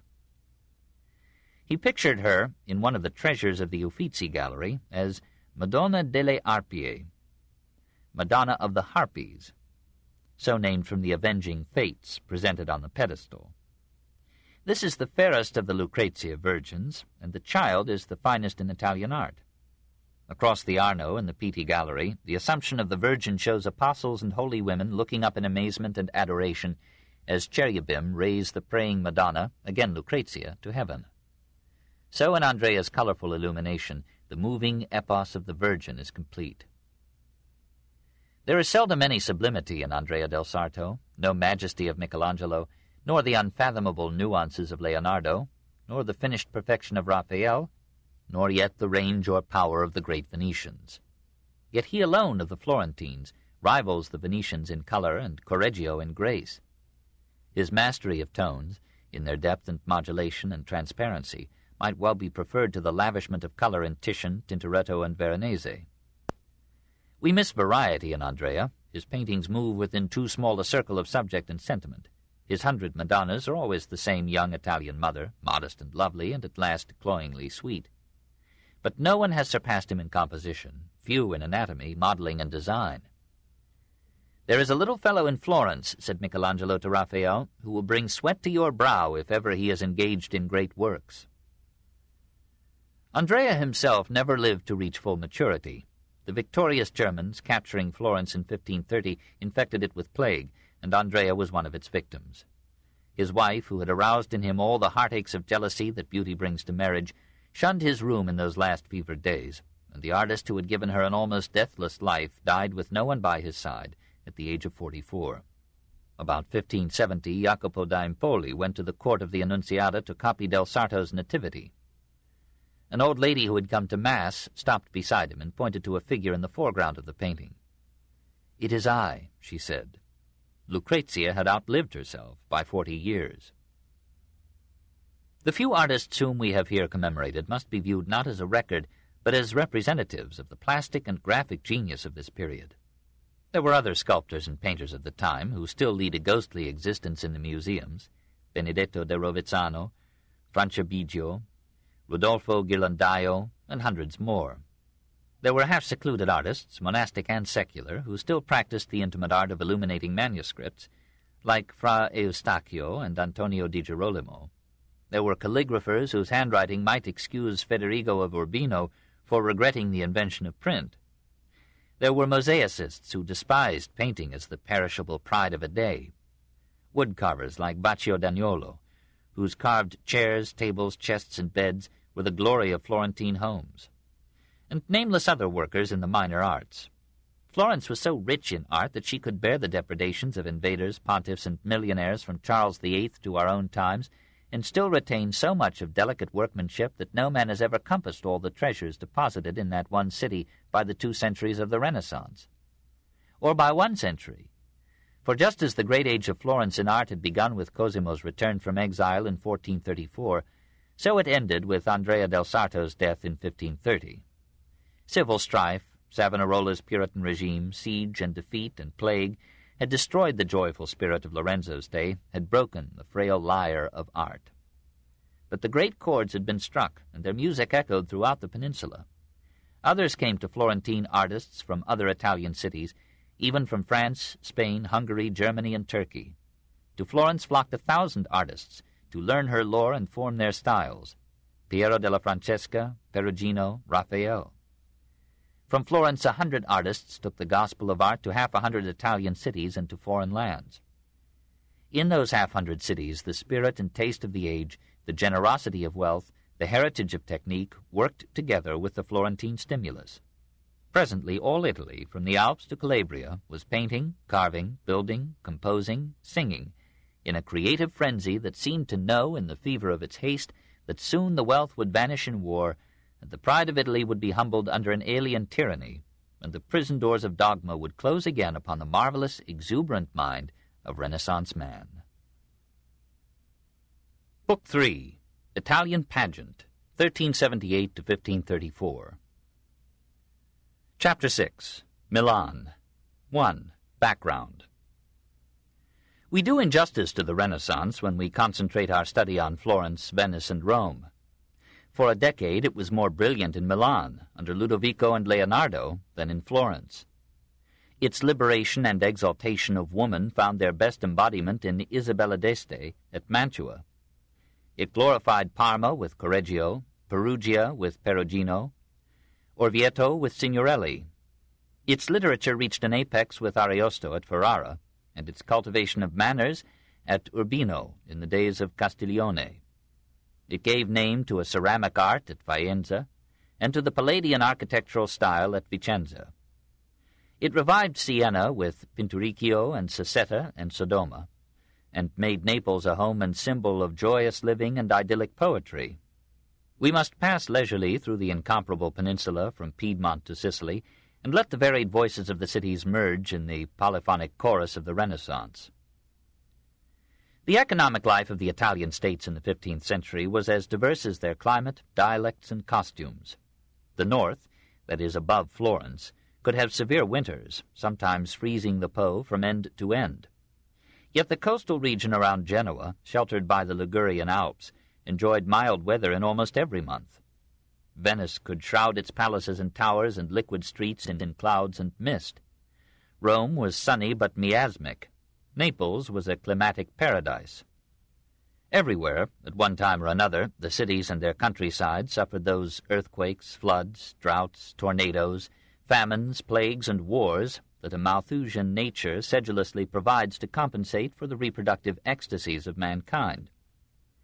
In the towns, the old handicrafts supplied the poor with a living and the rich with superfluities. Only the textile industry had reached the factory and capitalist stage. One silk mill at Bologna contracted with the city authorities to do the work of 4,000 spinning women. Petty tradesmen, merchants of import and export, teachers, lawyers, physicians, administrators, politicians made up a complex middle class. A wealthy and worldly clergy added their color and grace to the courts and the streets. And monks and friars, somber or jovial, wandered about seeking alms or romance. The aristocracy of landowners and financiers lived for the most part within city walls, occasionally in rural villas. At the top, a banker, condottiere, marquis, duke, doge, or king, with his wife or mistress, presided over a court hampered with luxuries and gilded with art. In the countryside, the peasant tilled his modest acres or some lord's domain and lived in a poverty so traditional that it seldom entered his thoughts. Slavery existed on a minor scale, chiefly in domestic service among the rich, occasionally as a supplement and corrective to free labor on large estates, especially in Sicily, but here and there even in northern Italy. From the 14th century onward, the slave trade grew.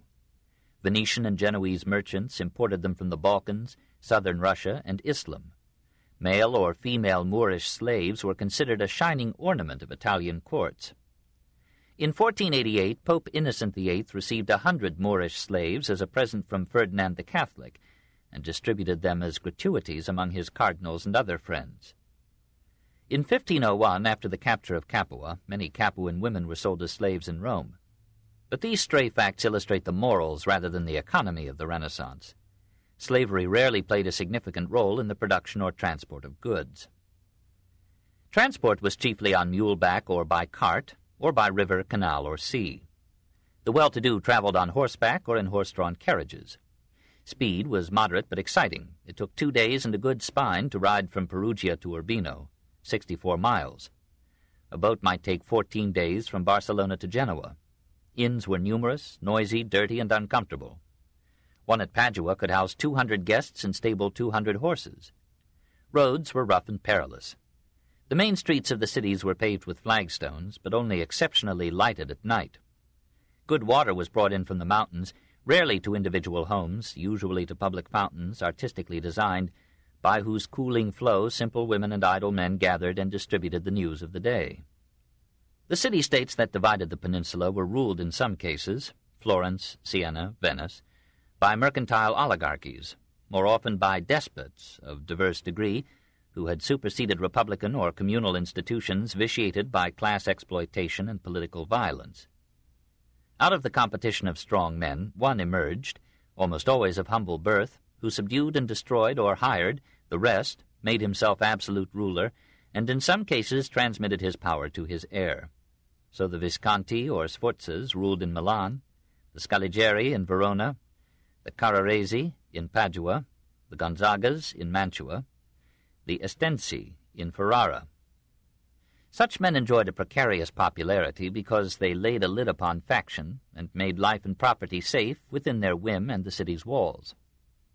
The lower classes accepted them as a last refuge from the dictatorship of ducats, The surrounding peasantry reconciled itself to them because the commune had given it neither protection, nor justice, nor freedom. The despots were cruel because they were insecure. With no tradition of legitimacy to support them, subject at any moment to assassination or revolt, they surrounded themselves with guards, ate and drank in fear of poison, and hoped for a natural death.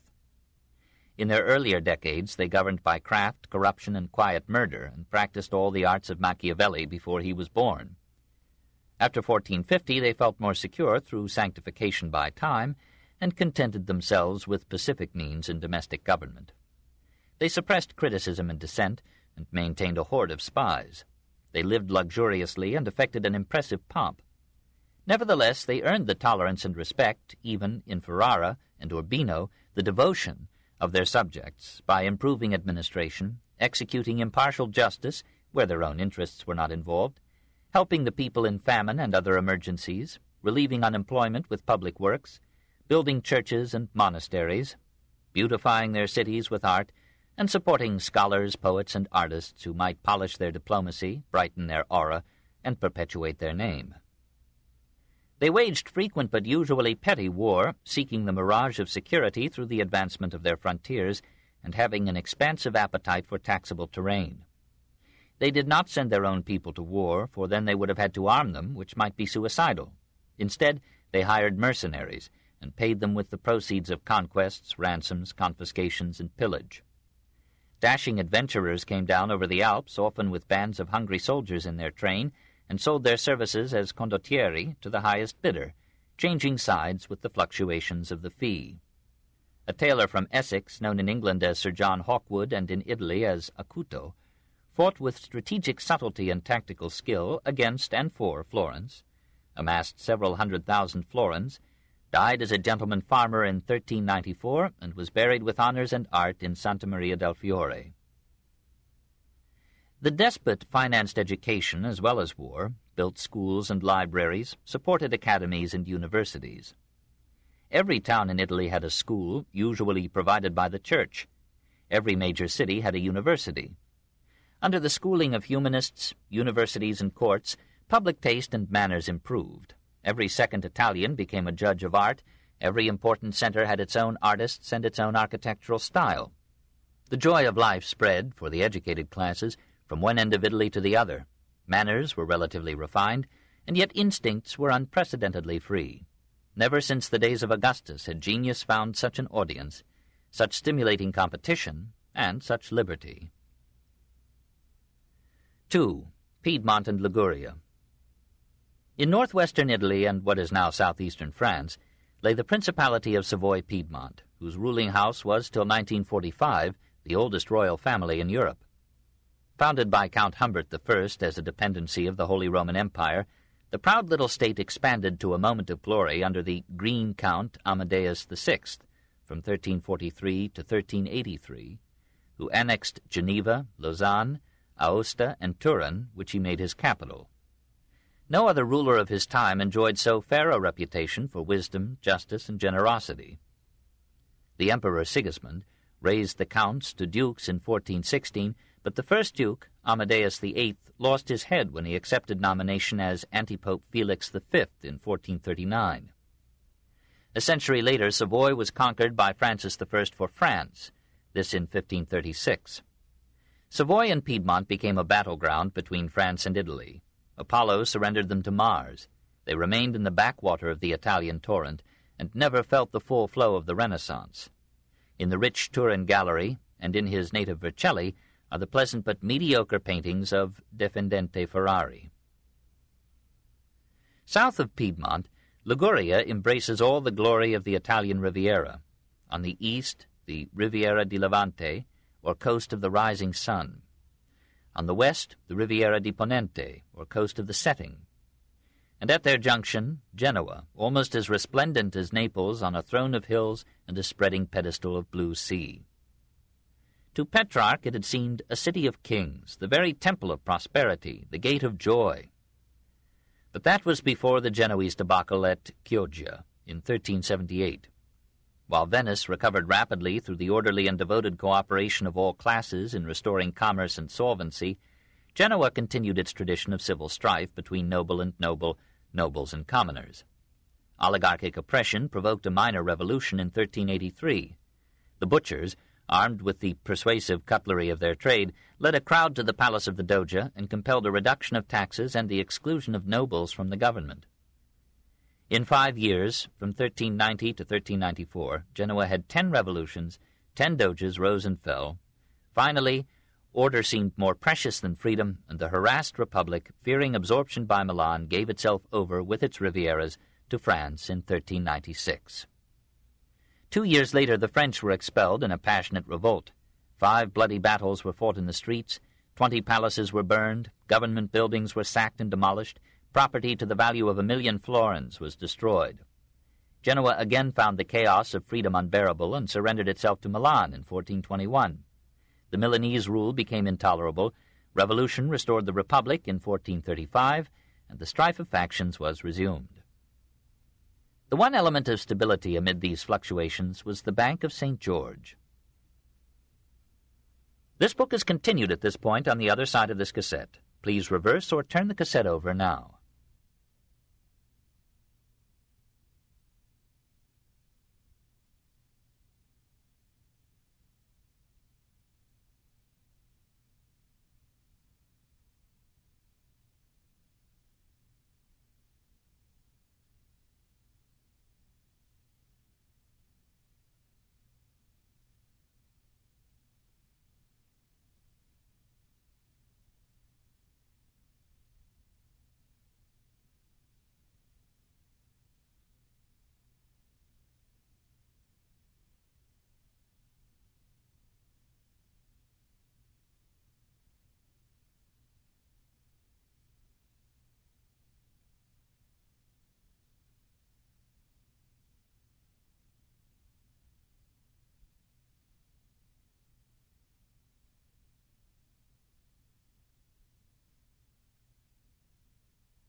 The Story of Civilization, Volume 5, The Renaissance, Part 1, by Will Durant, continued, Cassette 6, Side 2. The one element of stability amid these fluctuations was the Bank of St. George. During the war with Venice, the government had borrowed money from its citizens and had given them promissory notes. After the war, it was unable to redeem these pledges, but it turned over to the lenders the customs dues of the port. The creditors organized themselves into the Casa di San Giorgio, the House of St. George, chose a directorate of 8 governors, and received from the state a palace for their use. The house, or company, was well managed, being the least corrupt institution in the Republic. It was entrusted with the collection of taxes. It lent some of its funds to the government, and received in return substantial properties in Liguria, Corsica, the eastern Mediterranean, and the Black Sea. It became both the state treasury and a private bank, accepting deposits, discounting notes, making loans to commerce and industry. As all factions were financially tied to it, all respected it, and left it unharmed in revolution and war. Its magnificent Renaissance palace still stands in the Piazza Caricamento. The fall of Constantinople was almost a fatal blow to Genoa. The rich Genoese settlement at Pera, near Constantinople, was taken over by the Turks.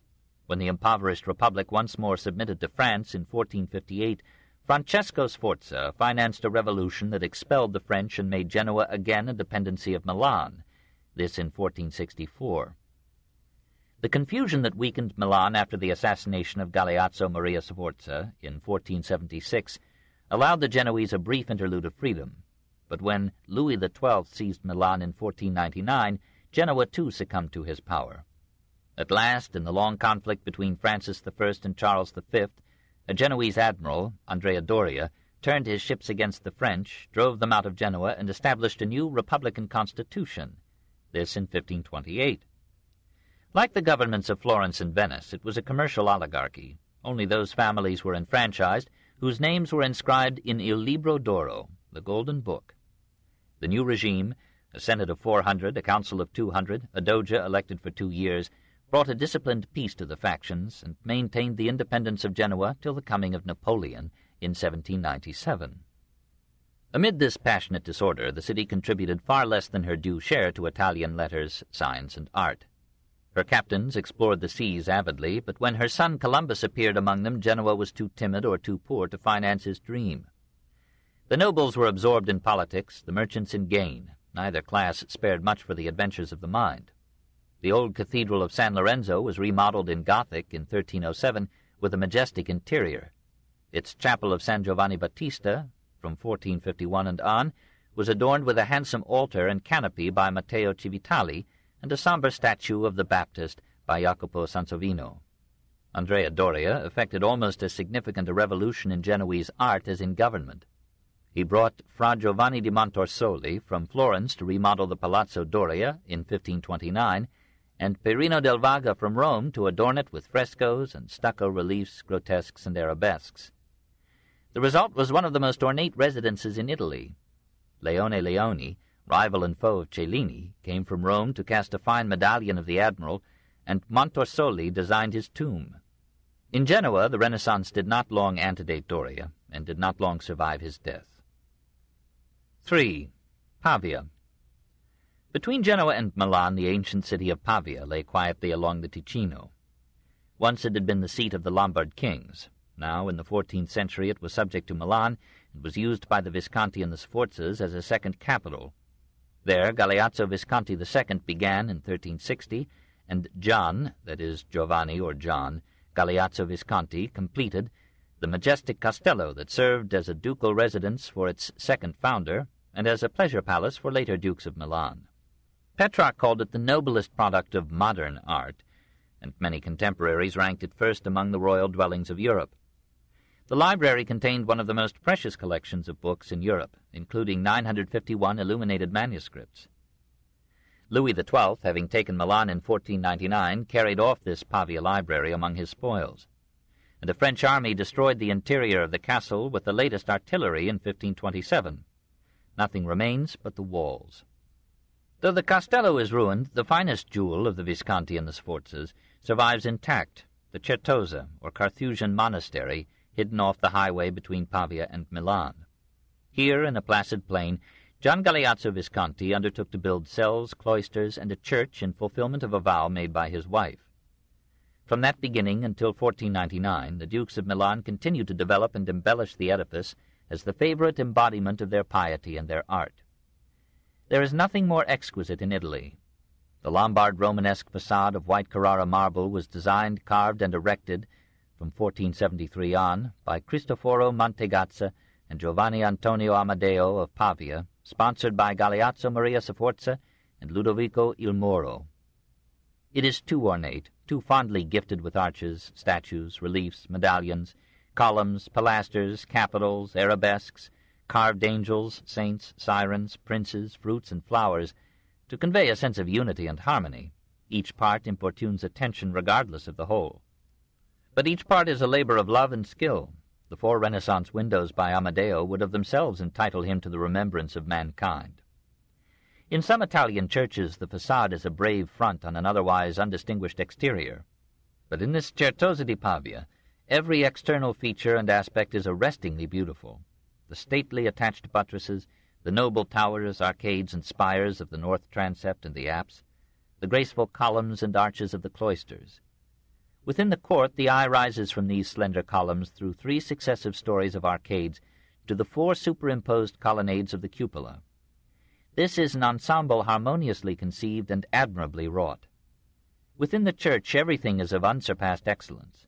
Columns rising in clusters and Gothic arches to carved and coffered vaults, bronze and iron grilles as delicately designed as royal lace, doors and archways of elegant form and ornament, altars of marble studded with precious stones, paintings by Perugino, Borgognone, and Luini, the magnificent inlaid choir stalls, the luminous stained glass, the careful carving of pillars, spandrels, archivolts, and cornices, the stately tomb of Gian Galeazzo Visconti by Cristoforo Romano and Benedetto Briosco, and as the last relic of a pathetic romance, the tomb and figures of Lodovico il Moro and Beatrice d'Este, here united in exquisite marble, though they died 10 years and 500 miles apart.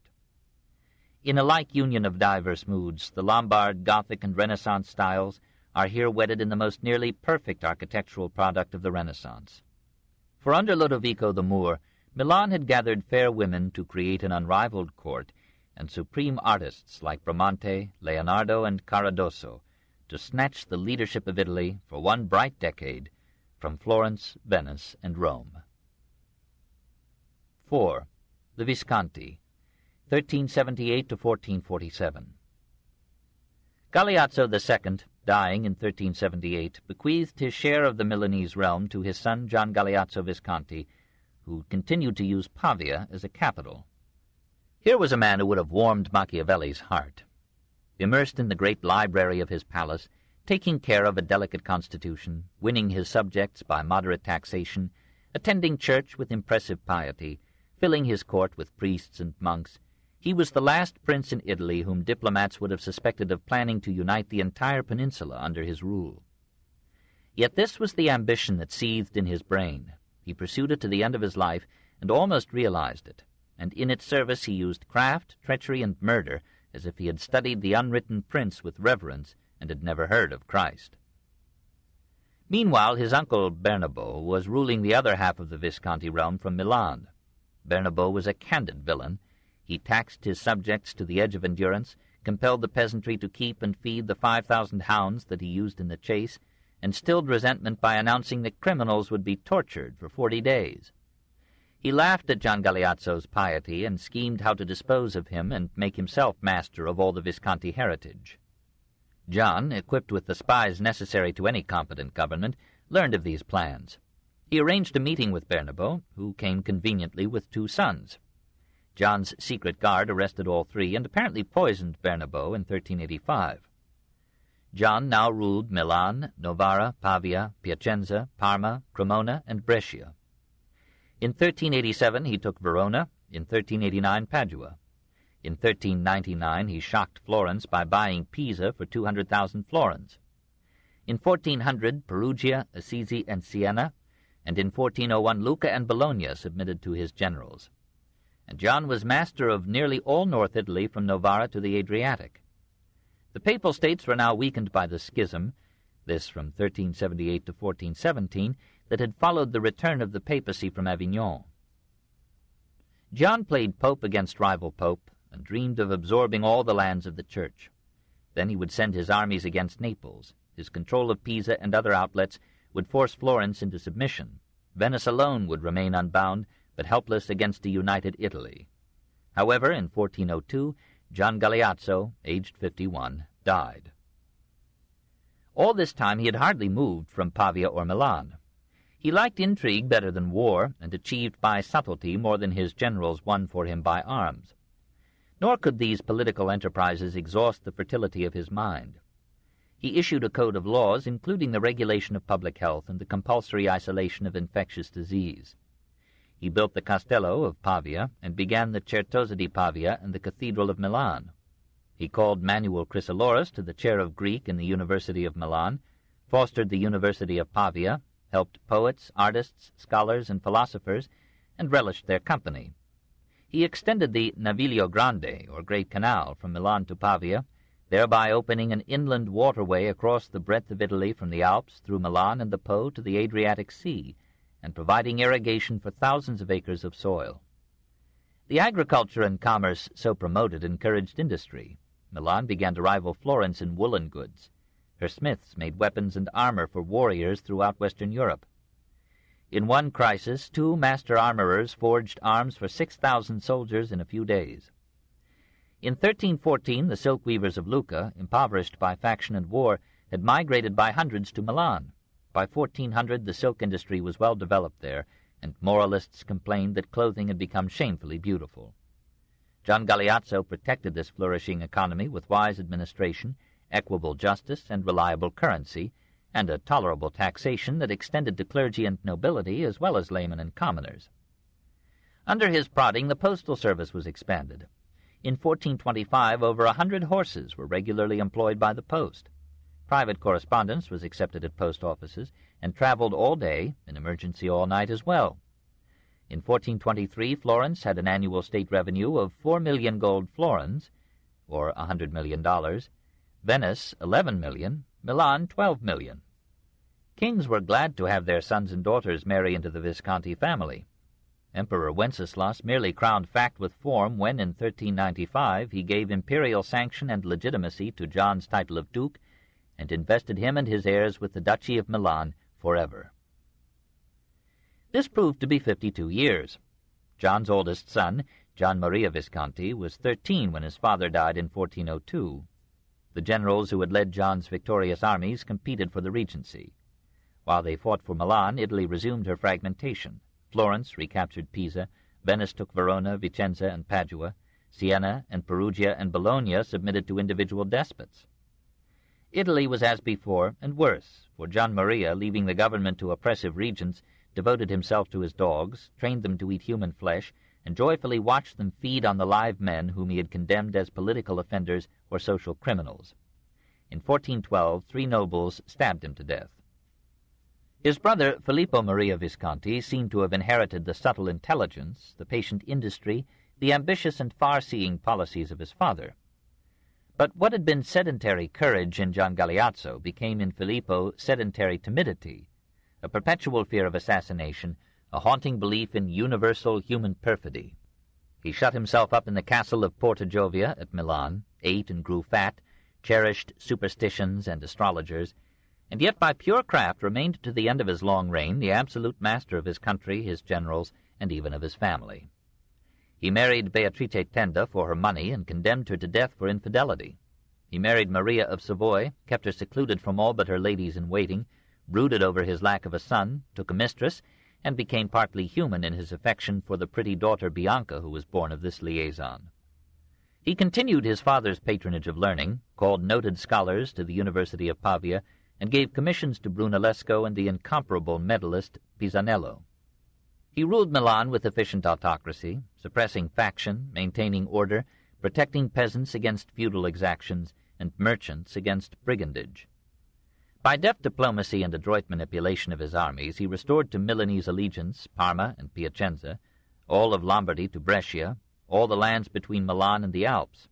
And in 1421 he persuaded the Genoese that his dictatorship was milder than their civil wars. He encouraged marriages between rival families, so ending many feuds. For 100 petty tyrannies he set up one, and the population, shorn of liberty but free from internal strife, grumbled, prospered, and multiplied. He had a flair for finding able generals, suspected them all of wishing to replace him, played them off against one another, and kept war brewing in the hope of regaining all that his father had won and his brother had lost. A breed of powerful condottieri developed in his wars with Venice and Florence. Gattamelata, Colleoni, Carmagnola, Braccio, Fortebraccio, Montone, Piccinino, Muzio Attendolo. Muzio was a country lad, one of a large family of male and female fighters.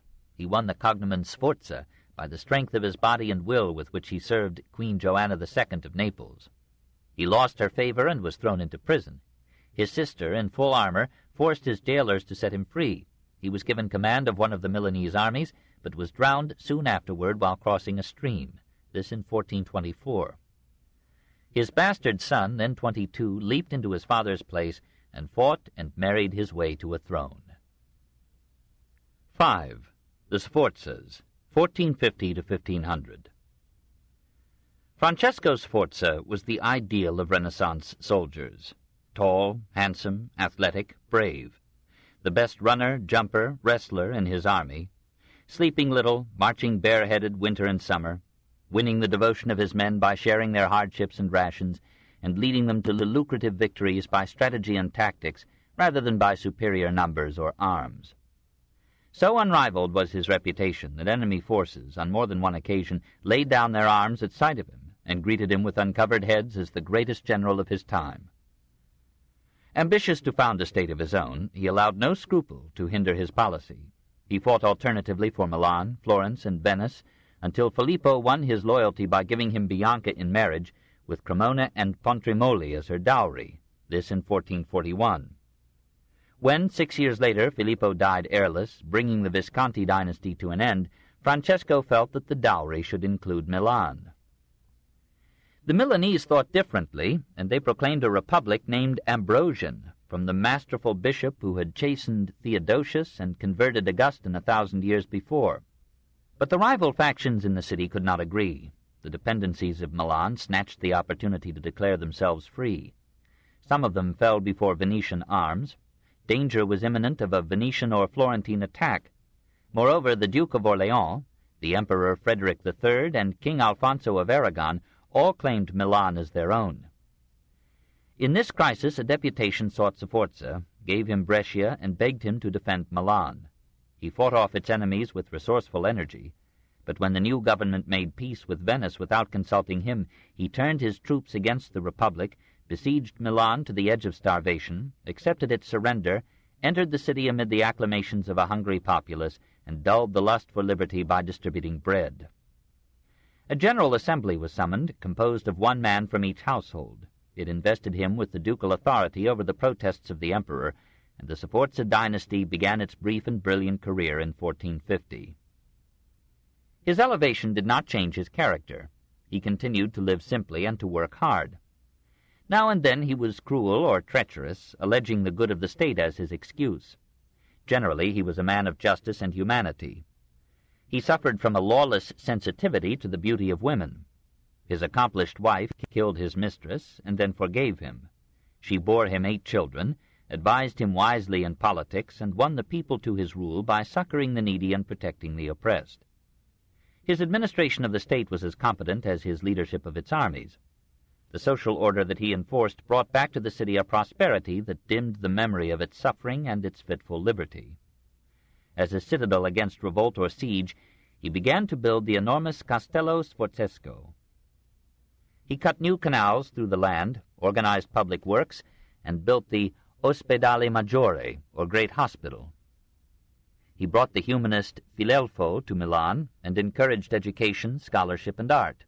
He lured Vincenzo Foppa from Brescia to develop a school of painting. Threatened by the intrigues of Venice, Naples, and France, he held them all at bay by winning the decisive support and firm friendship of Cosimo de' Medici. He disarmed Naples by wedding his daughter Ippolita to Ferdinand's son Alfonso. He checkmated the Duke of Orleans by signing an alliance with Louis XI of France. Some nobles continued to seek his death and his power, but the success of his government disordered their plans, and he lived to die in peace, the traditional death of generals, in 1466.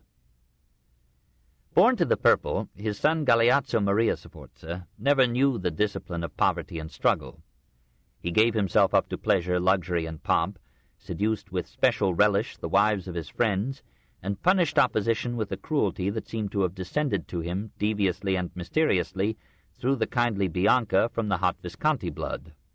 The people of Milan, inured to absolute rule, offered no resistance to his despotism, but private vengeance punished what public terror brooked. Girolamo Olgiato grieved over a sister seduced and then discarded by the Duke. Giovanni Lampugnani thought himself despoiled of property by the same lord. Together with Carlo Visconti, they had been trained by Niccolo Monteno in Roman history and ideals, including tyrannicide from Brutus to Brutus. After imploring the help of the saints, the 3 youths entered the church of St. Stephen, where Galeazzo was worshipping, and stabbed him to death in 1476. Lampugnani and Visconti were killed on the spot. Olgiati was tortured till almost every bone in his body was broken or torn from its socket. He was then flayed alive, but to his last breath he refused to repent, called upon pagan heroes and Christian saints to approve his deed, and died with a classic and Renaissance phrase on his lips: Mors acerba, fama perpetua. Death is bitter, but fame is everlasting. Galeazzo left his throne to a 7-year-old boy, Gian Galeazzo Sforza. For 3 chaotic years, Guelph and Ghibelline factions competed in force and fraud to capture the regency. The victor was one of the most colorful and complex personalities in all the crowded gallery of the Renaissance. Lodovico Sforza was the 4th of Francesco Sforza's sons. His father gave him the cognomen Mauro. His contemporaries jokingly transformed this into Il Moro, the Moor, because of his dark hair and eyes. He himself good-humoredly accepted the nickname, and Moorish emblems and costumes became popular at his court. Other wits found in the name a synonym for the mulberry tree, in Italian, Moro. This, too, became a symbol for him, made the mulberry color fashionable in Milan, and provided a theme and motive for some of Leonardo's decorations in the Castello rooms. Lodovico's chief teacher was the scholar Filelfo, who gave him a rich grounding in the classics. But his mother Bianca warned the humanist that we have princes to educate, not merely scholars, and she saw to it that her sons should also be skilled in the arts of government and war. Lodovico was seldom physically brave, but in him the intelligence of the Visconti freed itself from their cruelty, and with all his faults and sins he became one of the most civilized men in history. He was not handsome. Like most great men, he was spared this distracting handicap. His face was too full, his nose too long and curved, his chin too ample, his lips too firmly closed. And yet in the profile attributed to Boltraffio, in the busts in Lyons and the Louvre, there is a quiet strength in the features, a sensitive intelligence, an almost soft refinement. He earned the reputation of being the craftiest diplomat of his time, sometimes vacillating, often devious, not always scrupulous, occasionally unfaithful. These were the common faults of Renaissance diplomacy. Perhaps they are the hard necessities of all diplomacy. Nevertheless, few Renaissance princes equaled him in mercy and generosity. Cruelty was against his grain, and countless men and women enjoyed his beneficence. Mild and courteous, sensually susceptible to every beauty and every art, imaginative and emotional, and yet rarely losing perspective or his temper, skeptical and superstitious, the master of millions and the slave of his astrologer, all this was Lodovico, the unstable, culminating heir of clashing strains. For 13 years, from 1481 to 1494, he governed Milan as regent for his nephew. Gian Galeazzo Sforza was a timid, retiring spirit, dreading the responsibilities of rule. He was subject to frequent illnesses and incapable of serious affairs. Incapacissimo, Guicciardini called him. He gave himself to amusement or idleness, and gladly left the administration of the state to the uncle whom he admired with envy and trusted with doubt. Lodovico resigned to him all the pomp and splendor of the ducal title and office. It was John who sat on the throne, received homage, and lived in regal luxury. But his wife, Isabella of Aragon, resented Lodovico's retention of power, urged John to take the reins of office in his own hands, and begged her father, Alfonso, heir to the throne of Naples, to come with his army and give her the powers of an actual ruler. Lodovico governed efficiently. Around his summer cottage at Vigevano, he developed a vast experimental farm and cattle breeding station. Experiments were made there in cultivating rice, the vine, and the mulberry tree. The dairies made butter and cheese of such excellence as even Italy had never known before. The fields and hills pastured 28,000 oxen, cows, buffaloes, sheep, and goats. The spacious stables sheltered the stallions and mares that bred the finest horses in Europe. Meanwhile, in Milan, the silk industry employed 20,000 workers and captured many foreign markets from Florence.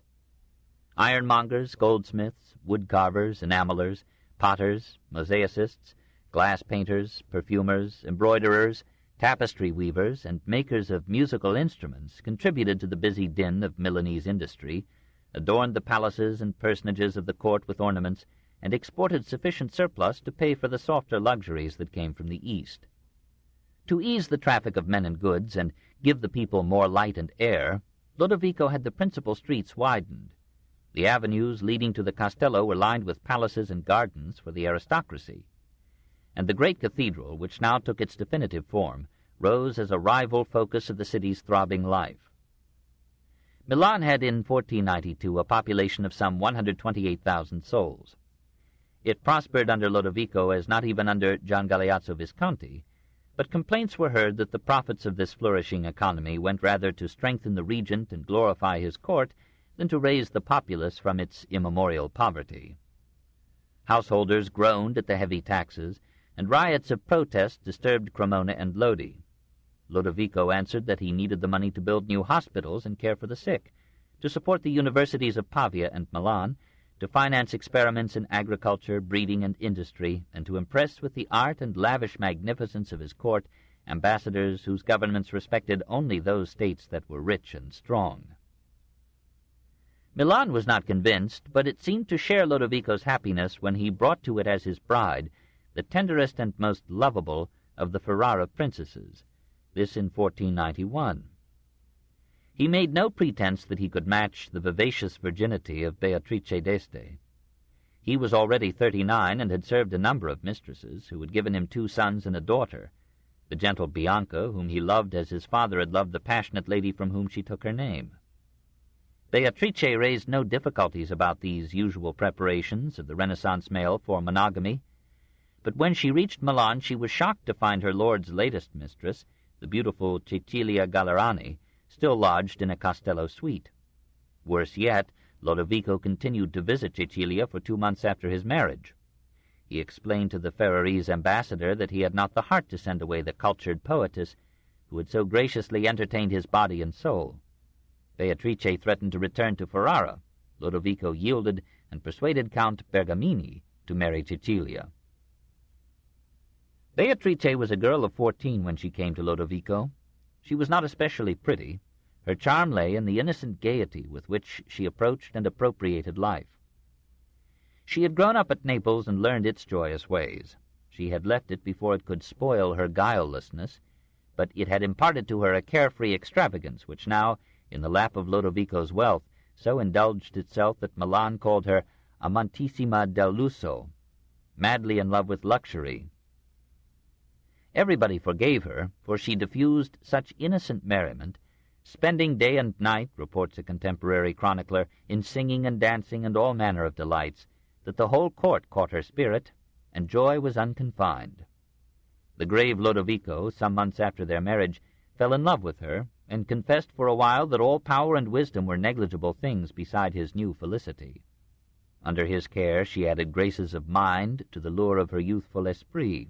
She learned to make Latin speeches, dizzied her head with affairs of state, and at times served her lord well as an irresistible ambassadress.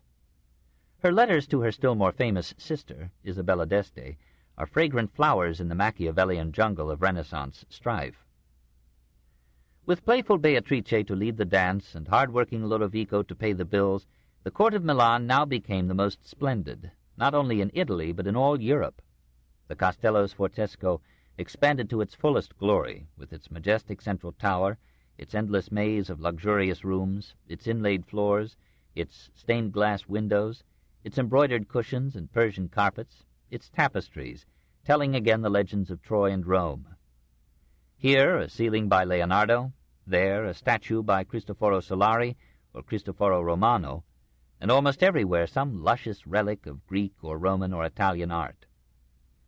In that resplendent setting, scholars mingled with warriors, poets with philosophers, artists with generals, and all with women whose natural charms were enhanced by every refinement of cosmetics, jewelry, and dress. The men, even the soldiers, were carefully coiffured and richly garbed. Orchestras played a combination of musical instruments, and song filled the halls. While Florence trembled before Savonarola and burned the vanities of love and art, music and loose morals reigned in Lodovico's capital. Husbands connived at their wives' amours in exchange for their own excursions. Masked balls were frequent, and 1,000 gay costumes covered a multitude of sins. Men and women danced and sang as if poverty were not stalking the city walls, as if France were not planning to invade Italy, as if Naples were not plotting the ruin of Milan. Bernardino Corio, who came from his native Como to this court, described it with classic flourishes in his lively Historia di Milano, from circa 1500. The court of our princes was splendid exceedingly, full of new fashions, dresses, and delights. Nevertheless, at this time virtue was so much lauded on every side that Minerva had set up great rivalry with Venus, and each sought to make her school the most brilliant. To that of Cupid came the most beautiful youths. Fathers yielded to it their daughters, husbands their wives, brothers their sisters, and so thoughtlessly did they thus flock to the amorous hall that it was reckoned a stupendous thing by those who had understanding. Minerva, she too, sought with all her might to adorn her gentle academy. Wherefore that glorious and most illustrious Prince Lodovico Sforza had called into his pay, as far as from the uttermost parts of Europe, men most excellent in knowledge and art. Here was the learning of Greece, here Latin verse and prose flourished resplendently, here were the poetic muses, hither the masters of the sculptor's art and those foremost in painting had gathered from distant countries, and here songs and sweet sounds of every kind and such dulcet harmonies were heard that they seemed to have descended from heaven itself upon this excelling court. Perhaps it was Beatrice who, in the fervor of maternal love, brought disaster to Lodovico and Italy. In 1493 she bore him a son, who was named Maximilian after his godfather, the heir apparent to the imperial throne. Beatrice wondered what her future and the boy's would be should Lodovico die, for her lord had no legal right to rule Milan. John Galeazzo Sforza, with Neapolitan aid, might at any moment depose, exile, or kill him. And if John should manage to have a son, the duchy would presumably descend to that son, regardless of Lodovico's fate. Lodovico, sympathizing with these worries, sent a secret embassy to King Maximilian, offering him his niece, Bianca Maria Sforza, in marriage, with a tempting dowry of 400,000 ducats, or $5 million, provided that Maximilian, on becoming emperor, would confer upon Lodovico the title and powers of Duke of Milan. Maximilian agreed. We should add that the emperors who had given the ducal title to the ruling Visconti had refused to sanction its assumption by the Sforzas. Legally, Milan was still subject to imperial authority. John Galeazzo was too busy with his dogs and doctors to bother his head with these developments, but his fuming Isabella sensed their trend and renewed her pleas to her father. In January 1494, Alfonso became king of Naples and adopted a policy frankly hostile to the regent of Milan. Pope Alexander VI was not only allied with Naples, he was anxious to unite the town of Forli, then ruled by a Sforza, with other cities in a powerful papal state. Lorenzo de Medici, who had been friendly to Lodovico, had died in 1492. Driven to desperate measures to protect himself, Lodovico allied Milan with France, and consented to give Charles VIII and the French army an unhindered passage through northwestern Italy when Charles should undertake to assert his rights to the Neapolitan throne. So the French came. Lodovico played host to Charles and bade him Godspeed on his expedition against Naples. While the French marched south, John Galeazzo Sforza died of a combination of ailments. Lodovico was wrongly suspected of poisoning him, but gave some support to the rumor by the haste with which he had himself invested with the ducal title, this in 1495.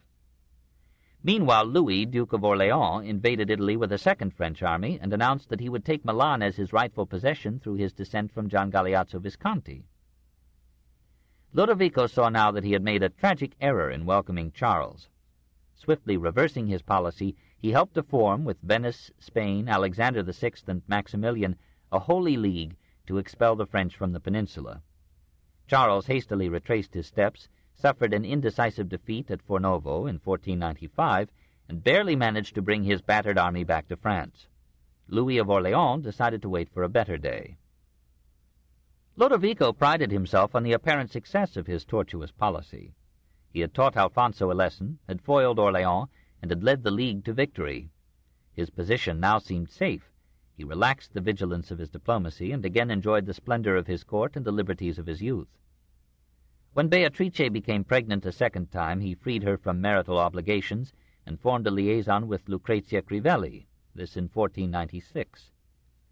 Beatrice bore his infidelity with impatient grief.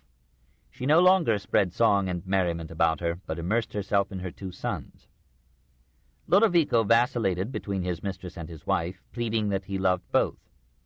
In 1497, Beatrice was a third time confined in childbirth.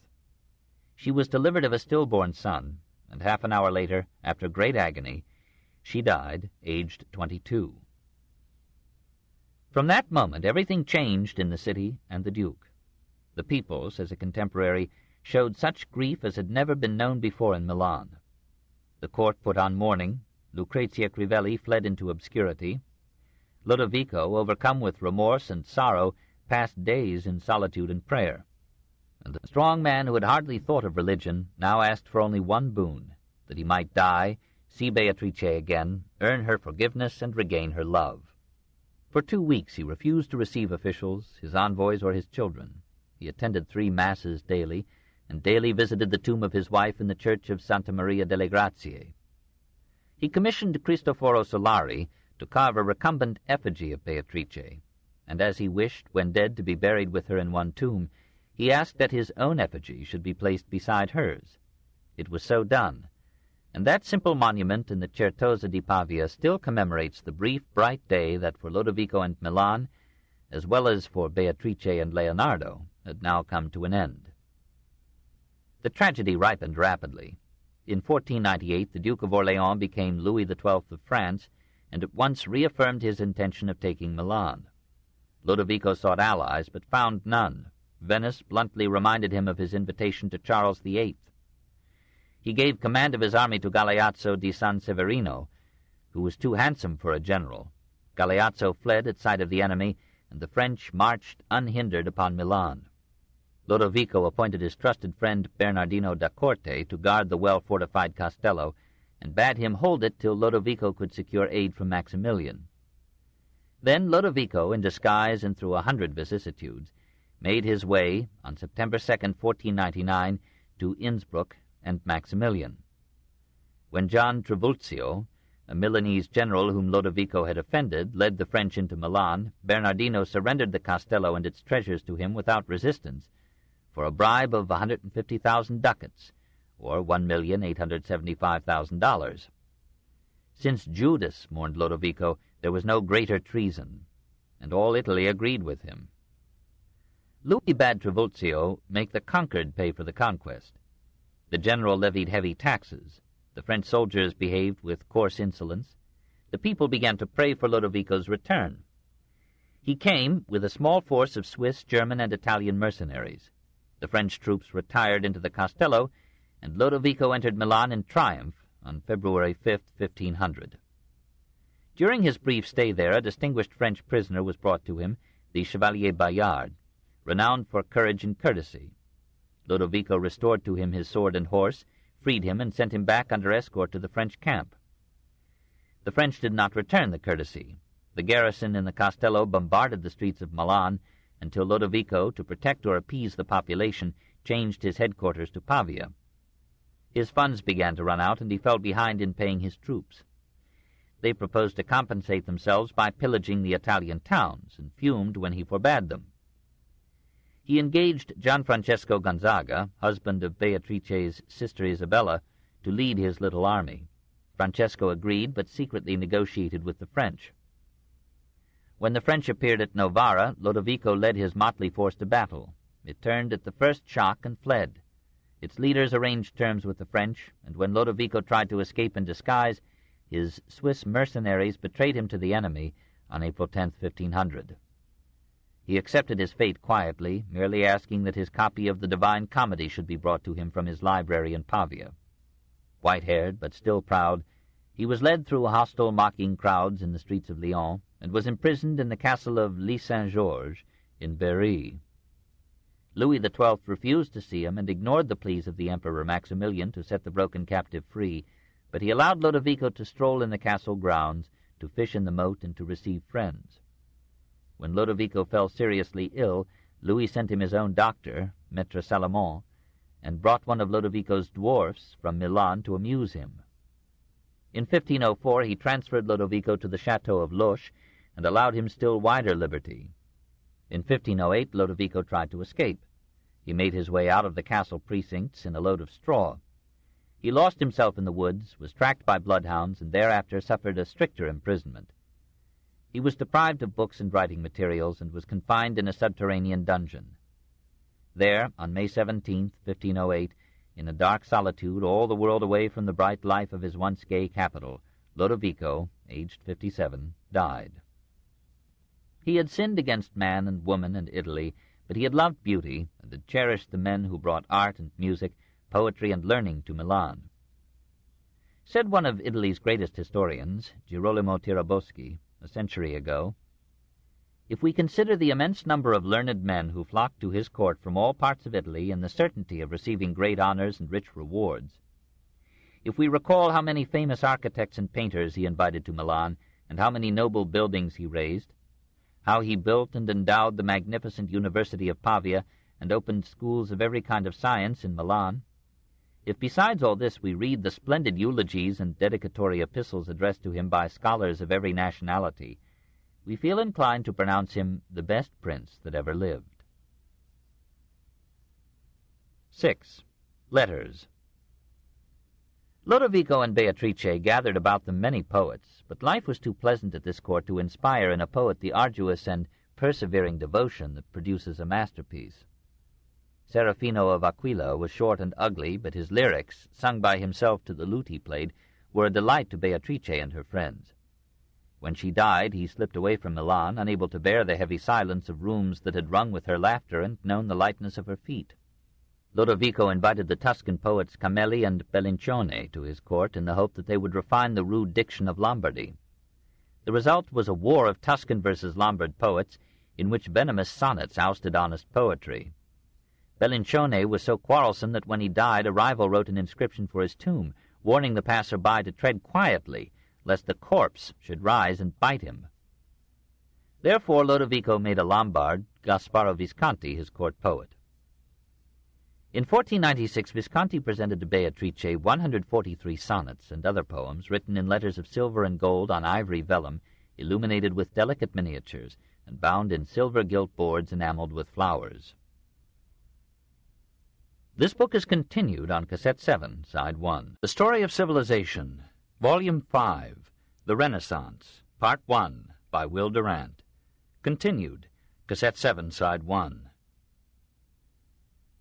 In 1496, Visconti presented to Beatrice 143 sonnets and other poems, written in letters of silver and gold on ivory vellum, illuminated with delicate miniatures, and bound in silver-gilt boards enameled with flowers. He was a real poet, but time has withered him. He loved Petrarch, and engaged in an earnest but friendly debate with Bramante, in verse, on the relative merits of Petrarch and Dante, for the great architect loved to think himself a poet as well. Such jousts of rhyme were a favorite amusement of Renaissance courts. Almost everybody took part in them, and even generals became sonneteers. The best poems written under the Sforzas were those of a polished courtier, Niccolò da Correggio. He had come to Milan in Beatrice's bridal train, and had been detained there by love for her and Lodovico. He served them as poet and diplomat, and composed his noblest verses on Beatrice's death. Lodovico's mistress, Cecilia Gallerani, herself a poetess, presided over a distinguished salon of poets, scholars, statesmen, and philosophers. All the refinements of life and culture that marked the 18th century in France flourished in Lodovico's Milan. Lodovico did not match Lorenzo's interest in scholarship, nor his discrimination in patronage. He brought 100 scholars to his city, but their learned intercourse produced no outstanding native savant.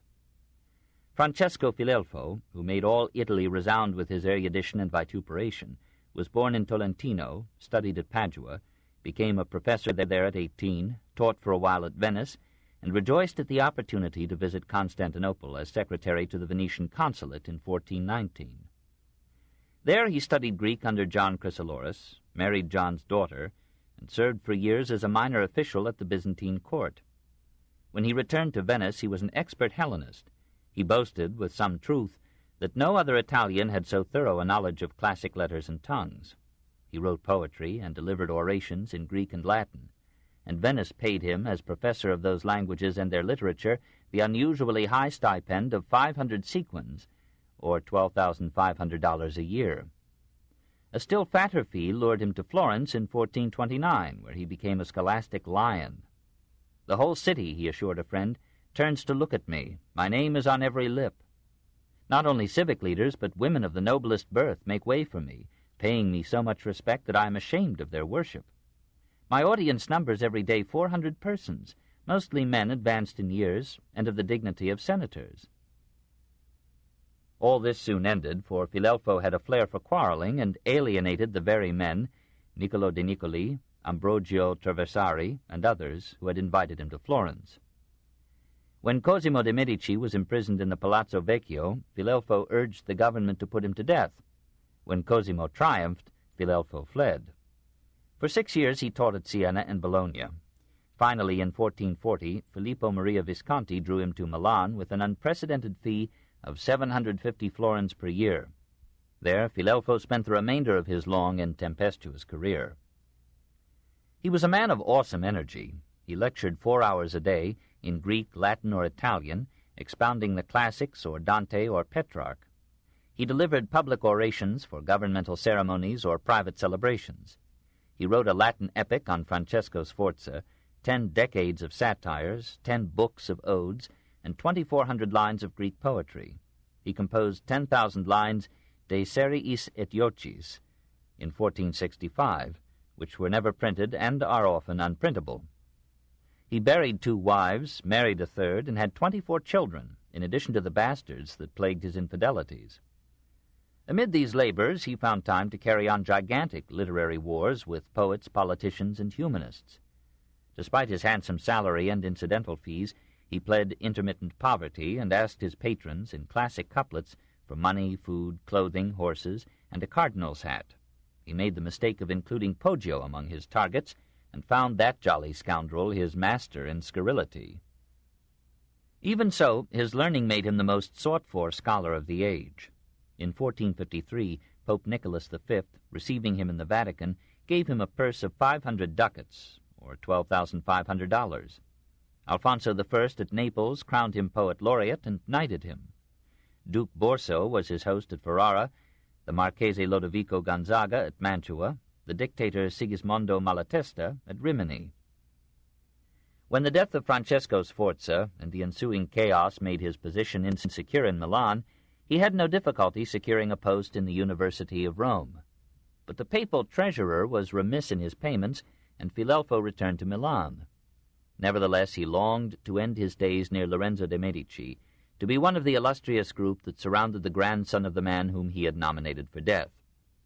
Lorenzo forgave him and offered him the chair of Greek literature in Florence. Filelfo was so poor now that the government of Milan had to lend him money for the trip. He managed to reach Florence, but died of dysentery a fortnight after his arrival, aged 83, this in 1481. His career is one of 100 that, taken together, convey the unique aroma of the Italian Renaissance, in which scholarship could be a passion and literature could be a war. 7. Art. Despotism was a boon to Italian art. A dozen rulers competed in seeking architects, sculptors, and painters to adorn their capitals and their memory. And in this rivalry they spent such sums as democracy rarely spares to beauty, and such as would never have been available to art had the proceeds of human labor and genius been equitably shared. The result was, in Renaissance Italy, an art of courtly distinction and aristocratic taste, but too often circumscribed, in form and theme, to the needs of secular potentates or ecclesiastical powers. The noblest art is that which, out of the toil and contributions of multitudes, creates for them a common gift and glory. Such were the Gothic cathedrals and the temples of classic Greece and Rome. Every critic denounces the Duomo of Milan as a plethora of ornament confusing structural line. But the people of Milan have for 5 centuries gathered fondly in its cool immensity, and even in this doubting day cherish it as their collective achievement and pride. Gian Galeazzo Visconti began it in 1386 and planned it on a scale befitting the capital of the united Italy of his dreams. 40,000 people should find room there to worship God and admire John. Tradition tells how, at that time, the women of Milan were afflicted with a mysterious disease in their pregnancies, and many of their babies died in infancy. John himself mourned 3 sons painfully born and all soon dead. And he dedicated the great shrine as an offering Mariae Nascenti, to Maria in her birth, praying that he might have an heir and that the mothers of Milan might bear a wholesome progeny. He summoned architects from France and Germany as well as from Italy. The Northerners dictated the Gothic style, the Italians lavished ornament. Harmony of style and form faded in a conflict of councils and 2 centuries of delay.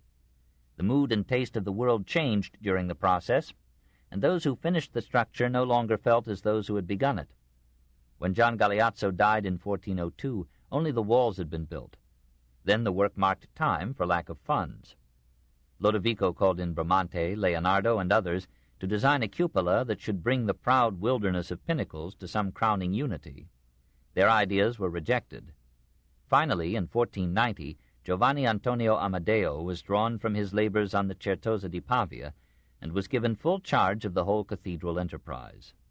He and most of his aides were rather sculptors than architects. They could not bear that any surface should remain uncarved or unadorned. He consumed in the task the last 30 years of his life, from 1490 to 1522. Even so, the cupola was not finished till 1759, and the facade, begun in 1616, was not completed till Napoleon made that consummation an imperial command in 1809. In Lodovico's day it was the second largest church in the world, covering 120,000 square feet. Today it yields the specious honor of size to St. Peter's and the Cathedral of Seville. But it is still proud of its length and breadth, 486 by 289 feet, its height of 354 feet from the ground to the head of the Virgin on the spire of the cupola, the 135 pinnacles that splinter its glory, and the 2,300 statues that people its pinnacles, pillars, walls, and roof. All of it, even the roof, was built of white marble laboriously transported from a dozen quarries in Italy. The facade is too low for its width, and yet hides the exquisite cupola. One must be poised in mid-air to see this maze of praying stalagmites rising from the earth. Or one must travel again and again around the great dolmen, amid a shower of buttresses, to feel the extravagant majesty of the mass. Or one must come through the narrow and swarming streets of the city and suddenly emerge into the vast open square of the Piazza del Duomo to catch the full splendor of facade and spire turning the sun of Italy into a radiance of stone. Or one must crowd with the people through the portals on some holy day and let all those spaces, pillars, capitals, arches, vaults, statues, altars, and colored panes convey without words the mystery of faith, hope, and adoration. As the cathedral is the monument of Gian Galeazzo Visconti, and the Certosa of Pavia is the shrine of Lodovico and Beatrice, so the Ospedale Maggiore, or Great Hospital, is the simple and stately memorial of Francesco Sforza. To design it in a manner worthy of the ducal dominion and of so great and illustrious a city, Sforza brought in from Florence in 1456 Antonio Averulino, known as Filarete, who chose for it a stately form of Lombard Romanesque. Bramante, the probable architect of the inner court, or cortile, faced this with a double tier of round arches, each tier surmounted by an elegant cornice. The great hospital remained one of Milan's chief glories till the Second World War left most of it in ruins. In the judgment of Lodovico and his court, the supreme artist in Milan was not Leonardo, but Bramante, for Leonardo revealed only a part of himself to his time. Born at Castel Durante near Urbino, Donato d'Agnolo began his career as a painter and received the nickname Bramante as meaning one consumed with insatiable desires. He went to Mantua to study with Mantegna. He learned enough to paint some mediocre frescoes and a splendid portrait of the mathematician Luca Pacioli.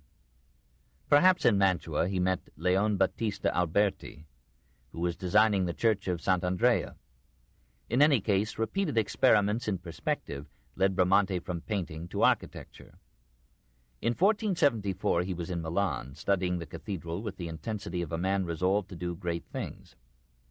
About 1476 he was given a chance to show his mettle by designing the church of Santa Maria around the little church of San Satiro. In this modest masterpiece he revealed his peculiar architectural style. Semicircular apses and sacristies, octagonal cupolas, and circular domes, all crowned with elegant cornices, and all crowded one upon another in an engaging ensemble. Lacking space for an apse, Bramante, frolicking with perspective, painted the wall behind the altar with a pictured apse, whose converging lines gave the full illusion of spatial depth. To the church of Santa Maria delle Grazie he added an apse, a cupola, and the handsome cloister porticos that were another casualty of the Second World War. After Lodovico fell, Bramante went south, ready to tear down and rebuild Rome. The sculptors at Lodovico's court were not such giants as Donatello and Michelangelo, but they carved for the Certosa, the cathedral, and the palaces 100 figures with fascinating grace. Cristoforo Solari, the hunchback, Il Gobbo, will be remembered as long as his tomb of Lodovico and Beatrice survives. John Cristoforo Romano won all hearts by his gentle manner and beautiful singing. He was a major sculptor at the Certosa, but after Beatrice died he yielded to a year of urging and went to Mantua. There he carved for Isabella the pretty doorway of her Paradiso study, and cut her likeness in one of the finest medallions of the Renaissance. Then he moved on to Urbino to work for the Duchess Elisabetta Gonzaga, and became a leading figure in Castiglione's courtier. The greatest medallion carver of Milan was Cristoforo Foppa, nicknamed Caradossa, who cut the gleaming gems that Beatrice wore and earned the envy of Cellini. There were good painters in Milan a generation before Leonardo came. Vincenzo Foppa, born at Brescia and formed in Padua, worked chiefly in Milan. His frescoes in Sant'Eustorgio were renowned in their day, and his Martyrdom of St. Sebastian still adorns a Castello wall. His follower Ambrogio Borgognone has left us a more pleasing legacy. Madonnas in the Brera and Ambrosiana galleries at Milan, in Turin and Berlin, all in the pure tradition of warm piety, a delectable portrait of Gian Galeazzo Sforza as a child in the Wallace collection in London, and in the Church of the Incoronata at Lodi, an Annunciation which is one of the most successful renderings of that difficult theme. Ambrogio de Predis was a court painter to Lodovico when Leonardo arrived. He seems to have had a brush in Leonardo's Virgin of the Rocks. He may have painted the captivating angel musicians in the London National Gallery. But his finest relics are two portraits now in the Ambrosiana, one of a very serious young man, identity unknown, the other of a young woman, now generally identified with Lodovico's natural daughter Bianca. Rarely has an artist caught the conflicting charms of a girl innocently demure and yet proudly conscious of her simple beauty. The cities subject to Milan suffered from the luring of their talent to the capital, but several of them managed to earn a place in the history of art. Como was not satisfied to be merely a Milanese gate to the lake that gave it fame. It was proud, too, of its Torre del Comune, its Broletto, above all of its majestic marble cathedral. The superb Gothic facade rose under the Sforza rule from 1457 to 1487. Bramante designed a pretty doorway on the south side, and on the east, Cristoforo Solari built a charming apse in Bramantian style. More interesting than these features is a pair of statues adjoining the main portal. On the left, Pliny the Elder, on the right, Pliny the Younger, ancient citizens of Como, civilized pagans finding a place on a Christian cathedral facade in the tolerant days of Lodovico the Moor. The jewel of Bergamo was the Cappella Colleoni. The Venetian condottiere, born here, desired a chapel to receive his bones, and a sculptured cenotaph to commemorate his victories. Giovanni Antonio Amadeo designed the chapel and the tomb with splendor and taste. And Sixtus Siri of Nuremberg surmounted the sepulchre with an equestrian statue in wood, which would have won a wider fame had not Verrocchio cast the great captain in prouder bronze. Bergamo was too near to Milan to keep its painters home, but one of them, Andrea Prevatali, after studying with Giovanni Bellini in Venice, returned to Bergamo in 1513 to bequeath to it some paintings of exemplary piety and modest excellence. Brescia, subject at times to Venice, at times to Milan, held a balance between the two influences and developed its own school of art. After disseminating his talent among half a dozen cities, Vincenzo Foppa returned to spend his declining years in his native Brescia. His pupil, Vincenzo Civerchio, shared with Floriano Ferramolo the honor of forming the Brescian school. Girolamo Romani, called Romanino, studied with Ferramolo, later in Padua and Venice. Then, making Brescia his center, he painted there, and in other towns of northern Italy a long series of frescoes, altarpieces, and portraits, excellent in color, less laudable in line. Let us name only the Madonna and Child, in a magnificent frame by Stefano Lamberti in the church of San Francesco. His pupil, Alessandro Bonvicino, known as Moretto da Brescia, brought this dynasty to its zenith by blending the sensuous glory of the Venetians with the warm religious sentiment that marked Brescian painting to its end. In the church of Saints Nazaro e Celso, where Titian placed an Annunciation, Moretto painted an equally beautiful Coronation of the Virgin, whose archangel rivals in delicacy of form and feature the most graceful figures of Correggio. Like Titian, he could paint, when he wished, an appetizing Venus, and his Salome, instead of revealing a murderess by proxy, shows us one of the sweetest, gentlest faces in the whole gamut of Renaissance art. Cremona gathered her life around her 12th-century cathedral and its adjoining Torozza, a campanile almost challenging Giotto's and the Giralda. Within the Duomo, Giovanni de Sacchi, named Il Pordenone from his native town, painted his masterpiece, Jesus Carrying His Cross. 3 remarkable families contributed successive generations of talent to Cremonese painting: the Bembi, Bonifacio, Benedetto, Gianfrancesco, the Boccaccini, and the Campi. Boccaccio Boccaccini, after studying in Venice and burning his fingers in a competition with Michelangelo in Rome, returned to Cremona and won acclaim by his frescoes of the Virgin in the cathedral. And his son Camillo continued his excellence. In like manner, the work of Galeazzo Campi was carried on by his sons Giulio and Antonio, and by Giulio's pupil Bernardino Campi. Galeazzo designed the church of Santa Margherita in Cremona, and then painted in it a magnificent presentation in the temple.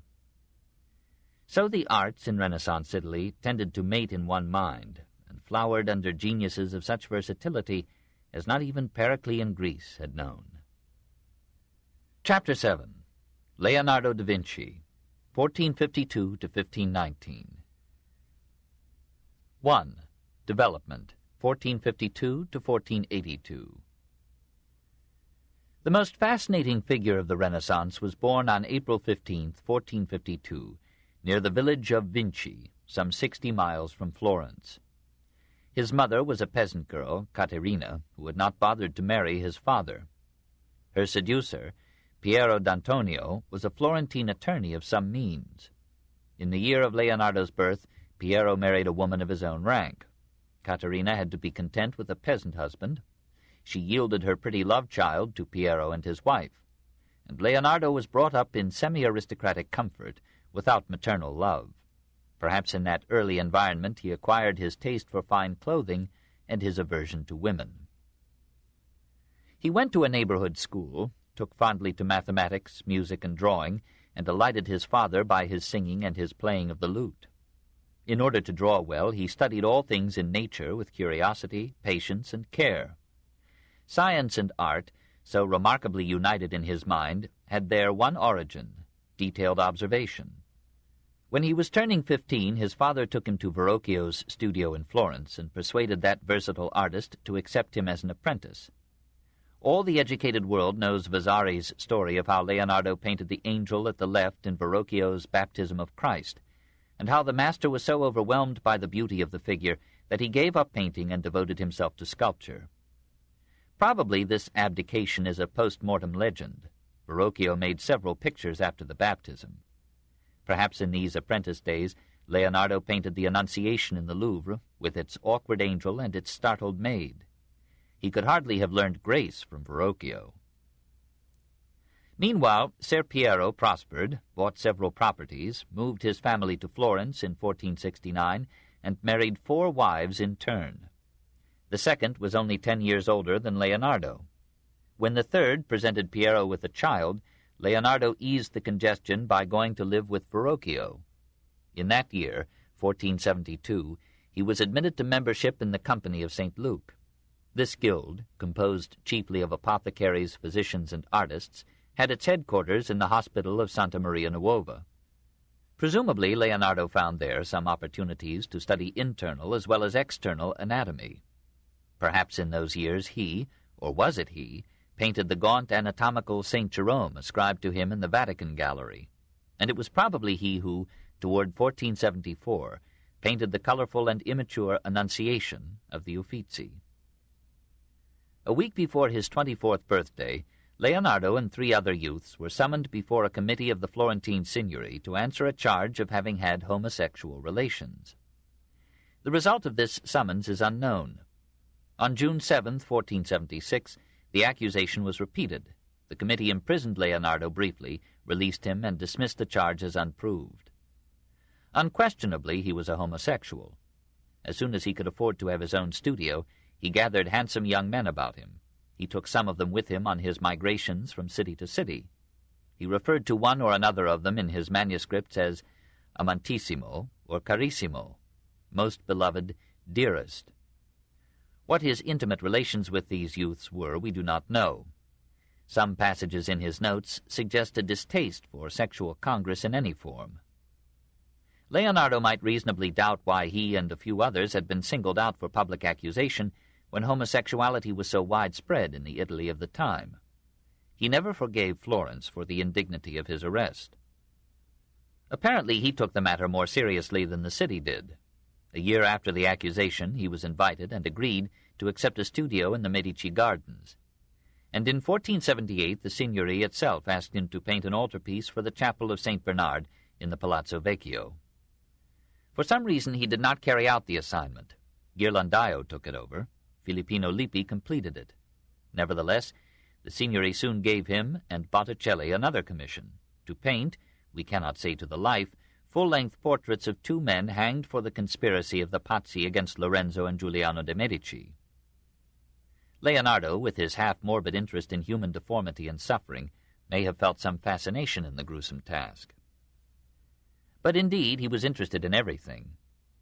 All postures and actions of the human body, all expressions of the face in young and old, all the organs and movements of animals and plants, from the waving of wheat in the field to the flight of birds in the air, all the cyclical erosion and elevation of mountains, all the currents and eddies of water and wind, the moods of the weather, the shades of the atmosphere, and the inexhaustible kaleidoscope of the sky. All these seemed endlessly wonderful to him. Repetition never dulled for him their marvel and mystery. He filled thousands of pages with observations concerning them and drawings of their myriad forms.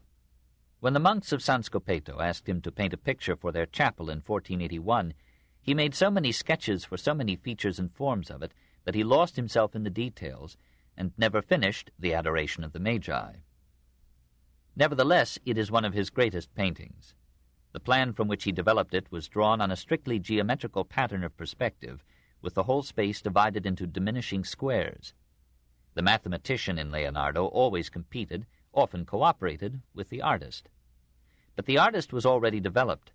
The Virgin had the pose and features that she would keep in Leonardo's work to the end.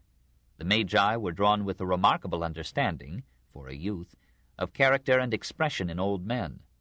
And the philosopher at the left was literally a brown study of half-skeptical meditation, as if the painter had so soon come to view the Christian story with a spirit unwillingly incredulous and still devout.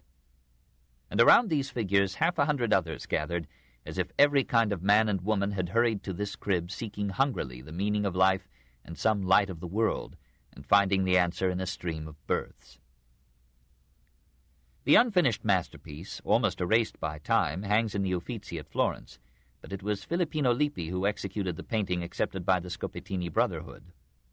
To begin, to conceive too richly, to lose himself in experimenting with details, to see beyond his subject a boundless perspective of human, animal, plant, and architectural forms, of rocks and mountains, streams and clouds and trees, in a mystic chiaroscuro light, to be absorbed in the philosophy of the picture rather than in its technical accomplishment, to leave to others the lesser task of coloring the figures so drawn and placed for revealing significance, to turn in despair after long labor of mind and body from the imperfection with which the hand and the materials had embodied the dream. This was to be Leonardo's character and fate, with a few exceptions, to the end. 2. In Milan, 1482 to 1499. There was nothing hesitant, no sense yet of the merciless brevity of time, only youth's limitless ambitions fed by burgeoning powers, in the letter that Leonardo, now 30, sent in 1482 to Lodovico, regent of Milan. He had had enough of Florence. The desire to see new places and faces mounted in his blood. He had heard that Lodovico wanted a military engineer, an architect, a sculptor, a painter. Well, he would offer himself as all these in one. And so he wrote his famous letter.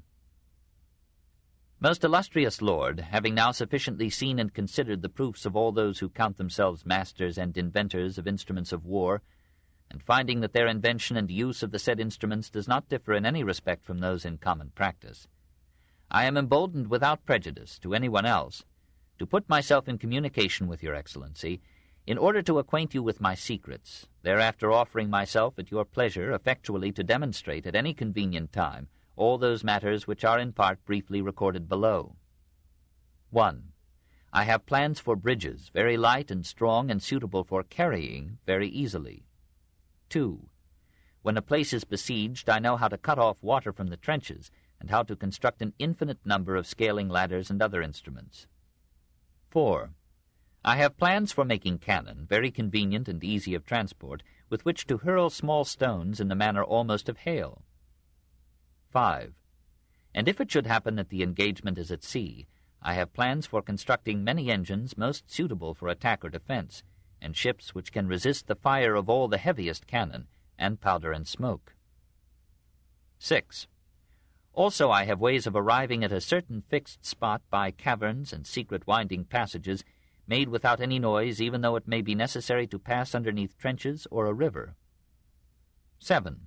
Also I can make covered cars, safe and unassailable, which will enter the serried ranks of the enemy with artillery, and there is no company of men-at-arms so great as not to be broken by it. And behind these the infantry will be able to follow quite unharmed and without any opposition. 8.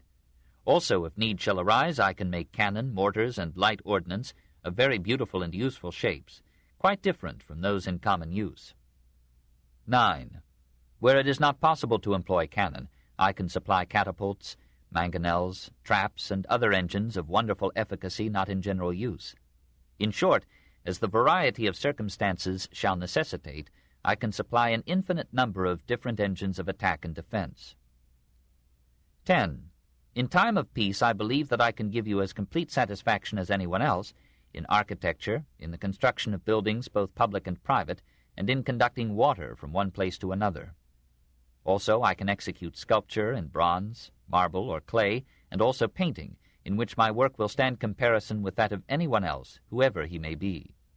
Moreover, I would undertake the work of the bronze horse, which shall endue with immortal glory and eternal honor the auspicious memory of the prince your father, and of the illustrious house of Sforza. And if any of the aforesaid things should seem impossible or impracticable to anyone, I offer myself as ready to make trial of them in your park or in whatever place shall please your Excellency, to whom I commend myself with all possible humility. We do not know how Lodovico replied, but we know that Leonardo reached Milan in 1482 or 1483, and soon made his way into the heart of the Moor. One story has it that Lorenzo, as a diplomatic bonbon, had sent him to Lodovico to deliver a handsome lute. Another that he won a musical contest there, and was retained not for any of the powers that he had claimed with all possible humility, but for the music of his voice, the charm of his conversation, the soft, sweet tone of the lyre that his own hands had fashioned in the form of a horse's head. Lodovico seems to have accepted him not at his own valuation, but as a brilliant youth who, even though he might be less of an architect than Bramante, and too inexperienced to be entrusted with military engineering, might plan court masques and city pageants, decorate dresses for wife or mistress or princess, paint murals and portraits, and perhaps construct canals to improve the irrigation of the Lombard plain.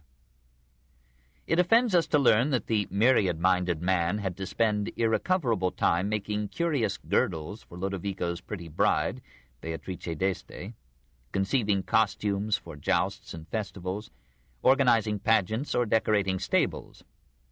But a Renaissance artist was expected to do all these things between Madonnas. Bramante, too, shared in this courtlery.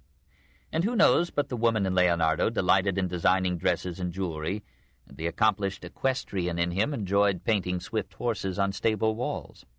He adorned the ballroom of the Castello for the marriage of Beatrice, built a special bathroom for her, raised in the garden a pretty pavilion for her summer joy, and painted other rooms, camerini, for palace celebrations. He made portraits of Lodovico, Beatrice, and their children, of Lodovico's mistresses Cecilia Gallerani and Lucrezia Crivelli. These paintings are lost, unless La Belle Ferronnière of the Louvre is Lucrezia. Vasari speaks of the family portraits as marvelous, and the picture of Lucrezia inspired a poet to a fervid eulogy of the lady's beauty and the artist's skill. Perhaps Cecilia was Leonardo's model for the Virgin of the Rocks.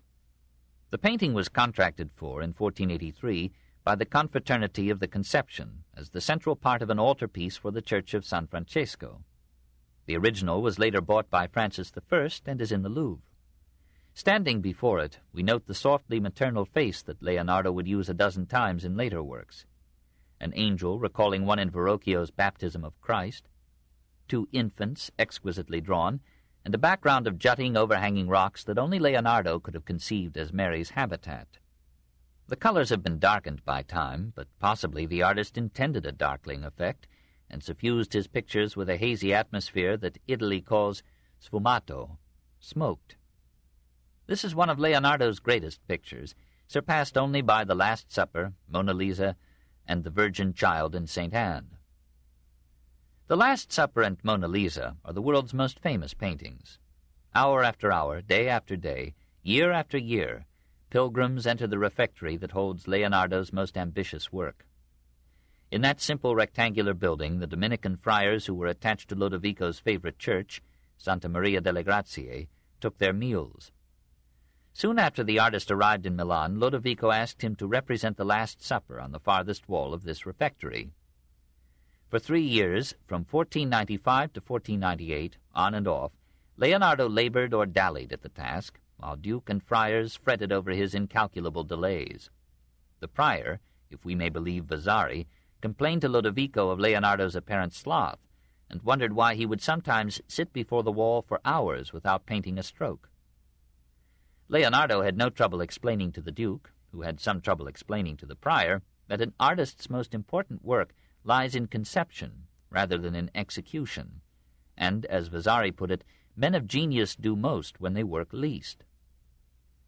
There were in this case, said Leonardo to Lodovico, 2 special difficulties: to conceive features worthy of the Son of God, and to picture a man as heartless as Judas. Perhaps, he slyly suggested, he might use the too frequently seen face of the prior as a model for Iscariot. Leonardo hunted throughout Milan for heads and faces that might serve him in representing the apostles.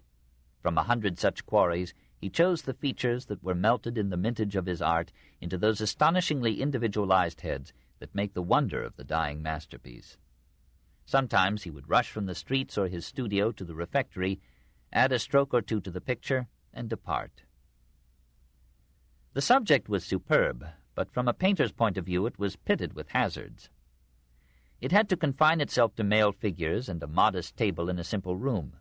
There could be only the dimmest landscape or vista. No grace of women might serve as foil to the strength of the men. No vivid action could be brought in to set the figures into motion and convey the sense of life. Leonardo let in a glimpse of landscape through the 3 windows behind Christ. As a substitute for action, he portrayed the gathering at the tense moment Christ has prophesied that one of the apostles will betray him, and each is asking, in fear or horror or amazement, "Is it I?" The institution of the Eucharist might have been chosen, but that would have frozen all 13 faces into an immobile and stereotyped solemnity. Here, on the contrary, there is more than violent physical action. There is a searching and revelation of spirit. Never again, so profoundly, has an artist revealed in one picture so many souls. For the apostles, Leonardo made numberless preliminary sketches. Some of these, for James the Greater, Philip, Judas, are drawings of such finesse and power as only Rembrandt and Michelangelo have matched. When he tried to conceive the features of Christ, Leonardo found that the apostles had exhausted his inspiration. According to Lamazzo, writing in 1557, Leonardo's old friend Zenale advised him to leave the face of Christ unfinished, saying, Of a truth, it would be impossible to imagine faces lovelier or gentler than those of James the Greater or James the Less. Accept your misfortune, then, and leave your Christ incomplete. For otherwise, when compared with the apostles, he would not be their Savior or their Master. Leonardo took the advice. He or a pupil made a famous sketch, now in the Brera Gallery, for the head of Christ, but it pictured an effeminate sadness and resignation, rather than the heroic resolve that calmly entered Gethsemane. Perhaps Leonardo lacked the reverent piety that, had it been added to his sensitivity, his depth, and his skill, might have brought the picture nearer to perfection. Because he was a thinker as well as an artist, Leonardo shunned fresco painting as an enemy to thought. Such painting on wet and freshly laid plaster had to be done rapidly before the plaster dried. Leonardo preferred to paint on a dry wall with tempera, colors mixed in a gelatinous substance, for this method allowed him to ponder and experiment. But these colors did not adhere firmly to the surface, and even in Leonardo's lifetime, what with the usual dampness of the refectory and its occasional flooding in heavy rains, the paint began to flake and fall. When Vasari saw the picture in 1536, it was already blurred. When Lomazzo saw it, 60 years after its completion, it was already ruined beyond repair. The friars later helped decay by cutting a door through the legs of the apostles into the kitchen, this in 1656. The engraving by which the painting has been reproduced throughout the world was taken not from the spoiled original, but from an imperfect copy made by one of Leonardo's pupils, Marco Dogiono. Today we can study only the composition and the general outlines, hardly the shades or subtleties. But whatever were the defects of the work when Leonardo left it, some realized at once that it was the greatest painting that Renaissance art had yet produced. Meanwhile, in 1483, Leonardo had undertaken a work completely different and still more difficult. Lodovico had long wished to commemorate his father, Francesco Sforza, with an equestrian statue that would bear comparison with Donatello's Gattamelata at Padua and Verrocchio's Colleoni in Venice. Leonardo's ambition was stirred. He set himself to studying the anatomy, action, and nature of the horse, and soon drew 100 sketches of the animal, nearly all of snorting vivacity. Soon he was absorbed in making a plaster model. When some citizens of Piacenza asked him to recommend an artist to design and cast bronze doors for their cathedral, he wrote characteristically in reply, "There is no one who is capable except Leonardo the Florentine, who is making the bronze horse of the Duke Francesco, and you need take no count of him, for he has work that will last his whole lifetime. And I fear that it is so great an undertaking that he will never finish it." Lodovico at times thought so too, and asked Lorenzo for other artists to come and complete the task in 1489. Lorenzo, like Leonardo, could not think of anybody better than Leonardo himself. At last, in 1493, the plaster model was finished. All that remained was to cast it in bronze. In November, the model was set up publicly under an arch to adorn the wedding procession of Lodovico's niece Bianca Maria. Men marveled at its size and splendor. Horse and rider rose to 26 feet. Poets wrote sonnets in its praise, and no one doubted that when cast it would surpass in power and life the masterpieces of Donatello and Verrocchio. But it was never cast. Apparently Lodovico could not spare funds for the 50 tons of bronze required. The model was left in the open, while Leonardo busied himself with art and boys, with science and experiments, with mechanisms and manuscripts. When the French captured Milan in 1499, their bowmen made a target of the plaster cavallo and broke off many pieces of it. Louis XII, in 1501, expressed a desire to cart it off to France as a trophy. We do not hear of it again. The great fiasco unnerved and exhausted Leonardo for a time and may have disturbed his relations with the Duke. Normally, Lodovico paid his appelles well. A cardinal was surprised to learn that Leonardo received 2,000 ducats, or $25,000 a year, in addition to many gifts and privileges. The artist lived like an aristocrat. He had several apprentices, servants, pages, horses, engaged musicians, dressed in silks and furs, embroidered gloves, and fancy leather boots. Although he produced works beyond price, he seemed at times to dally with his assignments, or to interrupt them for his private researches and compositions in science, philosophy, and art. In 1497, tired of such delays, Lodovico invited Perugino to come and decorate some rooms in the Castello.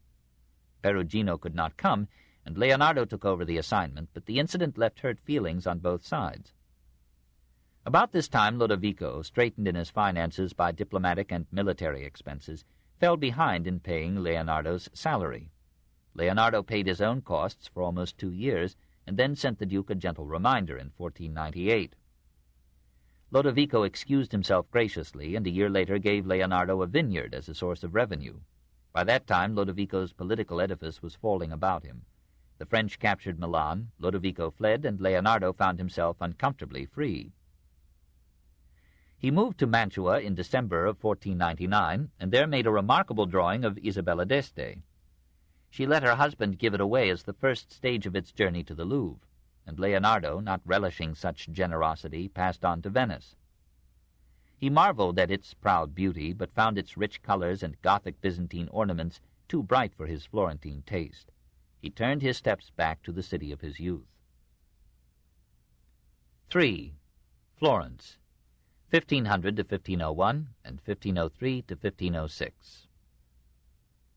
He was 48 when he tried to take up again the cords of life that he had snapped some 17 years before.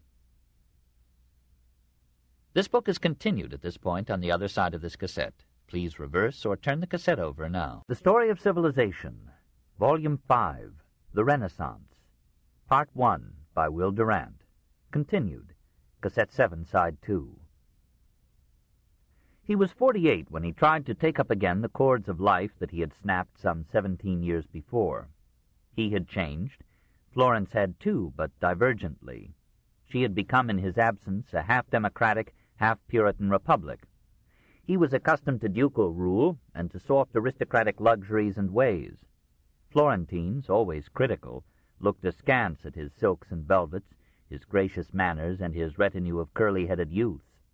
Michelangelo, 22 years his junior, resented the good looks that so contrasted with his own broken nose, and wondered in his poverty where Leonardo found the funds to maintain so rich a life.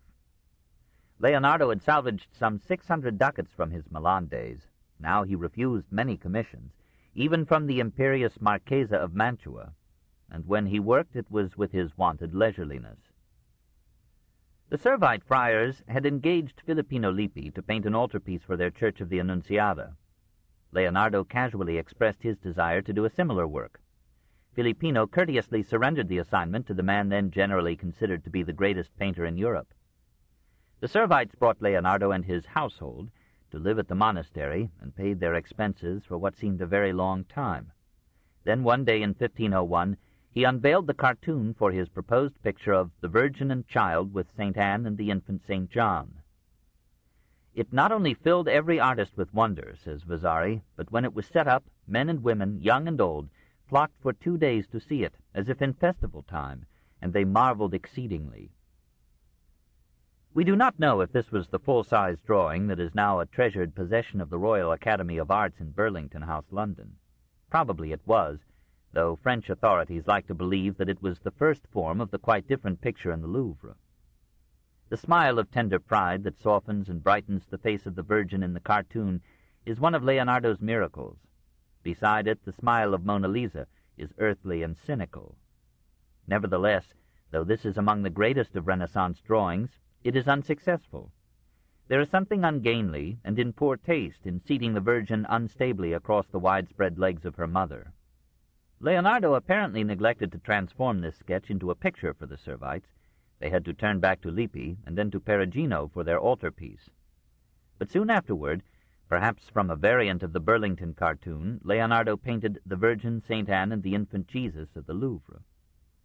This is a technical triumph, from Anne's diademed head to Mary's feet, scandalously naked but divinely fair. The triangular composition that had failed in the cartoon here came to full success. The four heads of Anne, Mary, the Child, and the Lamb make one rich line. The Child and his grandmother are intent on Mary, and the incomparable draperies of the women fill out the divergent space. The characteristic sfumato of Leonardo's brush has softened all outlines, as shadows soften them in life. The Leonardesque smile, on Mary in the cartoon, but on Anne in the painting, set a fashion that would continue in Leonardo's followers for half a century. From the mystic ecstasy of these tender evocations, Leonardo passed, by an almost incredible transition, to serve Caesar Borgia as military engineer.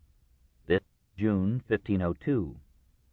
Borgia was beginning his third campaign in the Romagna. He wanted a man who could make topographical maps, build and equip fortresses, bridge or divert streams, and invent weapons of offense and defense. Perhaps he had heard of the ideas that Leonardo had expressed or drawn for new engines of war. There was, for example, his sketch for an armored car or tank whose wheels were to be moved by soldiers within its walls. These cars, Leonardo had written, take the place of elephants. One may tilt with them. One may hold bellows in them to terrify the horses of the enemy. One may put carabineers in them to break up every company. Or, said Leonardo, you can put terrible scythes on the flanks of a chariot and a still more lethal revolving scythe on a forward-projecting shaft. These would mow down men like a field of grain. Or you can make the wheels of the chariot turn a mechanism that will swing deadly flails at four ends. You can attack a fort by placing your soldiers under some protective covering, and you can repel besiegers by throwing down upon them bottles of poison gas. Leonardo had planned a book of how to drive back armies by the fury of floods caused by releasing waters, and a book of how to inundate armies by closing the outlets of waters flowing through valleys. He had designed devices for mechanically discharging a succession of arrows from a revolving platform, for raising cannon upon a carriage, for toppling over the crowded ladders of a besieging force attempting to scale the walls. Borgia put most of these contraptions aside as impracticable. He tried one or two in the siege of Chieri in 1503. Nevertheless, he issued the following patent of authority in August 1502. To all our lieutenants, castellans, captains, condottieri, officials, soldiers, and subjects, we constrain and command that the bearer, our most excellent and well-beloved servant, architect, and engineer-in-chief, Leonardo Vinci, whom we have appointed to inspect strongholds and fortresses in our dominions to the end that, according to their need and his counsel, we may be enabled to provide for their necessities, to accord a passage absolutely free from any toll or tax, a friendly welcome both for himself and his company, freedom to see, examine, and take measurements precisely as he may wish, and for this purpose assistance in men as many as he may desire, and all possible aid and favor. It is our will that in the execution of any works in our dominions every engineer will be bound to confer with him and follow his advice. Leonardo wrote much, but rarely about himself. We should have relished his opinion of Borgia, and might have put it illuminatingly beside that of the envoy whom Florence was sending to Caesar at this time, Niccolo Machiavelli. But all that we know is that Leonardo visited Imola, Faenza, Forli, Ravenna, Rimini, Pesaro, Urbino, Perugia, Siena, and other cities, that he was in Senigallia when Caesar snared and strangled there 4 treasonable captains, and that he presented Caesar with 6 extensive maps of central Italy, showing the direction of the streams, the nature and contours of the terrain, the distances between rivers, mountains, fortresses, and towns. Then suddenly he learned that Caesar was almost dead in Rome, the Caesarian Empire was collapsing, and an enemy of the Borgias was mounting the papal throne. Once more Leonardo, his new world of action fading before him, turned back to Florence in April 1503. In October of that year, Pietro Soderini, head of the Florentine government, proposed to Leonardo and Michelangelo that each should paint a mural in the new Hall of the 500 in the Palazzo Vecchio. Both men accepted. Strict contracts were drawn up, and the artists retired to separate studios to design their guiding cartoons. Each was to picture some triumph of Florentine arms. Angelo, an action in the war with Pisa; Leonardo, the victory of Florence over Milan at Anghiari. The alert citizens followed the progress of the work as a contest of gladiators. Argument rose excitedly on the rival merits and styles, and some observers thought that any definite superiority of one picture over the other would decide whether later painters would follow Leonardo's bent toward delicate and subtle representation of feeling, or Michelangelo's penchant for mighty muscles and demonic force. Perhaps it was at this time, for the incident has no date, that the younger artist let his dislike of Leonardo come to flagrant insult. One day some Florentines in the Piazza Santa Trinita were discussing a passage in the Divine Comedy. Seeing Leonardo pass, they stopped him and asked for his interpretation. At that moment Michelangelo appeared, who was known to have studied Dante zealously. "Here is Michelangelo," said Leonardo. "He will explain the verses." Thinking that Leonardo was making fun of him, the unhappy Titan broke out in violent scorn. "Explain them yourself. You who made the model of a horse to be cast in bronze and could not cast it and left it unfinished, to your shame. And these Milanese capons thought you could do it." Leonardo, we are told, flushed deeply but made no reply. Michelangelo marched off fuming. Leonardo prepared his cartoon carefully. He visited the scene of the engagement at Anghiari, read reports of it, made innumerable sketches of horses and men in the passion of battle or the agony of death. Now, as seldom in Milan, he found an opportunity to put movement into his art. He took full advantage of it, and depicted such a fury of mortal conflict that Florence almost shuddered at the sight. No one had supposed that this most refined of Florentine artists could conceive or picture such a vision of patriotic homicide. Perhaps Leonardo used here his experience in Caesar Borgia's campaign. The horrors that he may then have witnessed could be expressed in his drawing and exorcised from his mind. By February of 1505 he had finished his cartoon and began to paint its central picture, the Battle of the Standard, in the Sala dei Cinquecento. But now again, he who had studied physics and chemistry, and had not yet learned the fate of his Last Supper, made a tragic mistake. Experimenting with encaustic techniques, he thought to fix the colors into the stucco wall by heat from a brazier on the floor.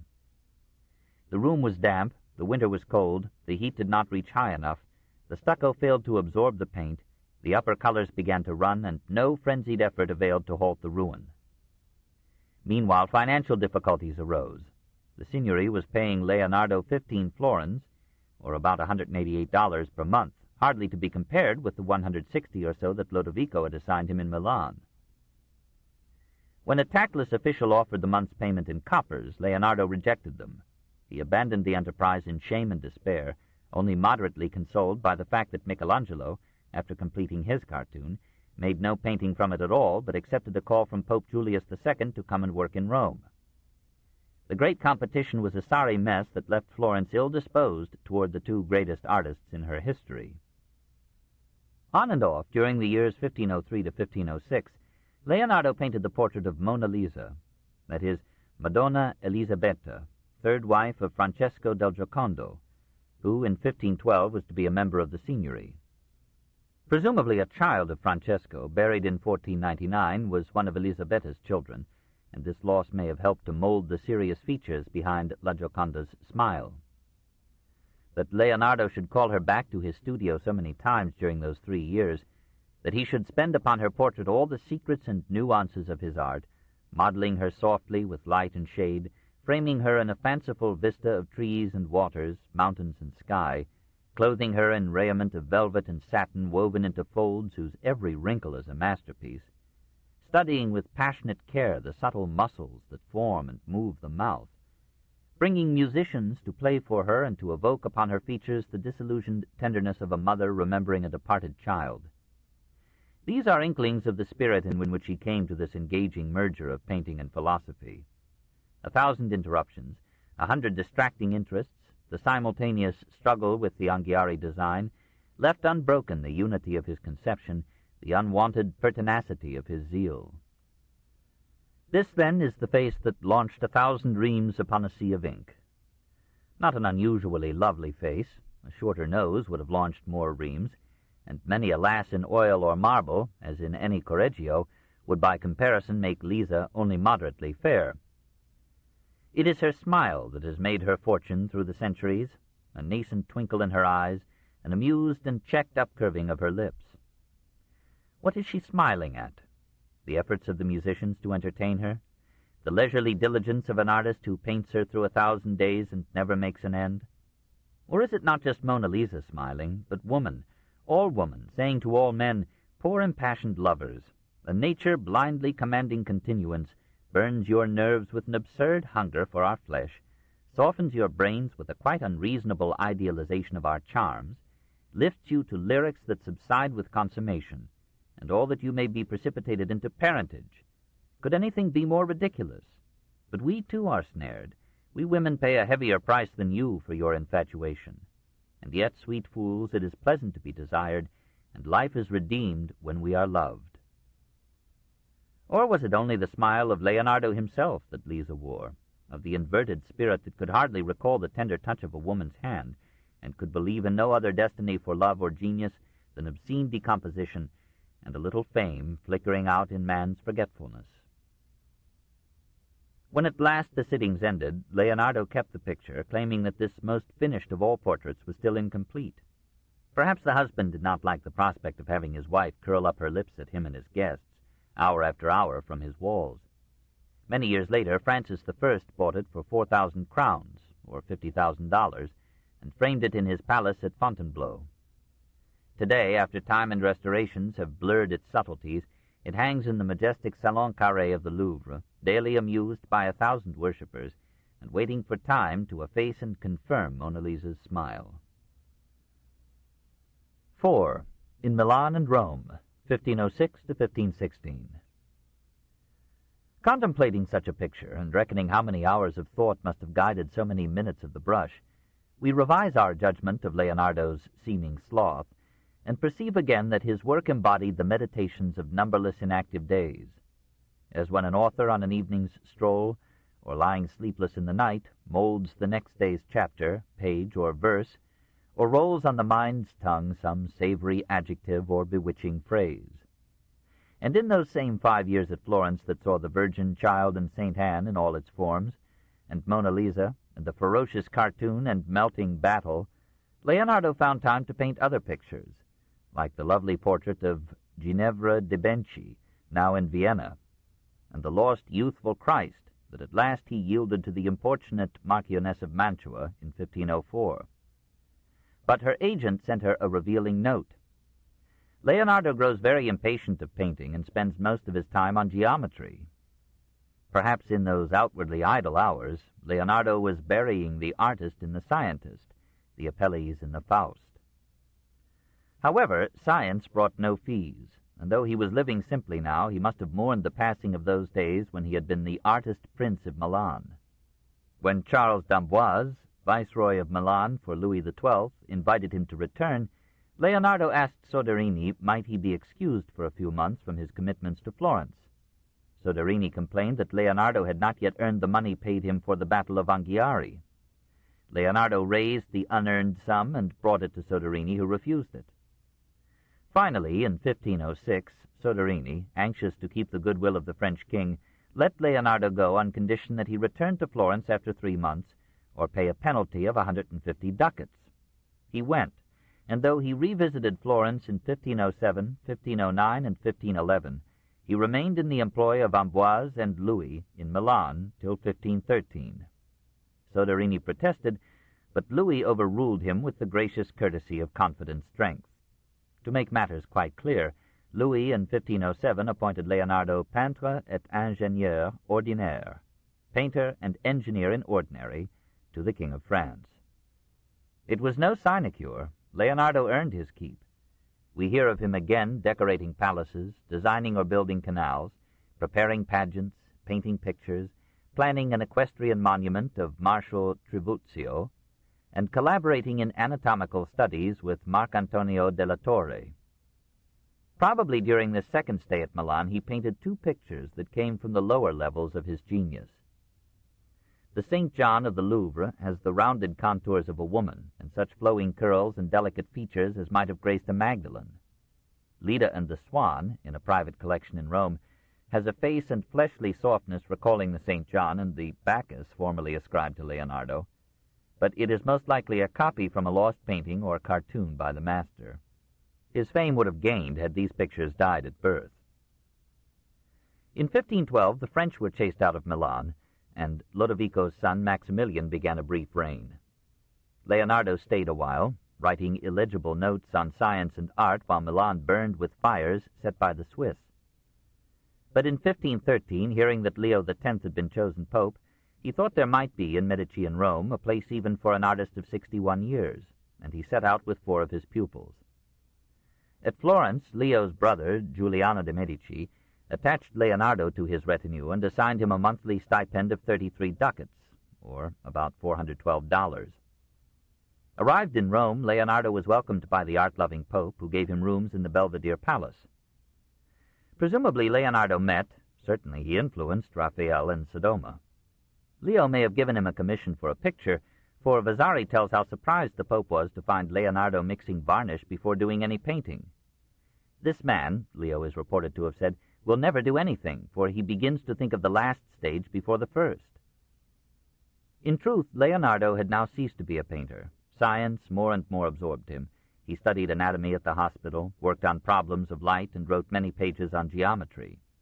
He amused his leisure by constructing a mechanical lizard with beard, horns, and wings, which he made to flutter by an injection of quicksilver. Leo lost interest in him. But meanwhile, Francis I, a royal lover of art, had succeeded Louis XII. In October 1515, he recaptured Milan. Apparently, he invited Leonardo to join him there. Early in 1516, Leonardo bade farewell to Italy and accompanied Francis to France. 5. The Man. What sort of man was this prince of art? There are several alleged portraits of him, but none before 50. Vasari speaks with unusual fervor of the never adequately praised beauty of his body and the splendor of his appearance, which was extremely beautiful and made every sorrowful soul serene. But Vasari spoke from hearsay, and we have no representation of this godlike stage. Even in middle age, Leonardo wore a long beard, carefully perfumed and curled. A portrait of Leonardo by himself, in the Royal Library at Windsor, shows a broad and benign face with long flowing hair and a vast white beard. A magnificent painting in the Uffizi Gallery by an unknown artist pictures him with a strong face, searching eyes, white hair and beard, and soft black hat. The noble figure of Plato in Raphael's School of Athens from 1509 has by tradition and some scholars been called a portrait of Leonardo. A self-portrait in chalk in the Turin Gallery shows him bald to the mid-pate, wrinkled in forehead, cheeks, and nose, and almost lost in hair. He seems to have grown old before his time and died at 67, despite a careful vegetarian regimen, while Michelangelo, who scorned hygiene and entertained one ailment after another, reached 89.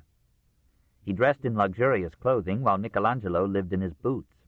Yet Leonardo in his prime was known for his strength, bending a horseshoe with his hands. He was an expert fencer and skilled in riding and managing horses, which he loved as the noblest and fairest of animals. Apparently he drew, painted, and wrote with his left hand. This, rather than a desire to be illegible, made him write from right to left. We have suggested that his homosexuality was not innate, but grew out of the unpleasant relation of a burdened stepmother with a bastard stepson. His need for receiving and returning affection found satisfaction with the handsome youths whom he later collected. He drew women much less frequently than men. He acknowledged their beauty, but seems to have shared Socrates' preference for boys. In all the jungle of his manuscripts there is no word of love or tenderness for women. Yet he understood well many phases of woman's nature. No one has surpassed him in representing virginal delicacy, motherly solicitude, or feminine subtlety. It may be that his sensitiveness, his secretive anagrams and codes, his double locking of his studio at night, had a root in his consciousness of abnormality as well as in his fear of being charged with heresy. He was not anxious to be read by the many. The truth of things, he wrote, is a supreme food for fine intelligences, but not for wandering wits. His sexual inversion may have influenced other elements of his character. He was the soul of gentle kindness to his friends. He protested against killing animals, would not allow anyone to hurt any living thing. He bought caged birds to free them. In other aspects, he seemed morally insensitive. He was apparently fascinated by the problem of designing instruments of war. He appears to have felt no strong resentment against the French for condemning to a dungeon the Lodovico who for 16 years had maintained him handsomely in Milan.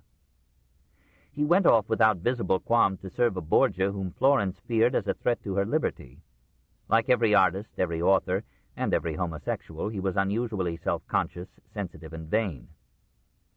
Se tu sarai, solo tu sarai tutto tuo, he wrote. If you are alone, you are all your own. With a companion, you are half yourself, so you squander yourself according to the indiscretion of your company. He could shine in company as a musician or a conversationalist, But he liked rather to isolate himself in rapt concentration on his tasks. The chief gift of nature, he said, never having starved, is liberty. His virtues were the better side of his faults. His aversion to sexual behavior may have left him free to spend his blood upon his work. His painful sensitivity opened up to him 1,000 facets of reality unseen by the common eye. He would follow through a dozen streets or all day long some unusual face, and then in his studio draw it as well as if he had brought the model with him. His mind leaped at peculiarities, strange forms, actions, ideas. The Nile, he wrote, has discharged more water into the sea than is at present contained in all the waters of the earth. Consequently, all the sea and the rivers have passed through the mouth of the Nile an infinite number of times. By a kindred bent he indulged himself in queer pranks. So one day he hid the cleaned gut of a ram in a room, and when his friends had gathered there, he inflated the gut by a bellows in an adjoining chamber until the swelling skin crowded his guests against the walls. He recorded in his notebooks a variety of second-class fables and jokes. His curiosity, his inversion, his sensitivity, his passion for perfection, all entered into his most fatal defect, the inability or unwillingness to complete what he had begun. Perhaps he entered upon each work of art with a view to solve a technical problem of composition, color, or design, and lost interest in the work when the solution had been found. Art, he said, lies in conceiving and designing, not in the actual execution. This was labor for lesser minds. Or he pictured to himself some subtlety, significance, or perfection that his patient and at last impatient hand could not realize, and he abandoned the effort in despair, as in the case of the face of Christ. He passed too quickly from one task or subject to another. He was interested in too many things. He lacked a unifying purpose, a dominating idea. This universal man was a medley of brilliant fragments. He was possessed of and by too many abilities to harness them to one goal. In the end, he mourned, "I have wasted my hours." He wrote 5,000 pages, but never completed one book. Quantitatively, he was more an author than an artist. He speaks of having composed 120 manuscripts. 50 remain. They are written from right to left in a half-Oriental script that almost lends color to the legend that at one time he traveled in the Near East, served the Egyptian Sultan, and embraced the Mohammedan faith. His grammar is poor, his spelling is individualistic. His reading was varied and desultory.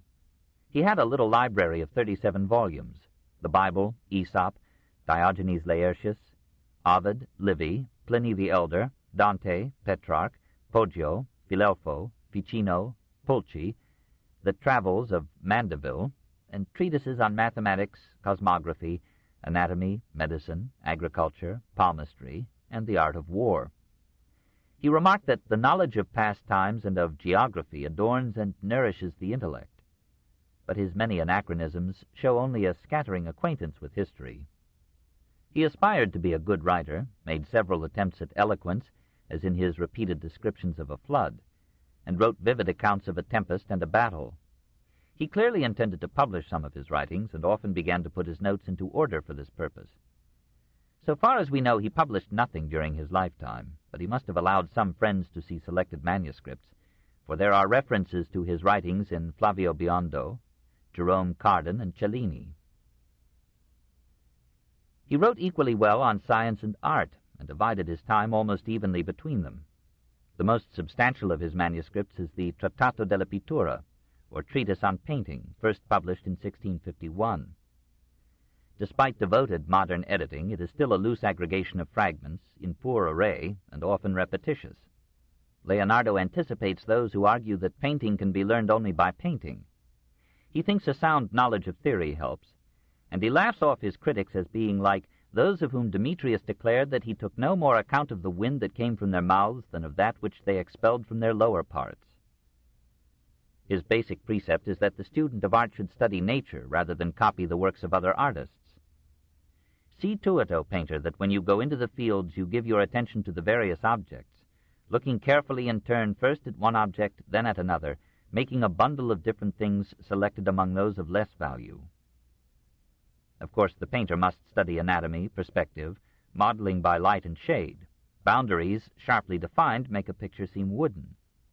Always make the figure so that the bosom is not turned in the same direction as the head. Here is one secret of the grace in Leonardo's own compositions. Finally, he urges, make figures with such action as may suffice to show what the figure has in mind. Did he forget to do this with Mona Lisa, or did he exaggerate our ability to read the soul in the eyes and the lips? Leonardo the man appears more clearly and variously in his drawings than in his paintings or his notes. Their number is legion. One manuscript alone, the Codice Atlantico in Milan, has 1,700. Many are hasty sketches. Many are such masterpieces that we must rank Leonardo as the ablest, subtlest, profoundest draftsman of the Renaissance. There is nothing in the drawings of Michelangelo or Rembrandt that can match the amazing Virgin Christ and St. Anne in Burlington House. Leonardo used silver point, charcoal, red chalk, or pen and ink to draw almost every phase of physical, many of spiritual life. 100 putti or bambini spread their fat and dimpled legs in his sketches. 100 youths, half Greek in profile, half woman in soul. 100 pretty maidens of demure and tender mien, hair waving in the wind. Athletes proud of their muscles, and warriors breathing battle or gleaming with armor and arms. Saints from the soft beauty of Sebastian to the haggard skin of Jerome. Gentle Madonnas seeing the world redeemed in their babes. Complex drawings of costumes for masquerades, and studies of shawls and scarves and laces and robes caressing the head or the neck, curling on the arm, or falling from shoulder or knee in folds that catch the light, invite the touch, and seem more real than the garments on our flesh. All these forms sing the zest and marvel of life, but scattered among them are horrible grotesques and caricatures, deformed heads, leering imbeciles, bestial faces, crippled bodies, shrews contorted with fury, a Medusa with snakes for hair, men desiccated and corrugated with age, women in the last stages of decay.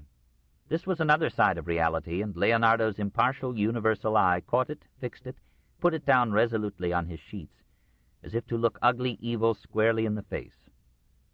He kept these horrors out of his paintings, which owed some loyalty to beauty, but he had to find room for them in his philosophy. Perhaps nature pleased him more than man did, for nature was neutral and could not be accused of evil as malice. Everything in her was forgivable to an unbiased eye. So Leonardo drew many landscapes and scolded Botticelli for ignoring them. He followed the tendrils of flowers faithfully with his pen. He hardly painted a picture without giving it added magic and depth by a background of trees, streams, rocks, mountains, clouds, and sea. He almost banished architectural forms from his art so that he might leave more room for nature to enter and absorb the painted individual or group into the reconciling totality of things. Sometimes Leonardo tried his hand at architectural design, but with chastening unsuccess. There are architectural fantasies among his drawings, quaint and half Syrian. He liked domes and made a pretty sketch for a kind of St. Sophia that Lodovico might build in Milan. It never rose from the ground. Lodovico sent him to Pavia to help redesign the cathedral there, but Leonardo found the mathematicians and anatomists of Pavia more interesting than the cathedral. He mourned the noise, filth, and narrow congestion of Italian towns, studied town planning, and submitted to Lodovico a sketch for a city of 2 levels. On the lower level would move all commercial traffic, and loads for the service and convenience of the common people. The upper level would be a roadway 20 braccia, some 40 feet, wide, upheld by colonnaded arcades, and not to be used by vehicles, but solely for the convenience of the gentlefolk. Spiral staircases would occasionally connect the 2 levels, and every here and there a fountain would cool and cleanse the air. Lodovico had no funds for such an upheaval, and the Milanese aristocracy remained on the earth. 6. The Inventor. It is hard for us to realize that to Lodovico, as to Caesar Borgia, Leonardo was primarily an engineer.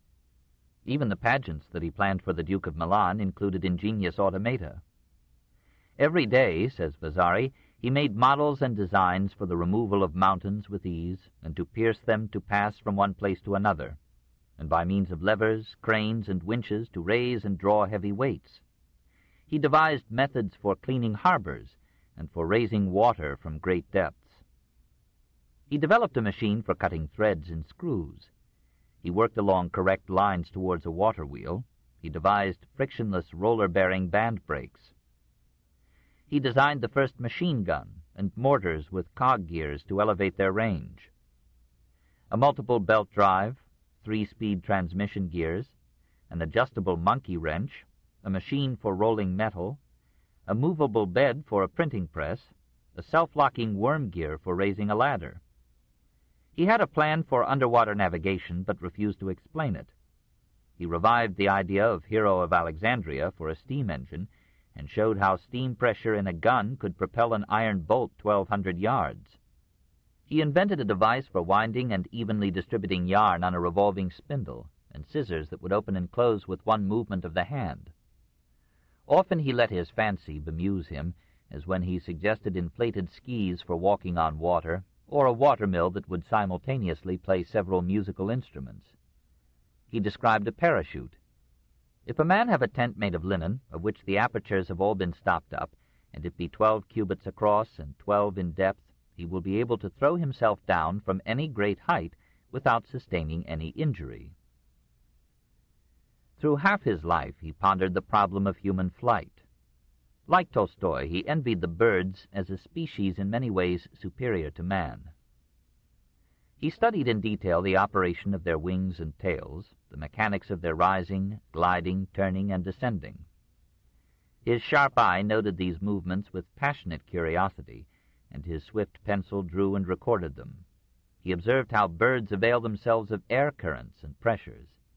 He planned the conquest of the air. You will make an anatomy of the wings of a bird, together with the muscles of the breast which move these wings. And you will do the same for a man, in order to show the possibility of a man sustaining himself in the air by the beating of wings. The rising of birds without beating their wings is not produced by anything other than their circular movement amid the currents of the wind. Your bird should have no other model than the bat, because its membranes serve as a means of binding together the framework of the wings. A bird is an instrument working according to mechanical law. This instrument it is within the power of man to reproduce with all its movements, but not with a corresponding degree of strength. He made several drawings of a screw mechanism by which a man, through the action of his feet, might cause wings to beat fast enough to raise him into the air. In a brief essay, Sul Volo, on flight, he described a flying machine made by him with strong starched linen, leather joints, and thongs of raw silk. He called this the bird, and wrote detailed instructions for flying it. If this instrument made with a screw be turned swiftly, the said screw will make its spiral in the air, and it will rise high. Make trial of the machine over the water, so that if you fall you do not do yourself any harm. The great bird will take its first flight, filling the whole world with amazement and all records with its fame, and it will bring eternal glory to the nest where it was born. Did he actually try to fly? A note in the Codice Atlantico says, "Tomorrow morning, on the 2nd day of January 1496, I will make the thong in the attempt." We do not know what this means. Fazio Cardano, father of Jerome Cardan the physicist, from 1501 to 1576, told his son that Leonardo himself had essayed flight. Some have thought that when Antonio, one of Leonardo's aides, broke his leg in 1510, it was in trying to fly one of Leonardo's machines. We do not know. Leonardo was on the wrong tack. Human flight came not by imitating the bird, except in gliding, but by applying the internal combustion engine to a propeller that could beat the air not downward, but backward. Forward speed made possible upward flight. But the noblest distinction of man is his passion for knowledge. Shocked by the wars and crimes of mankind, disheartened by the selfishness of ability and the perpetuity of poverty, saddened by the superstitions and credulities with which the nations and generations gild the brevity and indignities of life, we feel our race in some part redeemed when we see that it can hold a soaring dream in its mind and heart for 3,000 years, from the legend of Daedalus and Icarus, through the baffled groping of Leonardo and 1,000 others, to the glorious and tragic victory of our time. 7. The Scientist. Side by side with his drawings, sometimes on the same page, sometimes scrawled across a sketch of a man or a woman, a landscape or a machine, are the notes in which this insatiable mind puzzled over the laws and operations of nature. Perhaps the scientist grew out of the artist. Leonardo's painting compelled him to study anatomy, the laws of proportion and perspective, the composition and reflection of light, the chemistry of pigments and oils. From these researches he was drawn to a more intimate investigation of structure and function in plants and animals. And from these inquiries he rose to a philosophical conception of universal and invariable natural law. Often the artist peered out again in the scientist. The scientific drawing might be itself a thing of beauty, or terminate in a graceful arabesque. Like most scientists of his time, Leonardo tended to identify scientific method with experience rather than experiment. Remember, he counsels himself, when discoursing about water, to adduce first experience and then reason. Since any man's experience can be no more than a microscopic fragment of reality, Leonardo supplemented his with reading, which can be experienced by proxy. He studied carefully but critically the writings of Albert of Saxony, gained a partial acquaintance with the ideas of Roger Bacon, Albertus Magnus, and Nicholas of Cusa, and learned much from association with Luca Pacioli, Marcantonio della Torre, and other professors in the University of Pavia. But he tested everything with his own experience. Whoever refers to authorities in disputing ideas works with his memory rather than his reason. He was the least occult of the thinkers of his age. He rejected alchemy and astrology, and hoped for a time when all astrologers will be castrated. He tried his hand at almost every science. He took enthusiastically to mathematics as the purest form of reasoning. He felt a certain beauty in geometrical figures, and drew some on the same page with a study for the Last Supper. He expressed vigorously one of the fundamental principles of science. There is no certainty where one can neither apply any of the mathematical sciences, nor any of those that are based upon them. And he proudly echoed Plato, "Let no man who is not a mathematician read the elements of my work." He was fascinated by astronomy. He proposed to make glasses in order to see the moon large, but apparently he did not make them. He writes, "The sun does not move. The earth is not in the center of the circle of the sun, nor in the center of the universe. The moon has every month a winter and a summer." He discusses acutely the causes of spots on the moon, and combats on that matter the views of Albert of Saxony. Taking a lead from the same Albert, he argues that since every heavy substance presses downward and cannot be upheld perpetually, the whole earth must become spherical, and will ultimately be covered with water. He noticed on high elevations the fossil shells of marine animals, and concluded that the waters had once reached those altitudes. Boccaccio had suggested this about 1338 in his Filocopo. He rejected the notion of a universal flood, and ascribed to the earth an antiquity that would have shocked the orthodoxy of his time. He assigned to the accumulations brought down by the Po a duration of 200,000 years. He made a map of Italy as he imagined it to have been in an early geological era. The Sahara Desert, he thought, had once been covered with salt water. Mountains have been formed through erosion by rain. The bottom of the sea is continually rising with the detritus of all the streams that flow into it. Very great rivers flow underground, and the movement of life-giving water in the body of the earth corresponds to the movement of the blood in the body of man. Sodom and Gomorrah were destroyed not by human wickedness, but by slow geological action, probably the subsidence of their soil into the Dead Sea. Leonardo followed avidly the advances made in physics by Jean Buridan and Albert of Saxony in the 14th century. He wrote 100 pages on motion and weight, and hundreds more on heat, acoustics, optics, color, hydraulics, and magnetism. Mechanics is the paradise of the mathematical sciences, for by its means one comes to the fruit of mathematics in useful work. He delighted in pulleys, cranes, and levers, and saw no end to what they could lift or move, but he laughed at seekers for perpetual motion. Force with material movement and weight with percussion are the four accidental powers in which all the works of mortals have their being and their end. Despite these lines, he was not a materialist. On the contrary, he defined force as a spiritual capacity, spiritual because the life in it is invisible and without body, impalpable because the body in which it is produced is increased neither in size nor in weight. He studied the transmission of sound and reduced its medium to waves of air. This book is continued on Cassette 8, Side 1. Sound and reduced its medium to waves of air. When the string of a lute is struck, it conveys a movement to a similar string of the same tone on another lute, as one may convince oneself by placing a straw on the string similar to the one struck. He had his own notion of a telephone. If you cause your ship to stop and place the head of a long tube in the water and place the other extremity to your ear, you will hear ships at a great distance from you. You can also do the same by placing the head of the tube upon the ground, and you will then hear anyone passing at a distance. But sight and light interested him more than sound. He marveled at the eye. Who would believe that so small a space could contain the images of all the universe? And he wondered even more at the power of the mind to recall an image long past. He gave an excellent description of the means by which spectacles compensate for the weakening of the muscles of the eyes. He explained the operation of the eye by the principle of the camera obscura. In the camera and in the eye, the image is inverted because of the pyramidal crossing of the light rays that come from the object into the camera, or the eye. He analyzed the refraction of sunlight in the rainbow.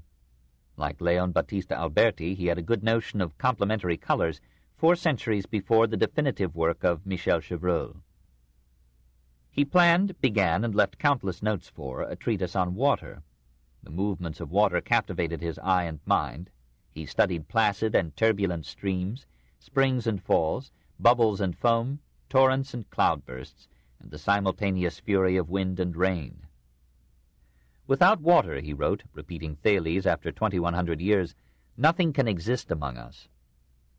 He anticipated Pascal's fundamental principle of hydrostatics, that the pressure exerted upon a fluid is transmitted by it. He noted that the liquids in communicating vessels keep the same level.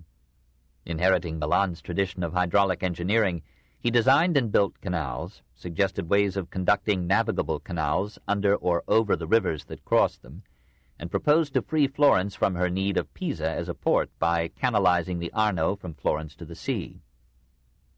Leonardo was not a utopian dreamer, but he planned his studies and works as if he had a dozen lives to live. Armed with the great text of Theophrastus on plants, he turned his alert mind to natural history. He examined the system on which leaves are arranged about their stalks and formulated its laws.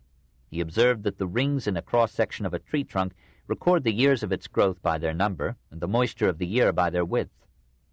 He seems to have shared several delusions of his time as to the power of certain animals to heal some human diseases by their presence or their touch. He atoned for this uncharacteristic lapse into superstition by investigating the anatomy of the horse with a thoroughness to which recorded history had no precedent. He prepared a special treatise on the subject, but it was lost in the French occupation of Milan. He almost inaugurated modern comparative anatomy by studying the limbs of men and animals in juxtaposition. He set aside the superannuated authority of Galen and worked with actual bodies. The anatomy of man he described not only in words but in drawings that excelled anything yet done in that field. He planned a book on the subject and left for it hundreds of illustrations and notes. He claimed to have dissected more than 30 human cadavers, and his countless drawings of the fetus, the heart, lungs, skeleton, musculature, viscera, eye, skull, and brain, and the principal organs in woman, support his claim. He was the first to give, in remarkable drawings and notes, a scientific representation of the uterus, and he described accurately the 3 membranes enclosing the fetus. He was the first to delineate the cavity of the bone that supports the cheek, now known as the antrum of Highmore. He poured wax into the valves of the heart of a dead bull to get an exact impression of the chambers. He was the first to characterize the moderator band, or catena, of the right ventricle. He was fascinated by the network of blood vessels. He divined the circulation of the blood, but did not quite grasp its mechanism.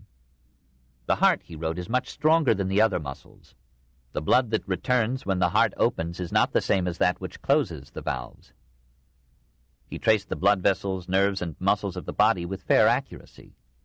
He attributed old age to arteriosclerosis, and this to lack of exercise. He began a volume De Figura Humana on the proper proportions of the human figure as an aid to artists, and some of his ideas were incorporated in his friend Pacioli's treatise De Divina Proportione. He analyzed the physical life of man from birth to decay, and then planned a survey of mental life. Oh, that it may please God to let me also expound the psychology of the habits of man in such fashion as I am describing his body. Was Leonardo a great scientist? Alexander von Humboldt considered him the greatest physicist of the 15th century, and William Hunter ranked him as the greatest anatomist of his epoch. He was not as original as Humboldt supposed. Many of his ideas in physics had come down to him from Jean Buridan, Albert of Saxony, and other predecessors. He was capable of egregious errors, as when he wrote that no surface of water that borders upon the air will ever be lower than that of the sea. But such slips are remarkably few in so vast a production of notes on almost everything on the earth or in the sky. His theoretical mechanics were those of a highly intelligent amateur. He lacked training, instruments, and time. That he achieved so much in science, despite these handicaps and his labors in art, is among the miracles of a miraculous age. From his studies in so many fields, Leonardo rose at times to philosophy. O marvelous necessity! Thou with supreme reason constrainest all effects to be the direct result of their causes, and by a supreme and irrevocable law every natural action obeys thee by the shortest possible process. This has all the proud ring of 19th century science, and suggests that Leonardo had shed some theology. Vasari, in the first edition of his Life of the Artist, wrote that he was of so heretical a cast of mind that he conformed to no religion whatever, accounting it perchance better to be a philosopher than a Christian. But Vasari omitted this passage in later editions. Like many Christians of the time, Leonardo took a fling now and then at the clergy. He called them Pharisees, accused them of deceiving the simple with bogus miracles, and smiled at the false coin of celestial promissory notes which they exchanged for the coinage of this world. On one Good Friday he wrote, "Today all the world is in mourning because one man died in the Orient." He seems to have thought that dead saints were incapable of hearing the prayers addressed to them. "I could wish that I had such power of language as should avail me to censure those who would extol the worship of men above that of the sun. Those who have wished to worship men as gods have made a very grave error." He took more liberties with Christian iconography than any other Renaissance artist. He suppressed halos, put the Virgin across her mother's knee, and made the infant Jesus try to bestride the symbolic lamb. He saw mind in matter and believed in a spiritual soul, but apparently thought that the soul could act only through matter, and only in harmony with invariable laws. He wrote that the soul can never be corrupted with the corruption of the body, but he added that death destroys memory as well as life, and without the body the soul can neither act nor feel. He addressed the deity with humility and fervor in some passages, but at other times he identified God with nature, natural law, and necessity. A mystic pantheism was his religion until his final years. 8. In France, 1516 to 1519. Arrived in France, Leonardo, 64 and ill, was established with his faithful companion Francesco Melzi, 24, in a pretty house at Cloux, between the town and chateau of Amboise on the Loire, then the frequent residence of the king. His contract with Francis I designated him as painter, engineer, and architect of the king and state mechanician, at an annual salary of 700 crowns, or $8,750. Francis was generous and appreciated genius even in its decline. He enjoyed conversation with Leonardo, and affirmed, reported Cellini, that never had any man come into the world who knew so much as Leonardo, and that not only in sculpture, painting, and architecture, for in addition he was a great philosopher. Leonardo's anatomical drawings amazed the physicians at the French court. For a time he labored manfully to earn his salary. He arranged masks and pageants for royal displays, worked on plans to bind the Loire and the Saône with canals and to drain the marshes of Sologne, and may have shared in designing parts of the Loire Chateau. Some evidence links his name with the jewel loveliness of Chambord. Probably he did little painting after 1517, for in that year he suffered a paralytic stroke that immobilized his right side. He painted with his left hand, but needed both hands for careful work. He was now a wrinkled wreck of the youth whose repute for beauty of body and face came down to Vasari across half a century. His once proud self-confidence faded, his serenity of spirit yielded to the pains of decay, his love of life gave place to religious hope. He made a simple will, but he asked for all the services of the church at his funeral. Once he had written, "As a day well spent makes it sweet to sleep, so a life well used makes it sweet to die." Vasari tells a touching story of how Leonardo died on May 2, 1519, in the arms of the king, but apparently Francis was elsewhere at the time. The body was buried in the cloister of the collegiate church of Saint Florentin in Amboise. Melzi wrote to Leonardo's brothers informing them of the event and added, "It would be impossible for me to express the anguish that I have suffered from this death, and while my body holds together I shall live in perpetual unhappiness. And for good reason. The loss of such a man is mourned by all, for it is not in the power of nature to create another. May Almighty God rest his soul forever." How shall we rank him, although which of us commands the variety of knowledge and skills required to judge so multiple a man? The fascination of his polymorphous mind lures us into exaggerating his actual achievement, for he was more fertile in conception than in execution. He was not the great scientist or engineer or painter or sculptor or thinker of his time. He was merely the man who was all of these together and in each field rivaled the best. There must have been men in the medical schools who knew more of anatomy than he. The most notable works of engineering in the territory of Milan had been accomplished before Leonardo came. Both Raphael and Titian left a more impressive total of fine paintings than has survived from Leonardo's brush. Michelangelo was a greater sculptor. Machiavelli and Guicciardini were profounder minds. And yet, Leonardo's studies of the horse were probably the best work done in the anatomy of that age. Lodovico and Caesar Borgia chose him from all Italy as their engineer. Nothing in the paintings of Raphael or Titian or Michelangelo equals The Last Supper. No painter has matched Leonardo in subtlety of nuance or in the delicate portrayal of feeling and thought and pensive tenderness. No statue of the time was so highly rated as Leonardo's plaster Sforza. No drawing has ever surpassed the Virgin Child in St. Anne, and nothing in Renaissance philosophy soared above Leonardo's conception of natural law. He was not the man of the Renaissance, for he was too gentle, introverted, and refined to typify an age so violent and powerful in action and speech. He was not quite the universal man, since the qualities of statesman or administrator found no place in his variety.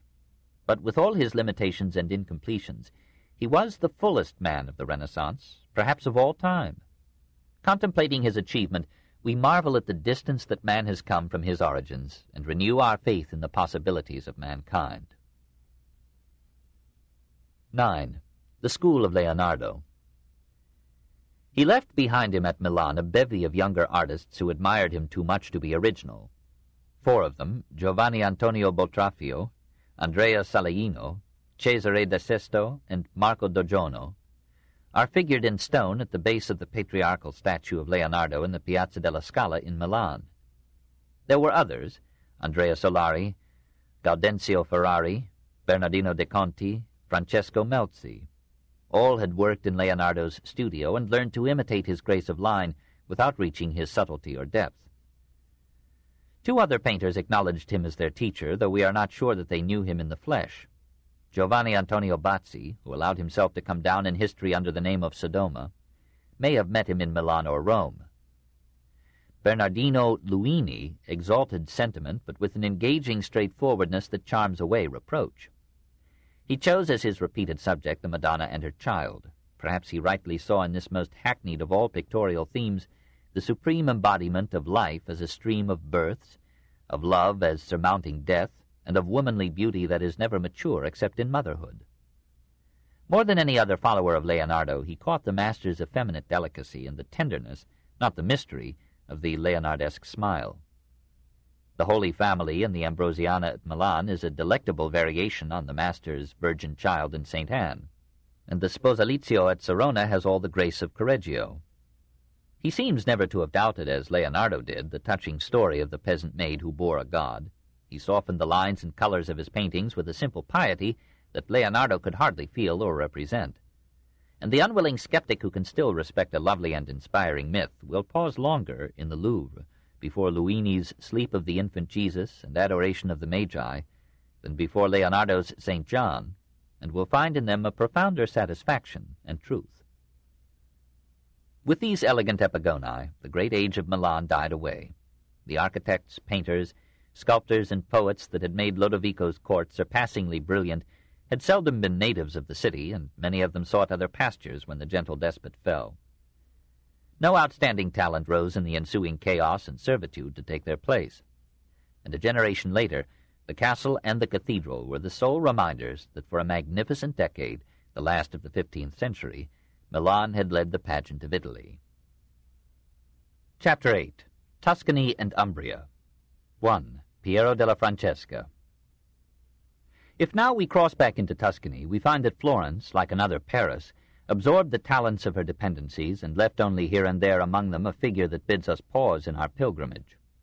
Lucca bought a charter of autonomy from the Emperor Charles IV in 1369 and managed to remain a free city till Napoleon. The Lucchesi were probably proud of their 11th-century cathedral. They kept it in form with repeated restorations and made it a veritable museum of art. There eye and soul may still feast on the lovely stalls from 1452 and stained glass from 1485 of the choir, on a noble tomb by Jacopo della Quercia from 1406, on one of Fra Bartolomeo's profoundest pictures, Madonna with St. Stephen and St. John the Baptist from 1509, and on one handsome work after another by Lucca's own son, Matteo Civitali. Pistoia preferred Florence to freedom. The conflict of whites and blacks so disordered the city that the government appealed to the Florentine Signory to take over its management in 1306. Thereafter, Pistoia received its art as well as its laws from Florence. For the Ospedale del Ceppo, named from the hollow stump into which one might drop contributions for the hospital, Giovanni della Robbia and some aides designed, from 1514 to 1525, a frieze of gleaming terracotta reliefs of the 7 works of mercy, clothing the naked, feeding the hungry, nursing the sick, visiting prisons, receiving strangers, burying the dead, and comforting the bereaved. Here religion was at its best. Pisa, once so rich that it could transform mountains of marble into a cathedral, baptistry, and leaning tower, had owed its wealth to its strategic position at the mouth of the Arno. For that reason, Florence beat it into subjection in 1405. Pisa never reconciled itself to this servitude. It rebelled again and again. In 1431, the Florentine Signory expelled from Pisa all males capable of bearing arms, and kept their women and children as hostages for their good behavior. Pisa took advantage of the French invasion of 1495 to reassert its independence. For 14 years it fought off the Florentine mercenaries. Finally, after a fanatically heroic resistance, it succumbed. Many leading families, choosing exile rather than vassalage, migrated to France or Switzerland, among them the Sismondi ancestors of the historian who in 1838 wrote an eloquent account of these events in his History of the Italian Republics. Florence tried to atone for her despotism by financing the University of Pisa and sending her artists to adorn the cathedral and the Campo Santo. But not even the famous frescoes of Benozzo Gozzoli in that holy field of the dead could comfort a city geologically doomed to decay. For the detritus of the Arno gradually and mercilessly advanced the shoreline, creating a new port at Livorno, or Leghorn, 6 miles away, and Pisa lost the commercial situation that had made its fortune and its tragedy. San Gimignano took its name from St. Geminian, who saved the incipient village from the hordes of Attila about 450. It rose to some prosperity in the 14th century, but its rich families divided into murderous factions and built the 56 fortress towers, now reduced to 13, that gave the town its fame as San Gimignano del Belletore. In 1353, the strife grew so violent that the town accepted with resigned relief its absorption into the Florentine dominion. Thereafter, life seems to have gone out of it. Domenico Ghirlandaio made the Santa Fina Chapel of the Collegiata famous with his finest frescoes, and Benozzo Gozzoli rivaled his Medici chapel cavalcades with scenes from the life of St. Augustine in the church of Sant'Agostino. And Benedetto de Maiano carved superb altars for those shrines. But commerce took other routes, industry starved, stimulus died. San Gimignano remained becalmed in her narrow streets and disintegrating towers, and in 1928 Italy made the city a national monument, preserved as a half-living picture of medieval life. 40 miles up the Arno from Florence, Arezzo was a vital spot in the web of Florentine defense and trade. The Signory itched and angled to control it. In 1384, Florence bought the city from the Duke of Anjou. Arezzo never forgot the indignity. It gave birth to Petrarch, Aretino, and Vasari, but failed to hold them, for its soul still belonged to the Middle Ages. Luca Spinello, also called Aretino, went from Arezzo to paint in the Campo Santo at Pisa lively frescoes stirring with the shock of battle, these from 1390 to 1392, but also portraying Christ and Mary and the saints with an intense and moving piety. If we wish to believe Vasari, Luca portrayed Satan so repulsively that the devil appeared to him in a dream and reprimanded him with such violence that Luca died of fright, at 92. Northeast of Arezzo, on the upper Tiber, the town of Borgo San Sepolcro seemed too small to have and to hold an artist of high rank. Piero di Benedetto was called Della Francesca, after his mother, for she, left pregnant with him after his father's death, reared him lovingly and guided and aided him to an education in mathematics and art. Though we know that he was born in the town of the Holy Sepulchre, the earliest notice of him places him in Florence in 1439. That was the year in which Cosimo brought the Council of Ferrara to Florence. Presumably Piero saw the gorgeous costumes of the Byzantine prelates and princes who had come to negotiate the reunion of the Greek with the Roman Church. We may more confidently presume that he studied the frescoes of Masaccio in the Brancacci Chapel.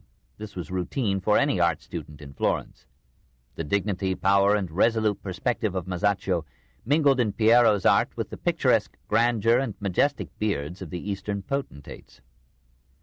When he returned to Borgo in 1442, Piero was elected, aged 36, to the town council. 3 years later he received his first recorded commission, to paint a Madonna della Misericordia for the Church of San Francesco. It is still preserved in the Palazzo Comunale, a strange assemblage of somber saints, a semi-Chinese Virgin enfolding 8 praying figures in the robe of her mercy, a stiff Archangel Gabriel making a very formal announcement of her motherhood to Mary, an almost peasant Christ in a grimly realistic crucifixion, and vivid forms of the Mater Dolorosa and the Apostle John. This is half-primitive painting, but powerful. No pretty sentiment, no delicate decoration, no idealized refinement of the tragic tale, but bodies soiled and consumed with the struggle of life, and yet rising to nobility in the silence of their suffering, their prayers, and their forgiveness. His fame now spread through Italy, and Piero was in demand. At Ferrara, possibly in 1449, he painted murals in the ducal palace. Rogier van der Weyden was then court painter there. Probably Piero learned from him something of the new technique of painting with pigments mixed in oil. At Rimini in 1451, he pictured Sigismondo Malatesta, tyrant, murderer, and patron of art, in an attitude of pious prayer, redeemed by the presence of 2 magnificent dogs. In Arezzo, at intervals between 1452 and 1464, Piero painted for the Church of San Francesco a series of frescoes that marked the zenith of his art. They told mainly the story of the True Cross, culminating in its capture by Khosrow II and its recovery and restoration to Jerusalem by the Emperor Heraclius. But they found place also for such episodes as the death of Adam, the Queen of Sheba's visit to Solomon, and the victory of Constantine over Maxentius at the Milvian Bridge. The emaciated figure of the dying Adam, the worn face and drooping breasts of Eve, the powerful bodies of their sons and their almost equally virile daughters, the flowing majesty of the Queen of Sheba's retinue, the profound and disillusioned face of Solomon, the startling incidents of light in the dream of Constantine, the fascinating turmoil of men and horses in the victory of Heraclius. These are among the most impressive frescoes of the Renaissance. Probably in the interludes of this major effort, Piero painted an altarpiece at Perugia and some murals in the Vatican, later whitewashed to make more space for Raphael's conquering brush. At Urbino in 1469 he produced his most famous picture, the arresting profile of Duke Federigo da Montefeltro. Federigo's nose had been broken and his right cheek scarred in a tournament. Piero showed the left side, intact but hilly with moles, and portrayed the crooked nose with dauntless realism. He made the firm lips and half-closed eyes and sober face reveal the administrator, the stoic, the man who has plumbed the shallowness of wealth and power. We miss, however, in these features the refinement of taste that guided Federigo in organizing music at his court and collecting his celebrated library of classical and illuminated manuscripts. Paired with this portrait in the Uffizi diptych is a profile of Federigo's wife, Battista Sforza, a face almost Dutch and pale to sallowness, against a background of fields, hills, sky, and battlemented walls. On the obverse of the portraits, Piero painted 2 triumphs, one chariot drawing Federigo, the other Battista, in solemn state, both elegantly absurd. About 1480, Piero, now 64, began to suffer from eye trouble. Vasari thought he became blind, but apparently he could still draw well. In those declining years he wrote a manual of perspective and a treatise De Quinque Corporibus Regularibus, in which he analyzed the geometrical relations and proportions involved in painting. His pupil, Luca Pacioli, adopted Piero's ideas in his own book De Divina Proportione, and perhaps through this mediation Piero's mathematical ideas influenced Leonardo's studies in the geometry of art.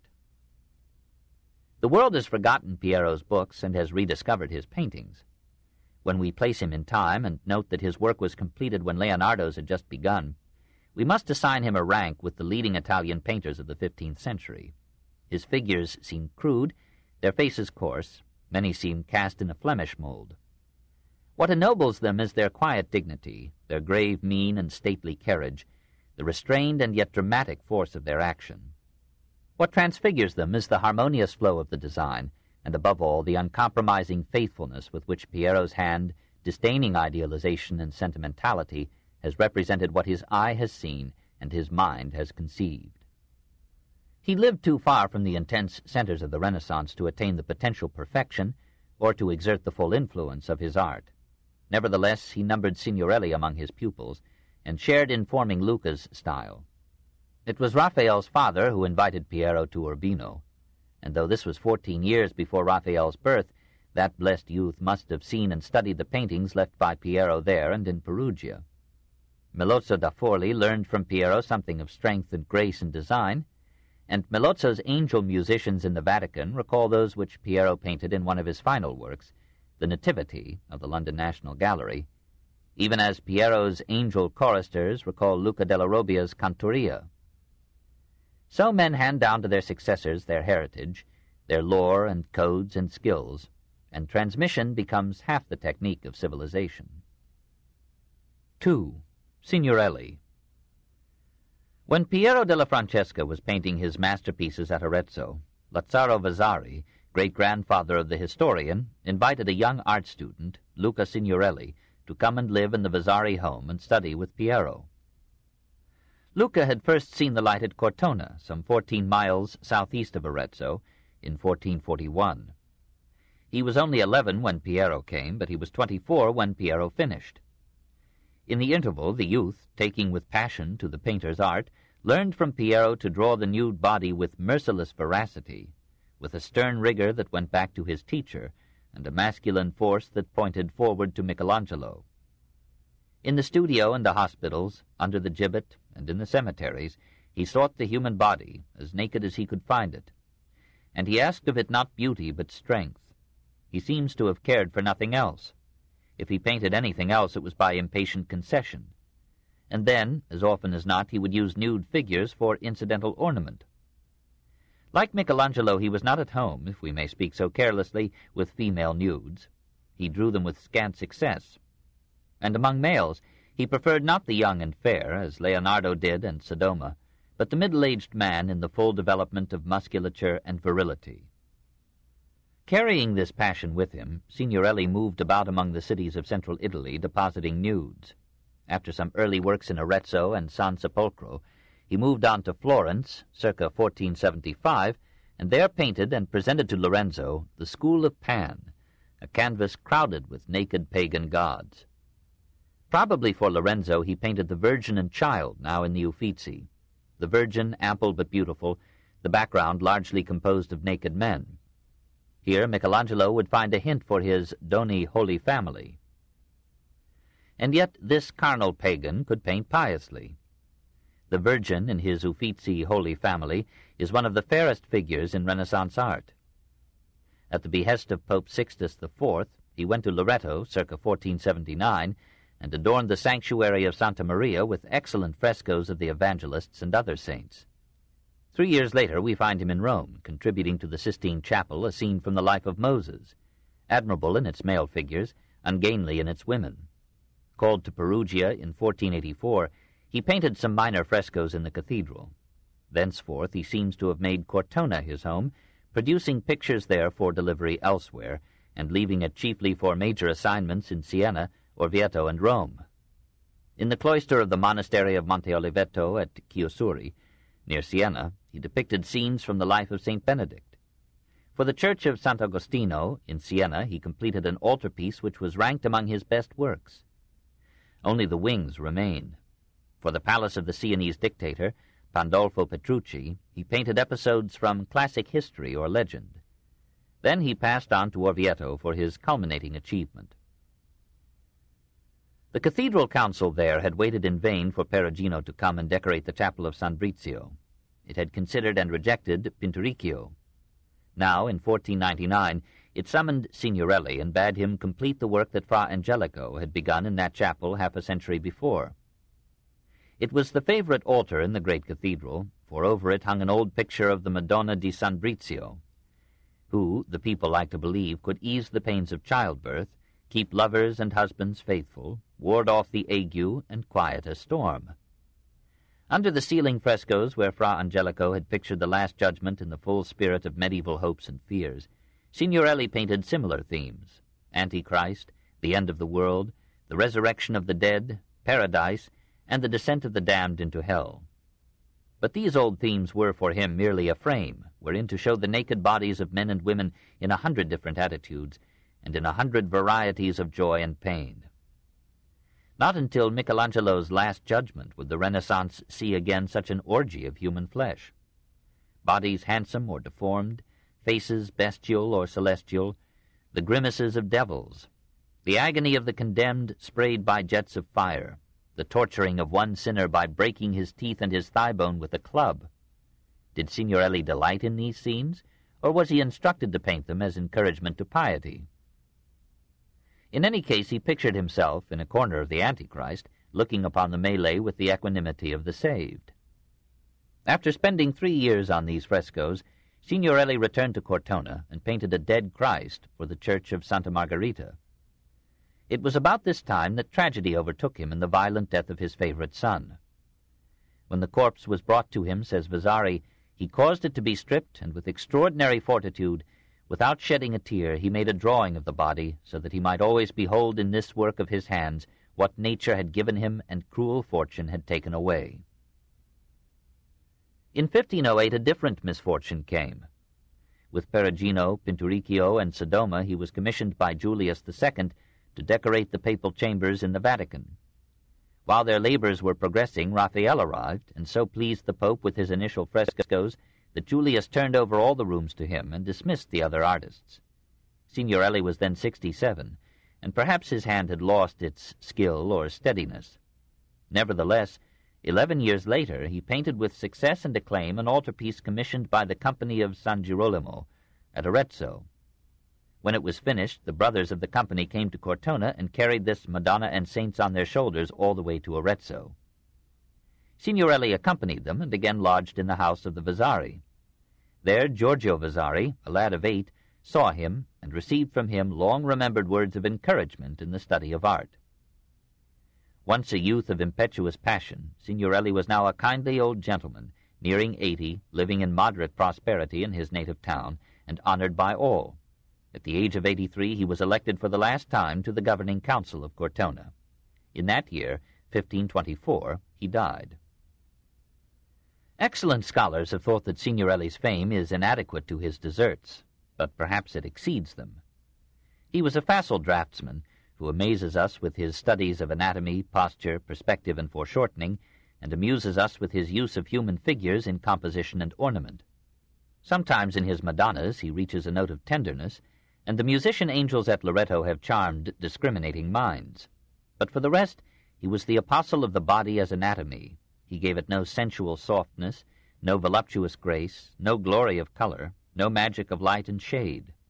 He seldom realized that the function of the body is to be the outward expression and instrument of a subtle and intangible spirit or character, and that the sovereign task of art is to find and reveal that soul through its veil of flesh. Michelangelo took from Signorelli this idolatry of anatomy, this loss of the end in the means, and in the Last Judgment of the Sistine Chapel he repeated on a larger scale the physiological frenzy of the Orvieto frescoes. But on the ceiling of that same chapel, and in his sculpture, he used the body as the voice of the soul. In Signorelli, painting passed at one step from the terrors and tenderness of medieval art to the strained and soulless exaggerations of Baroque. 3. Siena and Sodoma. In the 14th century, Siena had almost kept pace with Florence in commerce, government, and art. In the 15th, she exhausted herself with such fanatical factional violence as no other city in Europe could match. 5 parties, monti, or hills, the Sienese called them, ruled the city in turn. Each in turn was overthrown by revolution, and its more influential members, sometimes numbering thousands, were exiled.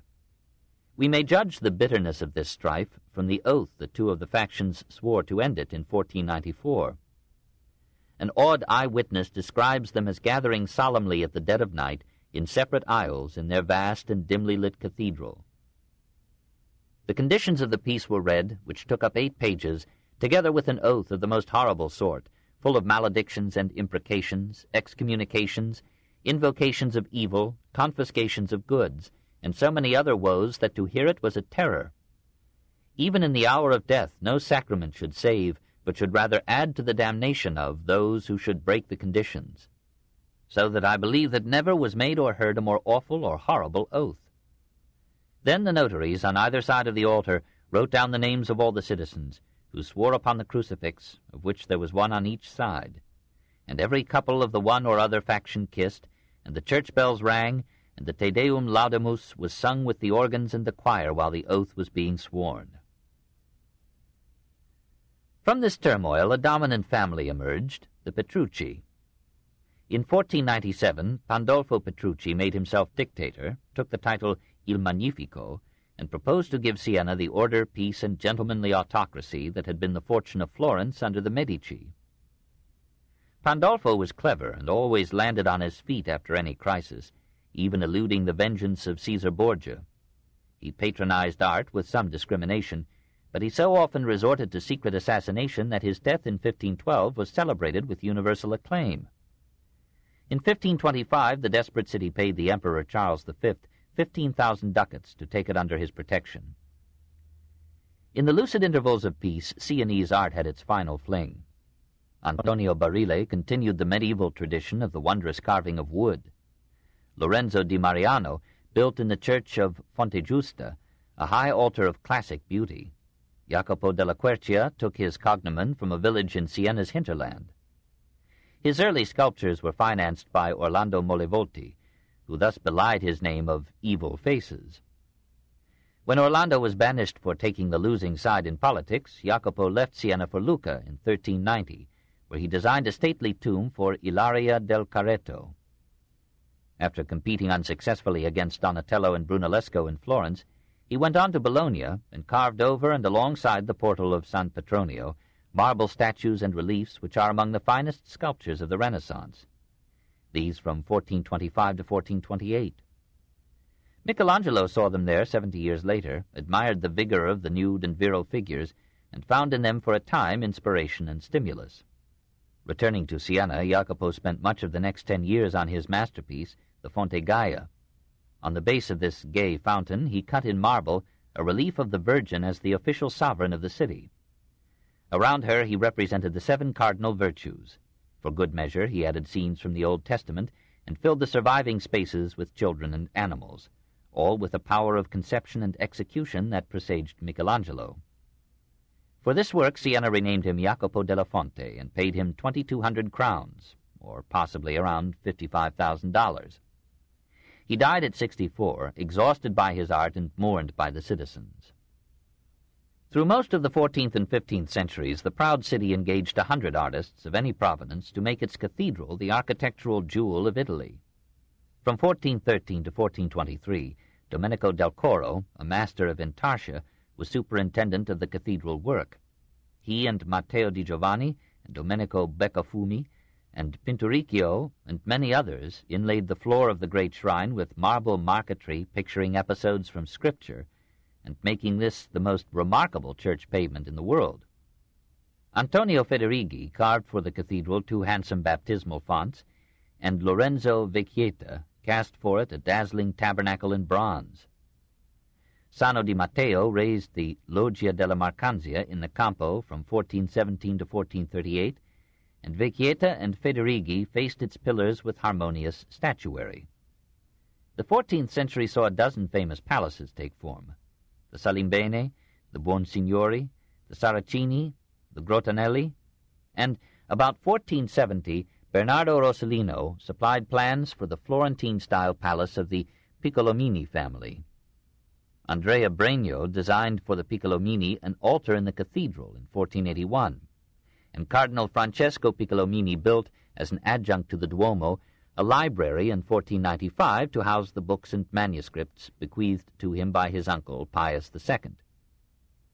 Lorenzo di Mariano gave the library one of the handsomest portals in Italy, and Pinturicchio and his aides, from 1503 to 1508, painted on the walls, within superb architectural frames, delightful frescoes picturing scenes in the life of the scholar Pope. Siena in the 15th century was rich in painters of secondary excellence. Taddeo Bartoli, Domenico di Bartolo, Lorenzo di Pietro, called Vecchietta, Stefano di Giovanni, called Sassetta, Sani di Pietro, Matteo di Giovanni, Francesco di Giorgio, all continued the strong religious tradition of Sienese art, painting devout themes and somber saints, often in stiff and cramping polyptychs, as if resolved to prolong the Middle Ages forever. Sassetta, recently restored to fame by a passing whim of critical opinion, painted in simple line and color a charming procession of magi and attendants, moving sedately through mountain passes to the crib of Christ. He described in a graceful triptych the birth of the Virgin, celebrated the wedding of St. Francis to poverty, and died in 1450, stabbed through and through by the sharp southwest wind.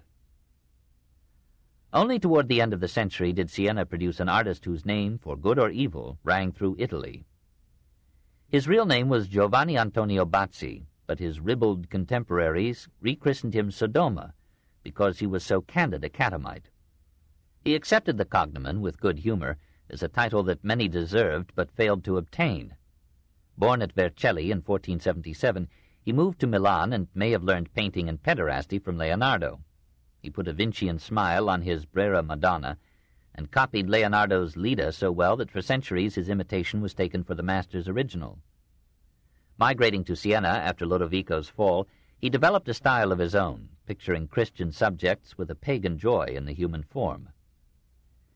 Perhaps it was during this first stay at Siena that Bazzi painted a powerful Christ at the Column, about to be scourged, yet physically perfect. For the monks of Monte Oliveto Maggiore, he told the story of St. Benedict in a series of frescoes, some carelessly done, some so seductively beautiful that the abbot insisted, after paying Sodoma, that the nude figures should be prefaced with clothing to preserve peace of mind in the monastery. When the banker Agostino Chigi visited his native Siena in 1507, he took a fancy to Sodoma's work and invited him to Rome. This book is continued at this point on the other side of this cassette. Please reverse or turn the cassette over now. The Story of Civilization, Volume 5, The Renaissance, Part 1, by Will Durant. Continued. Cassette 8, Side 2. When the banker Agostino Chigi visited his native Siena in 1507, he took a fancy to Sodoma's work and invited him to Rome. Pope Julius II set the artist to work painting one of the rooms of Nicholas V in the Vatican, but Sodoma spent so much time living up to his name that the old pope soon turned him out. Raphael replaced him, and Sodoma, in a modest moment, studied the young master's style and absorbed something of his smooth finish and delicate grace. Chigi rescued Sodoma by engaging him to paint in the Villa Chigi the story of Alexander and Roxana, and soon Leo X, succeeding Julius, restored Sodoma to papal favor. Giovanni painted for the jolly pope a nude Lucretia stabbing herself to death. Leo rewarded him well and made him a cavalier of the Order of Christ. Returning to Siena with these laurels, Sodoma received numerous commissions from clergy and laity. Though apparently a skeptic, he painted Madonnas almost as lovely as Raphael's. The martyrdom of St. Sebastian was a subject especially to his taste, and his rendering of the theme in the Pitti Palace has never been excelled.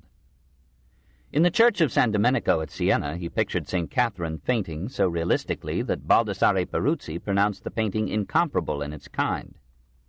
While engaged on these religious subjects, Sodoma scandalized Siena with what Vasari calls his bestial pursuits. His manner of life was licentious and dishonorable, and as he always had boys and beardless youths about him, of whom he was inordinately fond, this earned him the name of Sodoma. Instead of feeling shame, he gloried in it, writing verses about it and singing them to the accompaniment of the lute. He loved to fill his house with all kinds of curious animals, badgers, squirrels, apes, catamounts, dwarf asses, Barbary racehorses, Elba ponies, jackdaws, bantams, turtle doves, and similar creatures. In addition to these, he had a raven, which he had taught to speak so well that it imitated his voice, especially in answering the door, and many mistook it for its master. The other animals were so tame that they were always about him, with their strange gambols, so that his house resembled a veritable Noah's Ark. He married a woman of good family, but after giving him one child, she left him. Having worn out his welcome and his income in Siena, he went to Volterra, Pisa, and Lucca from 1541 to 1542, seeking new patrons. When these two ran out, Sodoma went back to Siena, shared his poverty for 7 years with his animals, and died at 72. He had accomplished in art all that a skilled hand could do without a deepened soul to guide it. The man who superseded him at Siena was Domenico Beccafumi.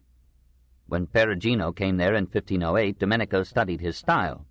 When Perugino left, Domenico sought further instruction in Rome, familiarized himself with the remains of classic art, and sought the secrets of Raphael and Michelangelo. In Siena again, he first imitated Sodoma, then rivaled him. The Signory asked him to decorate the Sala del Consistorio. He painted its walls during 6 laborious years, from 1529 to 1535, with scenes from Roman history. The result was technically excellent, spiritually dead. When Beccafumi died in 1551, the Sienese Renaissance was finished. Baldassare Peruzzi was of Siena, but left it for Rome.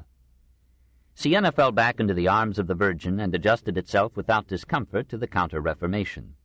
To this day it is contentedly orthodox, and lures tired or curious spirits with its simple piety, its picturesque annual palio, or tournament of races, dating from 1659, and its precious immunity to modernity. 4. Umbria and the Baglioni. Hemmed in by Tuscany on the west, Latium on the south, and the Marches on the north and east, mountainous Umbria lifts up here and there the cities of Terni, Spoleto, Assisi, Foligno, Perugia, Gubbio. We preface them here with Fabriano, across the border in the Marches, because Gentile da Fabriano was a prelude to the Umbrian school. Gentile is an obscure but dominating figure, painting medieval pictures in Gubbio and Perugia and the Marches, feeling vaguely the influence of the early Sienese painters, and slowly maturing to such prominence that Pandolfo Malatesta, says a quite incredible tradition, paid him 14,000 ducats to fresco the chapel of the Broletto in Brescia, this circa 1410. Some 10 years later, the Venetian Senate commissioned him to paint a battle scene in the hall of the Great Council. Gentile Bellini seems to have been among his pupils at that time.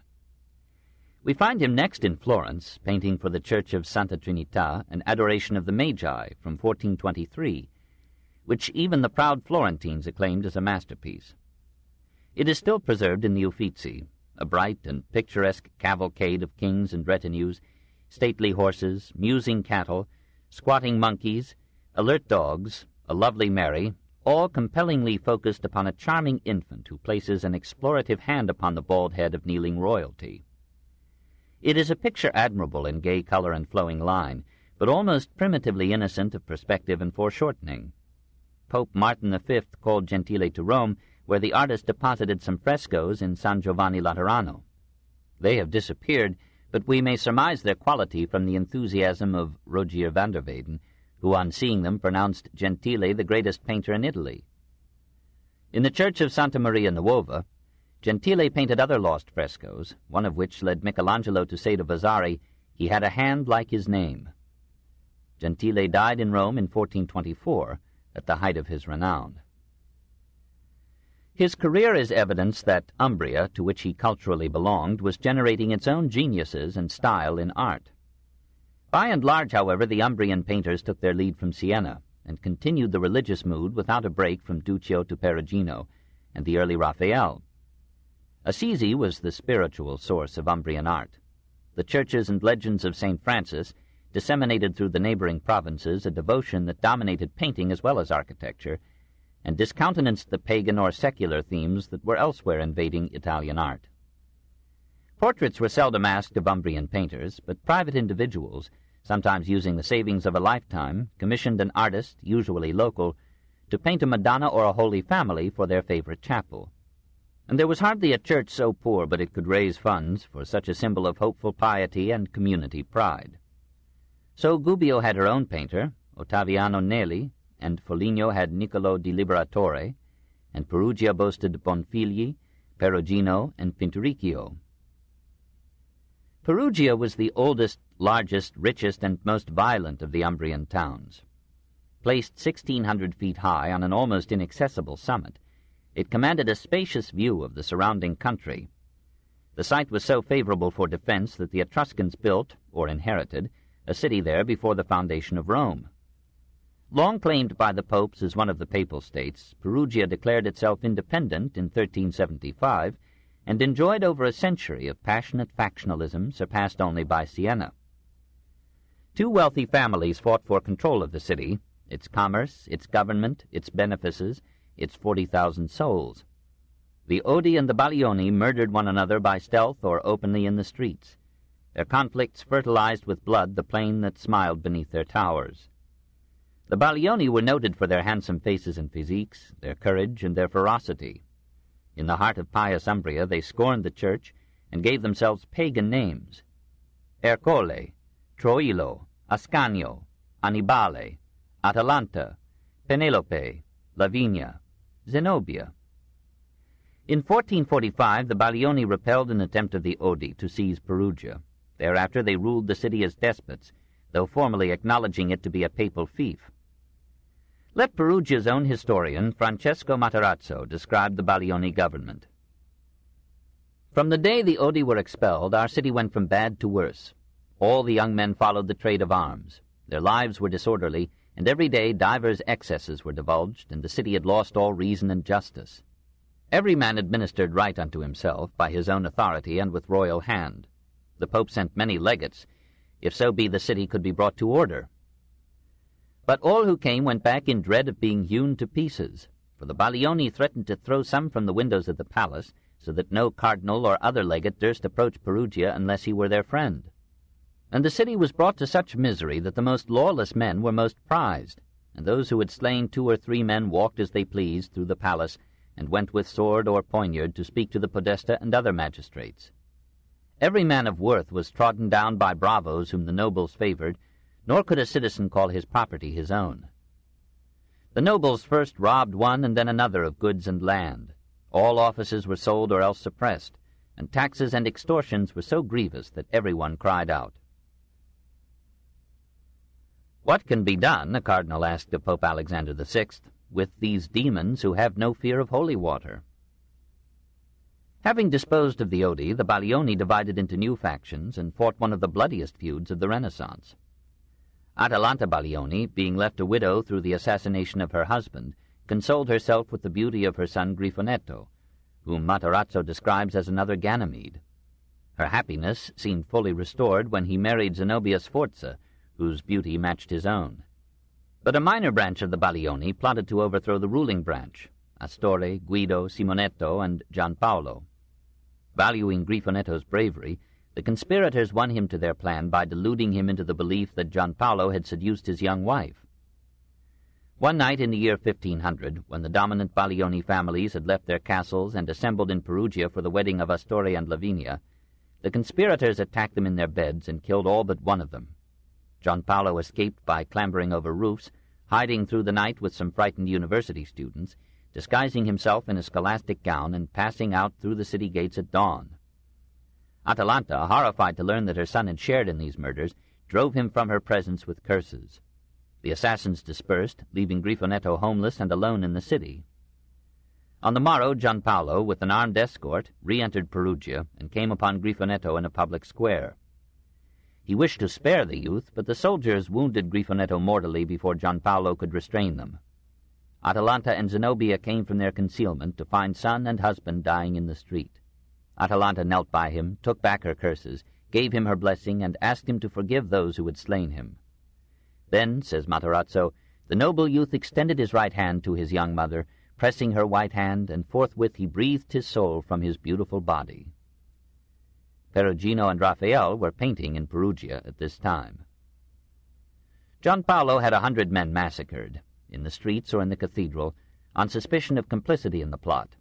He had the Palazzo Comunale decorated with the heads of the slain, and with their portraits hung head downward. Here was a substantial commission for Perugian art.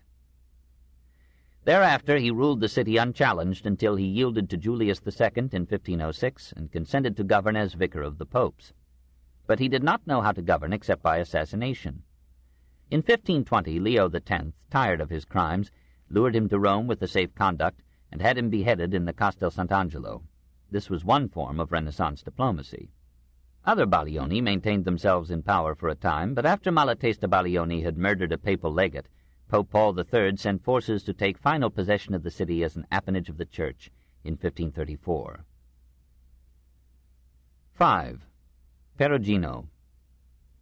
Under this cloak-and-dagger government, literature and art prospered surprisingly. The same passionate temperament that worshipped the Virgin, flouted cardinals, and murdered close kin could feel the fever of creative writing or steel itself to the discipline of art. Matarazzo's Cronaca della Città di Perugia, describing the zenith of the Baglioni, is one of the most vivid literary products of the Renaissance.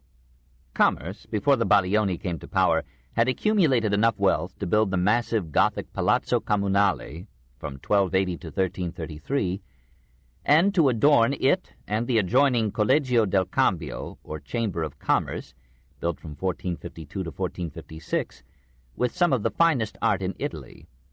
The Collegio had a judicial throne and a money-changer's bench so exquisitely carved that no one could reproach the businessmen of Perugia with lack of taste. The Church of San Domenico had choir stalls from 1476, almost as elegant, and a celebrated chapel of the Rosary designed by Agostino di Duccio. Agostino hesitated between sculpture and architecture. Usually he combined them, as in the Oratorio or Prayer Chapel of San Bernardino from 1461, where he covered almost the entire facade with statues, reliefs, arabesques, and other ornament. An unadorned surface always aroused an Italian artist. At least 15 painters were busy meeting such challenges in Perugia. Their leader in Perugino's youth was Benedetto Bonfigli. Apparently through association with Domenico Veneziano or Piero della Francesca, or through studying the frescoes painted by Bonozzo Gozzoli at Montefalco, Benedetto learned something of the new techniques that Masolino, Masaccio, Uccello, and others had developed in Florence. When he painted frescoes for the Palazzo Comunale, he displayed a knowledge of perspective new among Umbrian artists, though his figures borrowed stereotyped faces and were shrouded in shapeless drapery.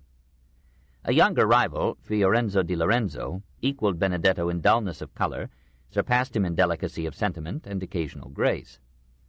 Both Bonfigli and Fiorenzo, in Perugian tradition, taught the two masters who brought Umbrian painting to its culmination.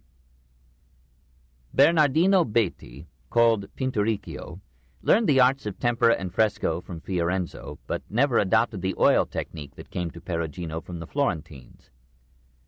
In 1481, aged 27, he accompanied Perugino to Rome and covered a panel in the Sistine Chapel with a lifeless baptism of Christ.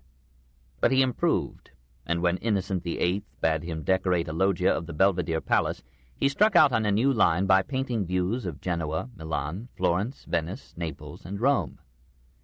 His drawing was imperfect, but there was a pleasant plein-air quality in his painting that attracted Alexander VI. That genial Borgia, wishing to adorn his own chambers in the Vatican, commissioned Pinturicchio and some aides to paint the walls and ceilings with frescoes of prophets, sibyls, musicians, scientists, saints, madonnas, and perhaps a mistress. These again so pleased the Pope that when an apartment was designed for his use in the Castel Sant'Angelo, he engaged the artist to portray there some episodes in the Pope's conflict with Charles VIII in 1495. By this time Perugia had heard of Pinturicchio's fame. It called him home, and the church of Santa Maria dei Fossi asked him for an altarpiece. He responded with a Virgin Child and St. John that satisfied all but the professionals. In Siena, as we have seen, he made the Piccolomini library radiant with a vivid portrayal of the life and legend of Pius II. And despite many technical faults, this pictorial narrative makes that room one of the most delightful remains of Renaissance art. After spending 5 years on this work, Pinturicchio went to Rome and shared in the humiliation of Raphael's success. Thereafter he faded from the artistic scene, perhaps through illness, perhaps because Perugino and Raphael so obviously excelled him. A doubtful story reports that he died of hunger in Siena, aged 59 in 1513. Pietro Perugino received that surname because he made Perugia his home. Perugia itself always called him by his family name, Vannucci. Born in nearby Città della Pieve in 1446, he was sent to Perugia at the age of 9, and was there apprenticed to an artist of uncertain identity. According to Vasari, his teacher ranked the painters of Florence as the best in Italy, and advised the youth to go and study there. Pietro went, carefully copied the frescoes of Masaccio, and enrolled as an apprentice or assistant to Verrocchio. Leonardo entered Verrocchio's studio about 1468. Very probably Perugino met him, and, though 6 years older, did not disdain to learn from him some qualities of finish and grace, and a better handling of perspective, coloring, and oils. These skills already appear in Perugino's St. Sebastian, in the Louvre, together with a pretty architectural setting, and a landscape as placid as the face of the perforated saint. After leaving Verrocchio, Perugino returned to the Umbrian style of demure and tender Madonnas, and through him the harder and more realistic traditions of Florentine painting may have been softened into the warmer idealism of Fra Bartolomeo and Andrea del Sarto. By 1481, Perugino, now 35, had won sufficient repute to be invited by Sixtus IV to Rome. In the Sistine Chapel he painted several frescoes, of which the finest survivor is Christ giving the keys to Peter.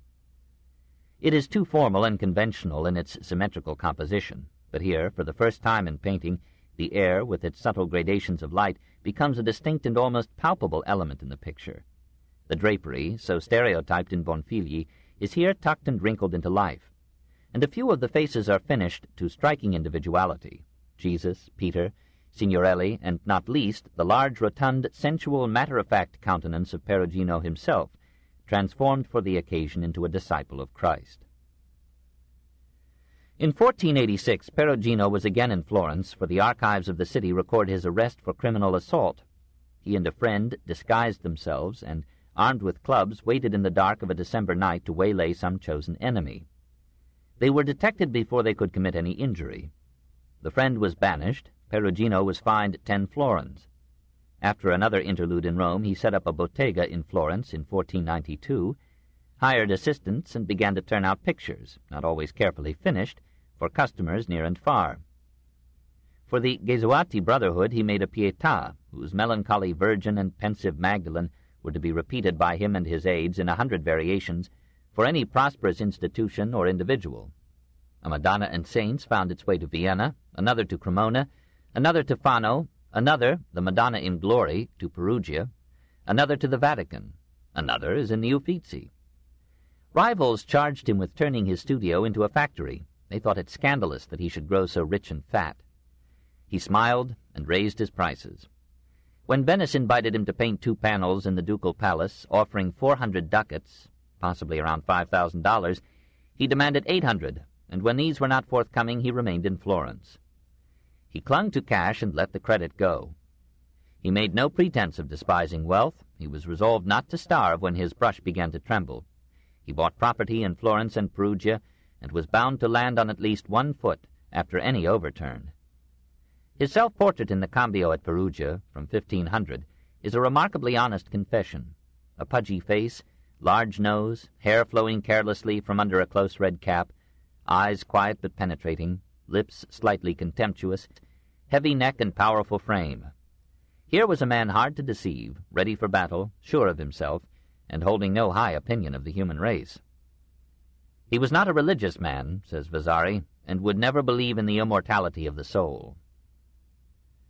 His skepticism and commercialism did not prevent him from occasional generosity, or from producing some of the tenderest devotional pictures of the Renaissance.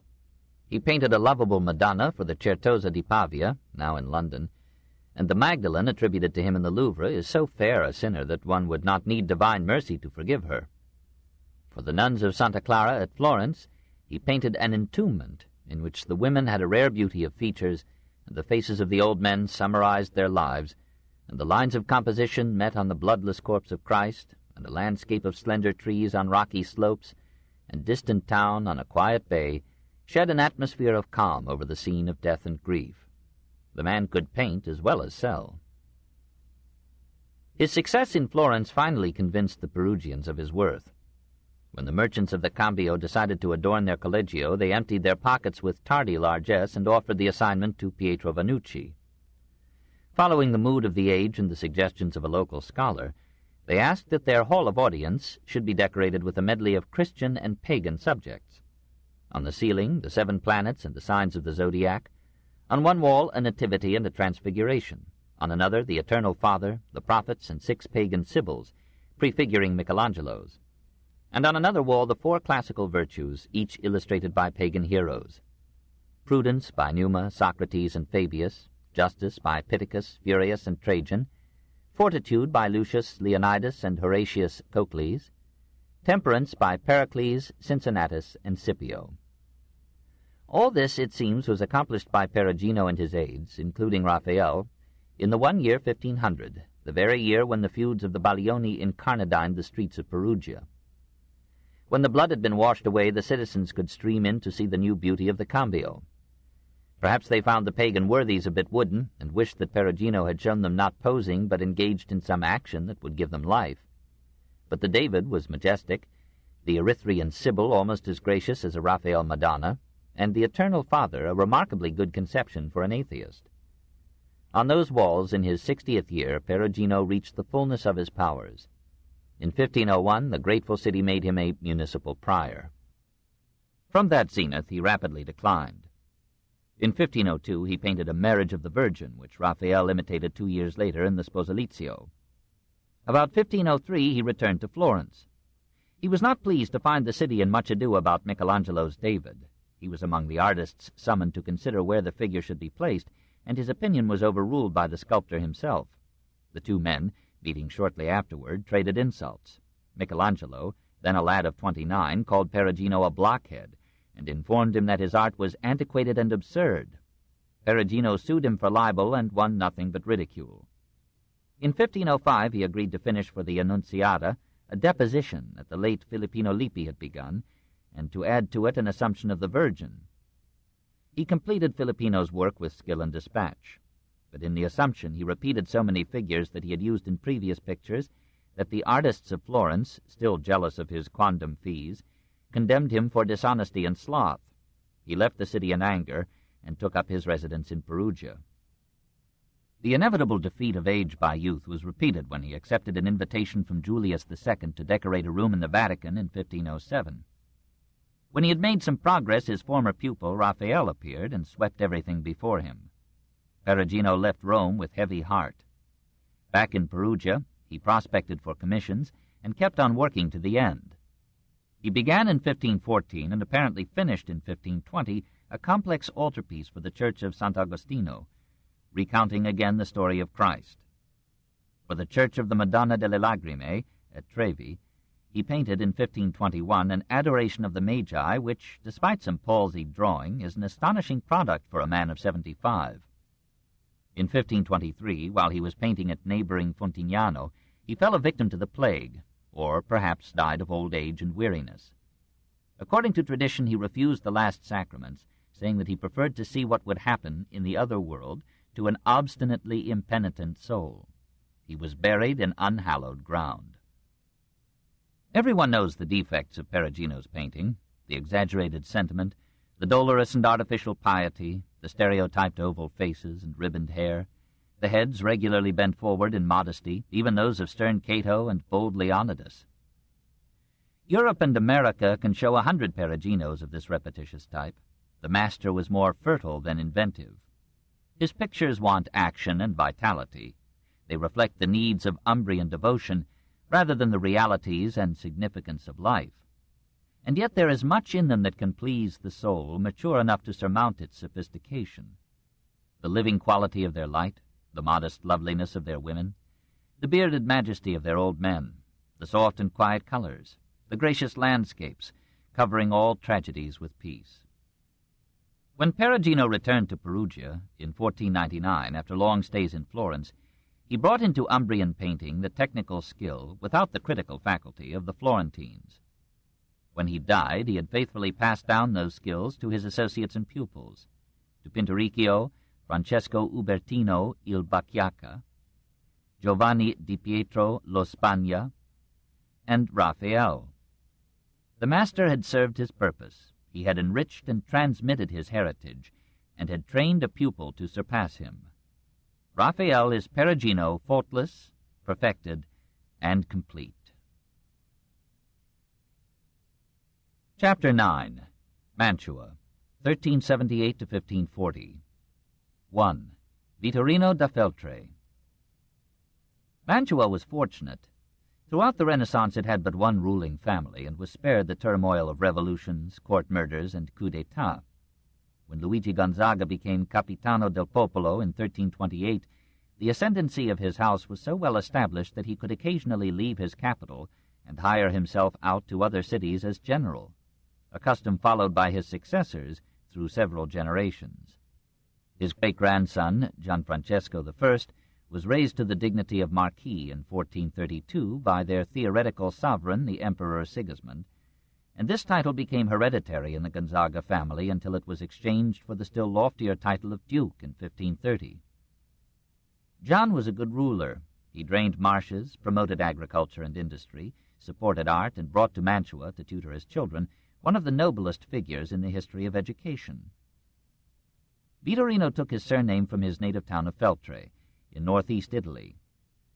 Catching the itch for classical erudition that swept like an epidemic through the Italy of the 15th century, he went to Padua and studied Latin, Greek, mathematics, and rhetoric under divers masters. He paid one of them by serving as his domestic. After being graduated from the university, he opened a school for boys. He chose his pupils by their talent and eagerness rather than by their pedigree or funds. He made the richer students pay according to their means and charged the poor students nothing. He tolerated no idlers, exacted hard work, and maintained strict discipline. As this proved difficult in the roistering atmosphere of a university town, Vittorino transferred his school to Venice in 1423. In 1425 he accepted the invitation of Gianfrancesco to come to Mantua and teach a selected group of boys and girls. These included 4 sons and a daughter of the Marquis, a daughter of Francesco Sforza, and some other scions of Italian ruling families. The Marquis provided for the school a villa known as Casa Gioiosa, or Joyous House. Vittorino turned it into a semi-monastic establishment in which he and his students lived simply, ate sensibly, and devoted themselves to the classic ideal of a healthy mind and a healthy body. Vittorino himself was an athlete as well as a scholar, an expert fencer and horseman, so at home in weather that he wore similar clothing winter and summer, and walked in nothing but sandals in the severest cold. Inclined to sensuality and anger, he controlled his flesh by periodic fasting and by flogging himself every day. His contemporaries believed that he remained a virgin till his death. To chasten the instincts and form sound character in his pupils, he first of all required of them a regularity of religious devotions, and instilled in them a strong religious feeling. He sternly rebuked all profanity, obscenity, or vulgarity of language, punished any lapse into angry dispute, and made lying almost a capital crime. However, he did not have to be told, as Lorenzo's wife warned Politian, that he was educating princes who might someday face the tasks of administration or war. To make their bodies healthy and strong, he trained them in gymnastics of many kinds, in running, riding, leaping, wrestling, fencing, and military exercises. He accustomed them to bear hardships without injury or complaint. Though medieval in his ethics, he rejected the medieval scorn of the body and recognized with the Greeks the role of physical health in the rounded excellence of man. And as he formed the bodies of his pupils with athletics and toil, and their characters with religion and discipline, so he trained their taste with instruction in painting and music, and their minds with mathematics, Latin, Greek, and the ancient classics. He hoped to unite in his pupils the virtues of Christian conduct with the sharp clarity of the pagan intellect and the aesthetic sensitivity of Renaissance men. The Renaissance ideal of the complete man, l'uomo universale, health of body, strength of character, wealth of mind, reached its first formulation in Vittorino da Feltre. The fame of his methods spread through Italy and beyond. Many visitors came to Mantua to see not its marquis but its pedagogue. Fathers begged from Gianfrancesco the privilege of enrolling their sons in this school of princes. He agreed, and such later notables as Federigo of Urbino, Francesco da Castiglione, and Taddeo Manfredi came under Vittorino's formative hand. The most promising students enjoyed the master's personal attention. They lodged with him under his own roof and received the priceless instruction of daily contact with integrity and intelligence. Vittorino insisted that poor but qualified applicants should also be admitted. He persuaded the Marquis to provide funds, facilities, and assistant teachers for the education and maintenance of 64 scholars at a time. And when such funds did not suffice, Vittorino made up the difference out of his modest means. When he died in 1446, it was found that he had not left enough to pay for his funeral. Lodovico Gonzaga, who succeeded Gianfrancesco as Marquis of Mantua in 1444, was a credit to his teacher. When Vittorino took him in hand, Lodovico was a lad of 11 years, fat and indolent. Vittorino taught him to control his appetite and to make himself fit for all the tasks of government. Lodovico performed these duties well and left his state flourishing at his death. Like a true Renaissance prince, he used part of his wealth to nourish literature and art. He collected an excellent library, largely of Latin classics. He employed miniaturists to illuminate the Aeneid and the Divine Comedy. He established the first printing press in Mantua. Politian, Pico della Mirandola, Filelfo, Guarino da Verona, Platina were among the humanists who at one time or another accepted his bounty and lived at his court. At his invitation, Leon Battista Alberti came from Florence and designed the Incoronata Chapel in the cathedral and the churches of Sant'Andrea and San Sebastiano. Donatello came too, and made a bronze bust of Lodovico. And in 1460 the Marquis brought into his service one of the greatest artists of the Renaissance. 2. Andrea Mantegna, 1431 to 1506. He was born at Isola di Cartura, near Padua, 13 years before Botticelli. We must here retrace our steps in time if we are to appreciate Mantegna's achievement. He was enrolled in the Painters' Guild in Padua when he was but 10 years old. Francesco Squarcione was then the most famous teacher of painting, not only in Padua but in Italy. Andrea entered his school and progressed so rapidly that Squarcione took him into his home and adopted him as a son. Inspired by the Humanists, Squarcione collected into his studio all the significant remains of classic sculpture and architecture that he could appropriate and transport, and bade his students copy them over and over again as models of strong, restrained, and harmonious design. Mantegna obeyed with enthusiasm.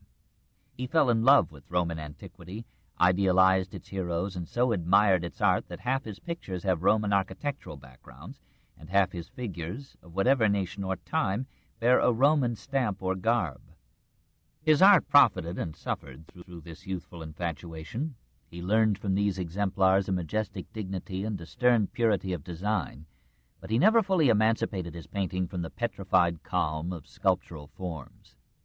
When Donatello came to Padua, Mantegna, still a lad of 12, felt again the influence of sculpture, together with a powerful impulse toward realism. At the same time, he was fascinated by the new science of perspective, so recently developed in Florence by Masolino, Uccello, and Masaccio. Andrea studied all its rules and shocked his contemporaries with foreshortenings ungracious in their truth. In 1448, Squarcione received a commission to paint frescoes in the church of the Eremitani friars at Padua. He assigned the work to two favorite pupils, Niccolo Pizzolo and Mantegna.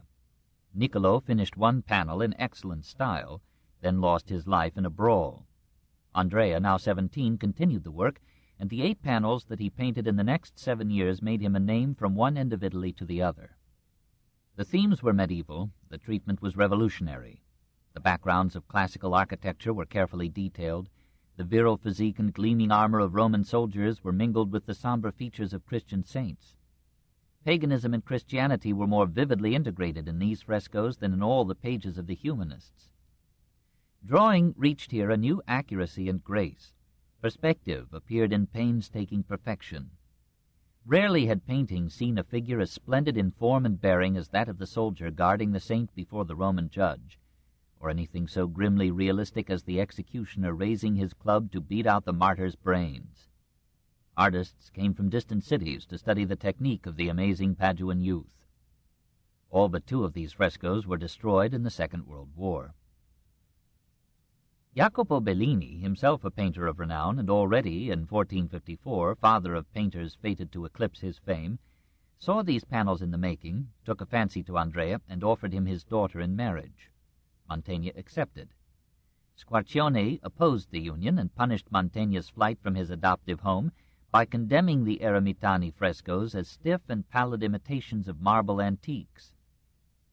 More remarkable, the Bellinis succeeded in conveying to Andrea a hint that there was some truth in the charge. Most remarkable, the hot-tempered artist accepted the criticism and profited from it by turning from the study of statuary to the intent observation of life in all its actuality and details. In the last 2 panels of the Eremitani series he included 10 portraits of contemporaries, and one, squat and fat, was Squarcione. Canceling his contract with his teacher, Mantegna was now free to accept some of the invitations that besieged him. Lodovico Gonzaga offered him a commission in Mantua in 1456. Andrea held him off for 4 years, and meanwhile, in Verona, he painted for the Church of San Zeno a polyptych that to this day makes that noble edifice a goal of pilgrimage. In the central panel, amid a stately framework of Roman columns, cornice, and pediment, the Virgin holds her child, while angel musicians and choristers envelop them.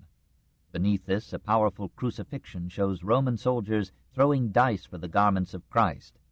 And at the left, the Garden of Olives presents a rugged landscape that Leonardo may have studied for his Virgin of the Rocks. This polyptych is one of the great paintings of the Renaissance. After 3 years in Verona, Mantegna finally agreed to go to Mantua in 1460, and there, except for brief stays in Florence and Bologna, and 2 years in Rome, he remained till his death. Lodovico gave him a home, fuel, corn, and 15 ducats, or $375 a month. Andrea adorned the palaces, chapels, and villas of 3 successive marquises. The sole survivors in Mantua of his labors there are the famous frescoes in the ducal palace, specifically in the Sala degli Sposi, the Hall of the Betrothed, named and decorated for the engagement of Lodovico's son Federigo to Margaret of Bavaria. The subject was simply the ruling family, the Marquis, his wife, his children, some courtiers, and Cardinal Francesco Gonzaga, welcomed by his father Lodovico on the young prelate's return from Rome. Here was a gallery of remarkably realistic portraits, among them Mantegna himself, looking older than his 43 years, with lines in his face and pouches under his eyes. Lodovico, too, was aging rapidly, and his last years were dark with troubles. 2 of his daughters were deformed. Wars consumed his revenues. In 1478, plague so devastated Mantua that economic life almost stopped. State revenues fell, and Mantegna's salary was one of many that went for a time unpaid. The artist wrote Lodovico a letter of reproach. The Marquis answered with a gentle plea for patience. The plague passed. Lodovico did not survive it. Under his son Federigo, from 1478 to 1484, Mantegna began, and under Federico's son Gianfrancesco, from 1484 to 1519, he completed his finest work, The Triumph of Caesar. These 9 pictures, painted in tempera on canvas, were designed for the Corte Vecchia of the Ducal Palace. They were sold to Charles I of England by a needy Duke of Mantua, and are now in Hampton Court. The enormous frieze, 88 feet long, depicts a procession of soldiers, priests, captives, slaves, musicians, beggars, elephants, bulls, standards, trophies, and spoils, all escorting Caesar riding on a chariot and crowned by the goddess of victory. Here Mantegna returns to his first love, classic Rome. Again he paints like a sculptor. Nevertheless, his figures move with life and action. The eye is drawn along, despite 100 picturesque details, to the culminating coronation. All the painter's artistry of composition, drawing, perspective, and meticulous observation enters into the work and makes it the master's masterpiece. During the 7 years that elapsed between the undertaking and the completion of the Triumph of Caesar, Mantegna accepted a call from Innocent VIII and painted from 1488 to 1489 several frescoes that vanished in the later vicissitudes of Rome. Complaining of the Pope's parsimony, while the Pope complained of his impatience, Mantegna returned to Mantua and rounded out his prolific career with 100 pictures on religious themes. He was forgetting Caesar and returning to Christ. The most famous and disagreeable of these paintings is the Cristo Morto in Brera, the dead Christ lying on his back with his vast foreshortened feet toward the spectator and looking more like a sleeping condottiere than like an exhausted god. A final pagan picture came from Mantegna's old age. In the Parnassus of the Louvre, he put aside his usual resolve to capture reality rather than picture beauty. He surrendered himself for a moment to an unmoral mythology and portrayed a nude Venus throned on Parnassus beside her soldier-lover Mars, while at the mountain's base Apollo and the Muses celebrate her loveliness in dance and song. One of the Muses was probably the Marquis Gianfrancesco's wife, the peerless Isabella d'Este, now the leading lady in the land. It was Mantegna's last great painting. His final years were saddened by ill health, bad temper, and mounting debts. This book is continued on Cassette 9, Side 1.